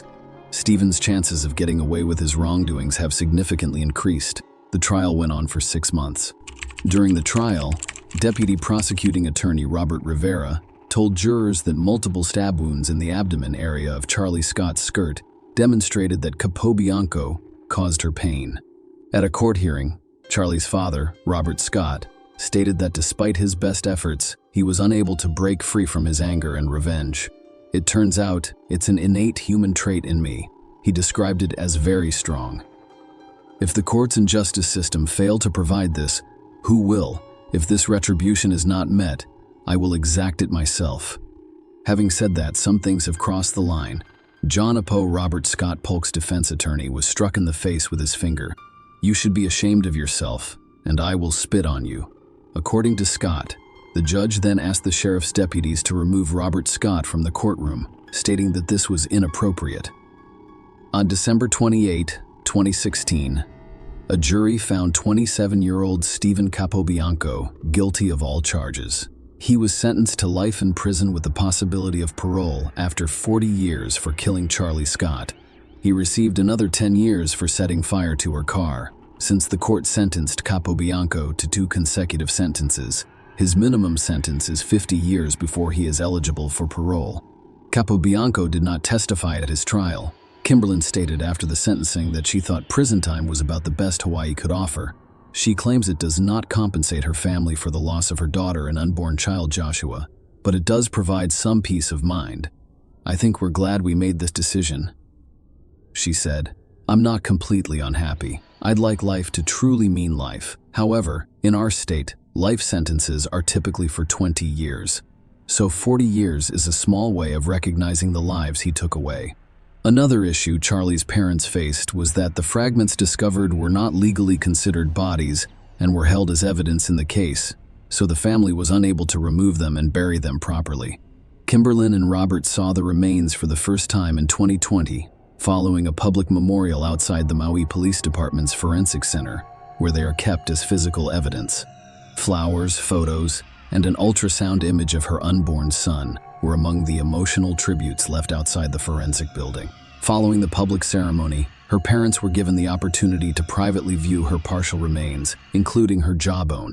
Robert and Kimberlyn stated that they will seek a change in the law and will continue to look for ways to give their daughter a proper burial. Share your opinion with us in the comments and subscribe to the channel for more.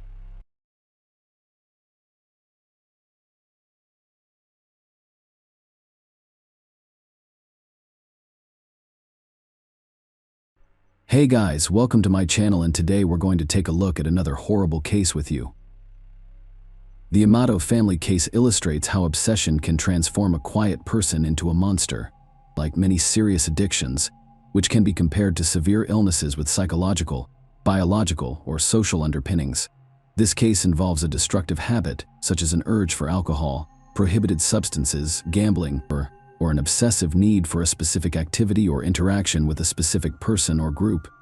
It is tragic when addiction affects not only the individual but also their loved ones who sincerely want to help. The once prosperous and happy Amato family faced a dilemma head-on. Because all of the family members were healthcare professionals, they felt confident that they could handle the situation on their own. It was too late for them to realize how serious the situation was. This isn't a story about addiction, but of a young man's intense obsession with a woman he'd never met. His addiction to illegal substances, combined with the pathological proclivity for theft, exacerbated the situation. The situation devolved into a horrific outcome. Let's look into this case to see if there was a way to change the course of events and avoid the tragedy. On January 25, 2019, a concerned man called Seminole County Police in Florida. He reported that his close friend and colleague, Nurse Cody Amato, failed to show up for his shift at the hospital, which was highly unusual for him. The day before, Cody had left work about 15 minutes early due to urgent family matters at home, leaving so quickly that he forgot to collect his pay for the day. Attempts to reach Cody, 31, by phone were unsuccessful. He was simply not responding. Cody's girlfriend, with whom he had recently lived, stated that he went to his parents' house the day before at his father's request but never returned to her place, and she, too, was unable to contact him. All of these signs triggered alarming thoughts, prompting the dispatch of police officers to the specified address. The Amato family home, located in a suburb of Orlando, had a large adjoining area with a stable and a horse walking area. Cody's car was parked in the driveway, and lights were turned on in several rooms of the home. At first glance, everything appeared normal. There were no signs of forced entry or struggle, and the doors and windows were intact.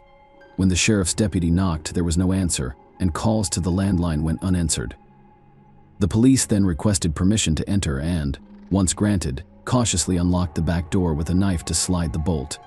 Inside, an eerie silence filled the lit room, implying that someone was present. Indeed, the homeowners were present. The officers found the lifeless body of 59-year-old family patriarch Chad Amato on the kitchen floor in a pool of his own blood, with close-range gunshot wounds to the chest. Cody was then found curled up on the staircase opposite the main entrance, dead in a large pool of blood. Finally, they discovered 61-year-old Margaret Amato sitting at her computer in the home office. At first glance, she appeared to be sleeping with her head resting on her arm, if not for the blood splatters on the monitor and the large spreading stain beneath her head. The murder weapon and Iowa Jericho 941 pistol discovered next to Cody's body were later determined by forensic experts to have his fingerprints, with no signs of breaking or external presence, and no items missing from the home. Cody appeared to have ended their lives and then shot himself in the chest, possibly as a result of a family dispute. However, smeared blood on the front door indicated that it was locked by someone leaving the house following the incident, implying that the perpetrator was not one of the deceased family members. Few people questioned the likely suspect. Those who knew or were connected to the Amato family mentioned their youngest son, Grant, who had gone missing since that evening. His car, a white Honda, and some personal belongings, including a laptop from Grant's room, were missing, implying that the owner had taken them. Grant was declared a person of interest, and a search was launched for his whereabouts. What is known about the Amato family? Margaret Ann Amato, née Wade, and Chad Robert Amato got married in the mid-1980s. Margaret, your senior Chad, was already raising a 3-year-old son named Jason from a previous marriage. Chad was undeterred by her having a child. Instead, he was prepared to raise Jason as his own. In 1988, on May 20th, 1989, the couple welcomed their first child, Cody, followed by their youngest son, Grant Tiernan Amato. The brothers had a close relationship since childhood. They grew up in a wealthy family and rarely faced denials.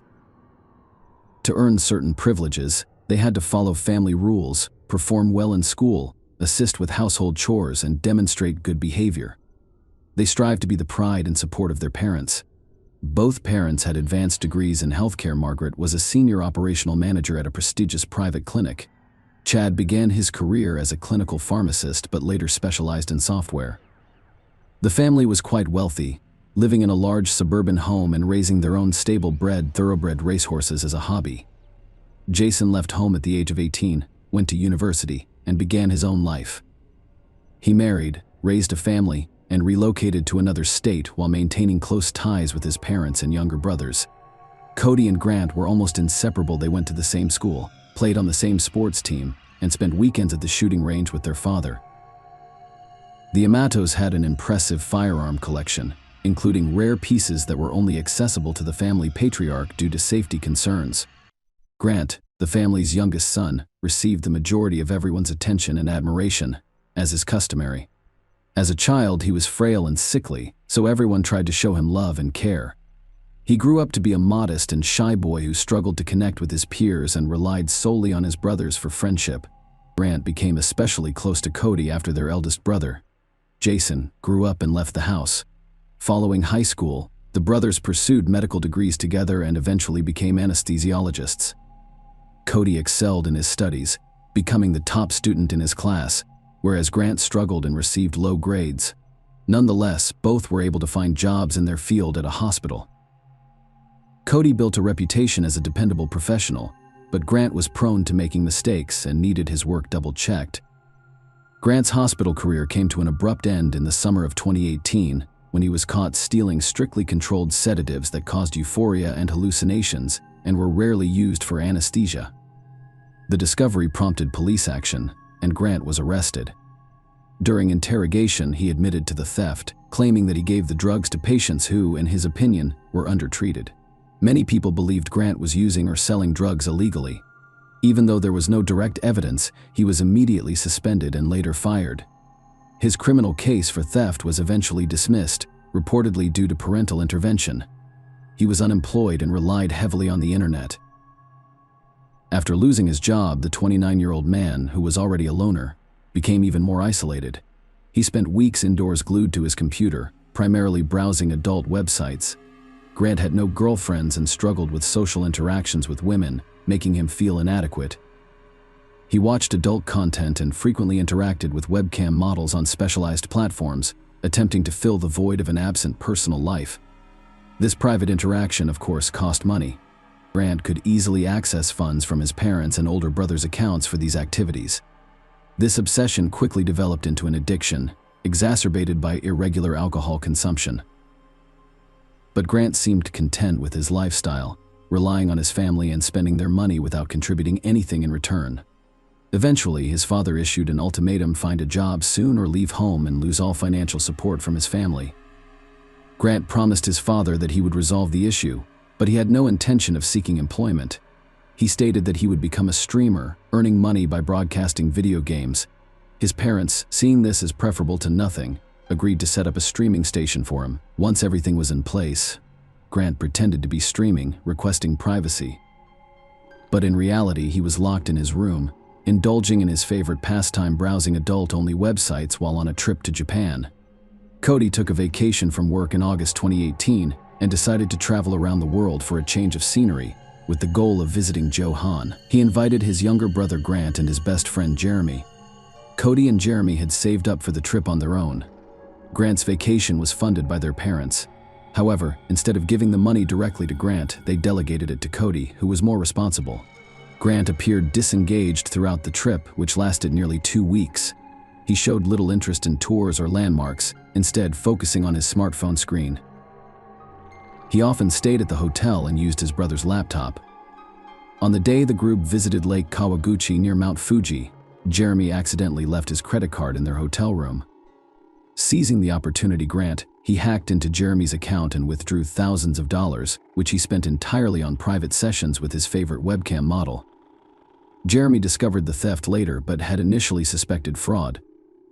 He was unable to identify the perpetrator and continued to investigate the incident after returning home, unaware that Grant was involved. Sylvia releases his lava. Now, Sylvie, let's get to the most intriguing part: the identity of the mysterious webcam model. Grant became obsessed with a website where Grant paid for private online interactions with various women. He met the stunning Sylvia and expresses his love for Ova from Bulgaria. Also known as Sylvie, she captivated him with her striking appearance, confidence, charisma, and passion. Sylvie made Grant feel special, loved, desired, and distinctive. He began to believe that her feelings for him were genuine and that they could form a real relationship. Brand was convinced they were in a relationship, and he needed to separate this fiery brunette from her other admirers. He spent hours and thousands of dollars every day to make sure she didn't have time for other men.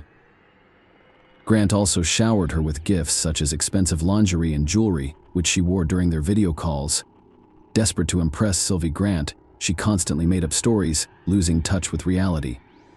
He claimed to live alone in a large house, own a profitable business, and could afford to lavish her with money. He supported his claims with money transfers, initially sending a couple of $1,000, $10,000, and even $100,000 as birthday gifts.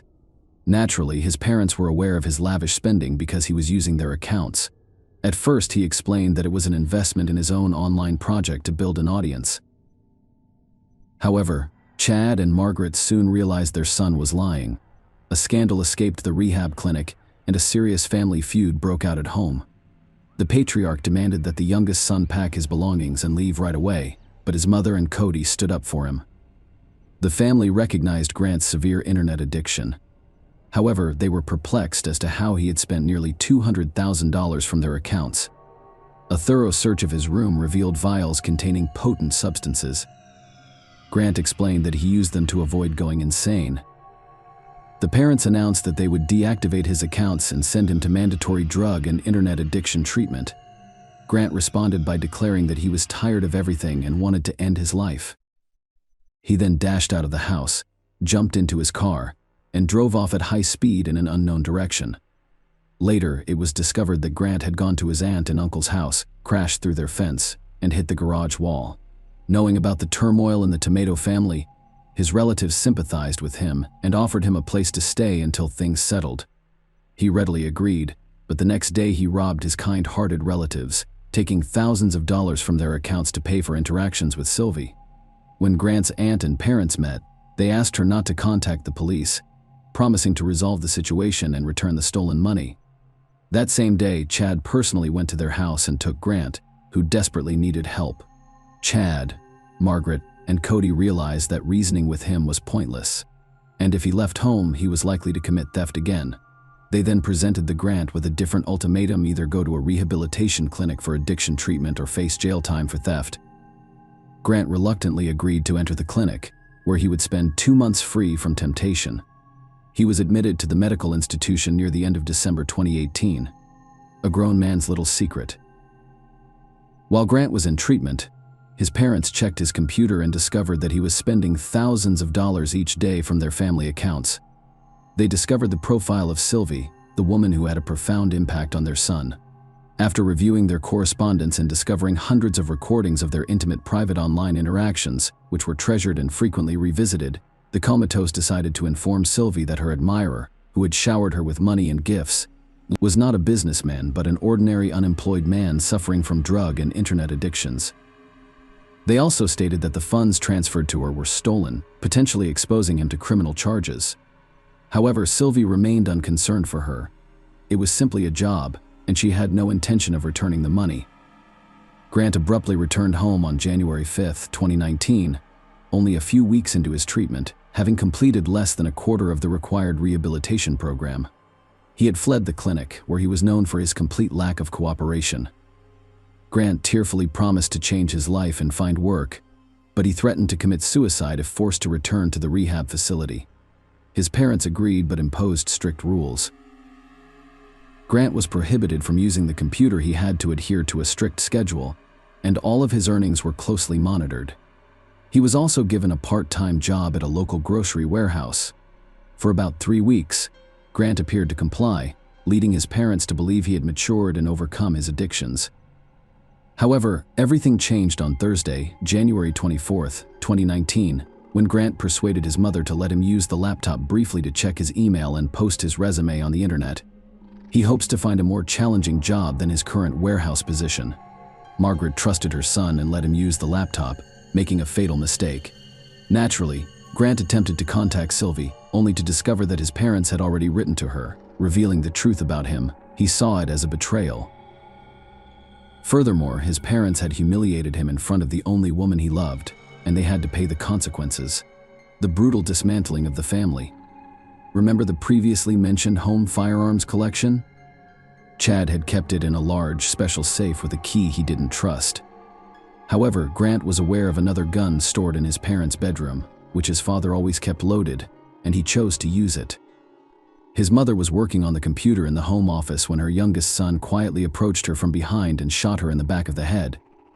Her body position indicated that she did not have time to turn around or understand what was going on. Next came his father, who was about to return home from work. Chad was confronted with Grant as soon as he entered the kitchen and was shot twice in the chest. Grant tensely considered his next move, devising an even more monstrous strategy.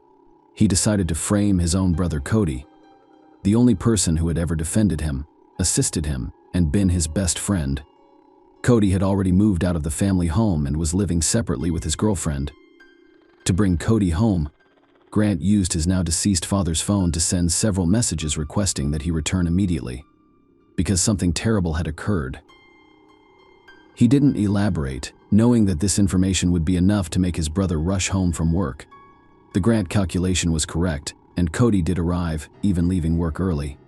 When he entered the house, he only made it to the bottom of the second-floor staircase before being shot and collapsing. Cody did not die instantly. He had time to recognize the horror of the situation but was powerless to change it. After killing his family, Grant wiped his fingerprints off the pistol, placed it in his brother's hand to leave his prints, and then left it next to the body, making it appear as if Cody had shot their parents and then himself. The killer spent the rest of the evening calmly packing his belongings, downloading video files of his conversations with Sylvie from the computer, and even texting her. After completing his tasks, he loaded his belongings into the car and drove away. Arrest and trial. It took police just over a day to find and arrest Grant, who was hiding in a small roadside motel in Orange County. He was not surprised, rather disappointed that he had been discovered so quickly, but he vehemently denied any guilt. During his interrogation at the station, he told unbelievable stories about his father's extreme cruelty, alleging mistreatment of his mother and brother. Grant also discussed his father's attempts to separate him from his beloved girlfriend Sylvie, with whom he claimed to share true and pure love, following the events at their family home on the evening of January 24, 2019. His account was unclear and inconsistent. He suggested that his father and brother got into a fight. Cody grabbed a gun and killed Chad, with Margaret being an unintentional victim. Grant claimed he could only guess the chronology of these horrific events because he was not a witness, and that he spent the night in his car with his belongings after his father kicked him out. In the morning, he claimed he simply drove away, unaware of the tragedy that had occurred at home. His story seemed disjointed and unbelievable, and the evidence indirectly pointed to him as the sole perpetrator. As a result, Grant was arrested as the prime suspect in his family's triple homicide. He was held on a $750,000 bond and was unable to post it, so he remained in custody awaiting trial. The trial began on July 15, 2019. Notably, almost all of the witnesses in court testified against Grant, including his older brother Jason, relatives, and Cody's friend Jeremy, from whom Grant stole money during their trip to Japan. Those who knew the defendant personally described him as a pathological thief, a liar, and someone who struggled with addictions. The main evidence against Grant was a large bank transfer from Chad's account to his younger sons. This transaction took place late at night, when all family members had already died. To confirm the transaction, the defendant used his deceased father's finger as identification. The prosecution advocated for the death penalty, while Grant's defense claimed that he was ill and needed treatment. The final verdict was issued on August 12, 2019. Amato, 30, was convicted of first-degree triple homicide and sentenced to life in prison without parole. Share your opinion with us in the comments, and subscribe to the channel for more.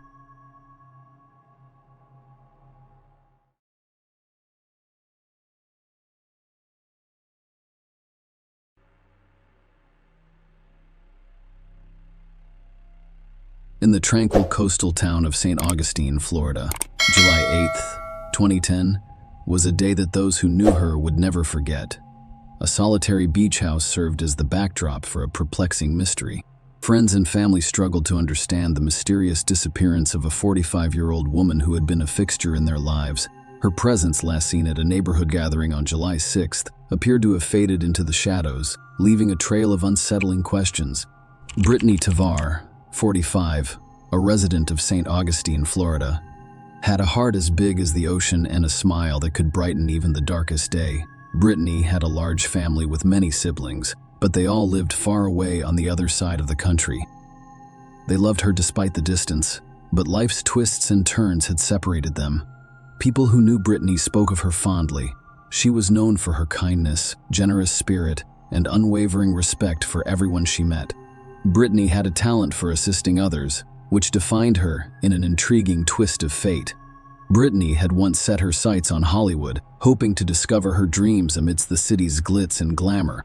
After her Hollywood venture failed, Brittany returned to St. Augustine, her hometown. She forged a new path here, eventually becoming a photographer and real estate agent. Her camera lens captured the beauty of the town, and her friendly demeanor helped others. Brittany's love of making friends was what truly set her apart. She had a knack for turning strangers into friends, and her network in St. Augustine quickly expanded. People from all walks of life were drawn to her infectious personality.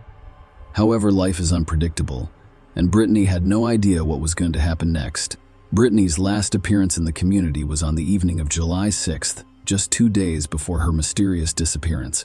She was upbeat as she mingled with neighbors and friends at the lively party. Later that evening, around 9 p.m., she made a routine stop at a nearby gas station to fuel her Toyota RAV4. However, after this seemingly routine pit stop, Brittany became an elusive mystery when friends worried about her disappearance went to her house.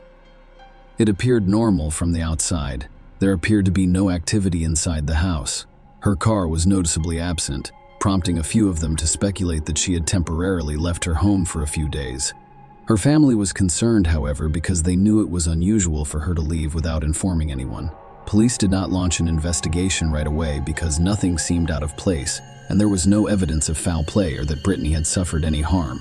Friends and her partner, Tim Martin, gained entry to her home through a locksmith, and upon closer inspection, a strange scene unfolded before their eyes.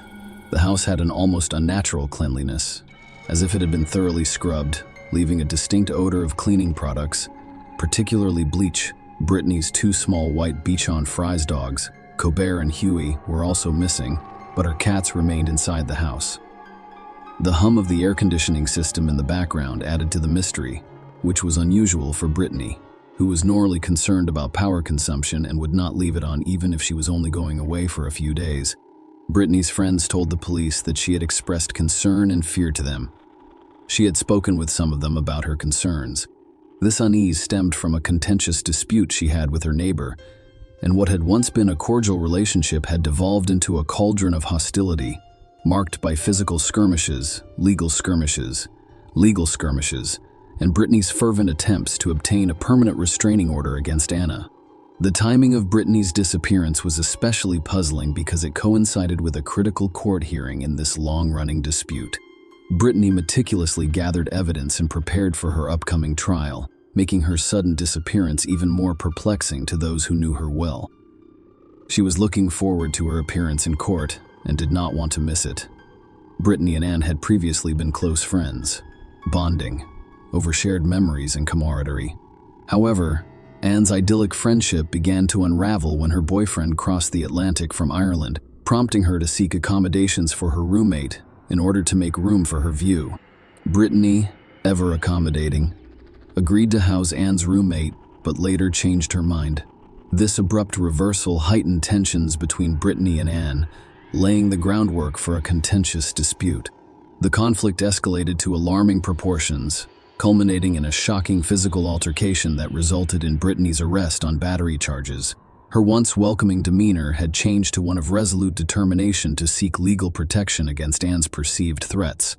Brittany carried a video camera with her at all times, documenting every interaction with Anne in order to gather irrefutable evidence for the impending court battle. Among these clashes, the day Brittany disappeared emerged as a watershed moment. She had long anticipated the day she would appear in court for the civil suit seeking a permanent restraining order against Anne. She had worked hard to gather evidence and prepare to present her case to her friends and family.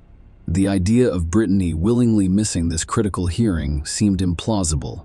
While Anne naturally became a person of interest in the eyes of investigators, initial inquiries indicated she had a credible alibi.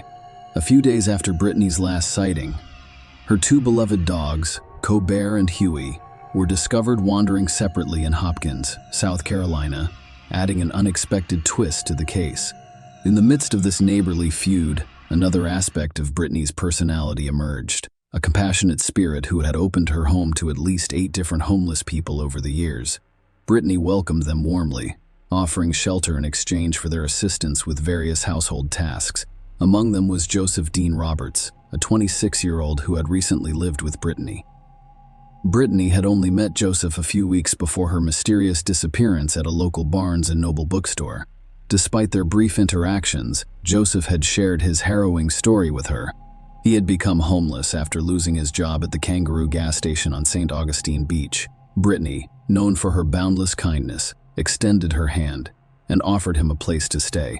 Joseph's first impressions painted him as an unassuming average young man, which was confirmed by his friends. They saw no reason for concern, believing him to be a typical house guest. However, Joseph had a tragic backstory, telling Brittany's friends that he had lost his parents and that his living situation had become hostile, prompting him to seek refuge under her roof. Brittany went above and beyond when she moved in by purchasing a computer. They shared ambitions to start a web design business together, which reflected Brittany's adventurous spirit. The police, who were always eager to try new things, became increasingly interested in Joseph as they learned more about his relationship with Brittany and the events surrounding her disappearance. He was pulled over for speeding in Brittany's car in Evanston, Wyoming, the day after her disappearance. Strangely, he was released without being questioned about her location. However, as the investigation progressed, a more sinister pattern emerged, implicating Joseph in the disturbing chain of events as investigators dug deeper into Brittany Genevieve Tavares' mysterious disappearance. Joseph Dean Roberts emerged as a key figure in the unfolding mystery. His actions and connections to Brittany sparked suspicion, leaving a trail of questions that demanded answers. Joseph had become a person of interest for a variety of reasons. First and foremost, he was the last known person to be with Brittany on the evening of July 6th, just before her disappearance. Second, he had been in possession of Brittany's car shortly after she went missing, which was a disturbing fact that could not be ignored. The circumstances surrounding his encounter with law enforcement in Evanston, Wyoming, were quite perplexing. On July 11th, he was pulled over for speeding while driving Brittany's car. Despite being alone and in possession of her vehicle, the police officer who stopped him made no connection to Brittany's disappearance and released him with a warning. Joseph's actions did not end at the traffic stop. Later that day, he was seen at a Walmart in Ontario, buying items that raised eyebrows. He acquired a tent, a black t-shirt, and tan cargo shorts. These unusual purchases fueled the growing suspicion of Joseph's involvement in Brittany's disappearance. The investigation took an alarming turn when it was discovered that Brittany's credit card was still being used, despite the fact that she had vanished without a trace. Authorities closely examined the credit card transactions and discovered a troubling pattern. Brittany's card had been used in multiple states, including North Carolina, Idaho, and Oregon. This financial trail painted a picture of someone taking advantage of Brittany's possessions, fueling fears that she was in serious danger. With mounting evidence and growing concerns about Joseph's potential involvement, authorities took a proactive approach and issued a public alert. The message was clear. Joseph Dean Roberts was a person of interest in Brittany's disappearance, and he should not be underestimated. Law enforcement warned that he could be armed and dangerous, prompting a nationwide search. The hope of finding Brittany alive persisted, but the details revealed a chilling and ominous picture. The search for Joseph Dean Roberts intensified, motivated by a desire for answers and justice in this haunting mystery. In the never-ending search for answers in Brittany, Genevieve Tavar's disappearance reached a watershed moment on October 12th, when Joseph Dean Roberts was arrested in Seattle for shoplifting. This seemingly unrelated incident would cast an ominous shadow over the ongoing investigation, eventually revealing the grim truth about Brittany's fate while Joseph was in custody. Florida authorities rushed to Seattle to question him about Brittany's disappearance. Their hope remained steadfast that Brittany was still alive and awaiting rescue. They had no idea that the chilling revelation that was about to unfold would put an end to that glimmer of hope. During questioning, Joseph Dean Roberts, the man who had shared Brittany's life and home in the weeks preceding her disappearance, began to reveal the chilling details of what happened that fateful night. According to Joseph's confession, a heated argument broke out between him and Brittany on the night of July 6, 2010. The tension rose, reaching a terrifying climax as anger turned to violence. In a moment of brutality, Joseph had resorted to using a hammer to strike Brittany in the head several times, but she had not died immediately. Joseph recounted with chilling detachment that Brittany was still alive, albeit briefly, in a gruesome twist. Joseph described taking a knife from the kitchen, intending to silence the woman who had once provided him with shelter and kindness. Joseph used a sharp object to deliver the fatal blow to the neck. The aftermath of this heinous crime was a scene of unspeakable horror. There was blood everywhere. Joseph needed to act quickly to cover his tracks, so he used bleach and a slew of towels to remove the heinous evidence of his crime. The amount of blood was so large that it required 6 trash bags to contain the aftermath. In a chilling twist of fate, Joseph's original plan was to hide Brittany's lifeless body in the attic. However, he quickly realized that her remains were too heavy to carry up the stairs. Instead, he resorted to wrapping her lifeless body in sheets and garbage bags, leaving her tragically unrecognizable. Brittany's body was then placed in her own car. However, the question remained: why had Joseph chosen to accompany Brittany's beloved dogs on his sinister journey to conceal his heinous crime? Joseph's twisted logic came to light. He understood that leaving the dogs at Brittany's house would raise suspicions. He needed to buy time, diverting attention away from the atrocities he had committed. Brittany's life was ended. Joseph set out on a grim journey with her body hidden in her own car and her once loved pets by his side. He drove Brittany's car, carrying her remains, and abandoned her body in a desolate wooded area near Interstate 95. Joseph attempted to bury her, but the difficult terrain made the effort futile. Instead, her body was exposed. In a disturbingly casual revelation, Joseph admitted that after completing this macabre task, he returned home when asked if he had gone to sleep. His response was chillingly straightforward: "Yes, I did." Following this eerie interlude, Joseph embarked on a cross-country journey, crossing state lines. While leaving Brittany's car in a Seattle library parking lot, a stark reminder of the disturbing nature of his actions. The release of these gruesome details sent shockwaves through the investigation and the community, which had hoped for Brittany's safe return. Her body, which was severely decomposed, had to be identified using dental records. She died as a result of apparent blunt force trauma. It was a horrifying reminder of the brutality she'd experienced. Joseph Dean Roberts, the man who had shared her home and her trust, had thrown Brittany into a nightmare from which she would never recover. Following Joseph Dean Roberts' chilling confession, the mystery surrounding Brittany and Genevieve Tavar's disappearance begins to unravel. The police discovered that everything Joseph had told Brittany was a lie. He had spent several months living in the woods near the bookstore where they had met. Law enforcement believed Joseph had a habit of wandering along Florida's beaches, attempting to persuade women to give him a place to stay. The strategy had been successful on numerous occasions. Brittany was not the first woman to offer him shelter. and those who had welcomed him into their homes at first thought he was harmless and, in some cases, pitied his situation. However, a troubling shift in his behavior usually occurred soon after moving in. For example, a woman Joseph worked with at the Kangaroo gas station offered him a room to rent in her home. From August 2008 until January 2009, he appeared pleasant and honest at first, despite his inability to afford a motel. He even discussed his mental health issues, such as depression and angry outburst.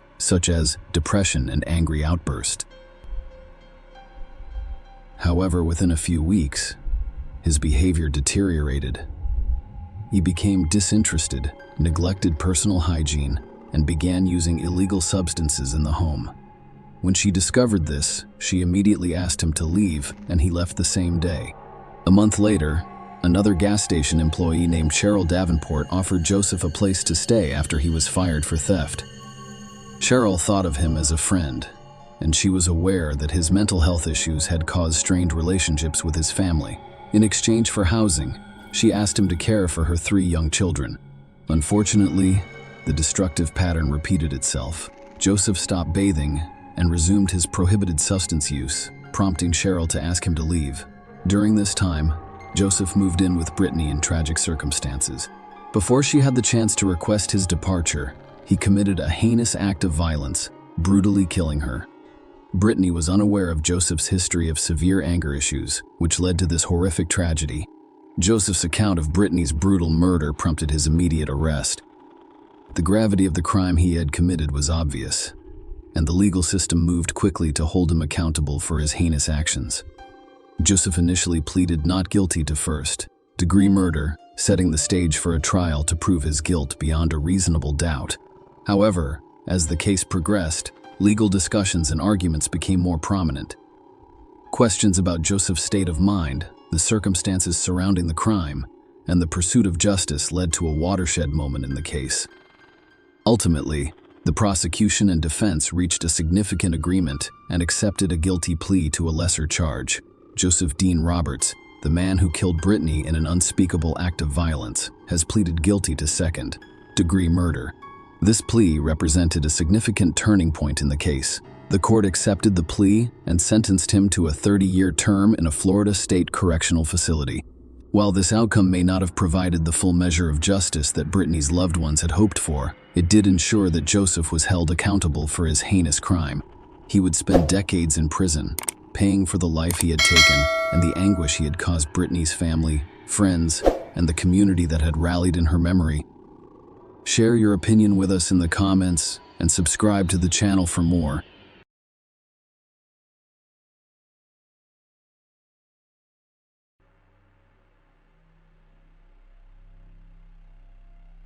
On November 16, 2012, the dispatch center in Lake County, Ohio, received a distressing 911 call. The caller, a highly agitated adolescent girl, struggled to communicate due to her distress. It soon became clear that she was reporting that her older sister was attacking their mother. Law enforcement officers quickly arrived at the residence, where they encountered the frantic caller. She explained that her older sister, Sabrina Zunic, 18, had stabbed their mother.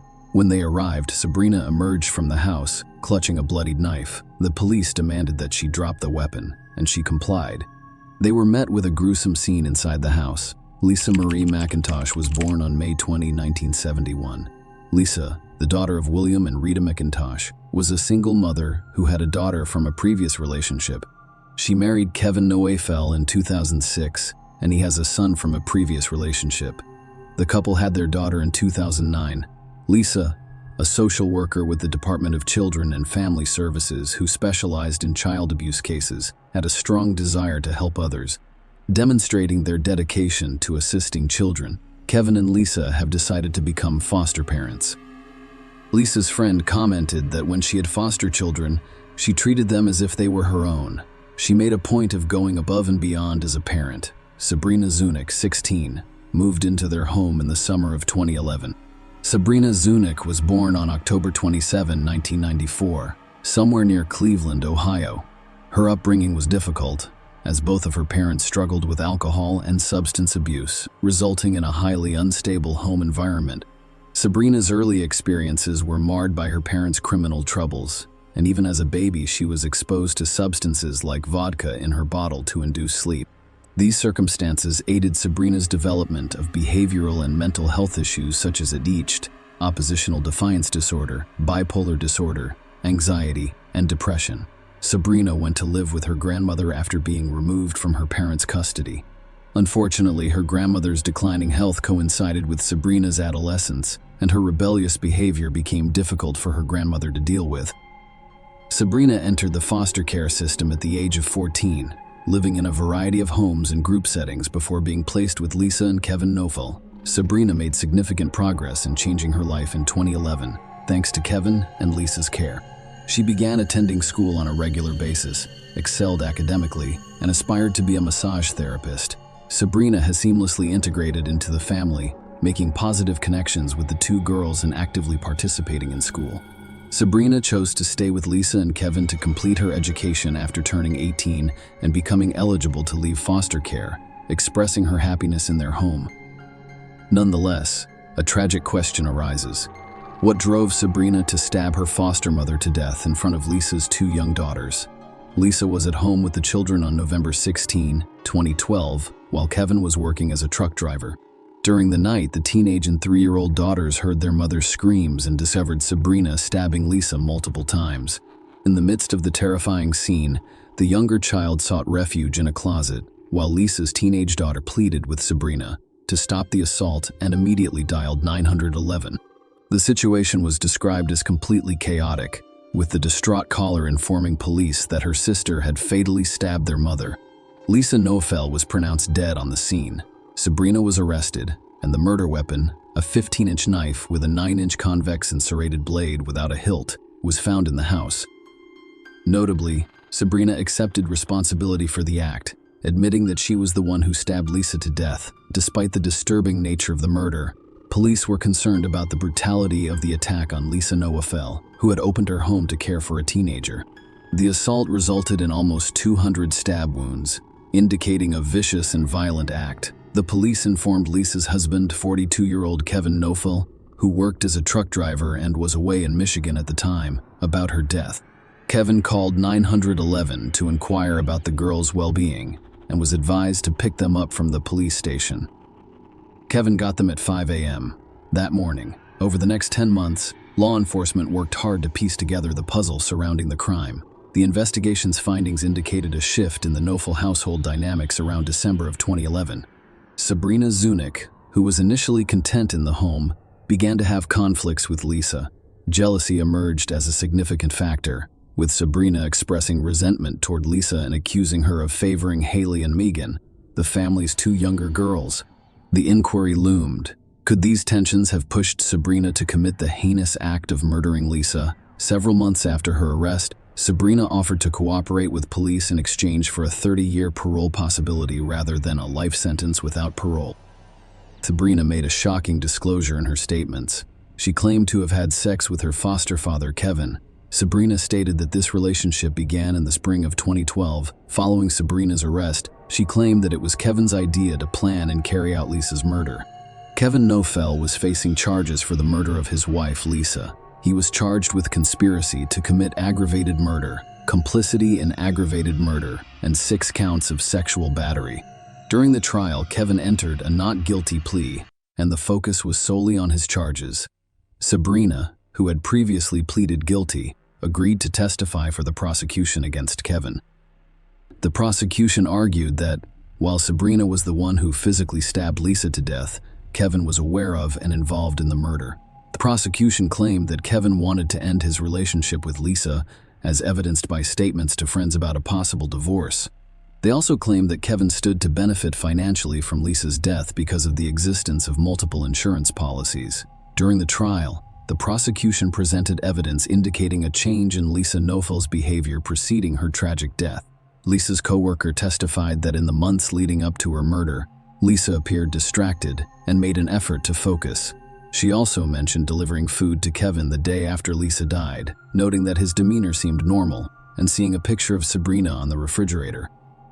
Kevin's apparent lack of emotional response was accentuated when she saw him at Lisa's funeral, and described him as emotionless. Another coworker stated that Lisa underwent a significant change in 2012. Lisa began taking private phone calls away from her desk, which appeared to upset her. When she spoke with Kevin the day after Lisa's murder, he mentioned that recouping Lisa's $50,000 salary would be difficult. The prosecution called witnesses to testify about Kevin's behavior after learning of Lisa's death. Kevin was described as calm by the police officers involved in the case.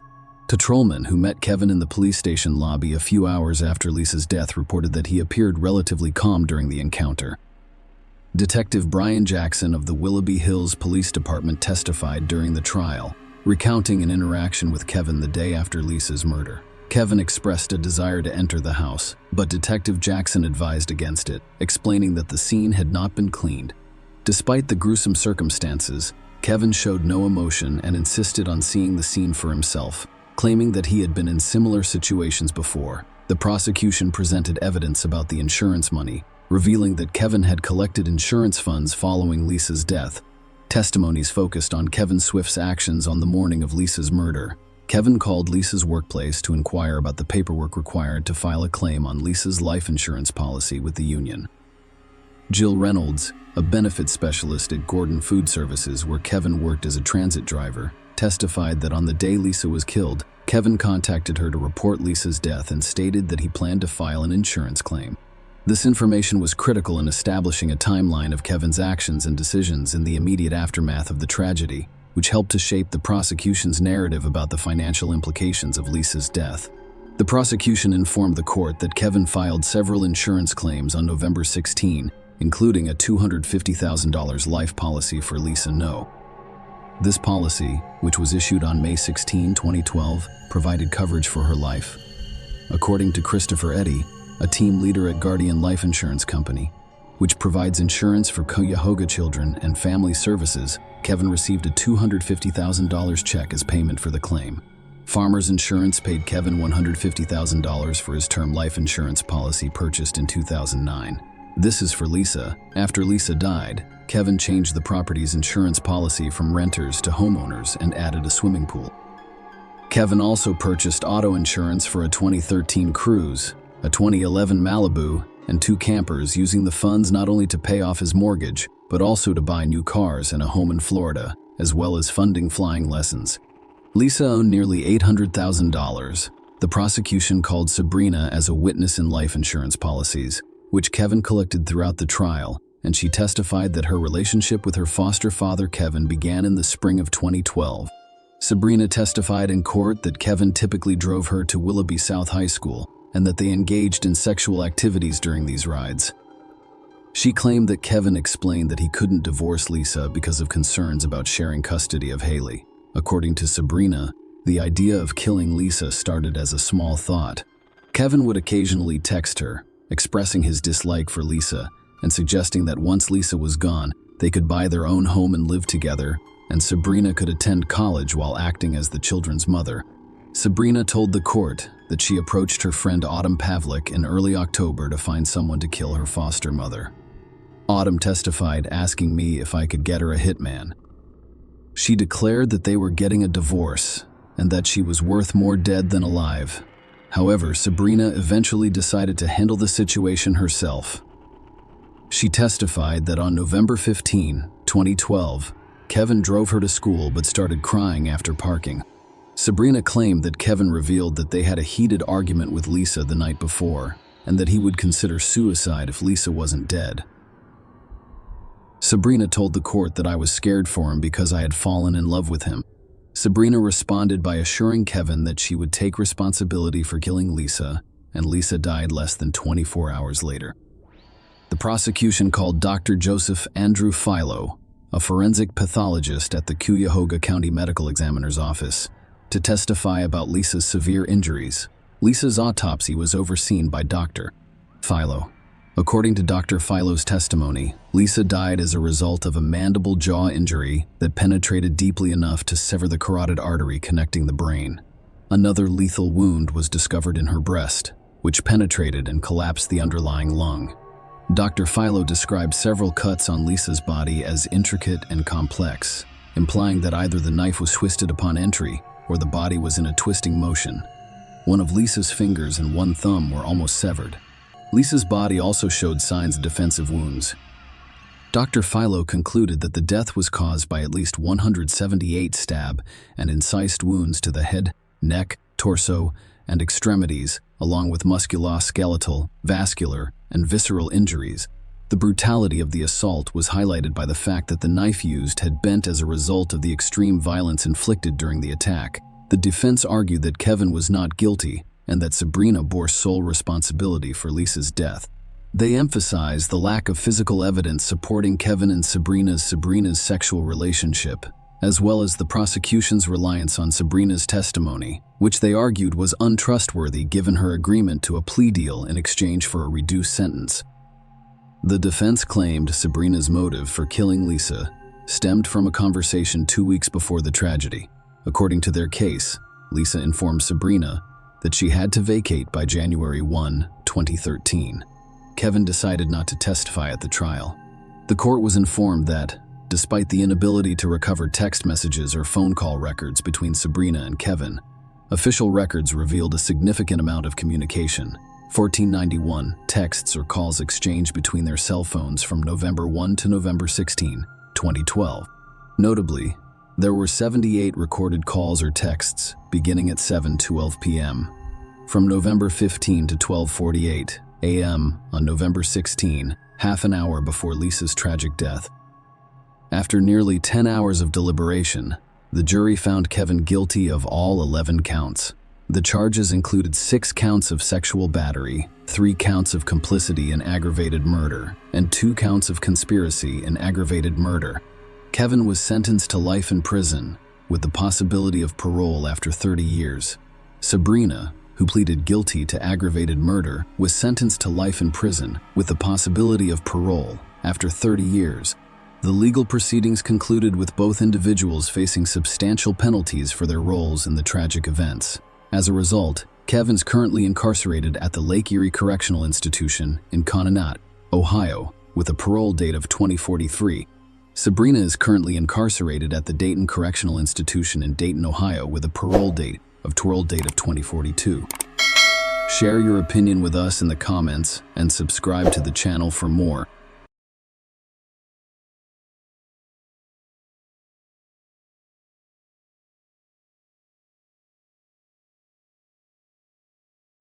Hey guys, welcome to my channel, and today we're going to take a look at another horrible case with you. The case of Austin Harroff. A handsome honor student athlete and cannibal, a young, physically fit, and muscular man suddenly loses his mind and transforms into a wild beast. And, if such a transformation occurs, where should one look for the underlying cause of this drastic change? Experts believe that such mental disorders are frequently inherited and can be caused by traumatic experiences, substance abuse, or social isolation. Austin Harroff's case stands out. It's more than just a sudden fit of rage, a wild frenzy, or a personality disorder. Medical professionals have diagnosed his condition as a clinical delirium of lycanthropy, and the media has dubbed him a cannibal. It is believed that the young man has a rare psychiatric syndrome in which he believes he is transforming into an animal. The families of the victims, both injured and killed as a result of Harroff's transformations, believe he pretended to be insane in order to avoid accountability. Harroff did not hide the fact that he had been using various narcotics and psychotropic drugs for a long time, but tests revealed that he was clean at the time he committed the heinous acts. Let's start at the beginning of this complex case and see how the scion of a wealthy and respected family, an honor student, and an athlete transformed into a drug-addicted madman with an uncontrollable desire to consume human flesh. Austin Malcolm Harroff, the Golden Boy, was born on December 21, 1996, in the picturesque resort town of Palm Beach, Florida, as the eldest of 2 children from a wealthy and respected doctor's family. His father was a well-known dentist who operated a network of private dental clinics. His mother was a leading pharmaceutical specialist, and the Harroffs lived in a large, opulent home by the ocean. A year and a half after Austin's birth, the family welcomed a younger daughter, Haley. From a young age, the siblings were very close, referring to each other as best friends. Regardless of their privileged upbringing, the children were not spoiled. Their parents ensured that they received a good education and encouraged their overall development and creative potential. Austin was a straight-A student who enjoyed playing the guitar, wrestled and played football competitively, and performed in an amateur theater group. He considered himself creative and ambitious. Austin traveled the world with his parents and sister, taking vacations in different locations each time. In a high school essay, Austin described himself as a happy and optimistic person with a vivid imagination capable of conjuring up whatever he desired. He also mentioned his perseverance and desire to excel in academics and sports. He did, however, admit that his shyness was a weakness that made it difficult for him to interact with his peers at times.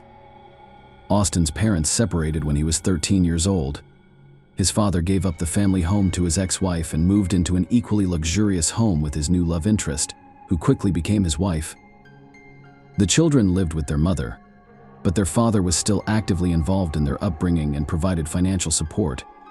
His mother soon found a new partner and married him within a year, after which he moved into their home. The teenage boy struggled with his parents' divorce, but his emotional turmoil had no effect on his academic or athletic performance. Austin aspired to help and save lives in medicine, following in his parents' footsteps. He hoped to gain admission to a prestigious college specializing in medical studies while remaining an honor student and social outcast. In high school, Austin developed into a true heartthrob. He grew tall to 6 feet 2 inches, had a muscular build, and was quite strong. His charming smile and innocent, open gaze gave him a nearly angelic appearance. However, Harif remained the same shy guy, limiting his ability to socialize with peers and form romantic relationships with girls. In his personal diary, which he kept throughout his adolescence, he wrote about having almost no friends at school because all of his classmates labeled him a nerd and mocked him. The young man also expressed hope that things would improve once he started college, changed his social circle, and moved out of his parents' house. Austin learned a few months before graduating from high school that he had been accepted into the prestigious University of Florida's 4-year medical program. Successful completion of this program would open up numerous career opportunities for him in the future, as well as the opportunity to further his education at any medical school in the United States. The student was ecstatic that his dream had come true. Toward the end of August, his parents drove him to the college campus, where he would begin his studies. Opening up in a vlog, Austin embarked on the independent adult life he had long desired, but little changed for him. Despite his shyness, he struggled to connect with peers. He briefly dated a lovely girl, but they quickly split up because, as she put it, something about his behavior alarmed her, prompting her to end the relationship.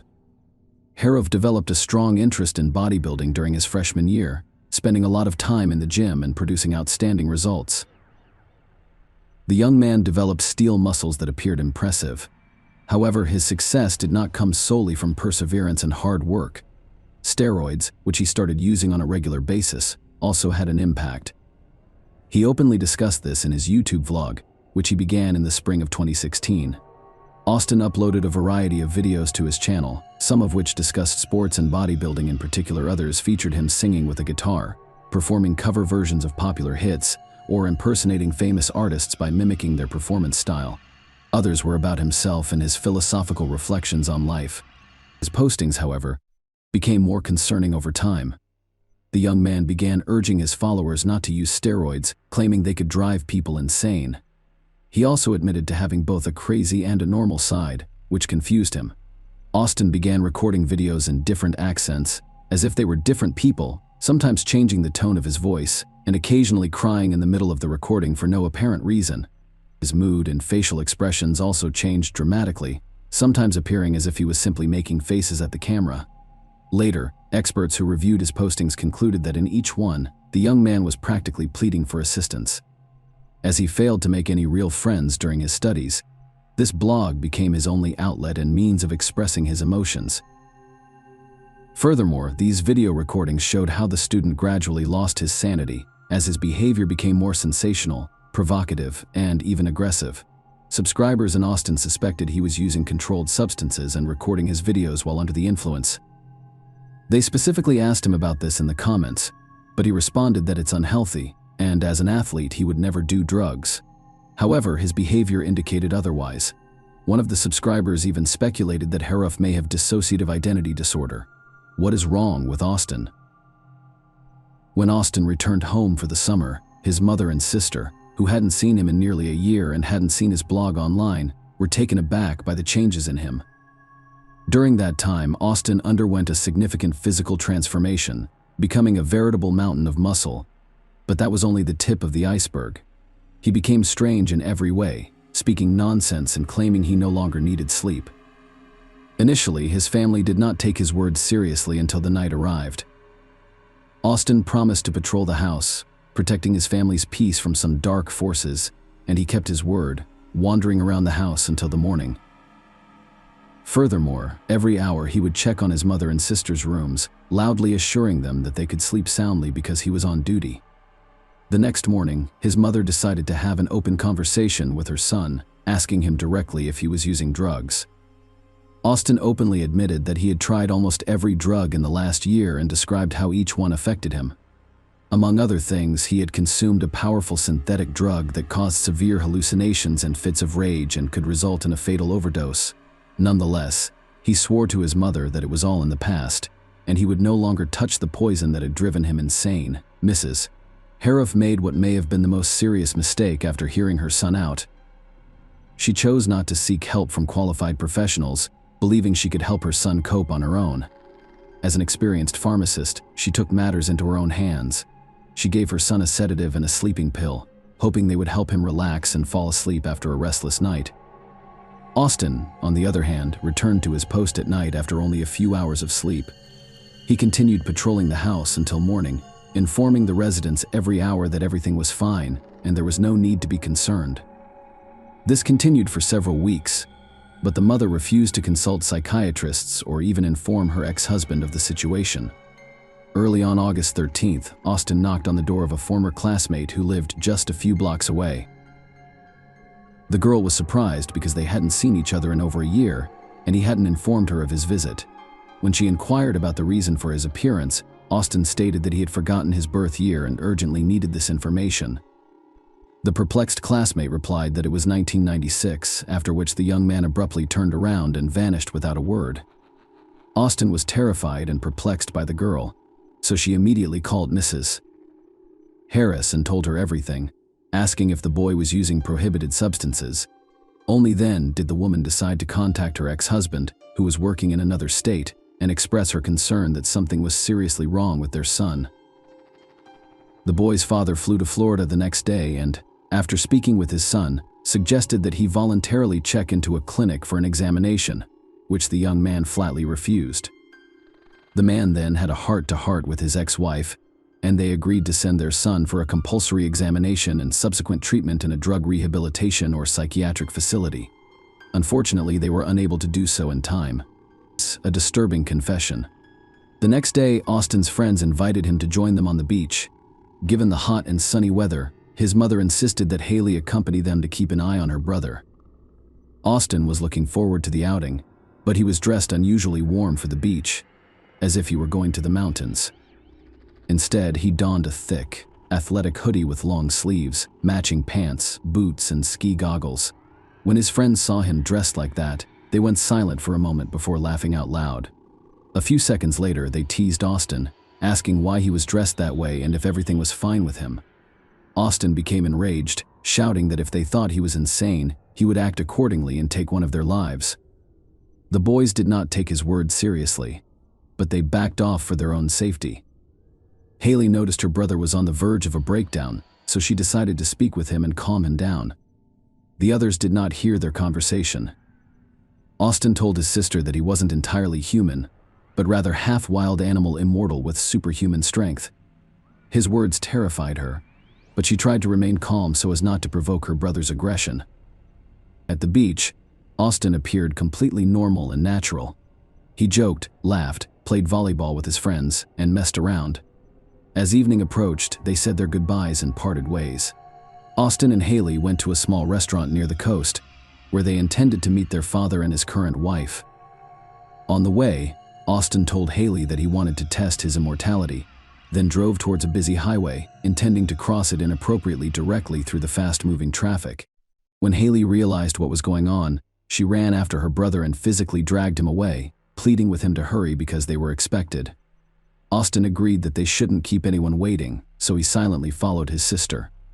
Austin behaved strangely again at dinner, silently rising from the table several times to go outside, looking around as if he was afraid of someone, and then returning. He then decided to inform his father and stepmother of his immortality. When his father calmly suggested that he seek professional help, Austin jumped up, shouted that he wasn't insane, shoved his father hard, and fled the restaurant, an attack on an elderly couple and their neighbor. What happened after the young man left the restaurant could have been straight out of a horror film. He later claimed he had no recollection of the events and couldn't believe he was capable of such atrocities. Austin walked for several miles before wandering into an unfamiliar neighborhood. There, a bright light from an open garage drew his attention, and he approached it. In that house lived an elderly couple, Joanne Stevens, 59, and Michelle Mishcon Stevens, 56. In the evenings, they enjoyed barbecuing and watching movies in their spacious garage, which was set up like a living room. They had been married for over 25 years and had 3 adult children living on their own, and we are now enjoying their retirement in each other's company. That evening, John went for a walk with their dog while his wife prepared for their regular movie night. When Michelle noticed an unfamiliar young man on their lawn, she felt no threat and even asked if he needed assistance. However, the situation took an unexpected turn. Jeffrey Fisher, the couple's neighbor, lived across the street and was friendly with the Stevens. Around 9 p.m., he heard suspicious noises outside. Looking into the yard, he heard Michelle's agonizing scream. He dashed to assist his neighbors and discovered a tall, large young man attacking an elderly woman by the open garage. Jeffrey attempted to pull the stranger away, but the young man was too strong and knocked Jeffrey to the ground. As he attempted to recover, the attacker stabbed him several times in the back and shoulders. Realizing he was outnumbered and in need of assistance, Jeffrey dashed into the Stevens house to divert the attacker's attention away from himself, then exited through the back door and returned to his own home. Only once inside did he realize the assailant had not followed him, but when he returned to the unfortunate Michelle Jeffrey, he immediately called the police and emergency medical services, reporting an armed attack by a stranger wielding a knife and injuring himself and his elderly neighbor. After speaking with emergency services, Jeffrey went silent and listened intently. He soon realized no one was outside his door, and the attacker had stayed at the neighbor's house. Furthermore, the assailant was now making strange animal-like sounds similar to a wild beast's growl, accompanied by terror screams and moans, a fatal assault, and a gruesome act. It took the police about 10 minutes to arrive at the scene, but it was far too late. The sight that greeted them was terrifying and beyond all logical explanation. The officer approached the garage with weapons drawn, only to stop in disbelief at the doorway. Michelle Mishcon Stevens, the homeowner, is found dead in a pool of blood.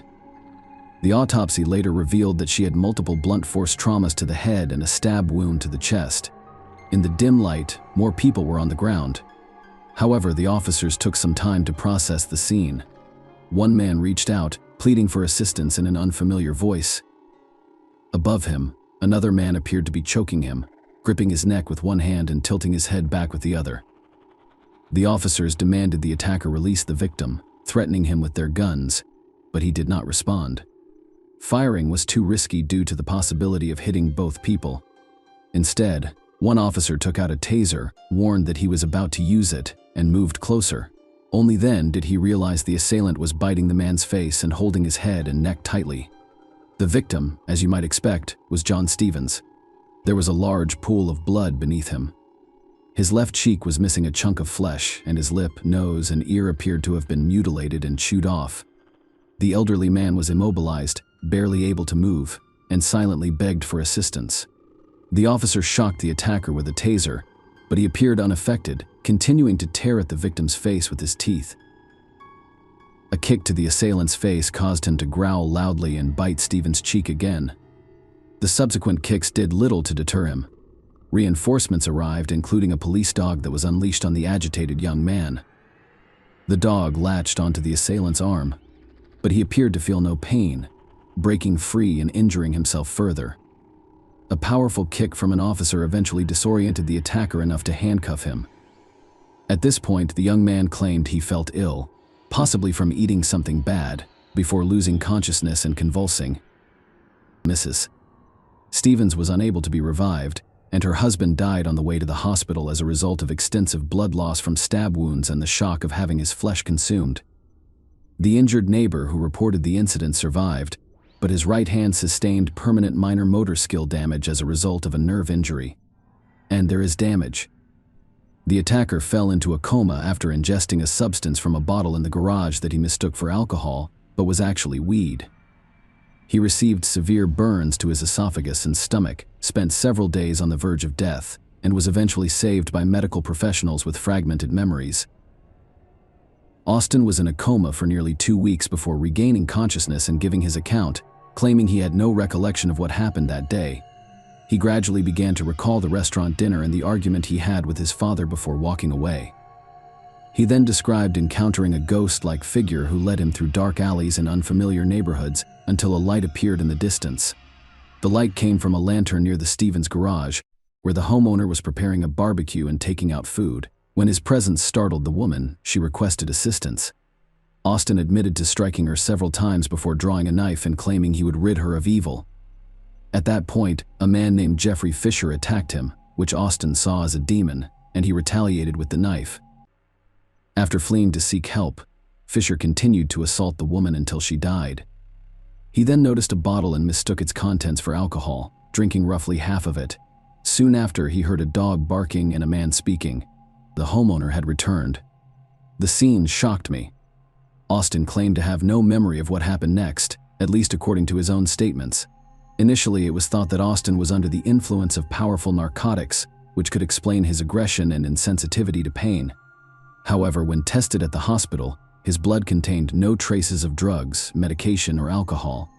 This led to the conclusion that Austin may have experienced a psychotic episode, acting without awareness of his actions.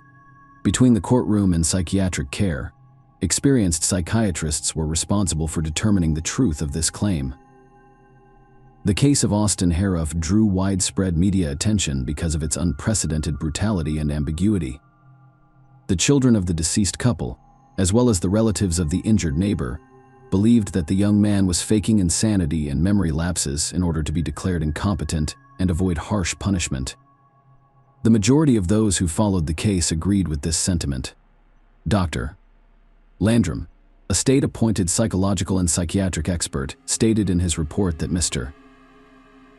However, the prosecutor stated in court that he did not believe the defendant met the legal definition of insanity at the time he committed the crime. There were suggestions that the young man's mental health had deteriorated as a result of his drug experiments, steroid use, and difficulties socializing with peers, which he had been experiencing since school. However, at the time of the crime, he was clean, with no traces of illegal substances or alcohol in his blood, implying that the reasons for his aggressive behavior were elsewhere. During one of the court hearings, Austin's father revealed that their family had at least one confirmed case of schizophrenia, and he was concerned that his son had inherited the serious illness. It is worth noting that the student was suspected of suffering from clinical lycanthropy delusion, a relatively uncommon condition. Such a diagnosis could explain why the young man acted like a wild beast and was impervious to pain, but none of the psychiatrists who examined the defendant agreed. Austin was transferred to jail following treatment, but the case has yet to be resolved. The young man is still awaiting trial, and his lawyers claim he is mentally ill. Meanwhile, the relatives of the deceased couple and the injured man have expressed hope and conducted interviews, believing that Harrouff will be found competent and sentenced to death for his heinous act. Share your opinion with us in the comments, and subscribe to the channel for more.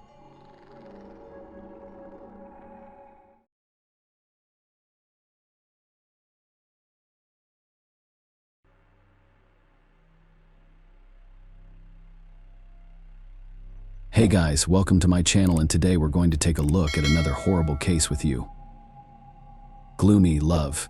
Teenage years are the most difficult of all stages of development. You are no longer a child, but you are not yet an adult. This time, the body experiences a massive hormonal overhaul. This transitional period is further complicated by the fact that yesterday's obedient child has become unstable and rebellious. A teenager's worldview is a picture of contrasts in black and white shades. The dominant color in teenagers' judgments and actions is heavily influenced by their surroundings. The story we're about to tell took place in Medicine Hat, in the southeast of Alberta, Canada, The Richardson family suffered unspeakable cruelty and betrayal, and their tragedy captured national attention. Once again, the Gothic subculture came under fire. In town, the Richardson family was regarded as exemplary. Deborah and Mark, along with their two children, Tyler, 8, and Jasmine, 12, lived in a beautiful and cozy home. They were very hospitable and sociable. As are all Canadians, their home was frequently full of guests, and the atmosphere was based on love and respect. Everything was going well until the eldest daughter reached puberty. The calm girl transformed beyond recognition. First and foremost, Jasmine's personality shifted. She became bold and frivolous. Conflicts between her and her parents began to arise, and her academic performance declined. Second, her music and clothing preferences changed. She used to enjoy modern pop, but now prefers heavy rock. Bright colors and clothing were replaced by shades of gray and black, and her dressing style became provocative. Jasmine wanted to appeal to boys, so she started emphasizing her rounded features. Her interactions with former friends declined noticeably. She began to spend more time alone in front of her computer screen, and the door to her room was frequently closed. With the advent of the internet at home, she became interested in Gothic themes, dark poetry, criminal psychology, and human anatomy. Miss Richardson even identified as a witch and preached the Wiccan religion. For this purpose, she visited various similar websites and discovered a circle of friends who shared her interests. The greeting on her social media page read, "Welcome to my tragic world." It appeared to be a typical adolescence, complete with excessive dramaticism and mysticism. However, the girl's relationship with her family grew increasingly distant. In her profile, she used a fictitious name and stated her age as 15. She preferred older interlocutors and aspired to be like them. During this difficult time, her parents tried to support her by suggesting that they spend time together. They searched for common ground activities. However, she found this uninteresting. Jasmine thought her younger brother was an annoying nuisance. She spoke to him less and less, but she could spend hours on end on the computer talking to strangers. Deborah and Mark recognized that their current state was only temporary. She would grow up and gain wisdom. As a result, they were very accepting of her new hobbies. Jasmine one day expressed an interest in attending a punk rock concert. Her parents agreed. If only they knew what this excursion would lead to. Early 2006. Jasmine Richardson attended a local youth band concert, pursuing her own interests, knowing that he would be present. The boy who had been stirring her heart for months, Jeremy Allen Steinke, was also fascinated by Gothic culture. They met on a vampire enthusiast website and occasionally communicated. Jeremy portrayed himself as a 300-year-old werewolf looking for blood. To prove it, he wore a vial of blood around his neck, but it was unclear whether the fluid was human or animal in origin. Nonetheless, the boy clearly considered himself unique, which Jasmine found appealing. The young people's feelings for each other grew stronger after meeting at the concert. Steinke eventually asked her out, and she happily agreed that everything would be fine, except that Jeremy was 23 years old. The couple knew her parents would not approve of their relationship, so they kept it a secret. Furthermore, his troubled past will not endear him to them. The young man was poor, living in a trailer with his mother and sister. His relationship with his mother was strained due to her heavy drinking. Jeremy had to deal with her constant stream of volatile partners, many of whom beat him in drunken rages. As a result, by the age of 13, he was struggling academically and had a fragile mental health. Steinke was tempted to commit suicide when he couldn't bear such a life, but he was saved just in time. Later, doctors diagnosed him with depression and hyperactivity. He dropped out of school after being bullied. Over time, Jeremy imagined himself immortal and began visiting websites with similar themes. His online profile included topics such as pain, self-harm, blood, and razor blades. Except for their friends, no one knew about the couple's forbidden relationship, which they found strange. Their communication would have remained private had the Richardsons not begun monitoring their daughter's excessive internet usage. Deborah and Mark discovered Jasmine was communicating with strangers, which alarmed them as any parent would. They therefore decided to remove the computer from the girl's reach. Furthermore, they were surprised to learn that she had fallen for an adult man with questionable interests. His nickname, Soul Eater, spoke volumes. As a result, Jasmine and Jeremy's relationship was forbidden in order to help their daughter break free from this toxic relationship. Deborah and Mark saw two psychologists and sincerely believed that counseling would improve their parent-child relationship. It worked out well for them. Jasmine demonstrated compliance and appeared to be returning to normal life, as if everything was behind her. She received her computer back. This became Richardson's final fateful decision, resulting in their demise. Saturday, April 22, 2006. Mrs. Richardson was getting ready for bed when she heard a noise in the basement. Rats again, she thought. As she descended, she turned on the light and noticed someone wearing a ski mask. He stood opposite her and looked at her. She screamed out, startled. The stranger rushed towards her, covering her mouth. His efforts were vain. Deborah struggled and screamed louder. He stepped back, drew his knife, and stabbed her in the chest, then again and again. When Mark heard his wife scream, he dashed down and grabbed the first thing he could find, a screwdriver.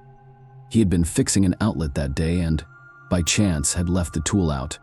When he entered the basement, he was confronted with a horrifying scene: his wife lying in a pool of blood, with someone standing beside her. Mark immediately attacked the intruder, but was stabbed in the stomach, followed by more stabs as the agonizing pain subsided and his eyes closed. "Mr. Richardson asked quietly, "Why? Because your daughter wanted it." The attacker responded. Upstairs, Tyler was the only one remaining. The boy sat on his bed wearing his pajamas, too afraid to move. The approaching footsteps became louder, and the bedroom door opened. Several days before the murder. Jasmine was overjoyed. Her parents believed in her remorse, which allowed them to communicate again. Mobile phones were just becoming popular at the time, so the computer was the only way to communicate. When Miss Richardson regained internet access, she immediately wrote to Jeremy, "It all begins with them disappearing and ends with us remaining together," she told him. During her visits to the psychologist, the young lady devised a terrible plan. It solidified after several days of punishment. Surprisingly, Steinke Co. found it enticing, but emphasized the importance of being creative and paying attention to detail. The couple knew they couldn't be together as long as the Richardsons were alive. Later, Jasmine's friends recalled how frequently she mentioned her parents, particularly how much she disliked them. Therefore, she wanted to end their lives. However, nobody took Jasmine's words seriously. Saturday, April 22, 2006. Garrett walked across the street to his friend Tyler's house. The boy wanted to play. Despite the cold weather, it was pleasant outside. This was the spring of that year. Garrett approached the house and noticed that the blinds were still closed. Nobody answered his knock at the door. Strangely, he assumed the Richardsons would be home. Their car was parked in the driveway. The child looked into the living room window, hoping to see someone, but there was no one there. Garrett then decided to walk around to the back of the basement, where he frequently plays with Tyler, while peeking through the window, and he noticed something strange on the floor. It appeared as two silhouettes in a pool of blood. The boy informed his mother, who was skeptical, so she decided to check on the family across the street. They approached the house together. Garrett pointed to the window he'd looked through earlier. The woman looked inside and recoiled in horror. She immediately contacted emergency services. Something happened at the Richardsons. They appeared to be lying on the basement floor, covered in blood. A neighbor reported. The police arrived promptly. They broke down the front door and descended to the location where Garrett and his mother had seen something. When the officers entered the dark basement, they had difficulty recognizing the people lying on the ground. Their bodies were mutilated and bleeding. However, there was no doubt. It was Mark and Deborah Richardson, and they had died. Blood was all over the floor, walls, and ceiling, a bloody mess.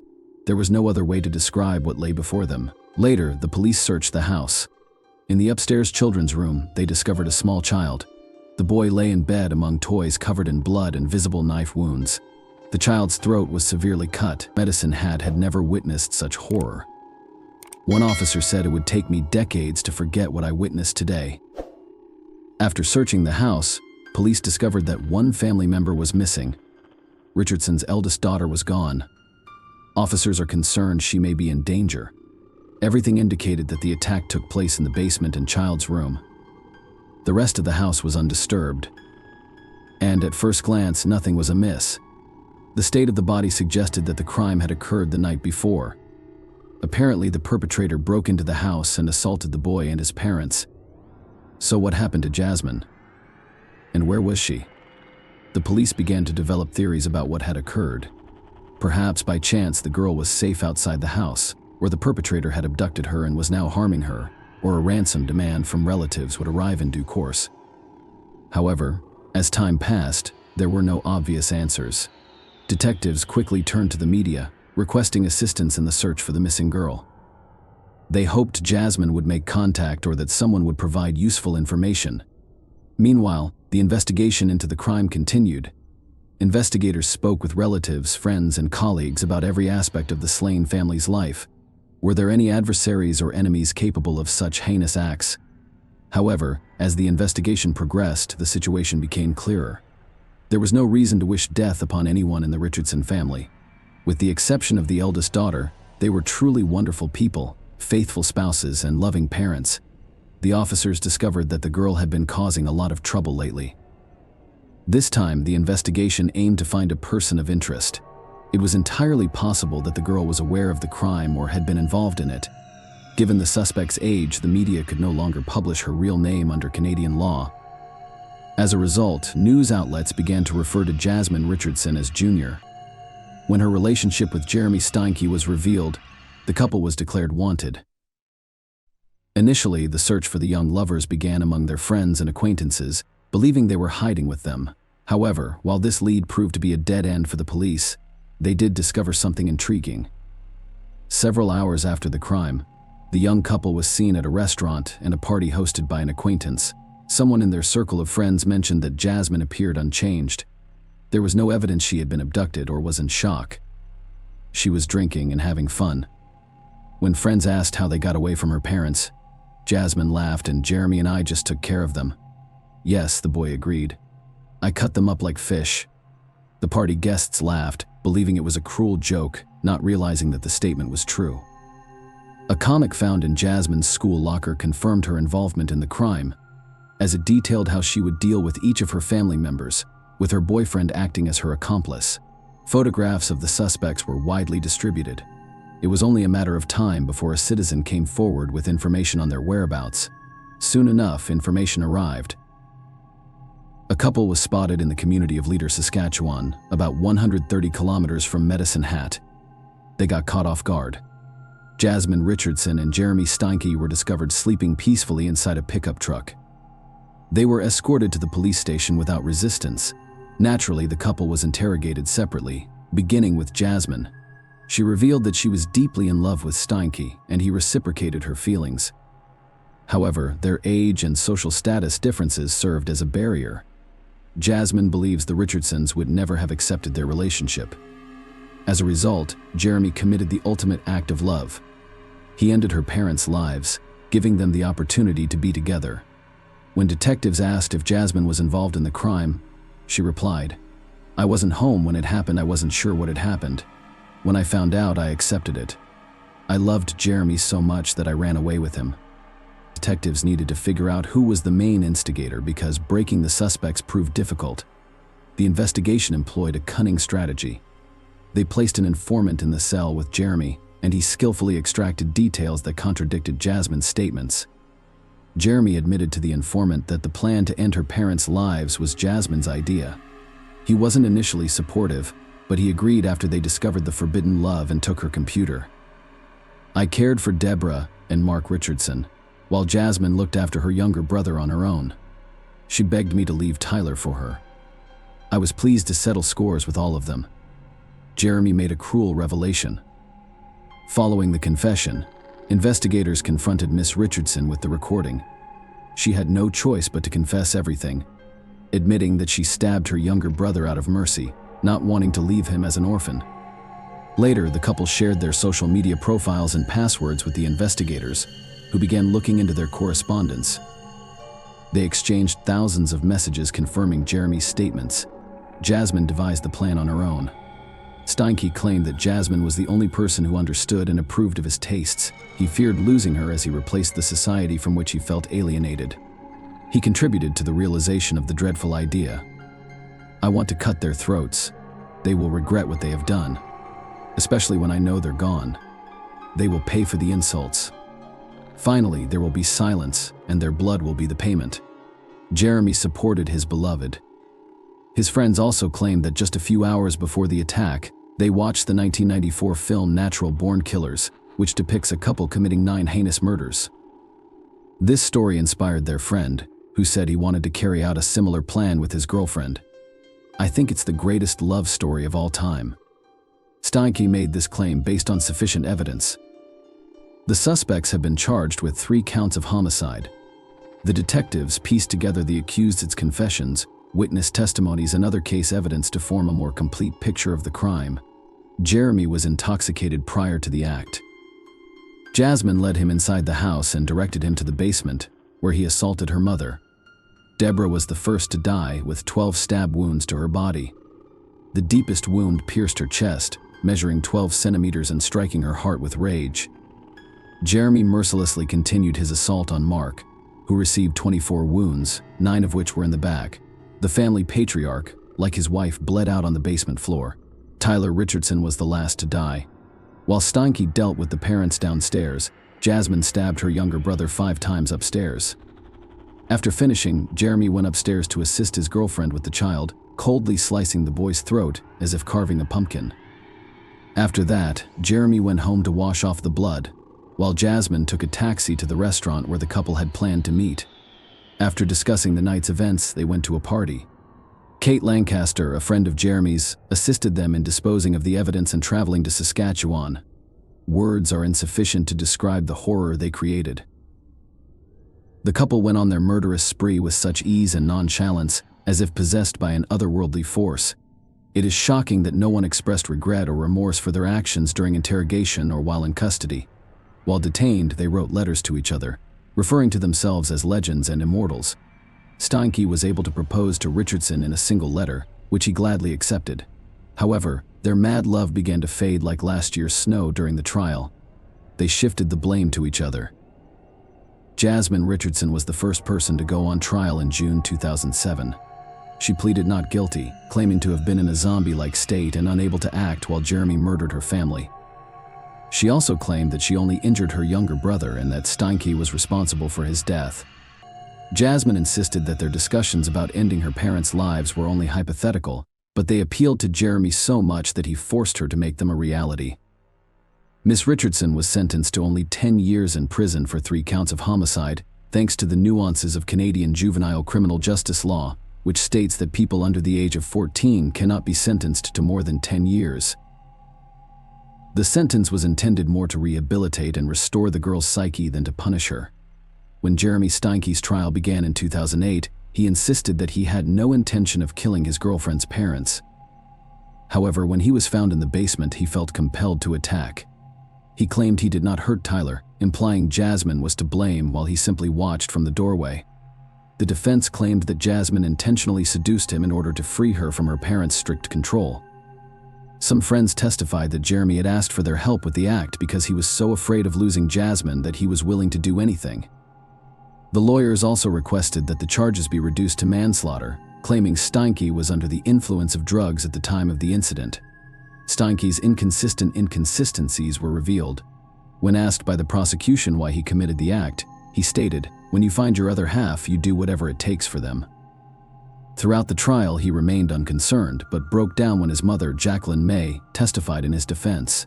She admitted to bearing significant guilt for his upbringing, as he was frequently attacked by her partners, beaten, and rejected. Steinke was found guilty on 3 counts of first-degree homicide and sentenced to 3 life sentences. He would be eligible for parole no sooner than 25 years later, in 2033. Casey Lancaster's charges of complicity in the act were dropped in Medicine Hat Court. However, she was found guilty of obstruction of justice, sentenced to a year of house arrest, and prohibited from consuming drugs or alcohol. While in custody, Jeremy Steinke changed his name to Jackson May. Jasmine Richardson's 10-year sentence included 4 years in a psychiatric facility where she was diagnosed with conduct disorder and oppositional defiant disorder, which indicate a refusal to follow rules and socially unacceptable behavior that is typically associated with children rather than adults. This highlighted her psychological immaturity and instability throughout her relationship with Steinke. Medical professionals reported genuine remorse in her final years of conditional community supervision and attendance at special programs. After serving her full sentence, she was released in 2016. Jasmine Richardson currently lives in Canada under an assumed name. Her true identity is still hidden from the media. Her return sparked heated public debate. with some claiming she deserved a second chance and others believing she deserved a harsher sentence. Nonetheless, Medicine Hat residents would prefer not to have Miss Richardson as a neighbor again. Given the brutality of her crime, it's unclear whether Jasmine has truly changed after spending her formative years in detention. Time will tell. Share your opinion with us in the comments and subscribe to the channel for more.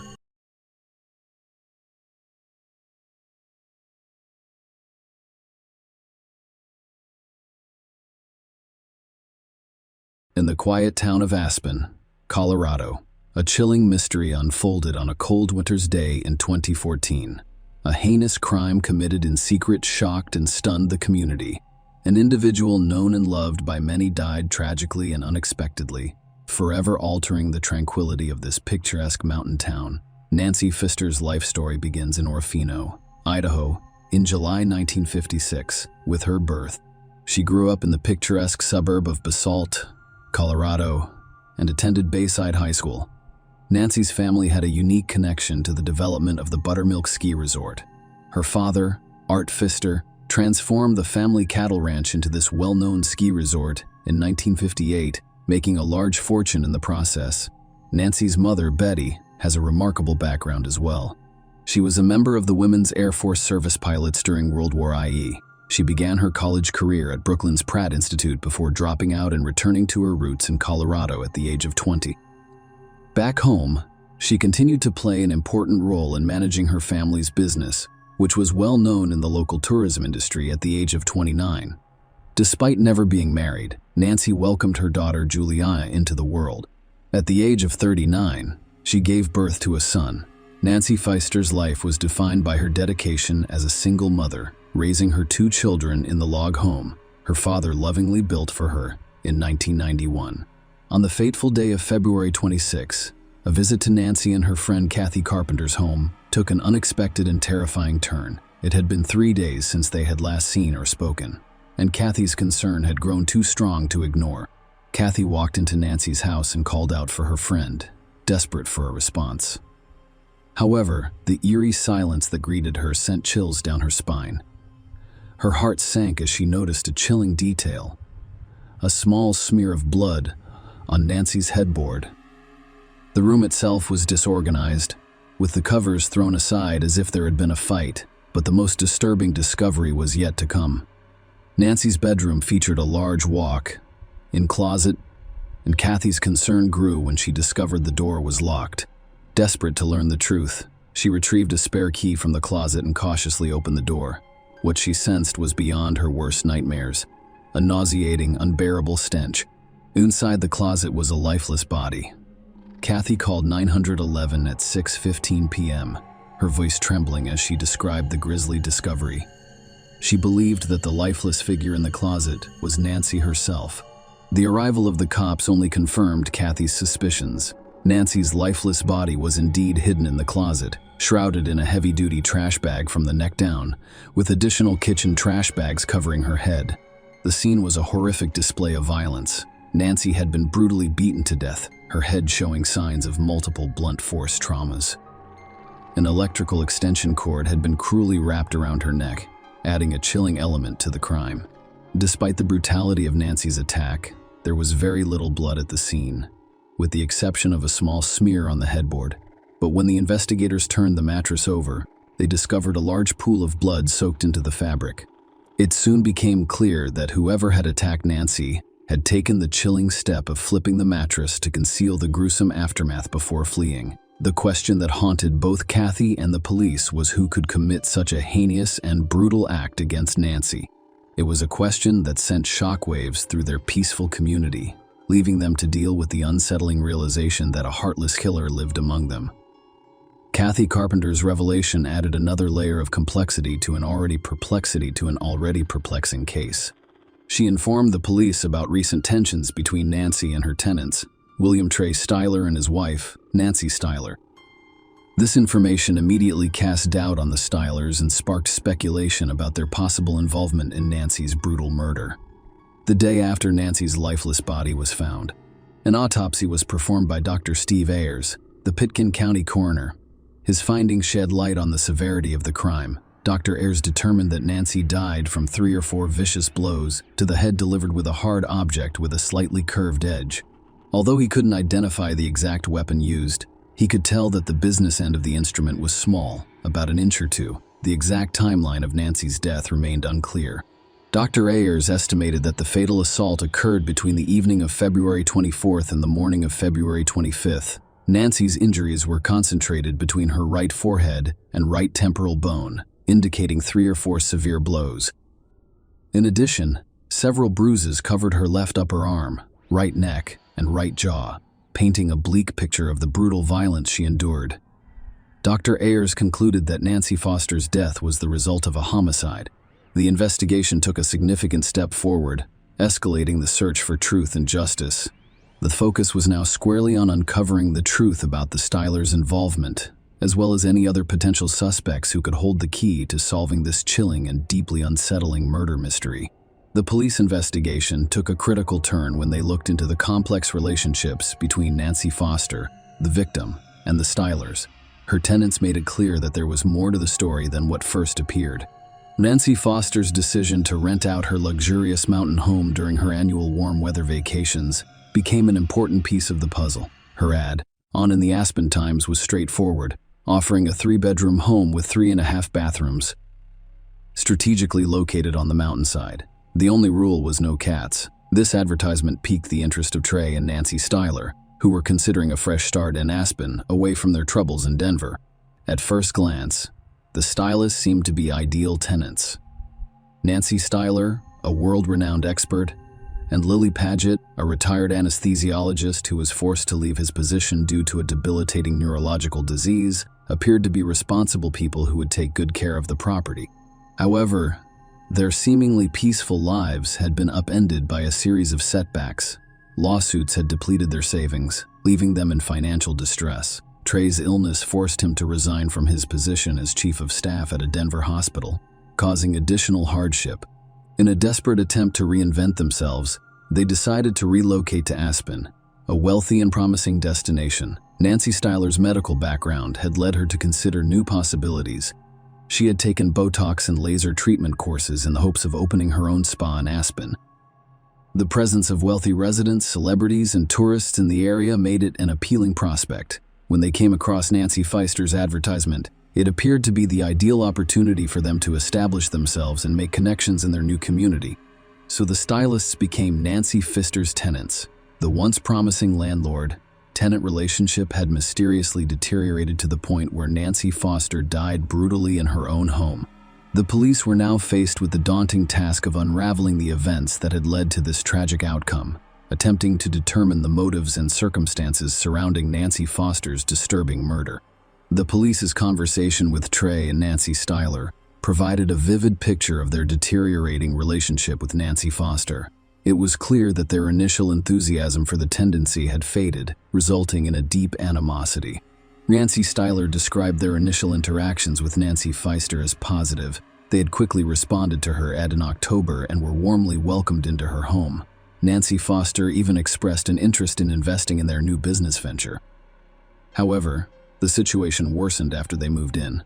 The stylists claimed that Nancy Foster's behavior changed dramatically, becoming demanding and, in their words, akin to being treated like a slave. As a result, when Nancy Foster left for Australia in November 2013, the stylists were relieved of her absence. During Nancy Foster's absence, she had asked her friend Kathy to collect rent and care for her labradoodle. However, by January 2014, tensions had risen. Nancy Foster began posting complaints on Facebook, alleging that the stylists had stopped paying their rent and owed her money for utilities. Nancy Styler acknowledged receiving several messages and emails from Nancy Foster during this time. In an unexpected turn of events, Nancy Foster informed the Stylers in February 2014 that she was returning 3 months earlier than planned and demanded that they vacate her home before she arrived. When Nancy Foster returned home, she discovered that some of the stylists' belongings, including spa equipment for their business, were still stored in her garage. When Nancy Foster returned, she wasted no time in addressing the situation. She entrusted Kathy with delivering a note to Trey outlining her claims that they owed her $14,000 for utilities and property damage, and demanding payment. Nancy Foster allegedly threatened to seek a restraining order to keep the Stylers off her property. Although the Stylers questioned the legality of such an action, Nancy Styler's version of events indicates that they went to the house to retrieve their belongings after receiving Nancy Foster's note. Nancy Foster was not present at the time, so they entered the house to collect their belongings, staying until 4 p.m. The next morning, they returned to complete the task, but they still did not encounter Nancy Pfister. However, during their visit, they noticed Nancy's dog was left alone in the house. Nancy Styler claimed to be unaware of what had happened to Nancy Pfister, as they had not seen her during their visits to the property. The Nancy Foster case, which involved her complicated relationship with the Stylers and her disappearance, added intrigue to an already enigmatic story. Investigators were intent on determining what happened when Nancy confronted the Stylers about the alleged deaths. The police's initial release of Trey and Nancy Styler following a 12-hour interview raised concerns about their involvement in Nancy Foster's murder. Aside from Kathy's report of a dispute, there was no concrete evidence linking them to the crime. However, the discovery of crucial evidence soon after their release would cast new light on the case. The breakthrough came when a man collecting trash just 100 yards from the motel where the stylists were staying stumbled upon Nancy Foster's belongings. I learned about her murder from the news.